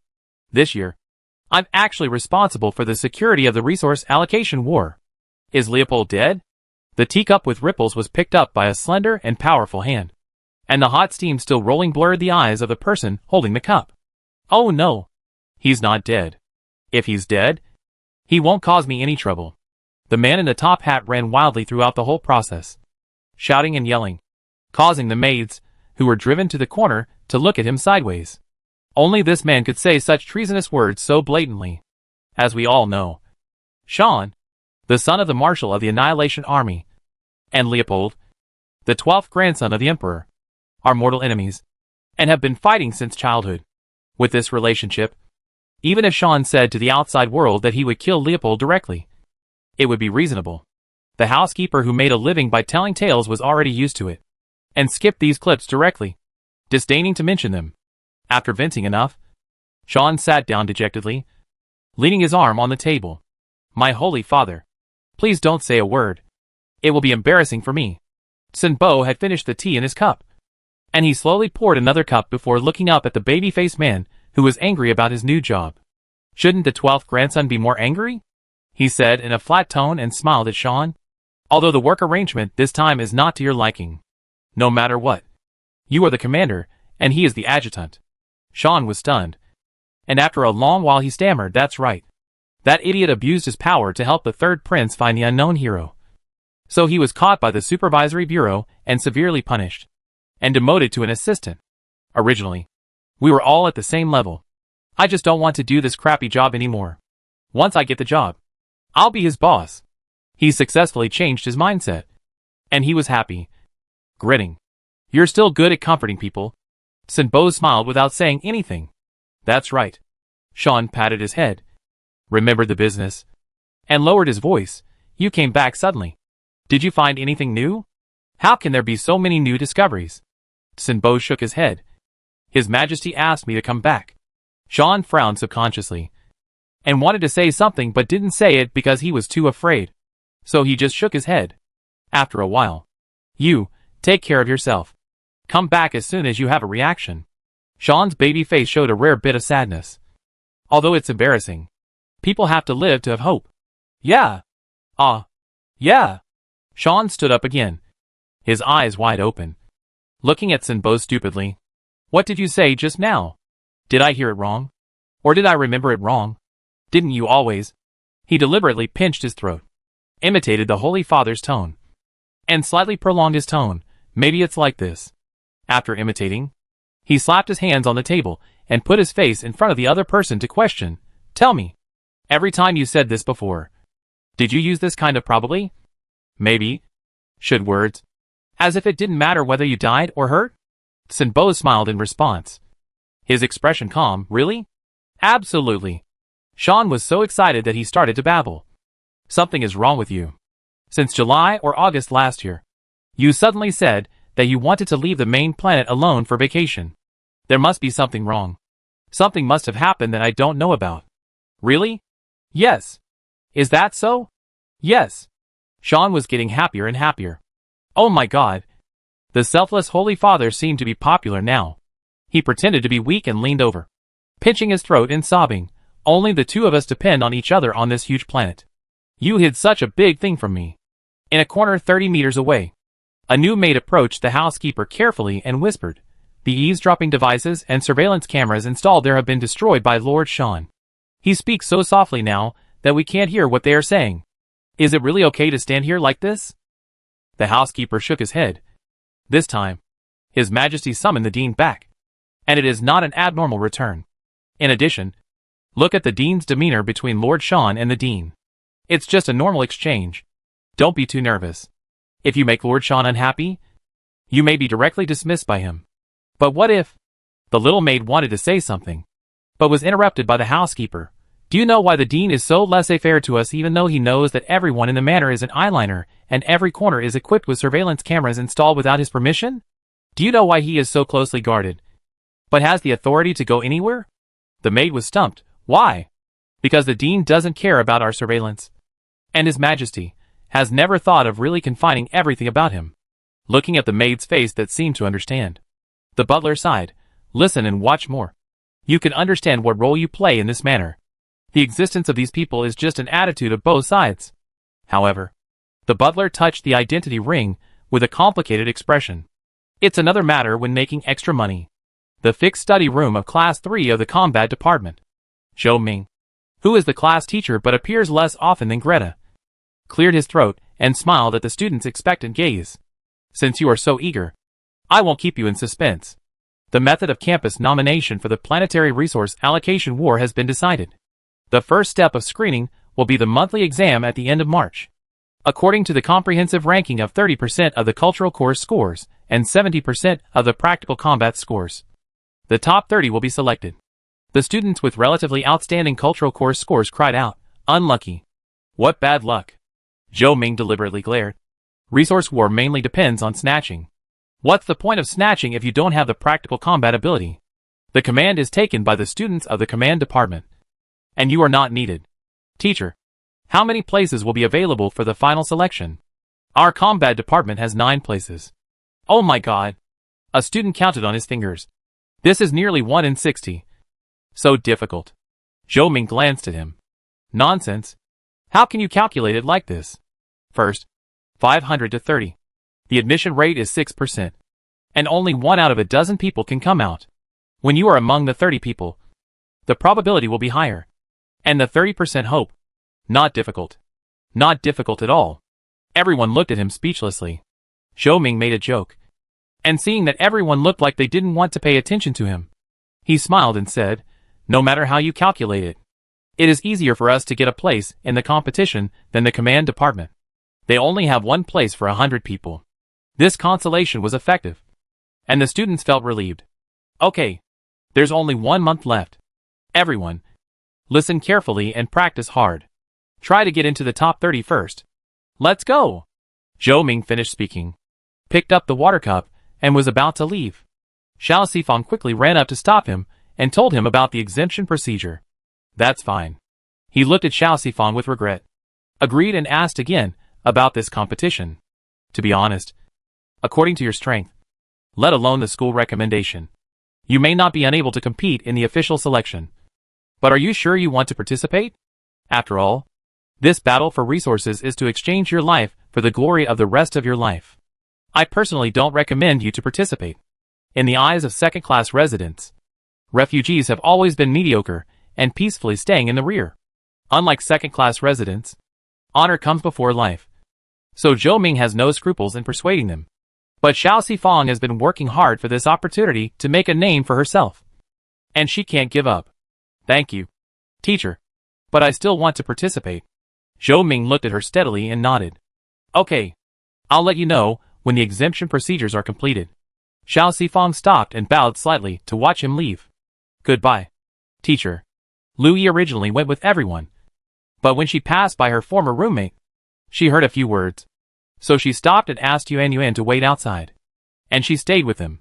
After the others finished talking and the teacher left, he stepped forward and glanced at Xiao Sifang. I didn't hear it clearly. Did the teacher ask you not to participate? No. Xiao Sifang shook his head. He just suggested that I shouldn't participate. Oh, that's good. Louis paused. I thought he would be as disgusting as Terry and obstructed. Most teachers are still very good people, and will not torment a student for no reason. Xiao Sifang waved his hand, and told her not to worry too much. I'm leaving first. I still have classes in the manufacturing department. She strode forward and walked a long way in a few seconds. As soon as she stepped out of the door and nodded to Yuan, she was stopped by someone behind her. Xiao Sifang. I will definitely participate in this election. She turned around and met Lu Yi's firm eyes. She was stunned for a moment and said, "Oh, then you must work hard to improve your academic performance." The atmosphere changed incredibly in an instant. Lu Yi's face darkened. Disgusting. Xiao Sifang blinked. It's okay. You're not disgusting. This was too much to bear. Lu Yi clenched his fist and was about to pounce on someone and beat him up. Yuan next to them looked at the two of them and suddenly smiled. What are you laughing at? Lu Yi glared at him. Xiao Sifang continued, Of course I'm laughing at you. The way she smiled and softened her voice was particularly annoying. Lu Yi raised his fist and hit him, but his other hand covered the 5 fingers. His wrist was forced to press down, driving his elbow and shoulder, and the fist was retracted. Xiao Sifang let go of her, stepped back a few steps and waved. I will go to the trials. Do your best. This sentence made it clear that he was really pretending to be stupid and annoying. And before anyone could rush up, he turned around and ran away.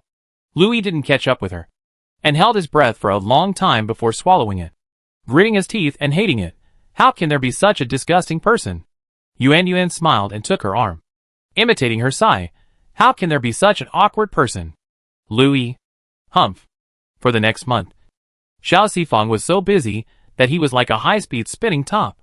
He had to make up for the manufacturing department's classes, double the practice of the combat department, and work hard for Mr. Tsun's private guidance.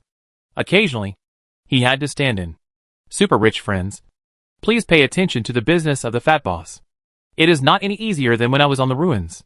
After returning to school, I not only did not gain weight, but also lost another pound, which made my roommates sigh.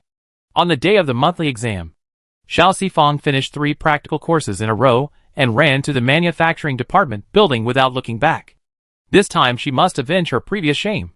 The classmates watched her busy back leave and silently looked at the display screen in front of them that scrolled the results in real time.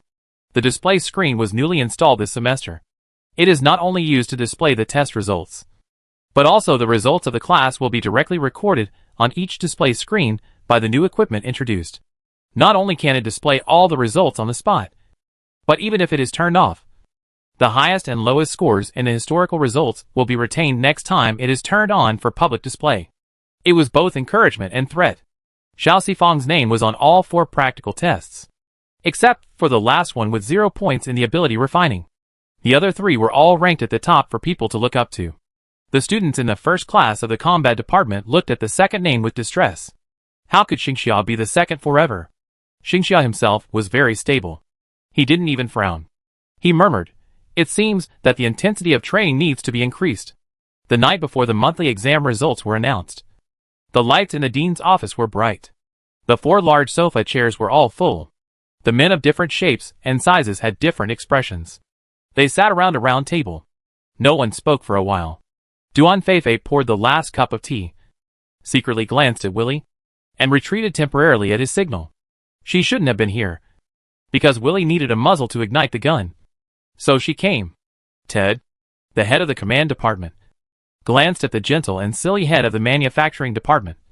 Breaking the silence, if I remember correctly, the topic of tonight's discussion should be the list of the school preliminaries for the Resource War Selection Competition. It has nothing to do with the manufacturing department. Right? The head of the manufacturing department has never been on the battlefield in his life. Facing this veteran who survived the Bloody Sea, he was inevitably a little weak. He smiled and explained, It is related. It is related. The dean will talk about it later. Ted looked at Willie, who was smiling, and seemed to be thinking about something. Willie met his gaze without changing his expression, and cursed the fool of the manufacturing department in his heart. Why was he the one who said it? If he could say it himself, why did he arrange Duan Feifei to come? But the words have come to this point, and it would be inappropriate for him not to speak. So he had to say a few words first. The ranking of the monthly exam results of the combat department is out. I thought Xiao Sifang, the refugee student, should not be able to squeeze into the top 30 because he missed one exam. He deliberately sighed. But he is really outstanding. He can still rank 11th with 0 points in one subject. The resource allocation battle determines the development of the entire planet in the next 3 years. It is crucial. There has never been a precedent for refugees to participate in the competition. Today, everyone is called here mainly to discuss whether to put this student on the list. After that, he calmly picked up the teacup on the table. Duan Feifei received the signal and immediately showed a look of shock, and took a step forward. What? Refugees participate in the competition? No. Dean, do we need to discuss this? What qualifications do refugees have to participate in the competition? After saying this, not only Ted looked at her, but even Ma Yi, the director of the combat department, turned his body to look at her. Willie pretended to be angry. Teacher Duan, if she is not qualified, there will be no discussion today. You have worked hard to make tea. You go back first. Duan Feifei certainly would not go out like this. Frowning and forcing to continue, school grades mean nothing. Have you forgotten how much trouble her poor psychological quality caused the college when we went to the ruins for field research at the beginning of last semester? I don't deny that I just don't like her and discriminate against her. But these are all based on facts. Do I have to wait until she causes trouble again before I regret it? The resource allocation war is so important. We have excellent students. Why do we have to bet on an unstable refugee? Her words seemed to make sense. But Ted immediately exposed her hypocrisy. Teacher, you keep saying that Xiao Sifang is a refugee with poor psychological quality and high scores but low ability. But why do you seem to be sure that she can participate in the resource allocation war? Duan Feifei froze. Ma Yi also nodded, with a somewhat indifferent expression. I think this teacher is not without confidence in Sifang, but is very optimistic about her. The first step collapsed. Willie shook his head in his heart. Fortunately, he had made 2 preparations. He originally planned to do both. Now it seems that he can only put his hope on the head of the manufacturing department. Teacher Duan, don't say anything more. Go home and have a rest. Duan Feifei gritted her teeth. She was always thinking about revenge. She really didn't want to miss such a good opportunity in vain. So she said a few more words without giving up. Maybe I used the wrong words. But refugees are refugees. They have no sense of mission to never retreat. They will definitely retreat when they encounter danger. And once they retreat, they will waste the opportunity in vain. Ma Yi sank his face and swung his eyes at her like a knife. Retreat? Did she retreat during the alien invasion last time? Even if you retreated to the shelter early and didn't see whether she retreated or not, did your ears get damaged after you came out of the shelter and you couldn't hear her deeds of facing the aliens and holding on to the end? He said nothing sympathetic, and Duan Feifei bit her lip in embarrassment. But it wasn't over yet. Although Ma Yi was calm, he could be hot-tempered and straightforward when he got angry. So he just said everything in his heart. You still have the nerve to mention the investigation of the ruined star. Don't you know why Terry was fired? The villain is doing evil. Do you think everyone is as blind as you? Willie couldn't hold his face tight after hearing these words. He quickly shouted and sent Duan Feifei out. When he sat back in his seat, he looked at the 2 men opposite him with bad faces, and his heart began to beat. Duan Feifei's gun was really a cannon, successfully angering the 2 strong guys and pushing him to a more difficult point. Willie had thought about letting Xiao Sifang go to the competition, and it would be best if she died directly in the resource allocation battle. But he couldn't stand a refugee becoming the representative of the entire 338. This would make their entire planet a laughing stock, and would also encourage the arrogance of these increasingly restless refugees. He must seize every opportunity to suppress Xiao Sifang. There are only a few of us here, so I won't hide it. As a person, I don't want to let Sifang go in my heart. Willie showed a sincere look. On the one hand, the resource allocation battle is very cruel, and the participants are not so disciplined.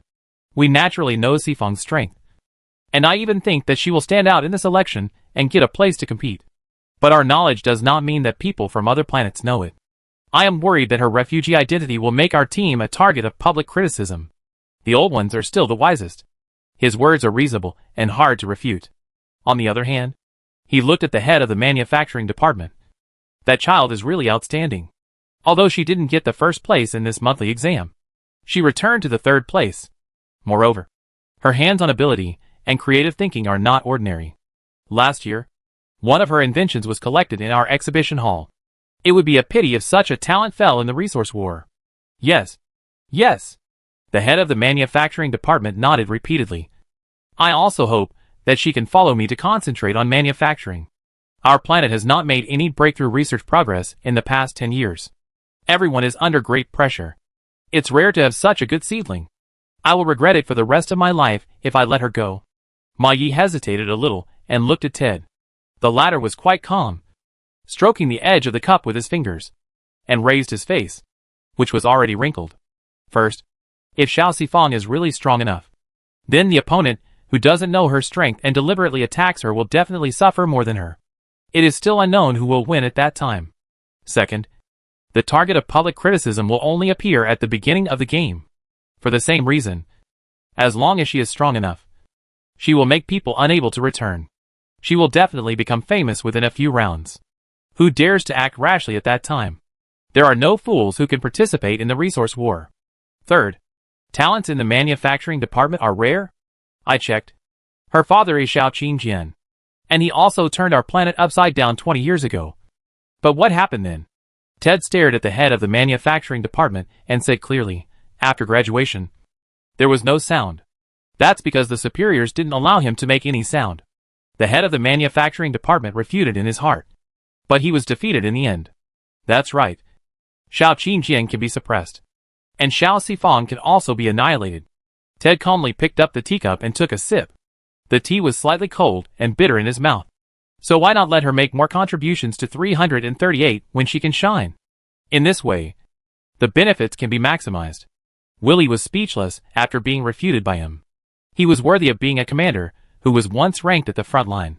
He locked the front, back, left and right in all directions, hit the key points everywhere, and won in one fell swoop. After finalizing the list, Ted stood up and left. Ma Yi thought for a moment and followed him. The campus was very quiet late at night. Empty everywhere. Ted? Do you really think so? Ted turned around and glanced at him indifferently.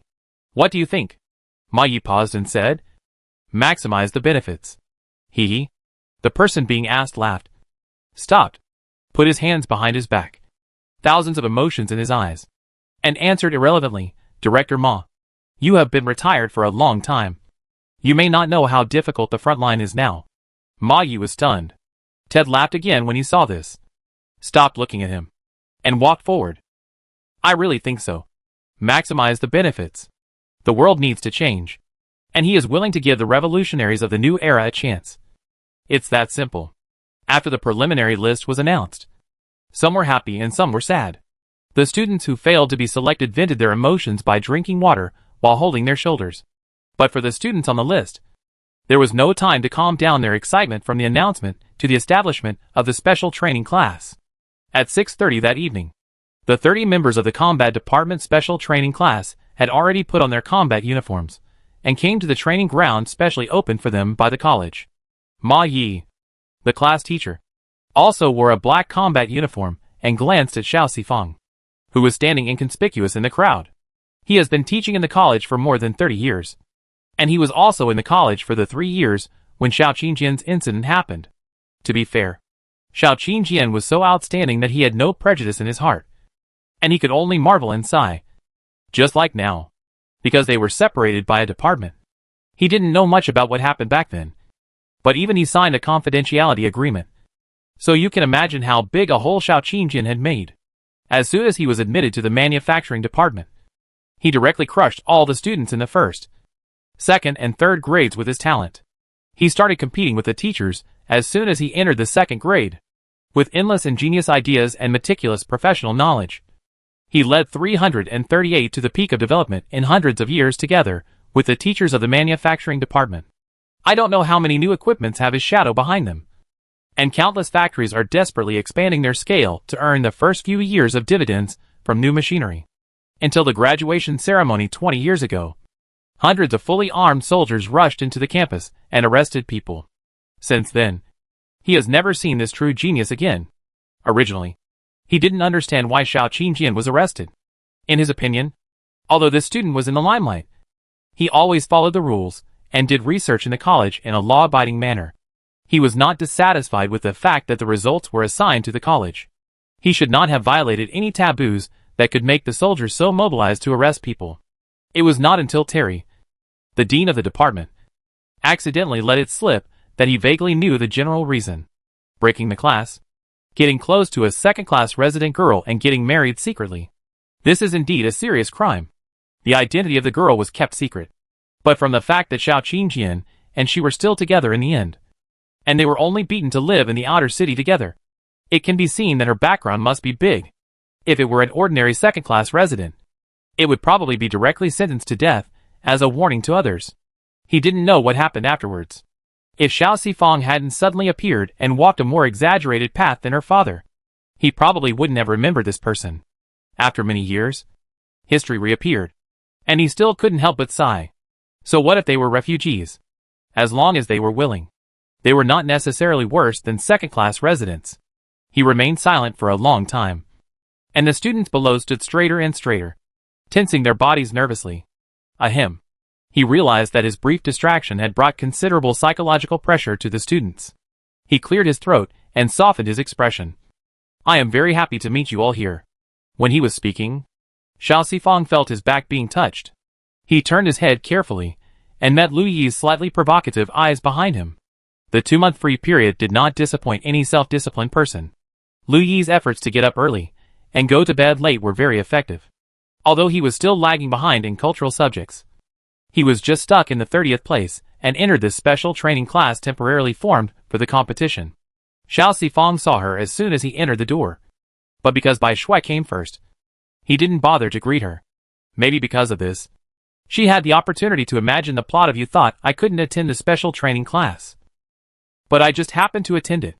Now I'll slap you in the face. The special training class will occupy all your free time in the next month. Every night. Every weekend. The purpose of opening this class is to select the best 9 people from you to participate in the selection competition, and finally represent the planet to fight. But the role of this class is far more than that. In a month, experienced teachers will do their best to raise the upper limit of each of you by a large margin. As long as you work hard, whether you can represent the college in the competition or not, you will benefit a lot. After motivating everyone, Ma Yi appointed Xingxiao as the temporary monitor, asking him to be responsible for miscellaneous tasks such as information transmission, and then started the first special training of shooting. So far, Xiao Sifang's biggest shortcoming is shooting. Teacherson didn't teach her, and the ordinary gun class still stayed on the practice of fixed targets, which was not helpful for her. But the moving target shooting skills taught by Ma Yi were very useful. When the students started practicing separately, Ma Yi observed for a long time, and still walked to Xiao Sifang and held down her shaking body. Have you ever used a gun? It's a bad habit. Why do you always want to keep the same level as the shooting target? Just raise your wrist and don't move. And you can't shoot accurately? Xiao Sifang was originally a wild man, and in the 2 months on the ruined star, she occasionally used a gun on a flying machine, and could change the direction at any time to meet the shooting posture. Her bad habits became more and more solid. Her current level is quite good for a beginner, but in the eyes of Ma Yi, who is extremely good at using weapons, it is not satisfactory at all. He glanced again and stopped at the gravity rings on her hands and feet. Many students in the combat department usually bring a few kilograms of weights for training. He didn't think it was wrong, thinking that this could help correct her bad habits. Open the gravity rings for the lower limbs. Add 10 kilograms each and start practicing. Xiao Sifang quickly said yes and bent down to add weights to herself. Ma Yi stood behind her and did not move away, waiting for the effect of her next shot. Unexpectedly, she jumped up again to hit a target that appeared diagonally above. Open 20 kilograms. This time she did not jump up completely, but Ma Yi keenly discovered that she was not suppressed and could not get up. But she restrained her movements and was distracted. The score that was originally within the 9 rings when she jumped up was directly dropped to the edge. How many kilograms do you usually practice? This can't suppress you? Xiao Sifang stamped his feet twice and answered honestly, 25 kilograms. Open 50 kilograms. The weight was right. Xiao Sifang finally couldn't jump up, and practiced awkwardly.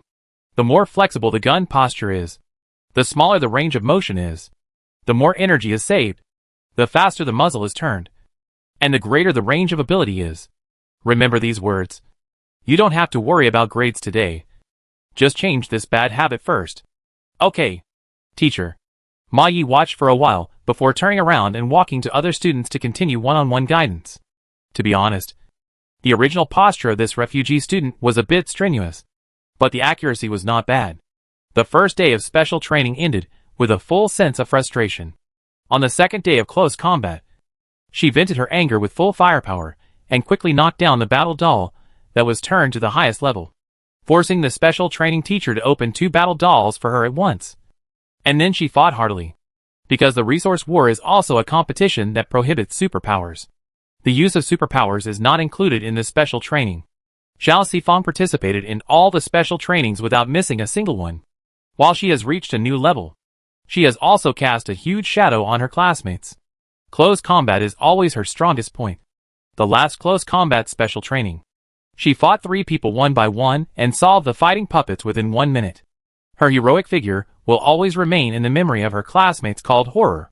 Lu Yi, who was stimulated by her, became the most ruthless person in the special training class. When fighting with real people, no one can match her crazy energy. Even the mild-mannered Sheng Xia was defeated by her with her momentum. Many people would rather fight one-on-one with Xiao Sifang than practice with her.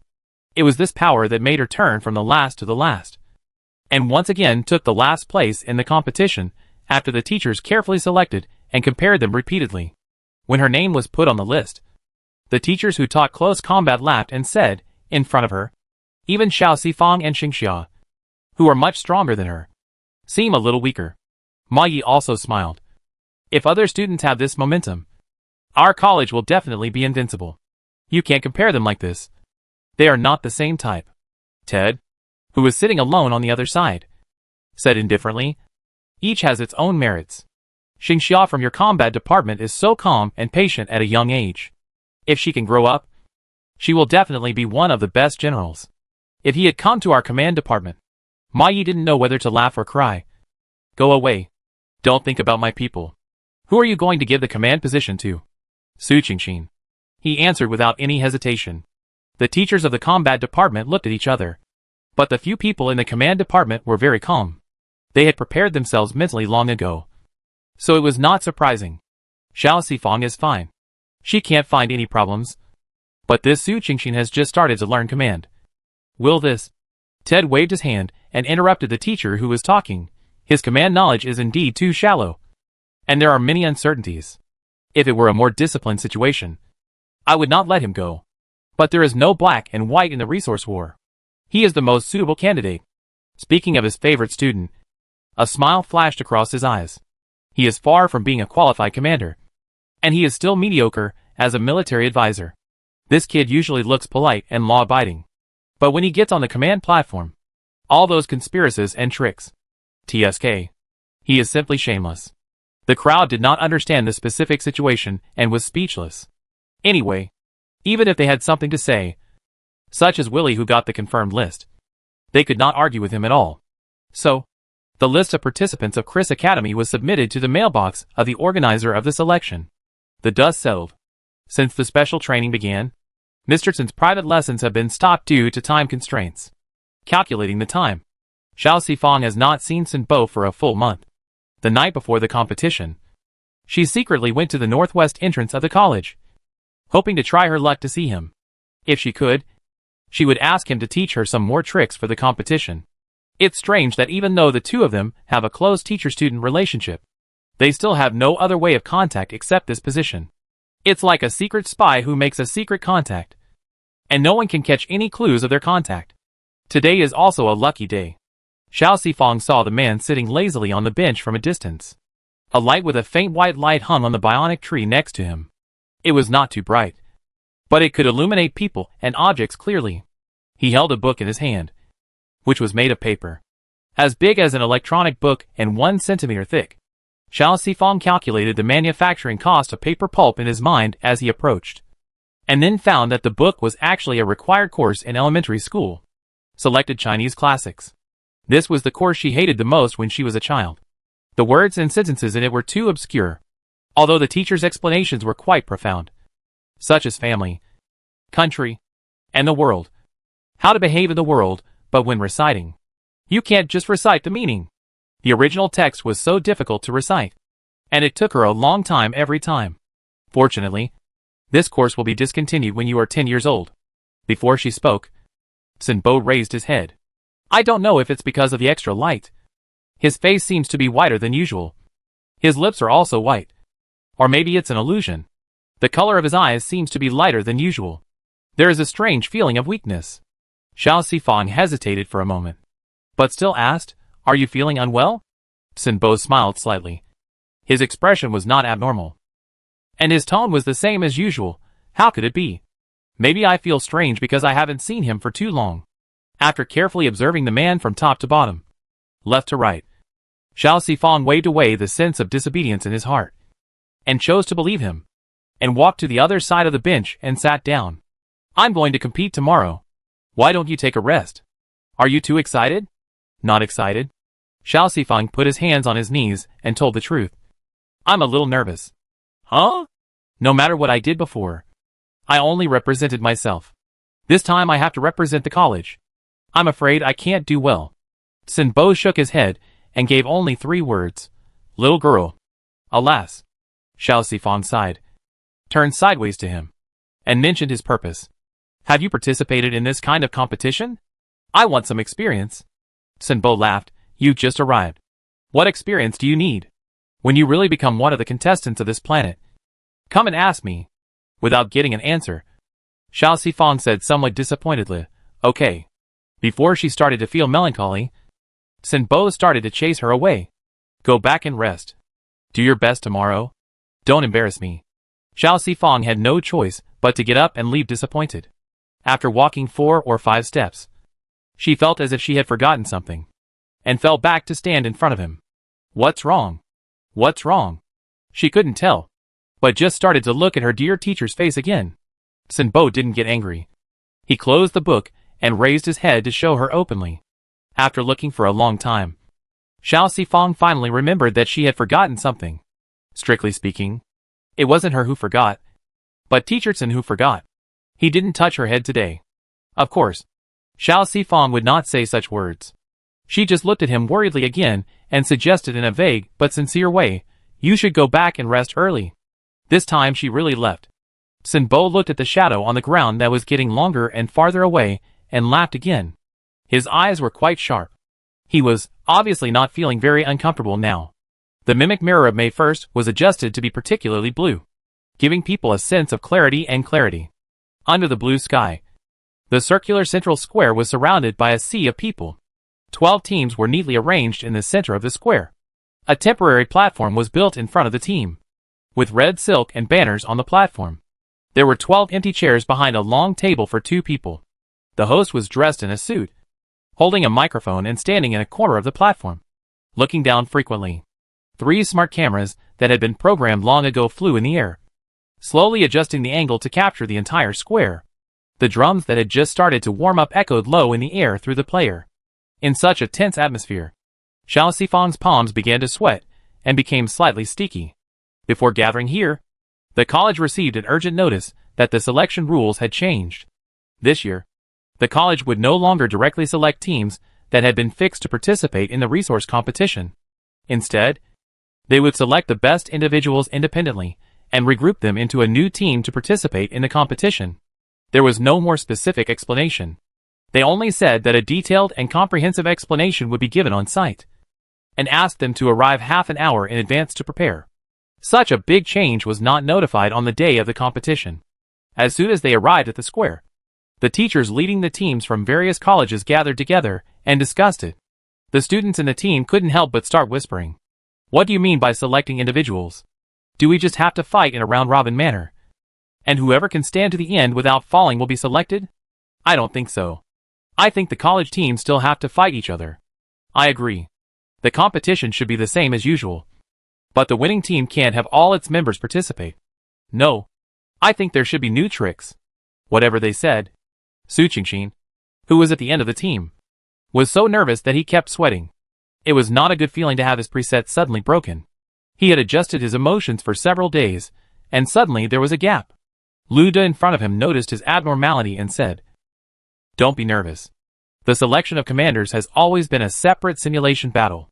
The change notice only mentioned combatants. You should not have changed." Su Qingxin looked at him gratefully. "Thank you." In fact, he had backed off when he first heard that he would represent the command department to participate in the competition. The pressure was too great. Mistakes made by combatants are easy to make up for. But if there is a problem with the command, it will be a big trouble. He didn't want to be criticized by thousands of people after failure. But he finally came. On the one hand because he was scolded by Ted. And on the other hand because the candidates for the command of the selection competition were all competed separately, without involving combatants. Thinking that he only had a 1/12 chance of being selected from the 12 colleges. He tried hard to convince himself and came. If the rules of the command competition also changed, he really didn't know what to do. When the 2 main seats were full, the principals of the 12 colleges in the back also sat down. The fierce drum beats reached the peak, pulling people's hearts together and beating fiercely. The blood was surging in the chest, and the fighting spirit was burning in the eyes. A man and a woman were sitting in the main seat, looking old and frail, but with extraordinary momentum. The host finished the polite opening remarks neatly, turned his body to the main seat, and said respectfully, before the game officially starts, "Let us welcome Star Lord Lu Jun and Supervisory Director Selena with the warmest applause. And welcome the 2 to the game site." The 2 old men stood up and bowed slightly to greet everyone. When the host began to introduce the deans of the 12 colleges in the back, the 2 old men exchanged with a smile that was neither close nor distant. Selena's voice was hoarse and sharp after old age. "Star Master Lu, when I received your list for qualification review, I wanted to tell you personally. You 338 are really brave." Lu Jun touched his gray goatee and said calmly, "I don't understand what you said." "Haha. No need to be modest." Selena didn't intend to beat around the bush with him, and said bluntly, "If refugees participate in the competition and cause trouble on the main star, you must know what the consequences will be. Your supervisory bureau is here to protect us. And the children didn't take any improper means. It's all based on their own abilities." He looked relaxed, which made Selena smile bitterly. That person doesn't care whether it's legitimate. "What are you afraid of?" Lu Jun shook his legs naturally, taking advantage of the red cloth in front of the table. "Lin Yu is not dead yet." Selena sighed and stopped talking. Lu Jun also retracted his gaze, and shook his legs again without caring. As long as he can develop. He doesn't care whether he is a refugee or not. He would like to have 10 or 20 more people like Xiao Qingjin, so that 338 can earn enough resources, and have enough strength as soon as possible, and quickly prosper. Anyway, there is the Supervisory Bureau on top, and he doesn't need to pay a price to bear the wrath of thunder. So why not? In the queue below, Lu Yi secretly poked Xiao Sifang, and when the other person turned around, he flew his eyes to the stage and whispered to her, "That's my grandfather." Xiao Sifang blinked and looked at Lu Jun carefully. He found a similarity between them with difficulty, and didn't know why she told him this. "He contacted me yesterday. Guess what he asked me?" Lu Yi was particularly proud today. She couldn't hold back and said things that she would never say on her own initiative. Xiao Sifang decided to cooperate with her because she was more honest today. So he asked, "What?" Lu Yi insisted, "Guess first." She insisted so much. So it's no wonder Xiao Sifang ask about me? Lu Yi. It's disgusting to guess right every time. As soon as her face darkened, Xiao Sifang knew that he had guessed correctly. In fact, it was not difficult to guess at all. If it had nothing to do with him, she would not have mentioned it. If he had to guess it first, then this was the only option. The frustration of having her own puzzle guessed in a second made Lu Yi lose the desire to continue. She suddenly felt that there was nothing to say. It was just some basic information, ordinary and meaningless. And then, she stood up and said coldly, "Nothing else." Xiao Sifang. Bai Shui in front heard some of their whispers, but she didn't hear them all. She just felt that Li Yi's voice behind was not very friendly. So she turned around and asked, "What's wrong?" Bai Shui softened Xiao Sifang's mood, allowing her to naturally shake her head and smile. "Nothing. It's just that Lu Yi told a bad joke." Lu Yi. This man is the nemesis of her life and her nemesis. After all the characters were introduced, the 12 participating teams were also introduced, and the host handed the microphone to Lu Jun. Next, the Star Master will give us a brief explanation of the selection rules that have been slightly changed. A neat applause rang out. Lu Jun put down his legs, sat up straight, and perfectly connected his voice at the second when the applause ended. "Hello, students. I believe everyone has already known that I temporarily changed the selection method. and is deeply confused and uneasy about it. But in fact, my original intention for making this change is very simple. His voice was old but powerful, and his eyes were determined and full of spirit. I want the best, strongest, and most capable team to bring glorious victory to 338. The original college team system was too limited. According to the original selection rules, only the best team among the 12 teams was selected, not the strongest team that the 12 colleges could form. So this year, for greater glory, I decided to make this change and breakthrough. Of course, this will put more pressure on all the students. He laughed heartily, without any sense of distance, and spoke earnestly like an ordinary elder. You have to complete the running in with unfamiliar classmates in the shortest time. Be close to him, trust him, and be related to his life. This is difficult, but I believe you can do it. Each of you belongs to 338 and represents 338. The resources for 338's development in the next 3 years are entrusted to you. After saying that, he stood up and bowed to everyone. He paused for a long time before straightening up. The students were shocked and clapped in response. Their hands turned red before the noise slowly subsided. The host took the microphone back and walked to the front. Then I will announce the revised rules of the game. Please listen carefully. This year's selection competition is divided into 2 stages. The first stage is a normal battle between college teams. The combatants draw lots to determine the number of matches. It is a one-on-one competition. Each college team must play 11 games. After all the competitions are over, the Star Master, the director of the supervisory department, and the 12 deans will vote together to select the 18 most outstanding students, who will be randomly divided into 2 groups to enter the second round of competition, and finally decide 9 official participants and 9 substitutes. The command personnel competition system remains unchanged, and the first place in the number of simulated wins will confirm the place in the competition, and the second place will be a substitute. Every game is crucial. Please show your abilities to the best of your ability, so that the 14 judges can make the most correct choice. Now, please ask the teachers of each college to come up to receive the latest schedule, and draw your first round opponents. Chris's team leader is Ma Yi. As soon as he left the team, someone sighed. The others asked him what happened, and the man curled his lips. I heard from the seniors that our director is notorious for his bad luck. He has been in the college for so many years, and there are so many prizes in the annual Teachers' Day lottery, but he has never won once. TSK. I thought it was something else. Someone rolled his eyes. According to the previous competition system, bad luck would have an impact. But now?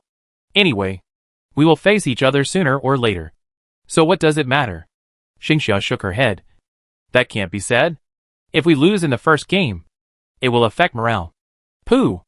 Lu Yi frowned and interrupted him. If you don't know how to speak, don't speak. Xingxia choked and subconsciously glanced at Bai Shui, who also frowned and looked disapproving.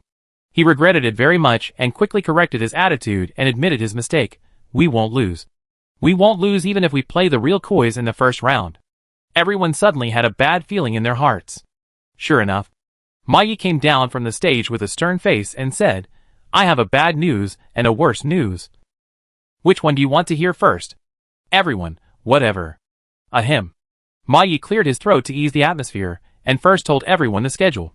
Because we have to disband and form a new team, in order to have a few more days of running in period.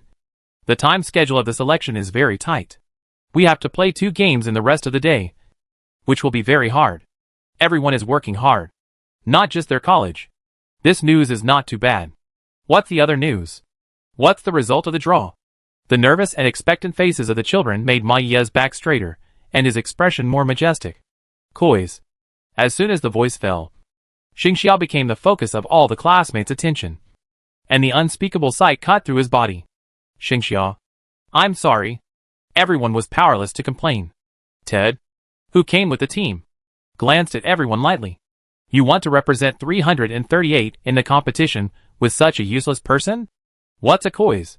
After that, he took Su Qingxi away from the end of the team and led people to the separate meeting point for command. Everyone was getting more and more worried because of what he said. When Ma Yi was feeling a little guilty, Koi's team came over. They were all boys, strong and imposing, obviously not on the same path as the eclectic Chris. Koi's was a bad sign for Chris. But on the other hand, Chris was definitely a good sign for Koi's. A good start. This mentality was also perfectly reflected in the teacher leading the team. Koi's teacher was also a man, with the same figure and momentum as his students. His eyes swept over Chris's 9 students, and finally stopped on Xiao Sifang's face. He said in an extremely indifferent and strongly provocative tone, "Director Ma, I'm sorry." The 9 male students followed suit and clasped their fists. "Thank you." The anger of all Chris people was instantly ignited, burning all the way to the top of their heads.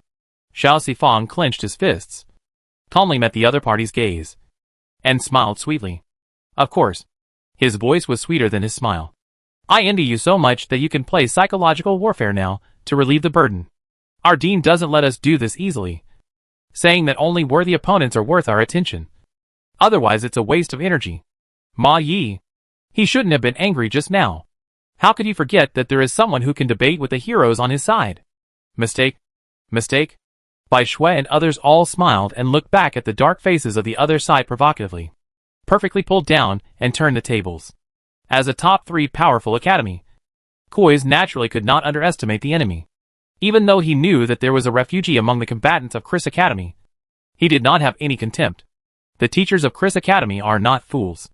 If this refugee had no special features, how could they let her represent the academy to fight? Unfortunately, even if the team leader thought of this, he still underestimated Xiao Sifang's psychological quality. Not only did he not anger or hit her, but she pushed all the pressure back with just one sentence, which affected the mentality of his own team members. Really regretful. The captain of Koi's academy glanced coldly and said in a deep voice, "Let's see the truth on the field." In this regard, Xingxia, who was also the captain, naturally had to give a response. Thinking back to what Xiao Sifang had just said, he instantly found inspiration and nodded slightly. "Okay." The 2 words were said so lightly and condescendingly, and the group of burly men in Koi stomped their feet and left in anger. Chris's classmates were overjoyed. The most lively and talkative one in the team was called Huang Dan, who immediately patted Xingxia on the shoulder and praised, "Keep it up. Male god. You are so mean that we can have more opportunities." Xingxia subconsciously glanced at Bai Shui again and whispered, "Get lost." The square was the competition arena. After the opening ceremony, the square manager pressed a button, and a circular arena with a diameter of about 100 meters in the middle rose up. When it rose to 2 meters high, the manager waved to the host. The latter nodded and walked onto the stage with the competition schedule.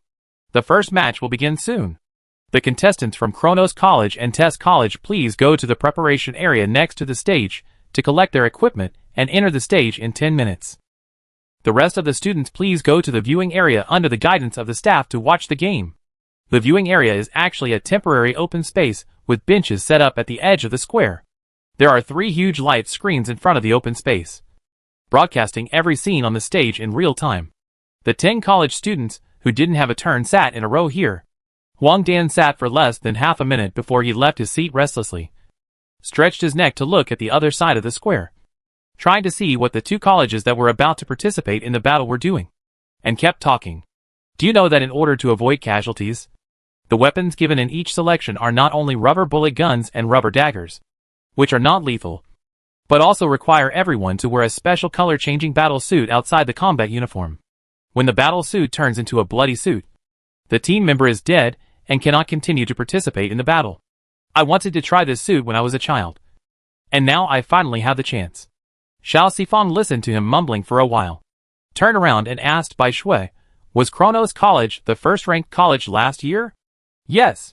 Bai Shui nodded. "Taisis was 4th last year, and it has won first place several times before. They are all very powerful colleges. This first match is worth watching."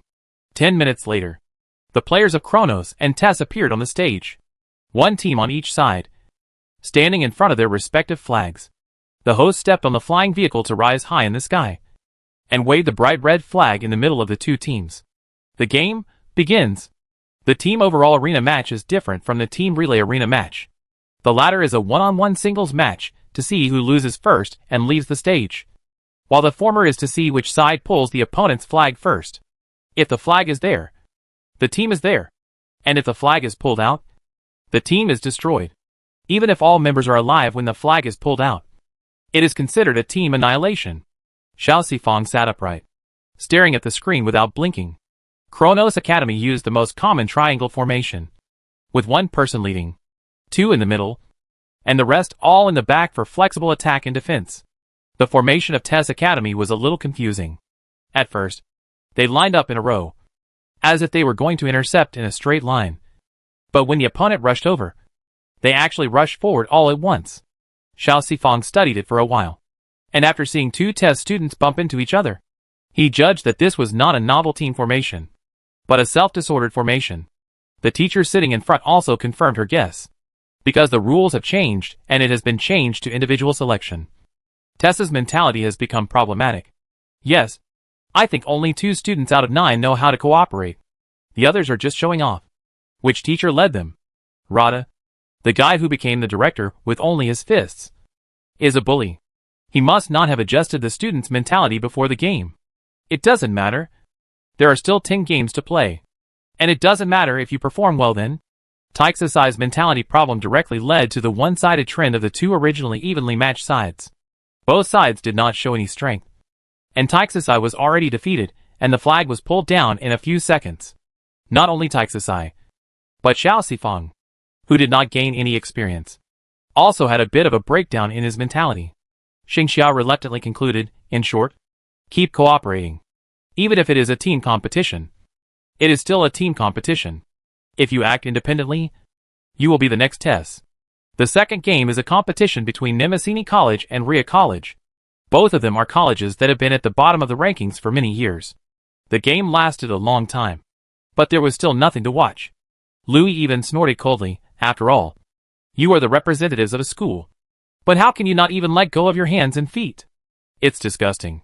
Strength is one thing, and not showing all your strength is another. Everyone is afraid of being hurt by the tricks, which is indeed not up to standard. The third game is last year's second-placed Hyperion College and fifth-placed Phoebe College. It is worth watching. But the fourth game is Chris's turn. They can only leave the spectator seats and wait in the preparation area, listening to the passionate shouts of the people around the square in the distance. Xiao Sifang put on his battle suit and carefully examined the gun and dagger in his hand. The rubber bullet gun has a total of 20 bullets. The bullets are as big as a fingernail, not soft, and very elastic. The rubber dagger is much harder than expected. If it is not without a blade, it is not impossible to hurt people.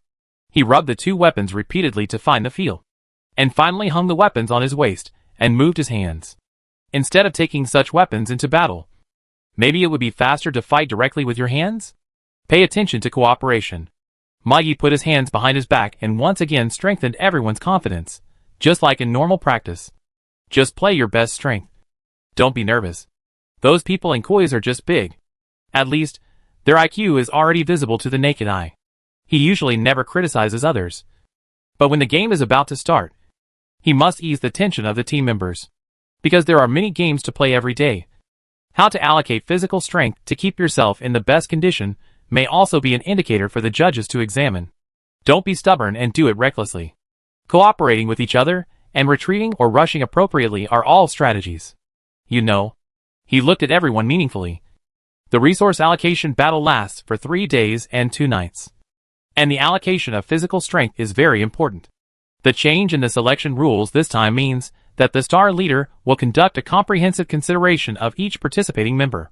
He does not want players who can fight in the ring, but talents who can survive for a long time and stand firm. Everyone seemed to understand, and each of them began to ponder. Soon, the competition on the stage ended. Congratulations to Phoebe Academy for winning this round. Hyperion lost. Mai did not show any surprise, and said lightly, Phoebe has given us the best demonstration. Students, you are the best students of Chris, not the students at the average level of Chris.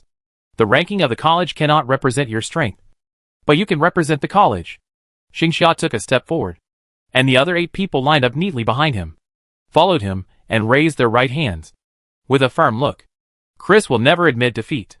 Perhaps because he heard their slogan. Koi's, who was not far away, also raised his fist. Koi's will win. The 2 sides confronted each other, and the smoke spread from the audience to the stage. The host looked at their extremely aggressive aura and smiled. You all have good eyesight. I look forward to your performance. The game begins. The two colleges lined up at the same time.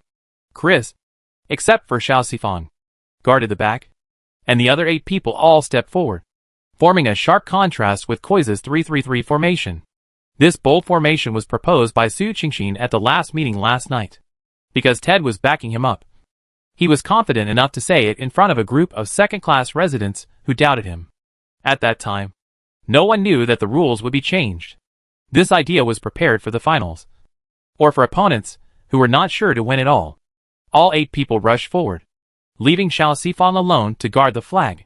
If the opponent chose to suppress slowly, Xiao Sifang would abandon the rear and break through the entangled team in one breath from the gap that her teammates had created for her to directly pull the flag. But if the opponent felt that they were strong enough and squeezed out 2 or even 3 people to counterattack and pull the flag, then the 8 people in front would randomly return to help. Cooperate with Xiao Sifang to eliminate the flag puller as quickly as possible. Weaken the opponent's strength and create a favorable situation where we are many and the enemy is few. Of course, no matter which plan is adopted, it carries great risks and pressure. The former requires that everyone in Chris can perfectly entangle the opponent, while the latter requires Xiao Sifang to fight at least 1 against 2. If it is not a desperate gamble, this formation is really too much of a gambler. However, the competition system has changed, so there is no need to worry about not having the next game. So this method can be used at will. Xingxia made this decision on the way to the ring. Koi's is definitely stressful for them. So why not use this formation in this game? Winning is the best, and they can find an opportunity to use Plan 2 again. Losing doesn't matter. Anyway, it doesn't affect the next game. On the high platform, the dean of Koi's college suddenly turned his head and smiled at Willie. You want to beat us by playing like this? It's a bit risky. No matter how much Willie disliked the list of players this time in private, he would never let others take advantage of him on this occasion. With the same smile, he said in a relaxed tone, "Don't worry. Just fight casually." The camera returned to the ring, and the other 8 people had already rushed over with the fastest speed, the most fierce attitude and the strongest output, and directly pressed into the inside of Koi's. Caught off guard, Koi's could not stop this fierce attack in a short time. The captain of Koi's, who seemed rough but was actually meticulous, made a prompt decision and chose to return to defense.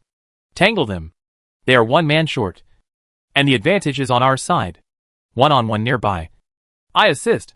Chris dared to charge, and Koi's had nothing to be afraid of, as long as he tied him up, and he roamed in the middle to create a 2-on-1 situation. Even if the opponent guarding the flag came, it would only be an extra head. This arrangement was just what they wanted. Bai Shui, one of the main players, smiled slightly and consciously led her opponent to the edge of the ring in the direction of the flag of Koi's. Others did the same, trying their best to compress the battle line into Koi's, with excitement in their eyes. People from other colleges had no idea how hard it was for the command and combat departments of Chris this year, especially the top batch of people who studied hard day and night and never dared to slack off, just to get back the position that should have belonged to the second-class residents. They were willing to admit the strength of Xiao Sifang and Su Qingxin, but it didn't mean they didn't feel humiliated. It was such a joke that the second-class residents lost to the refugees, no matter how much sweat or how long it takes. Sooner or later they will regain their pride. The ones who can stand on the ring are the hardest working group of Chris. No matter how rubbish they are now, they will not be defeated instantly by the same classmate from another college. What Xiao Sifang needs is the time for them to fight out. When the 17 people in front are entangled, the road to victory is open. When the last Captain Koi's rushed to the teammate who was closest to the flag and fighting with Xingxia with astonishment, but without hesitation. Xiao Sifang also moved. The distance far enough gave her the opportunity to draw her gun. She had only 1 target for her bullets, and that was Captain Koi's, who could withdraw at any time to intercept her. The rubber bullet hit the opponent's shoulder blade, leaving a palm-sized red mark on the battle suit. The gun is the most useless thing in the ring. Stupid. Captain Koi's, who turned sideways to avoid the vital point, smiled contemptuously, looking at Xiao Sifang, who dared to abandon the rear and rush towards him. Unless you can hit my heart. Otherwise, even if you run out of bullets, you can't hurt me at all. If the ring is divided into 2 parts, called the enemy area and our area, then at this time Xiao Sifang has already rushed into the enemy area unimpeded. The captain of Koi's gave up supporting his companions and came up, swinging his knife towards her chest. You are wide open. As long as you are killed, Chris will lose. Explosive power is always Xiao Sifang's biggest advantage. The gun in her hand is worthless if she succeeds in pulling the monster. She throws the gun directly at the opponent's face, and the knife in her other hand blocks the opponent's attack. The two forces collide, and her knife flies out. So vulnerable? Captain Koiza's relief was replaced by a panic-inducing palpitation. And he finally felt something was wrong. She didn't want to fight him head-on, but he realized it too late. Xiao Sifang rubbed his body like a fish and slid behind him. And he missed the opportunity to catch her. But I don't have to kill you. Koiz will lose. Her voice went from heavy to light, and she turned away with her body. The other side was indeed wide open. But even if it was unobstructed, he could not be faster than the speed of the person who had rushed behind them. It was too late. He could only make a final struggle and roar, "Stop her!" At this point, no one could stop Xiao Sifang, and no one could temporarily break free from the restraints of Chris's students. The dark blue flag was pulled up by thin fingers. The game was over. It took 1 minute and 8 seconds. The fastest game among the first 4 games. The host was stunned and couldn't react at all. This is the end? You say he didn't fight. But it was exciting. But you say he fought. A total of 18 people, and no one was eliminated. But the winner was decided. It was really a lightning war. The dean of Phoebe Academy looked at Willie and said with a smile, it seemed that they were going all out at the beginning. But in fact they were just trying to compress the battle circle and gain a distance advantage. The girl who seemed to stay behind made a feint to create the illusion of a head-on confrontation with the student who was not entangled by Koiz, and naturally rushed into the opponent's area close to the flag. Good tactics, good cooperation, and good speed. He ignored the dark face of Dean Koiz and gave a thumbs up. Willie secretly pinched his thigh, controlled the arc of his mouth, and said lightly, "Just fight casually. Congratulations to Chris Academy for winning." All the people on the ring separated, and the host smiled and descended to a position close to the ground. He wanted to say a few words of his own sigh, but found that the expressions of both parties were a little ugly. This is not right. It is understandable that Koiz is unhappy. But why is Chris unhappy? The 9 Chris's gathered together with gloomy faces. Even Xingxia, who always pays attention to her manners, gritted her teeth. Koiz's people are not as strong as I imagined. Louis couldn't agree more. I don't think I need to entangle my opponent at all. And it's totally fine to fight directly. Lu De, it's a loss. Huang Dan agreed, that's right. Xiao Sifang, who was the most relaxed in the whole battle, thought about it and said, it's not a loss. If they were not weak and stupid, it would be difficult for us to be so smooth. Bai Shui nodded. That's right. Everyone should be calm. The next opponent will not be so easy to deal with. None of them lowered their voices, so that the Koiz players on the ring could hear every word clearly. The host looked at the losing team that was so angry that they were about to faint, and sighed helplessly. Is this really annoyed or tactically bragging? I'm confused. Really confused. No matter what others say, Chris's annoyance is real, including Ma Yi, who wished that time could go back to the beginning and make a new choice. The 10 people sat back in their seats under the fearful eyes of the other students, and forced themselves to cheer up and continue to watch the games of other colleges. In addition to the surprise brought by the Miss Phoebe College, the performance of Oceanus Themis was also eye-catching. When all the colleges had passed the game, the host looked at the freshly released score sheet, and then glanced at Liu Jun on the high platform. After receiving the signal from the other party, he turned back with a relaxed smile and showed a smile that was about to cause trouble. Oh my! What's going on? So far, the colleges with better performance are all the colleges ranked in the middle last year. Are the colleges at the top proud and complacent? Have the colleges at the bottom completely given up? Will there be more surprises in the next game? Let's wait and see. This is a blatant provocation, which will arouse everyone's emotions. Ma Yi was calm and immediately gave everyone a shot of prevention. Stay calm. Don't be proud of a victory. And don't be discouraged by a failure. The key to winning is to grasp the rhythm in your own hands. The 9 players nodded, blocked out the outside noise, and waited for the next game to start. Please ask all the team leaders to come on stage and draw the next round of opponents. Ma Yi clenched his fists, hoping that the goddess of luck would favor him all the way. The option of Koiz has been ruled out. He pressed the matching button in the host's hand and secretly prayed in his heart that a real strong team would be drawn to dampen the children's spirits. so as not to make them unconsciously careless after consecutive victories.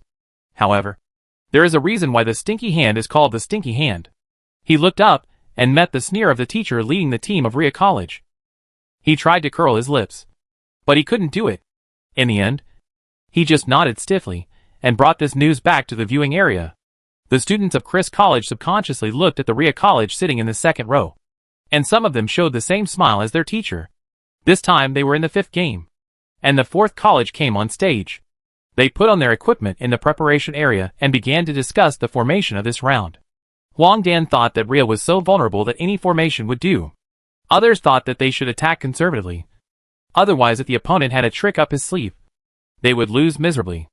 After watching the increasingly exciting performances of Phoebe College in the first match of the second round and Themis College in the third match, Xiao Sifang had a new idea to get her to actively participate in the discussion. Let's use the formation that Senior Su mentioned. The people who were discussing enthusiastically were stunned. After a long time, Xingxia said, "It has been used once. If it is used again, because it has been used before, it can be used more casually," Xiao Sifang explained. Originally, Senior Su prepared Plan 2 for us because he was worried that the 8 of us would not be able to stop the 8 people on the opposite side. But if we let go of this possibility, in the case that I am strong and the enemy is weak, we can actively trap the 8 people on the opposite side or even control all 9 people. Then we have to be quick. Luda frowned. But have you ever thought that if you use this tactic against a weak enemy, then whether 8 or 9 people rush up, the result will be the same. So there is no need to split up. Xingxia tried to smooth things over. That's not the case. Leaving one person is to prevent a rollover. If the opponent breaks free and attacks in the opposite direction, and we don't have enough distance advantage, then we will lose directly. Luda shook his head. Anyway, the 8th Army formation is a surprise attack. If the opponent is well prepared, they can break it by holding down the front line and not letting us create a distance difference. So this formation that has been used has been scrapped. The enemy is strong and I am weak. And I am strong and the enemy is weak. So it doesn't matter? Everyone nodded, agreeing with his analysis. That's not the point. You guys listen to me first. Xiao Sifang spoke faster. I don't rely on this formation to win. But we have to create an illusion that we rely on this formation. If we can create it successfully, then when we face another powerful enemy that we can't deal with, we have a chance to use Plan 2. Xingxia. How to use it? Xiao Sifang smiled. By using the 81 formation. Everyone is said to be a blitzkrieg. And I am also made to be the image that I was put on the list specifically for this formation. Give them the illusion that as long as they break our formation, they will quickly defeat us. Then, they will definitely find a way to get 1 or 2 people out of me. Then we can bet on Plan 2. This is indeed a strategy. But Xingxia's frown did not relax. But this is not a regular team competition. It is actually a selection of individuals. Since it is not for the final victory, there is no need to hide your strength for the sake of the strong enemies that may be encountered again and again. Xingxia. A rough big hand fell on his shoulder and interrupted him. Xingxia turned around and looked at Ma Yi, who was standing beside him after he finished the conversation with Ria at some point. Teacher. Ma Yi shook his head and looked at Xiao Sifang approvingly before saying to him, "You don't understand the intention of changing the system of this selection competition. The Star Lord only said that he wanted to form the strongest team. But he didn't say that the strongest 9 people would form the strongest team. You must remember that a team is a group that can make all adjustments for victory, even if only one person is selected in the end. As long as you are moving forward as a team, you must calm down and fight for the victory of the team. Don't worry that the judges will not see your excellence. No one will not see a person who can help the team win every time. Don't worry." Everyone suddenly understood. And Xiao Sifang also understood. In fact, she didn't care so much. She just didn't want to lose. This concept is wrong. Xingxia looked at the teacher, then at the classmates, and his expression gradually became firm, as if he had made a choice in his heart. He stretched out a hand, palm down, for the team's victory. The other 8 people covered the back of his hand one by one, and their voices were equally firm, for the team's victory. The 5th game began. On the stage, Ria had no strength at all. The same tactics were faster than the first round against Koi's, and it only took 43 seconds. Xiao Sifang successfully pulled the flag, and Xingxia and Lui even sent away the timid opponent. The facts prove that Ria College did not hide its strength. And they really couldn't do it. The dean of Ria College on the high platform blushed and couldn't raise his head at all. The second round of the game was over. And Mai went on stage again to draw a new opponent. The goddess of luck still didn't favor him. Or maybe, she didn't favor Nimashini. They were defeated in the first match of the third round. Nimashini was indeed a team that had played for a long time in Ria. Even when the team leader pointed out the way to crack the 8th Army formation, they still could not stop Chris's pace of progress. They were taken away in a few moves and watched Xiao Sifang drive straight in and directly pulled down the flag. The result was horrible.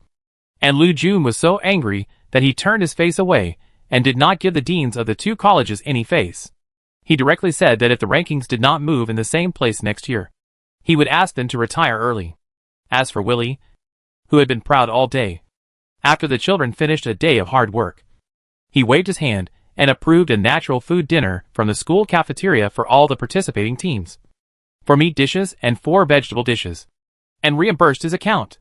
When Xiao Sifang and his friends were in the cafeteria, Su Qingxin had already gone to bed, listless and depressed. Su, what's wrong? Although Su Qingxin was no longer a senior after he was successfully retained, Xiao Sifang was used to calling him that. So he was too lazy to change and just called him that. Su Qingxin looked at her with melancholy. I'm under so much pressure.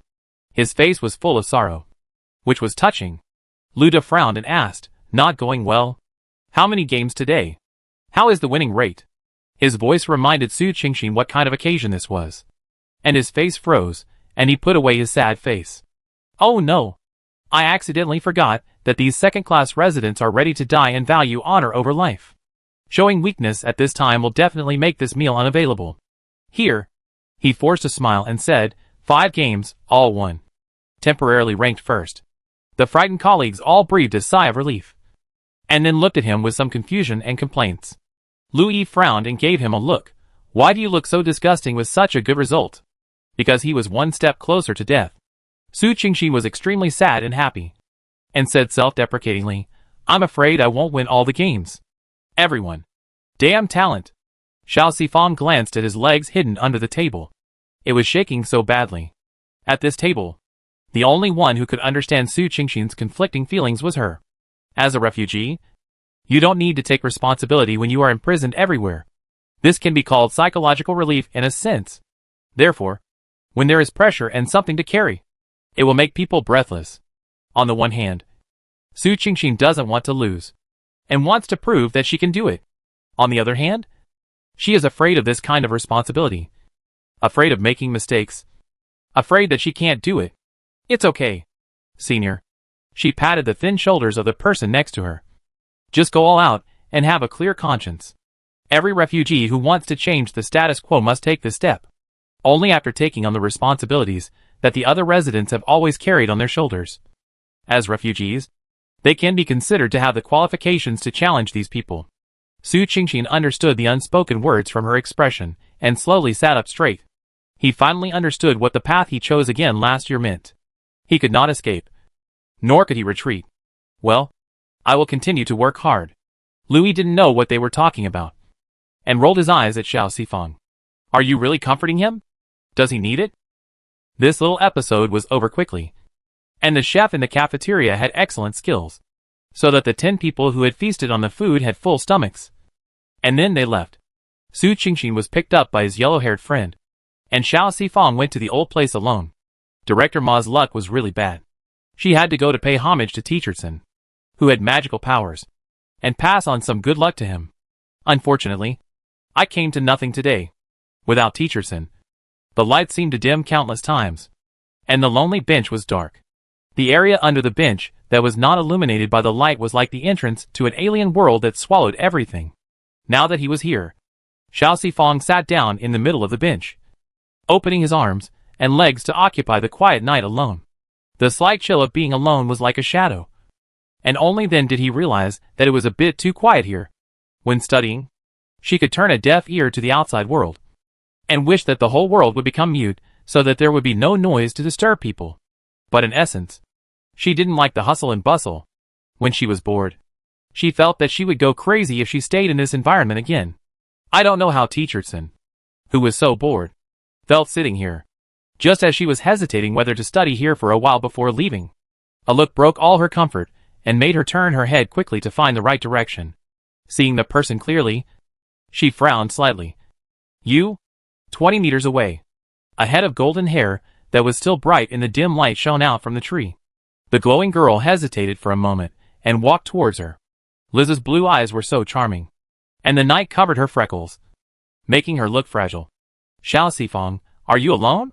Vice Deanson is not here? Her voice was low, not as energetic as usual when Han Yu managed the class together, and her hands rubbing against the seam of her pants were trembling slightly. Xiao Sifang had already learned about her origins from Sin Bo. Now that he was looking at her privately, his mind was suddenly filled with questions that he had not asked at the beginning. Are there any sequelae of being artificially alienated? How did she escape? Are there many victims of genetic experiments? What was her original identity? A lot. A lot. A lot. She did not immediately answer Liz's simple and redundant question. Liz was not a real little girl. Seeing her dazed look, she immediately realized that she might know something about her group. So she asked again, Vice Deanson told you, right? This time Xiao Sifang answered, nodded and shook his head. I only know a little bit. A little? Liz smiled bitterly. It's enough to know a little bit. The more secrets a person knows, the faster he will die. It seems that even if she asks the question in her heart, she will not get the answer. Xiao Sifang silently moved to the side. Liz thanked him, but did not sit down. Did you come to see Vice Deanson on purpose? Xiao Sifang did not force him. He just shifted his gaze from her gloved hands to her face with a few freckles. And a strange feeling arose in his heart. Strange. Why did she feel that Liz in front of her was very similar to Sin Bo who she met last night? Not the face. Not the temperament. But a feeling that could not be explained. The same feeling between the two. No. Liz denied, with an inexplicable emotion in her blue eyes. I just want to find a quiet place. Xiao Sifang took over. She waved her hand again and turned back. You have a game tomorrow. I won't bother you. Bye. The back of the figure walking away step by step was slightly bent, and it was as if he was fleeing in a hurry. I don't know if the seat where Sin Bo often sits also has magic power. In the first round of the first game on the second day, Ma Yi drew the academy that currently ranked second in the audience's mind. This was their first truly stressful game, although they were well prepared. Xiao Sifang and his party were still nervous. Relax. Don't you all have your own ideas? Ma Yi didn't take it seriously. Play however you want. From the beginning to now, teachers from other academies would more or less give some advice on tactics to students of this academy. But Ma Yi didn't.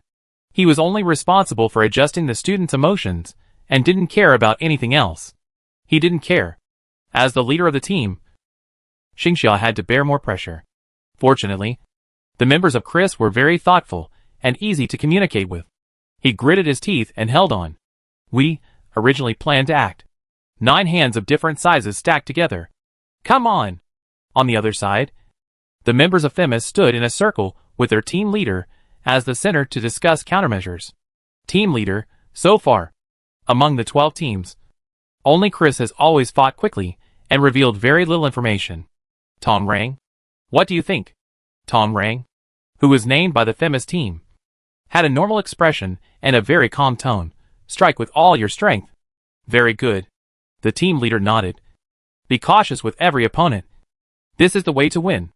Although Chris has fallen behind in recent years, their foundation is still good. Especially the strength of the top students does not need to be measured by the overall ranking. So we must be careful. Yes. The team leader asked, what about the formation? How do you plan to deal with their 81 formation? How to regain the initiative? Chris wins every game. Not only because the opponent is not strong, but also because their formation always has the fastest rhythm of seizing. How to break through? What other formation is needed? Play fast against fast. The slightly shrill voice diverted everyone's attention. Tom let the boy next to him blow a bubble. With a nonchalant face, Chris may have hidden his strength. But what? They still rely heavily on tactics. Otherwise, why did they use this extremely tricky 81 formation from the beginning? As long as we are faster than him, we will naturally break this rhythm. And as long as we master the rhythm. He sneered, I don't believe it. If you are really that strong, you need to hide your head and tail to the extent that you don't reveal a single bit. Do you still want to catch the eyes of the group of people on the high platform? Tong rang and the team leader didn't say anything. A girl raised her hand and echoed, I think what Bao Bo said makes sense. A truly strong team, such as Phoebe, has swept every game. If you are not strong enough, you will rely on tactics to make up for it, and use such inferior means to make people underestimate the enemy, so as to take the opportunity to win. More and more people are standing by their side. It's better to play fast and fast. Anyway, we don't underestimate the enemy. Are we afraid of not winning if we go all out? In addition to being faster than them, what better way is there for the 81st formation to break through? If you are a step slower, you will be preempted, and then the rhythm will be theirs. We are still saving our strength. If we draw Phoebe, we will have to fight them. The team leader looked at Tong Rang. What are you going to do? Fight fast against fast. Tong Rang answered without hesitation. But the personnel arrangement needs to be targeted. The team members who have decided to go all out don't mind being safer and concentrate on their work. By analyzing Chris's 3 battle videos, it's not difficult to see who the main players are. As he said this, he pulled up a group photo of Chris members composed of 9 big head screenshots and counted them from front to back for the team members to see. Their team is Xingxia, the big guy Ruda, and these 3 women. Bao Bo blew the bubble with a pop, smacked his lips to put the chewing gum back into the furnace, and his eyes fell on the face of Xiao Sifang, who was at the end of the line. 3? Tong Rang nodded expressionlessly. The direct words made the team members, who had studied the enemy situation, remember the names of the 3 girls instantly. This most beautiful Bai Shui is the least threatening among the 3. She has a complete set of moves, and is not difficult to deal with. Let's deal with it. The tall girl in the team nodded. The second is Lu Yi with a braid on his head. His fighting style is brutal. Nick is in charge. Okay. The biggest muscular man in the team also had an opinion. The last refugee Xiao Sifang. Tong Rang looked at Bao Bo. You come. Bao Bo stopped smacking his lips, and the corner of his mouth twitched for a while. And he said, not really. Tong Rang, I have repeatedly observed her performance. First of all, her speed of bursting is not slower than others. Ahem. Bao Bo almost swallowed the gum, and spit it out in the packaging that Tong Rang threw away. He couldn't believe it. You are seeing things. She is a refugee? Tong Rang ignored him, reduced the picture, and played a specially enlarged video clip, which was the 20 seconds when Xiao Sifang faced the Koi's team. The screen paused until the 2 were about to cross. You see? At this time, the 2 of them are facing each other. Koi's strength is really not weak.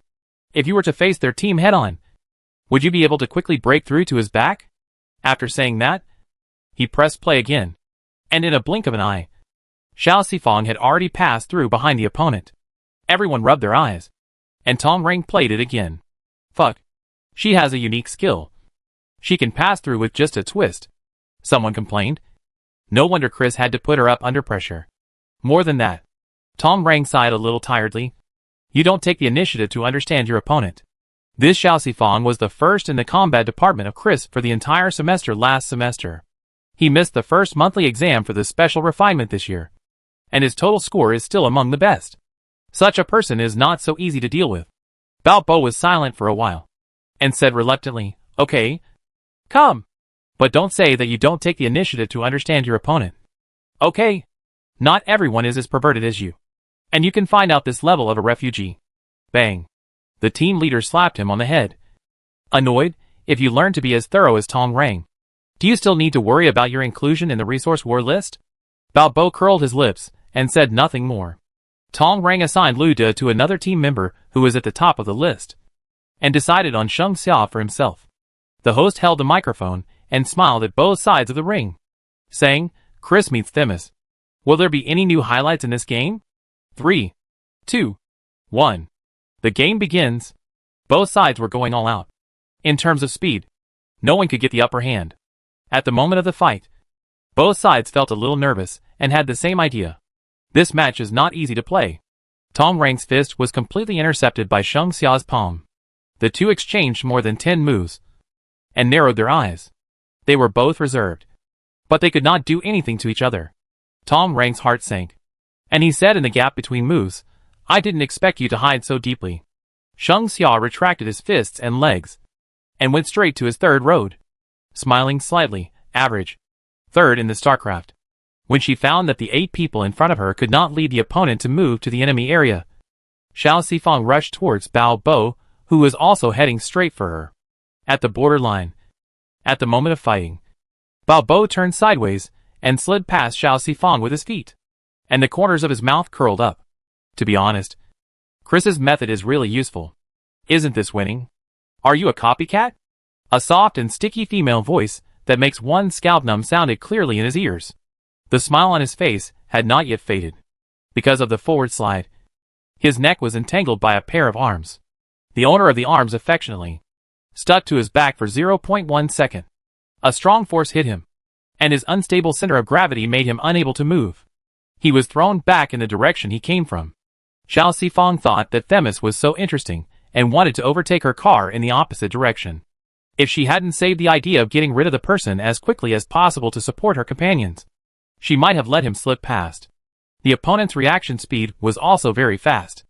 After being thrown away, he took another wave of attacks from her, and wisely continued to retreat to distance himself from her. The two of them changed guns at the same time, and shot while moving.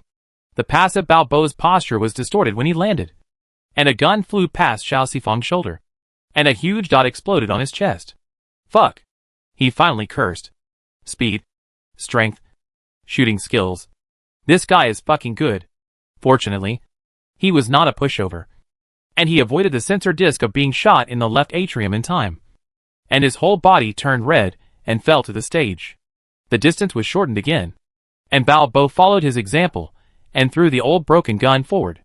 Xiao Sifang raised his leg and kicked, turning in the air in a stunning posture, sending another kick to Bobo. Nick saw from the corner of his eye that Bobo was actually at a disadvantage and was forced back to his own area. He was anxious and wanted to go over to support him. Why did Louis give him this opportunity? The blood mark on his body caused by the dagger spread from his shoulder to the right chest. You look down on me? Disgusting. How dare he look down on me? This move almost killed him directly. Nick wanted to cry, but had no tears.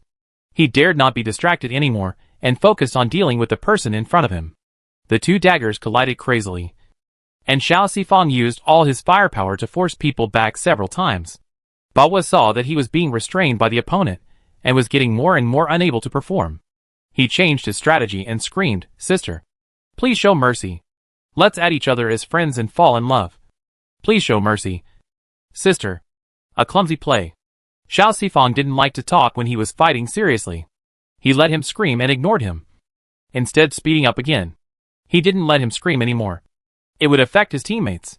Finally close to his body, Xiao Sifang slid the dagger in his hand to the end of the opponent's blade with great force, then let go and let the weapon fall to grab his wrist.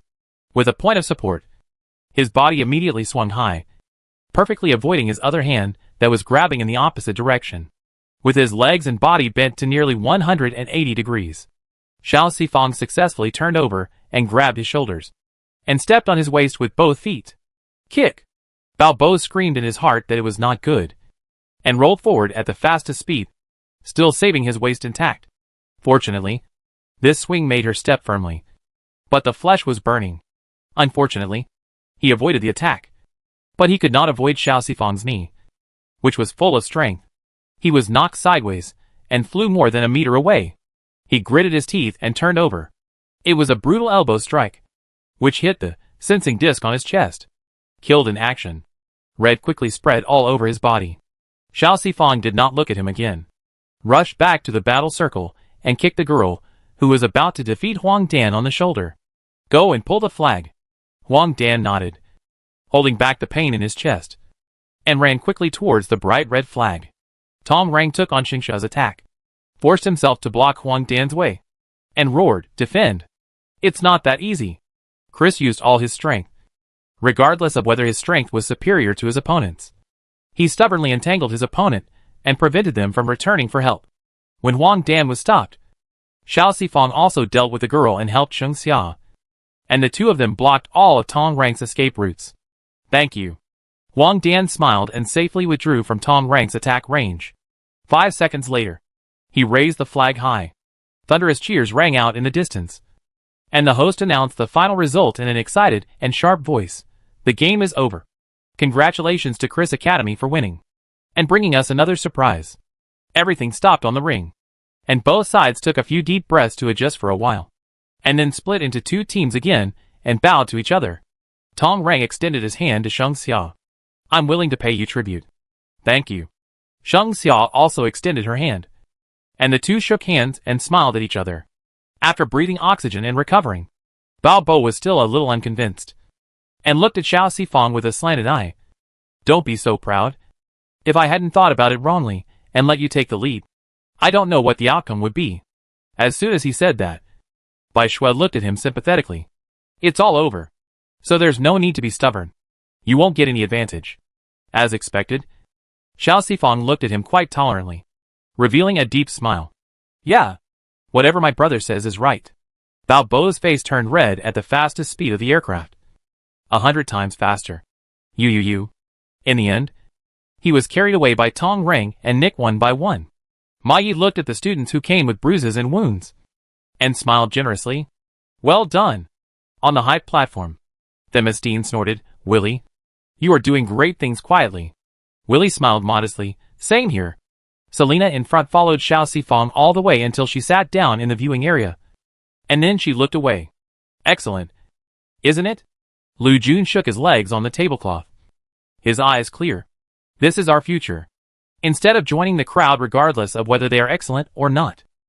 Selena sighed and didn't respond. She is old and no longer has such enthusiasm. The competition lasted for 3 days, and Chris didn't meet Phoebe until the last game. In this game, they won all 10 games, and Willie's mouth was crooked with smiles. Unfortunately, they were lucky to face Kronos in the penultimate game. The opponent used the word delay to greatly consume their strength. The rest time was too short to recover their strength. When they went on stage to face the strong enemy again, the backward strength made Chris and his team very frustrated. The 8-1 formation was no longer used after the fight with Themis. After all, the one-on-one fight showed too little coordination, so they chose the conservative triangle formation for the next battle. Phoebe's attack was very domineering. Their individual average strength was obviously above Chris. What's more interesting was the cooperation between them. It was obviously a team battle, but they made them feel like a round-robin battle, fighting Chris, who was already struggling to death. In the previous matches, Xiao Sifang restricted others, but in this round, Phoebe arranged 3 people including the captain to keep an eye on her, taking turns to block her so that she couldn't move, and because she could deal with real people as unscrupulously as she did with puppets. The so-called restraint lock was firmly on her neck. In addition to attracting the 3 people to block her as much as possible, she did more. This battle lasted a long time. Both sides broke through to about 2 meters from the flag several times, and then counterattacked and pushed back, until Chris held on. The game ended. Chris held the oxygen bottle in his mouth, and Gandhi looked at Phoebe, who was not much better than them. Wang Dan said angrily, if we can get rid of Kronos, we can definitely compete for the championship position. Oh, don't worry. The more we worry, the more we lose. People sighed. Think positively. It's wrong to lose only 1 game. Look at last year's number 1 Kronos, who lost 5 games in total. And the girls were upset and cried. If Kronos' cooperation is too average, he can still lose so many games. He is quite impressive when he is singled out. I think we should blame Ren's bad luck. Wang Dan was really sorry, and brought the topic back. If his bad hand energy is too big, we will have more machines. Xingxia saw Ma Yi coming from a distance and winked at him. Unfortunately, Wang Dan didn't hear it. Still complaining, this may be the closest time for me to the peak of my life. And it was ruined by him. Who ruined it? Who? Ma. Wang Dan looked at his comrades' lowered heads and pursed lips, and finally reacted, and the whole person froze. Ma Yi put one hand on his shoulder and was willing to let him go. Ma what? Ma. Ma. Mom. Mom's love. Wang Dan was quick-witted. It's all my mom's fault. She spoiled me too much and made me know the world and people. And I was too talkative and neglected training. He cried and made fun of himself, just begging Ren to let him go. He was lucky. In this atmosphere, Ma Yi wanted to argue with him, but he just glared at him and gave up. The winner is proud and the loser is discouraged. Both can do it, but how can the latter do it? Straighten up. Chris and his men hurriedly straightened their chests and forced themselves to hide their disappointment. Seeing that they were all able to play, Ma Yi was relieved and cleared his throat. I have good news for you. In the command department, Su Qingxin from our school ranked first with 16 wins in 18 games. And he has definitely won the only command position. Everyone opened their mouths wide. And it took a while before they jumped up excitedly. So cool. Now the students in our command department can feel better. Because they have beaten Su Qingxin. And students from other departments have also played with him. Ha ha ha. I really want to see the faces of those elite students. Ha ha ha. Ma Yi looked at their unconcealed joy and shook his head with a smile. After all, they are children. And they are frank. The command department directly determines the candidates based on the winning rate. And the list of the combat department will not come out so quickly. The judges need to discuss. And may have to have a fierce debate on some nominations. And the results will definitely be reached in a short time. Lu Jun thought about it. And simply waved his hand to let everyone go back first. And let them select the most suitable 18 people from the 108 people. And then directly notify each department to let the corresponding personnel come here to participate. The students who were tired after 3 days were eager to go back and rest early.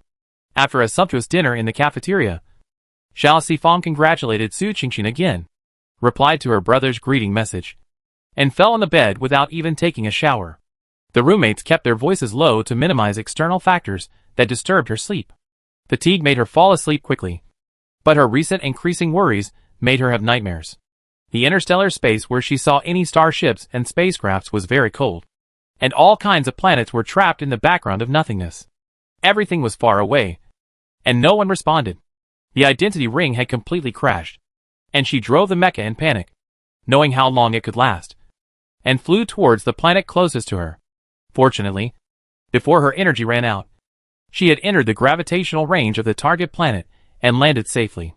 Endless ruins unfolded from her feet, and she could only keep moving forward, trying to find human companions or enough energy to support the mecha to fly to the next planet. The further she walked, the more familiar the scene in front of her became. She finally stopped at a ruin. Her eyes fell on the skyscraper that was broken into 2 pieces in front of her, and also on the sign that prohibited parking at her feet. Whiten 77 Ruins Planet. She really came here. Saved. As long as she found the Holy Father. She could. The excited brain suddenly cooled down and told her that this was the case. This is a new surprise. Sin Bo should be here. She told herself to stay calm, and then followed her memory to find the platform. The surprise did not appear. It was empty. Nothing. She began to feel desperate, looking at the ruins under her feet blankly. And the fear of being corroded and decayed by nature with these debris to the point of being unrecognizable made her hands and feet numb. Reason told her that she could waste time here, so it was understandable why she stood up. Her brain seemed to be swallowed by fear, and she lost the ability to control her body. She just stood there, looking at the ruins under her feet.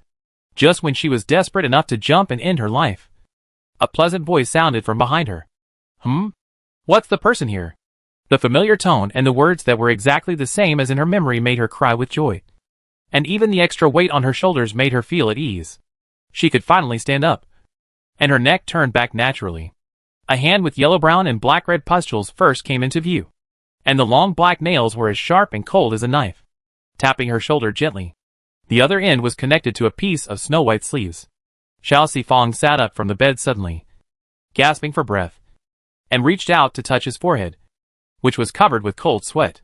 In the quiet dormitory, Ida, who was about to go to bed, fell on the bed leading to the upper bunk, and was frightened by her sudden sitting up. Sifang, did you have a nightmare? Xiao Sifang stared at her face for a long time before he came to his senses and responded sullenly. The other roommates, who were not in bed below, all cast their concerned eyes. Ada exhaled and climbed onto the bed in a few seconds and sat cross-legged. Yes, I'm too tired. Let's take a hot bath to relax before going to bed. It's early. Just past 10 o'clock. Xiao Sifang nodded, got out of bed, took his clothes, went into the bathroom, and locked the door. The hot water hit his body, washing away the trembling feeling all over his body. But unfortunately it failed to wash away the anxiety that was growing in his heart. After taking a bath for 20 minutes, he became even more tense. After leaving the bathroom, she put the hair dryer on the bed, and took it off again after a few seconds and threw it on the table. It was useless to think about anything. And it was her style to find a way to solve the problem. Xiao Sifang woke up, hurriedly changed his pajamas, and ran out while pinching the space button hanging around his neck. I'll go out for a while, and come back later. The door of the dormitory blocked the worried sight of her roommates, allowing her to throw herself into the cool evening breeze. At this time, people may be at the northwest gate. If he is in 338, he should stay on the roof of the reading room. It was close to the curfew time of the dormitory, and there were very few people wandering around the campus. And it was dark and quiet everywhere. Xiao Sifang took a remote path, shuttled through clusters of shadows, and soon came to a shadow next to the target building. The whole building was dark, with only a glimmer of light leaking from the roof. That was her destination. This feeling was very similar to 1077, the only place she could stay in her dream. Rooftop. The gently rocking chair stopped, and Sin Bo, who was about to fall asleep, opened his eyes. Just above the thick glass at the top of his head, a figure that blended with the night jumped down from the aircraft, landed on all fours at the same time, and lay on the glass. The man's limbs and face were all wrapped tightly, revealing only a pair of round eyes, reflecting the light from the lamp next to him. The special glass was unshakable, and even made a sound that could be transmitted. The visitor was so anxious that he waved his hands and feet desperately, carefully pulled down the veil covering his face, and made various expressions that were very strange from Sin Bo's perspective. Xiao Sifang tried very hard, and was sweating anxiously. The people in the glass room stood up, and slowly opened a window. She quickly covered her face, and jumped through the window swiftly. Teacher, I'm sorry. I came here so late at night. Xiao Sifang apologized, but his actions were not vague at all. He grabbed Sin Bo's right hand, grabbed the glove and pulled it out. I want to confirm something with you, Sin Bo. He did not resist, and obediently let her take off his gloves, revealing his long, white fingers. The creature's favor had no blind spots, and the hands that were always wrapped in cloth were not dry to the point of peeling, nor were they bound to the point of redness and swelling, and they kept their original appearance like mutton-fat jade. At this special moment, Xiao Sifang had no fantasies at all, and carefully held his hand from the back of his hand to the palm, then pinched his nails and observed it carefully, and then pulled his sleeve up a little. Is it the right hand? She grumbled, and quickly changed to the left hand. After carefully checking it with the same process, she breathed a sigh of relief. Okay. Now can you tell me what made you sleep so late at night, and come here to check my hands? Sin Bo took back the 2 gloves from her hand, put them on himself slowly, and smiled slightly. A large stone fell to the ground, and Xiao Sifang quickly stepped back 2 steps to return to the normal distance, and laughed twice. But she didn't answer immediately, but looked at him from head to toe as carefully as observing his hands. After not seeing each other for a few days, the artificial lighting made Teacher Sun look even better. The whole person looked bloodless, as if the person who originally looked like jade had turned into an ice sculpture. It was very right. She originally wanted to be frank and ask him if he was also a victim of genetic experiment like Liz.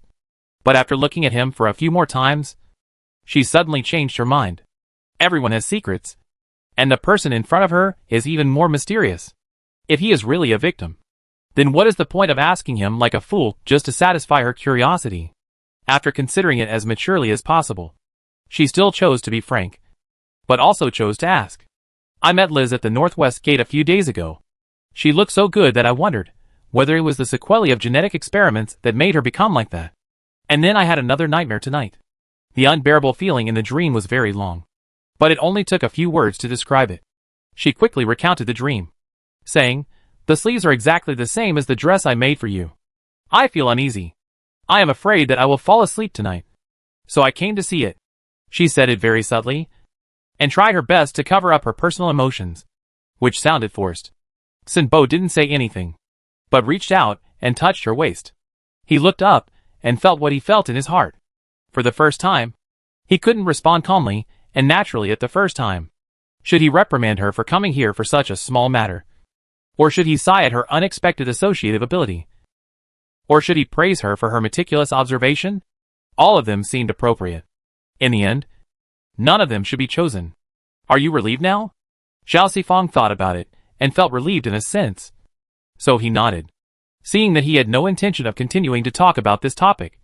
Xiao Sifang was glad that she controlled her impulse in time, and planned to apologize and go back immediately. Just as she opened her mouth to make a sound, Sinbo smiled again under the light, revealing the kind of smile she had seen in the excellent videos saved by her roommates. Very gentle. It made her heart burn.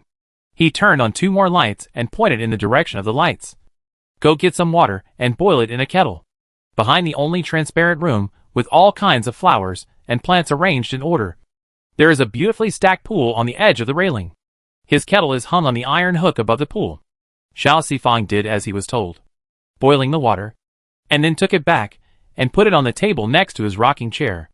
Sinbo took out a round cup with a big belly, scalded it with boiling water, and put it back on the table.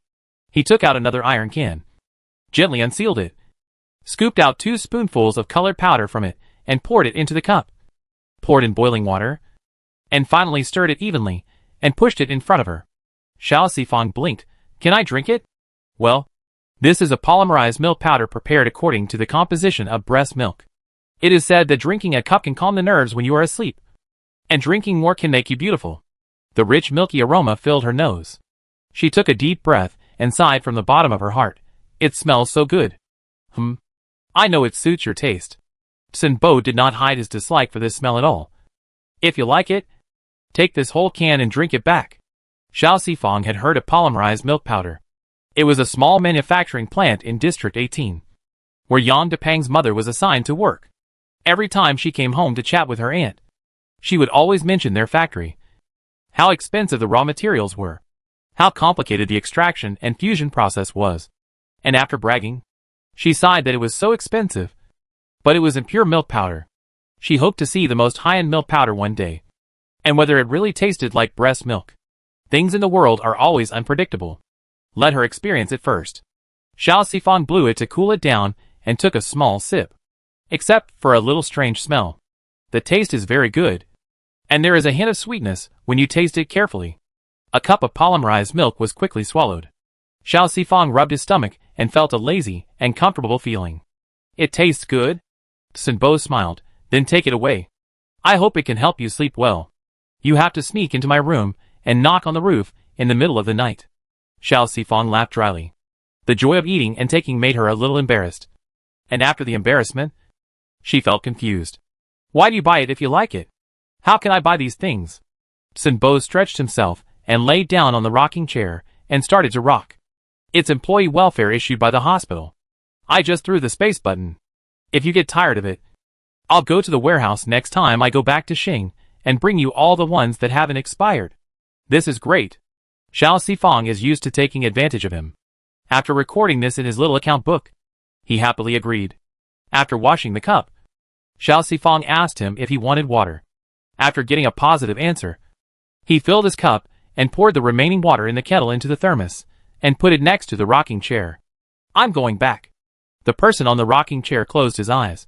Well, let's go back. Xiao Sifang didn't leave immediately. He frowned and stood next to the rocking chair and looked at him a few more times. Be a little thick-skinned. Every time she looked down at him, Xiao Sifang always had a strange feeling in her heart. It seemed that this man who always looked up to her was actually no different from the ordinary people around her. Many advantages, such as being generous and eclectic, wise, and having no temper. He was completely impeccable when he was an elder. There were also disadvantages, such as being willful like a child, wanting whatever he wanted, and then a little bit of indifference that went deep into his bones, considering other people's feelings, and caring about how others see him. Or he was very self-centered, after excluding the idea of becoming good friends with him. This was also a big problem. Xiao Sifang thought that looking at the face was forgivable. The change from probing to lecherous was too obvious. Sinbo opened his eyes and asked politely, Does it look good? Xiao Sifang was serious for a second, retracted her gaze, and took out the aircraft. Although she had ruled out the idea of becoming good friends with him, she had gained too many benefits from Sinbo from the beginning to now, and she should repay him. I think you seem to need help, but I think the difficulty of helping should be beyond my ability. So I just said that I would take care of it. The light of artificial lighting fell, and the faint halo was like the softest and hardest armor, draped on the skinny girl. It made her look brave and fearless, indestructible. Even the soft voice became firm. But if you think I can help, please come to me politely. Xiao Sifang will do his best. I don't know if polymerized milk is really useful. But Xiao Sifang slept very well the second time, without any dreams. The next morning, he woke up refreshed, checked his mailbox, and found no new messages. So he climbed down to wash up and invited his roommates, who hadn't met for a long time, to have breakfast together. Who would have thought that when he climbed down from the bed, he found that the other 5 people in the dormitory were sitting neatly at the table, and they were already angry. Ah, Sifang, you're awake. Ada showed a gloomy smile and slammed the table. If you didn't wake up, I couldn't help but wake you up. Xiao Sifang was stunned.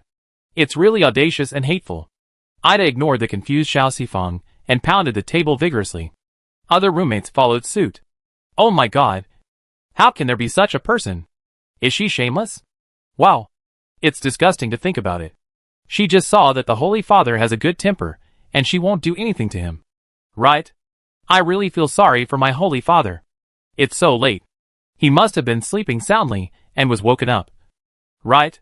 Xiao Sifang subconsciously took a step back. History repeated itself. She turned around as naturally as possible and moved silently towards the bathroom. Before she could successfully slip away, Ida behind her suddenly smiled coldly. Sifang, Xiao Sifang, who had acted in a few plays, quickly calmed down and looked back with a confused look, and said calmly, "What's wrong?" Ada looked at her steadily. "Where did you go last night?"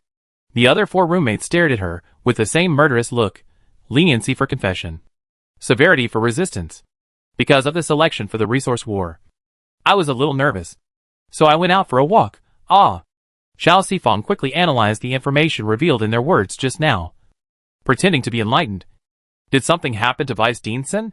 Do you think I am involved? What happened? She seemed to know nothing, and Ada and others frowned suspiciously. Did you really just go out for a walk last night? It's more than one circle. Xiao Sifang acted more and more naturally, with an innocent face. What are you suspecting?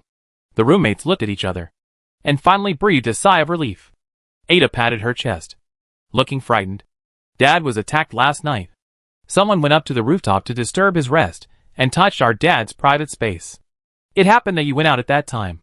Don't blame us for thinking too much. The time you went out last night was too coincidental. It was not a night attack, but just an ordinary visit. You know? Xiao Sifang said calmly. Nala carefully observed her expression and softly said, and do you remember the previous incident? There was something climbing up to the rooftop and getting into the window of the Holy Father. You were not in the dormitory when it happened. These 2 things are linked together. You are suspected. We thought too much. Sorry, Sifang. I just tested you. Don't take it to heart. I'm sorry. Xiao Sifang, who had no confidence, straightened his back and was very generous, since it is indeed a bit of a coincidence. I will forgive you. I hope I can keep this secret until I die. The sisters were relieved, smiled sweetly at her, turned around and returned to the forum or various group chats, and continued to fight. On the other hand, the school leader who learned about this incident went to find Sinbo to apologize, and almost knelt on the spot with self-blame. Deanson, I'm really sorry. We didn't expect that there would be such a crazy student. But don't worry. We will definitely find someone out and give her a serious punishment. We will never tolerate such acts of invading others' privacy. Sinbo was silent for a moment, then waved his hand. No need to check. That's a... Sinbo paused, unable to find the right adjective, and was urged by the school's suspicious gaze. So he finally passed it over in a general way. She's a good child. There's no need to hold her accountable. No. The person in charge was too angry and refused flatly. Deanson, I know you mean well, but students' mistakes cannot be covered up. If you don't let them know that they have to pay the price for doing wrong things, they will make bigger mistakes next time. It was because Chris managed students with such strict school rules and regulations that he made a splash in this election. This kind of student who is so daring and disregards discipline must be punished and taught to change her ways. But I have already taught her a lesson. Sinbo's masked face, which had been practiced to perfection, showed appropriate doubts and toughness. If you have the time, why don't you help me deal with the inappropriate behavior of your students, who are always monitoring me? Perhaps it is precisely because of this unscrupulous monitoring behavior that has encouraged some students to enter the room directly. What do you think? The voice that makes people feel like spring breeze sent him the dereliction of duty that he has always performed. Like a basin of cold water poured on his head, cooling the person in charge's complacent hot heart, and also slamming the surging waves of educational philosophy in his heart to death on the beach. He actually allowed the students to monitor him more and more excessively just because the other party did not make a clear statement to pursue the matter.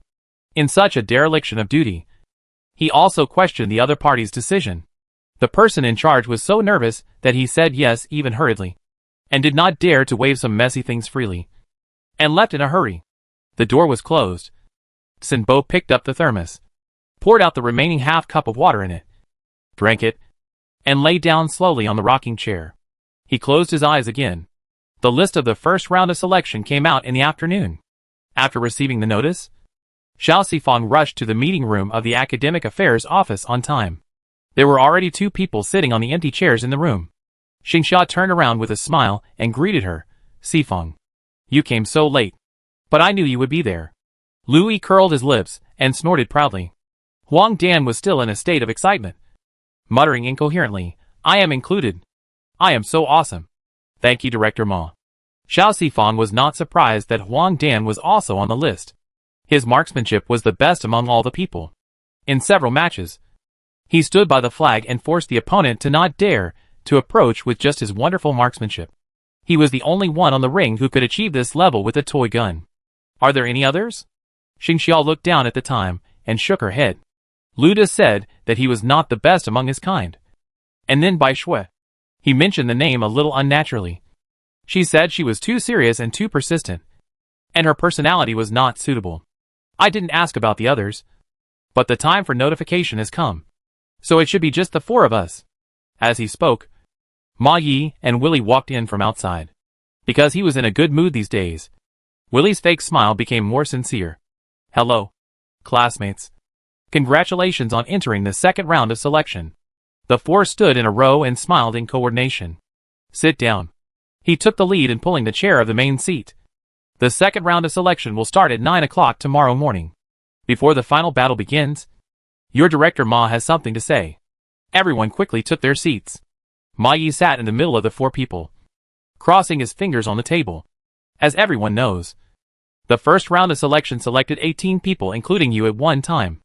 After the second round of selection tomorrow, the main team reserve team will be officially determined.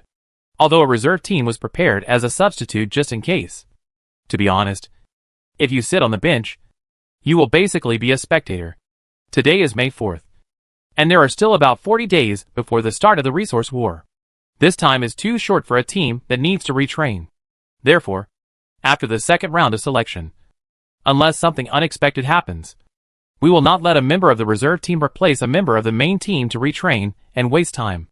If you want to join the main team, tomorrow is your last chance. Ma Yi glanced at the children and continued with a slightly stronger tone according to the prepared speech. So how can you stand out from the second round of selection? Finally, he got to the point. The 4 of them sat up straight and listened attentively. I just said that 40 days is too short for a team that needs to be retrained. So when the judges decide on the members of the main team, they must first consider the individual's ability to adapt and adjust, followed by the individual's role in the team, and finally the ability to fight against others in a narrow sense. Tomorrow you will be divided into 2 teams by drawing lots, and you will not have any opportunity to communicate before the game starts.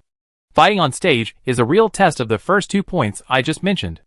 I'm sorry, I can't give you more advice on these 2 points. I can only tell you one word: communication. Huang Dan scratched his head. Communicate on the stage? Ma Yi nodded. Yes, communicate on the stage. Communicate in the fight. No matter what method you use, shouting loudly or whatever. Do everything you can to communicate. Don't be self-righteous. Don't rush to show off. It's hard just to hear. The 4 of them were all depressed. They didn't know each other well, and they didn't discuss before the game. How could they cooperate on the spot? Ahem. Ma Yi added, of course. The organizing committee still provided auxiliary materials. All the game videos of the 18 of you have been captured. There is still time before the game starts tomorrow, so you can study your teammates or opponents carefully. Even if there are videos to study, it doesn't make the 4 people feel relaxed. In fact, they are even more nervous because of the urgency of time. After Ma Yi finished the video materials, he looked up at them and patted the table. There is one more thing. Everyone, cheer up and listen to me. Xiao Sifang, whose soul has flown to the mailbox, barely looked away from the identity ring and looked at Ma Yi. There will be rewards after the game tomorrow. Each member of the reserve team will get 100,000 star coins, and each member of the main team will get 1 million. A drop of sweet rain fell on the earth, and Huang Dan slammed the table excitedly. You should have told me such a good thing earlier. Mr. Ma. Ma Yi glanced at him. If I said this in front, would you still listen to what I say next? Huang Dan laughed. Lacking confidence, that may not mean you won't listen. Ma Yi was too lazy to pay attention to him, and continued to use money to encourage everyone, for the main team members. This reward is just the beginning. More than a month later, each member who officially participates in the war on behalf of the planet will be rewarded with 1 million yuan. And for each flag taken in the resource competition, the team reward will accumulate up to 10 million yuan. Huang Dan's eyes turned green when he heard the huge amount. The reserve team members have a total of 100,000 members, and the main team members have a base of 2 million. In the face of such a big gap, show your enthusiasm. Use words to drive them, and lure them with benefits. Ma Yi said what he should say, and did what he should do, and then stood up without delay. The next step is up to you. Willie also stood up, holding the edge of the table with both hands, and said, Okay, we won't waste your time. This conference room is reserved for you to use today.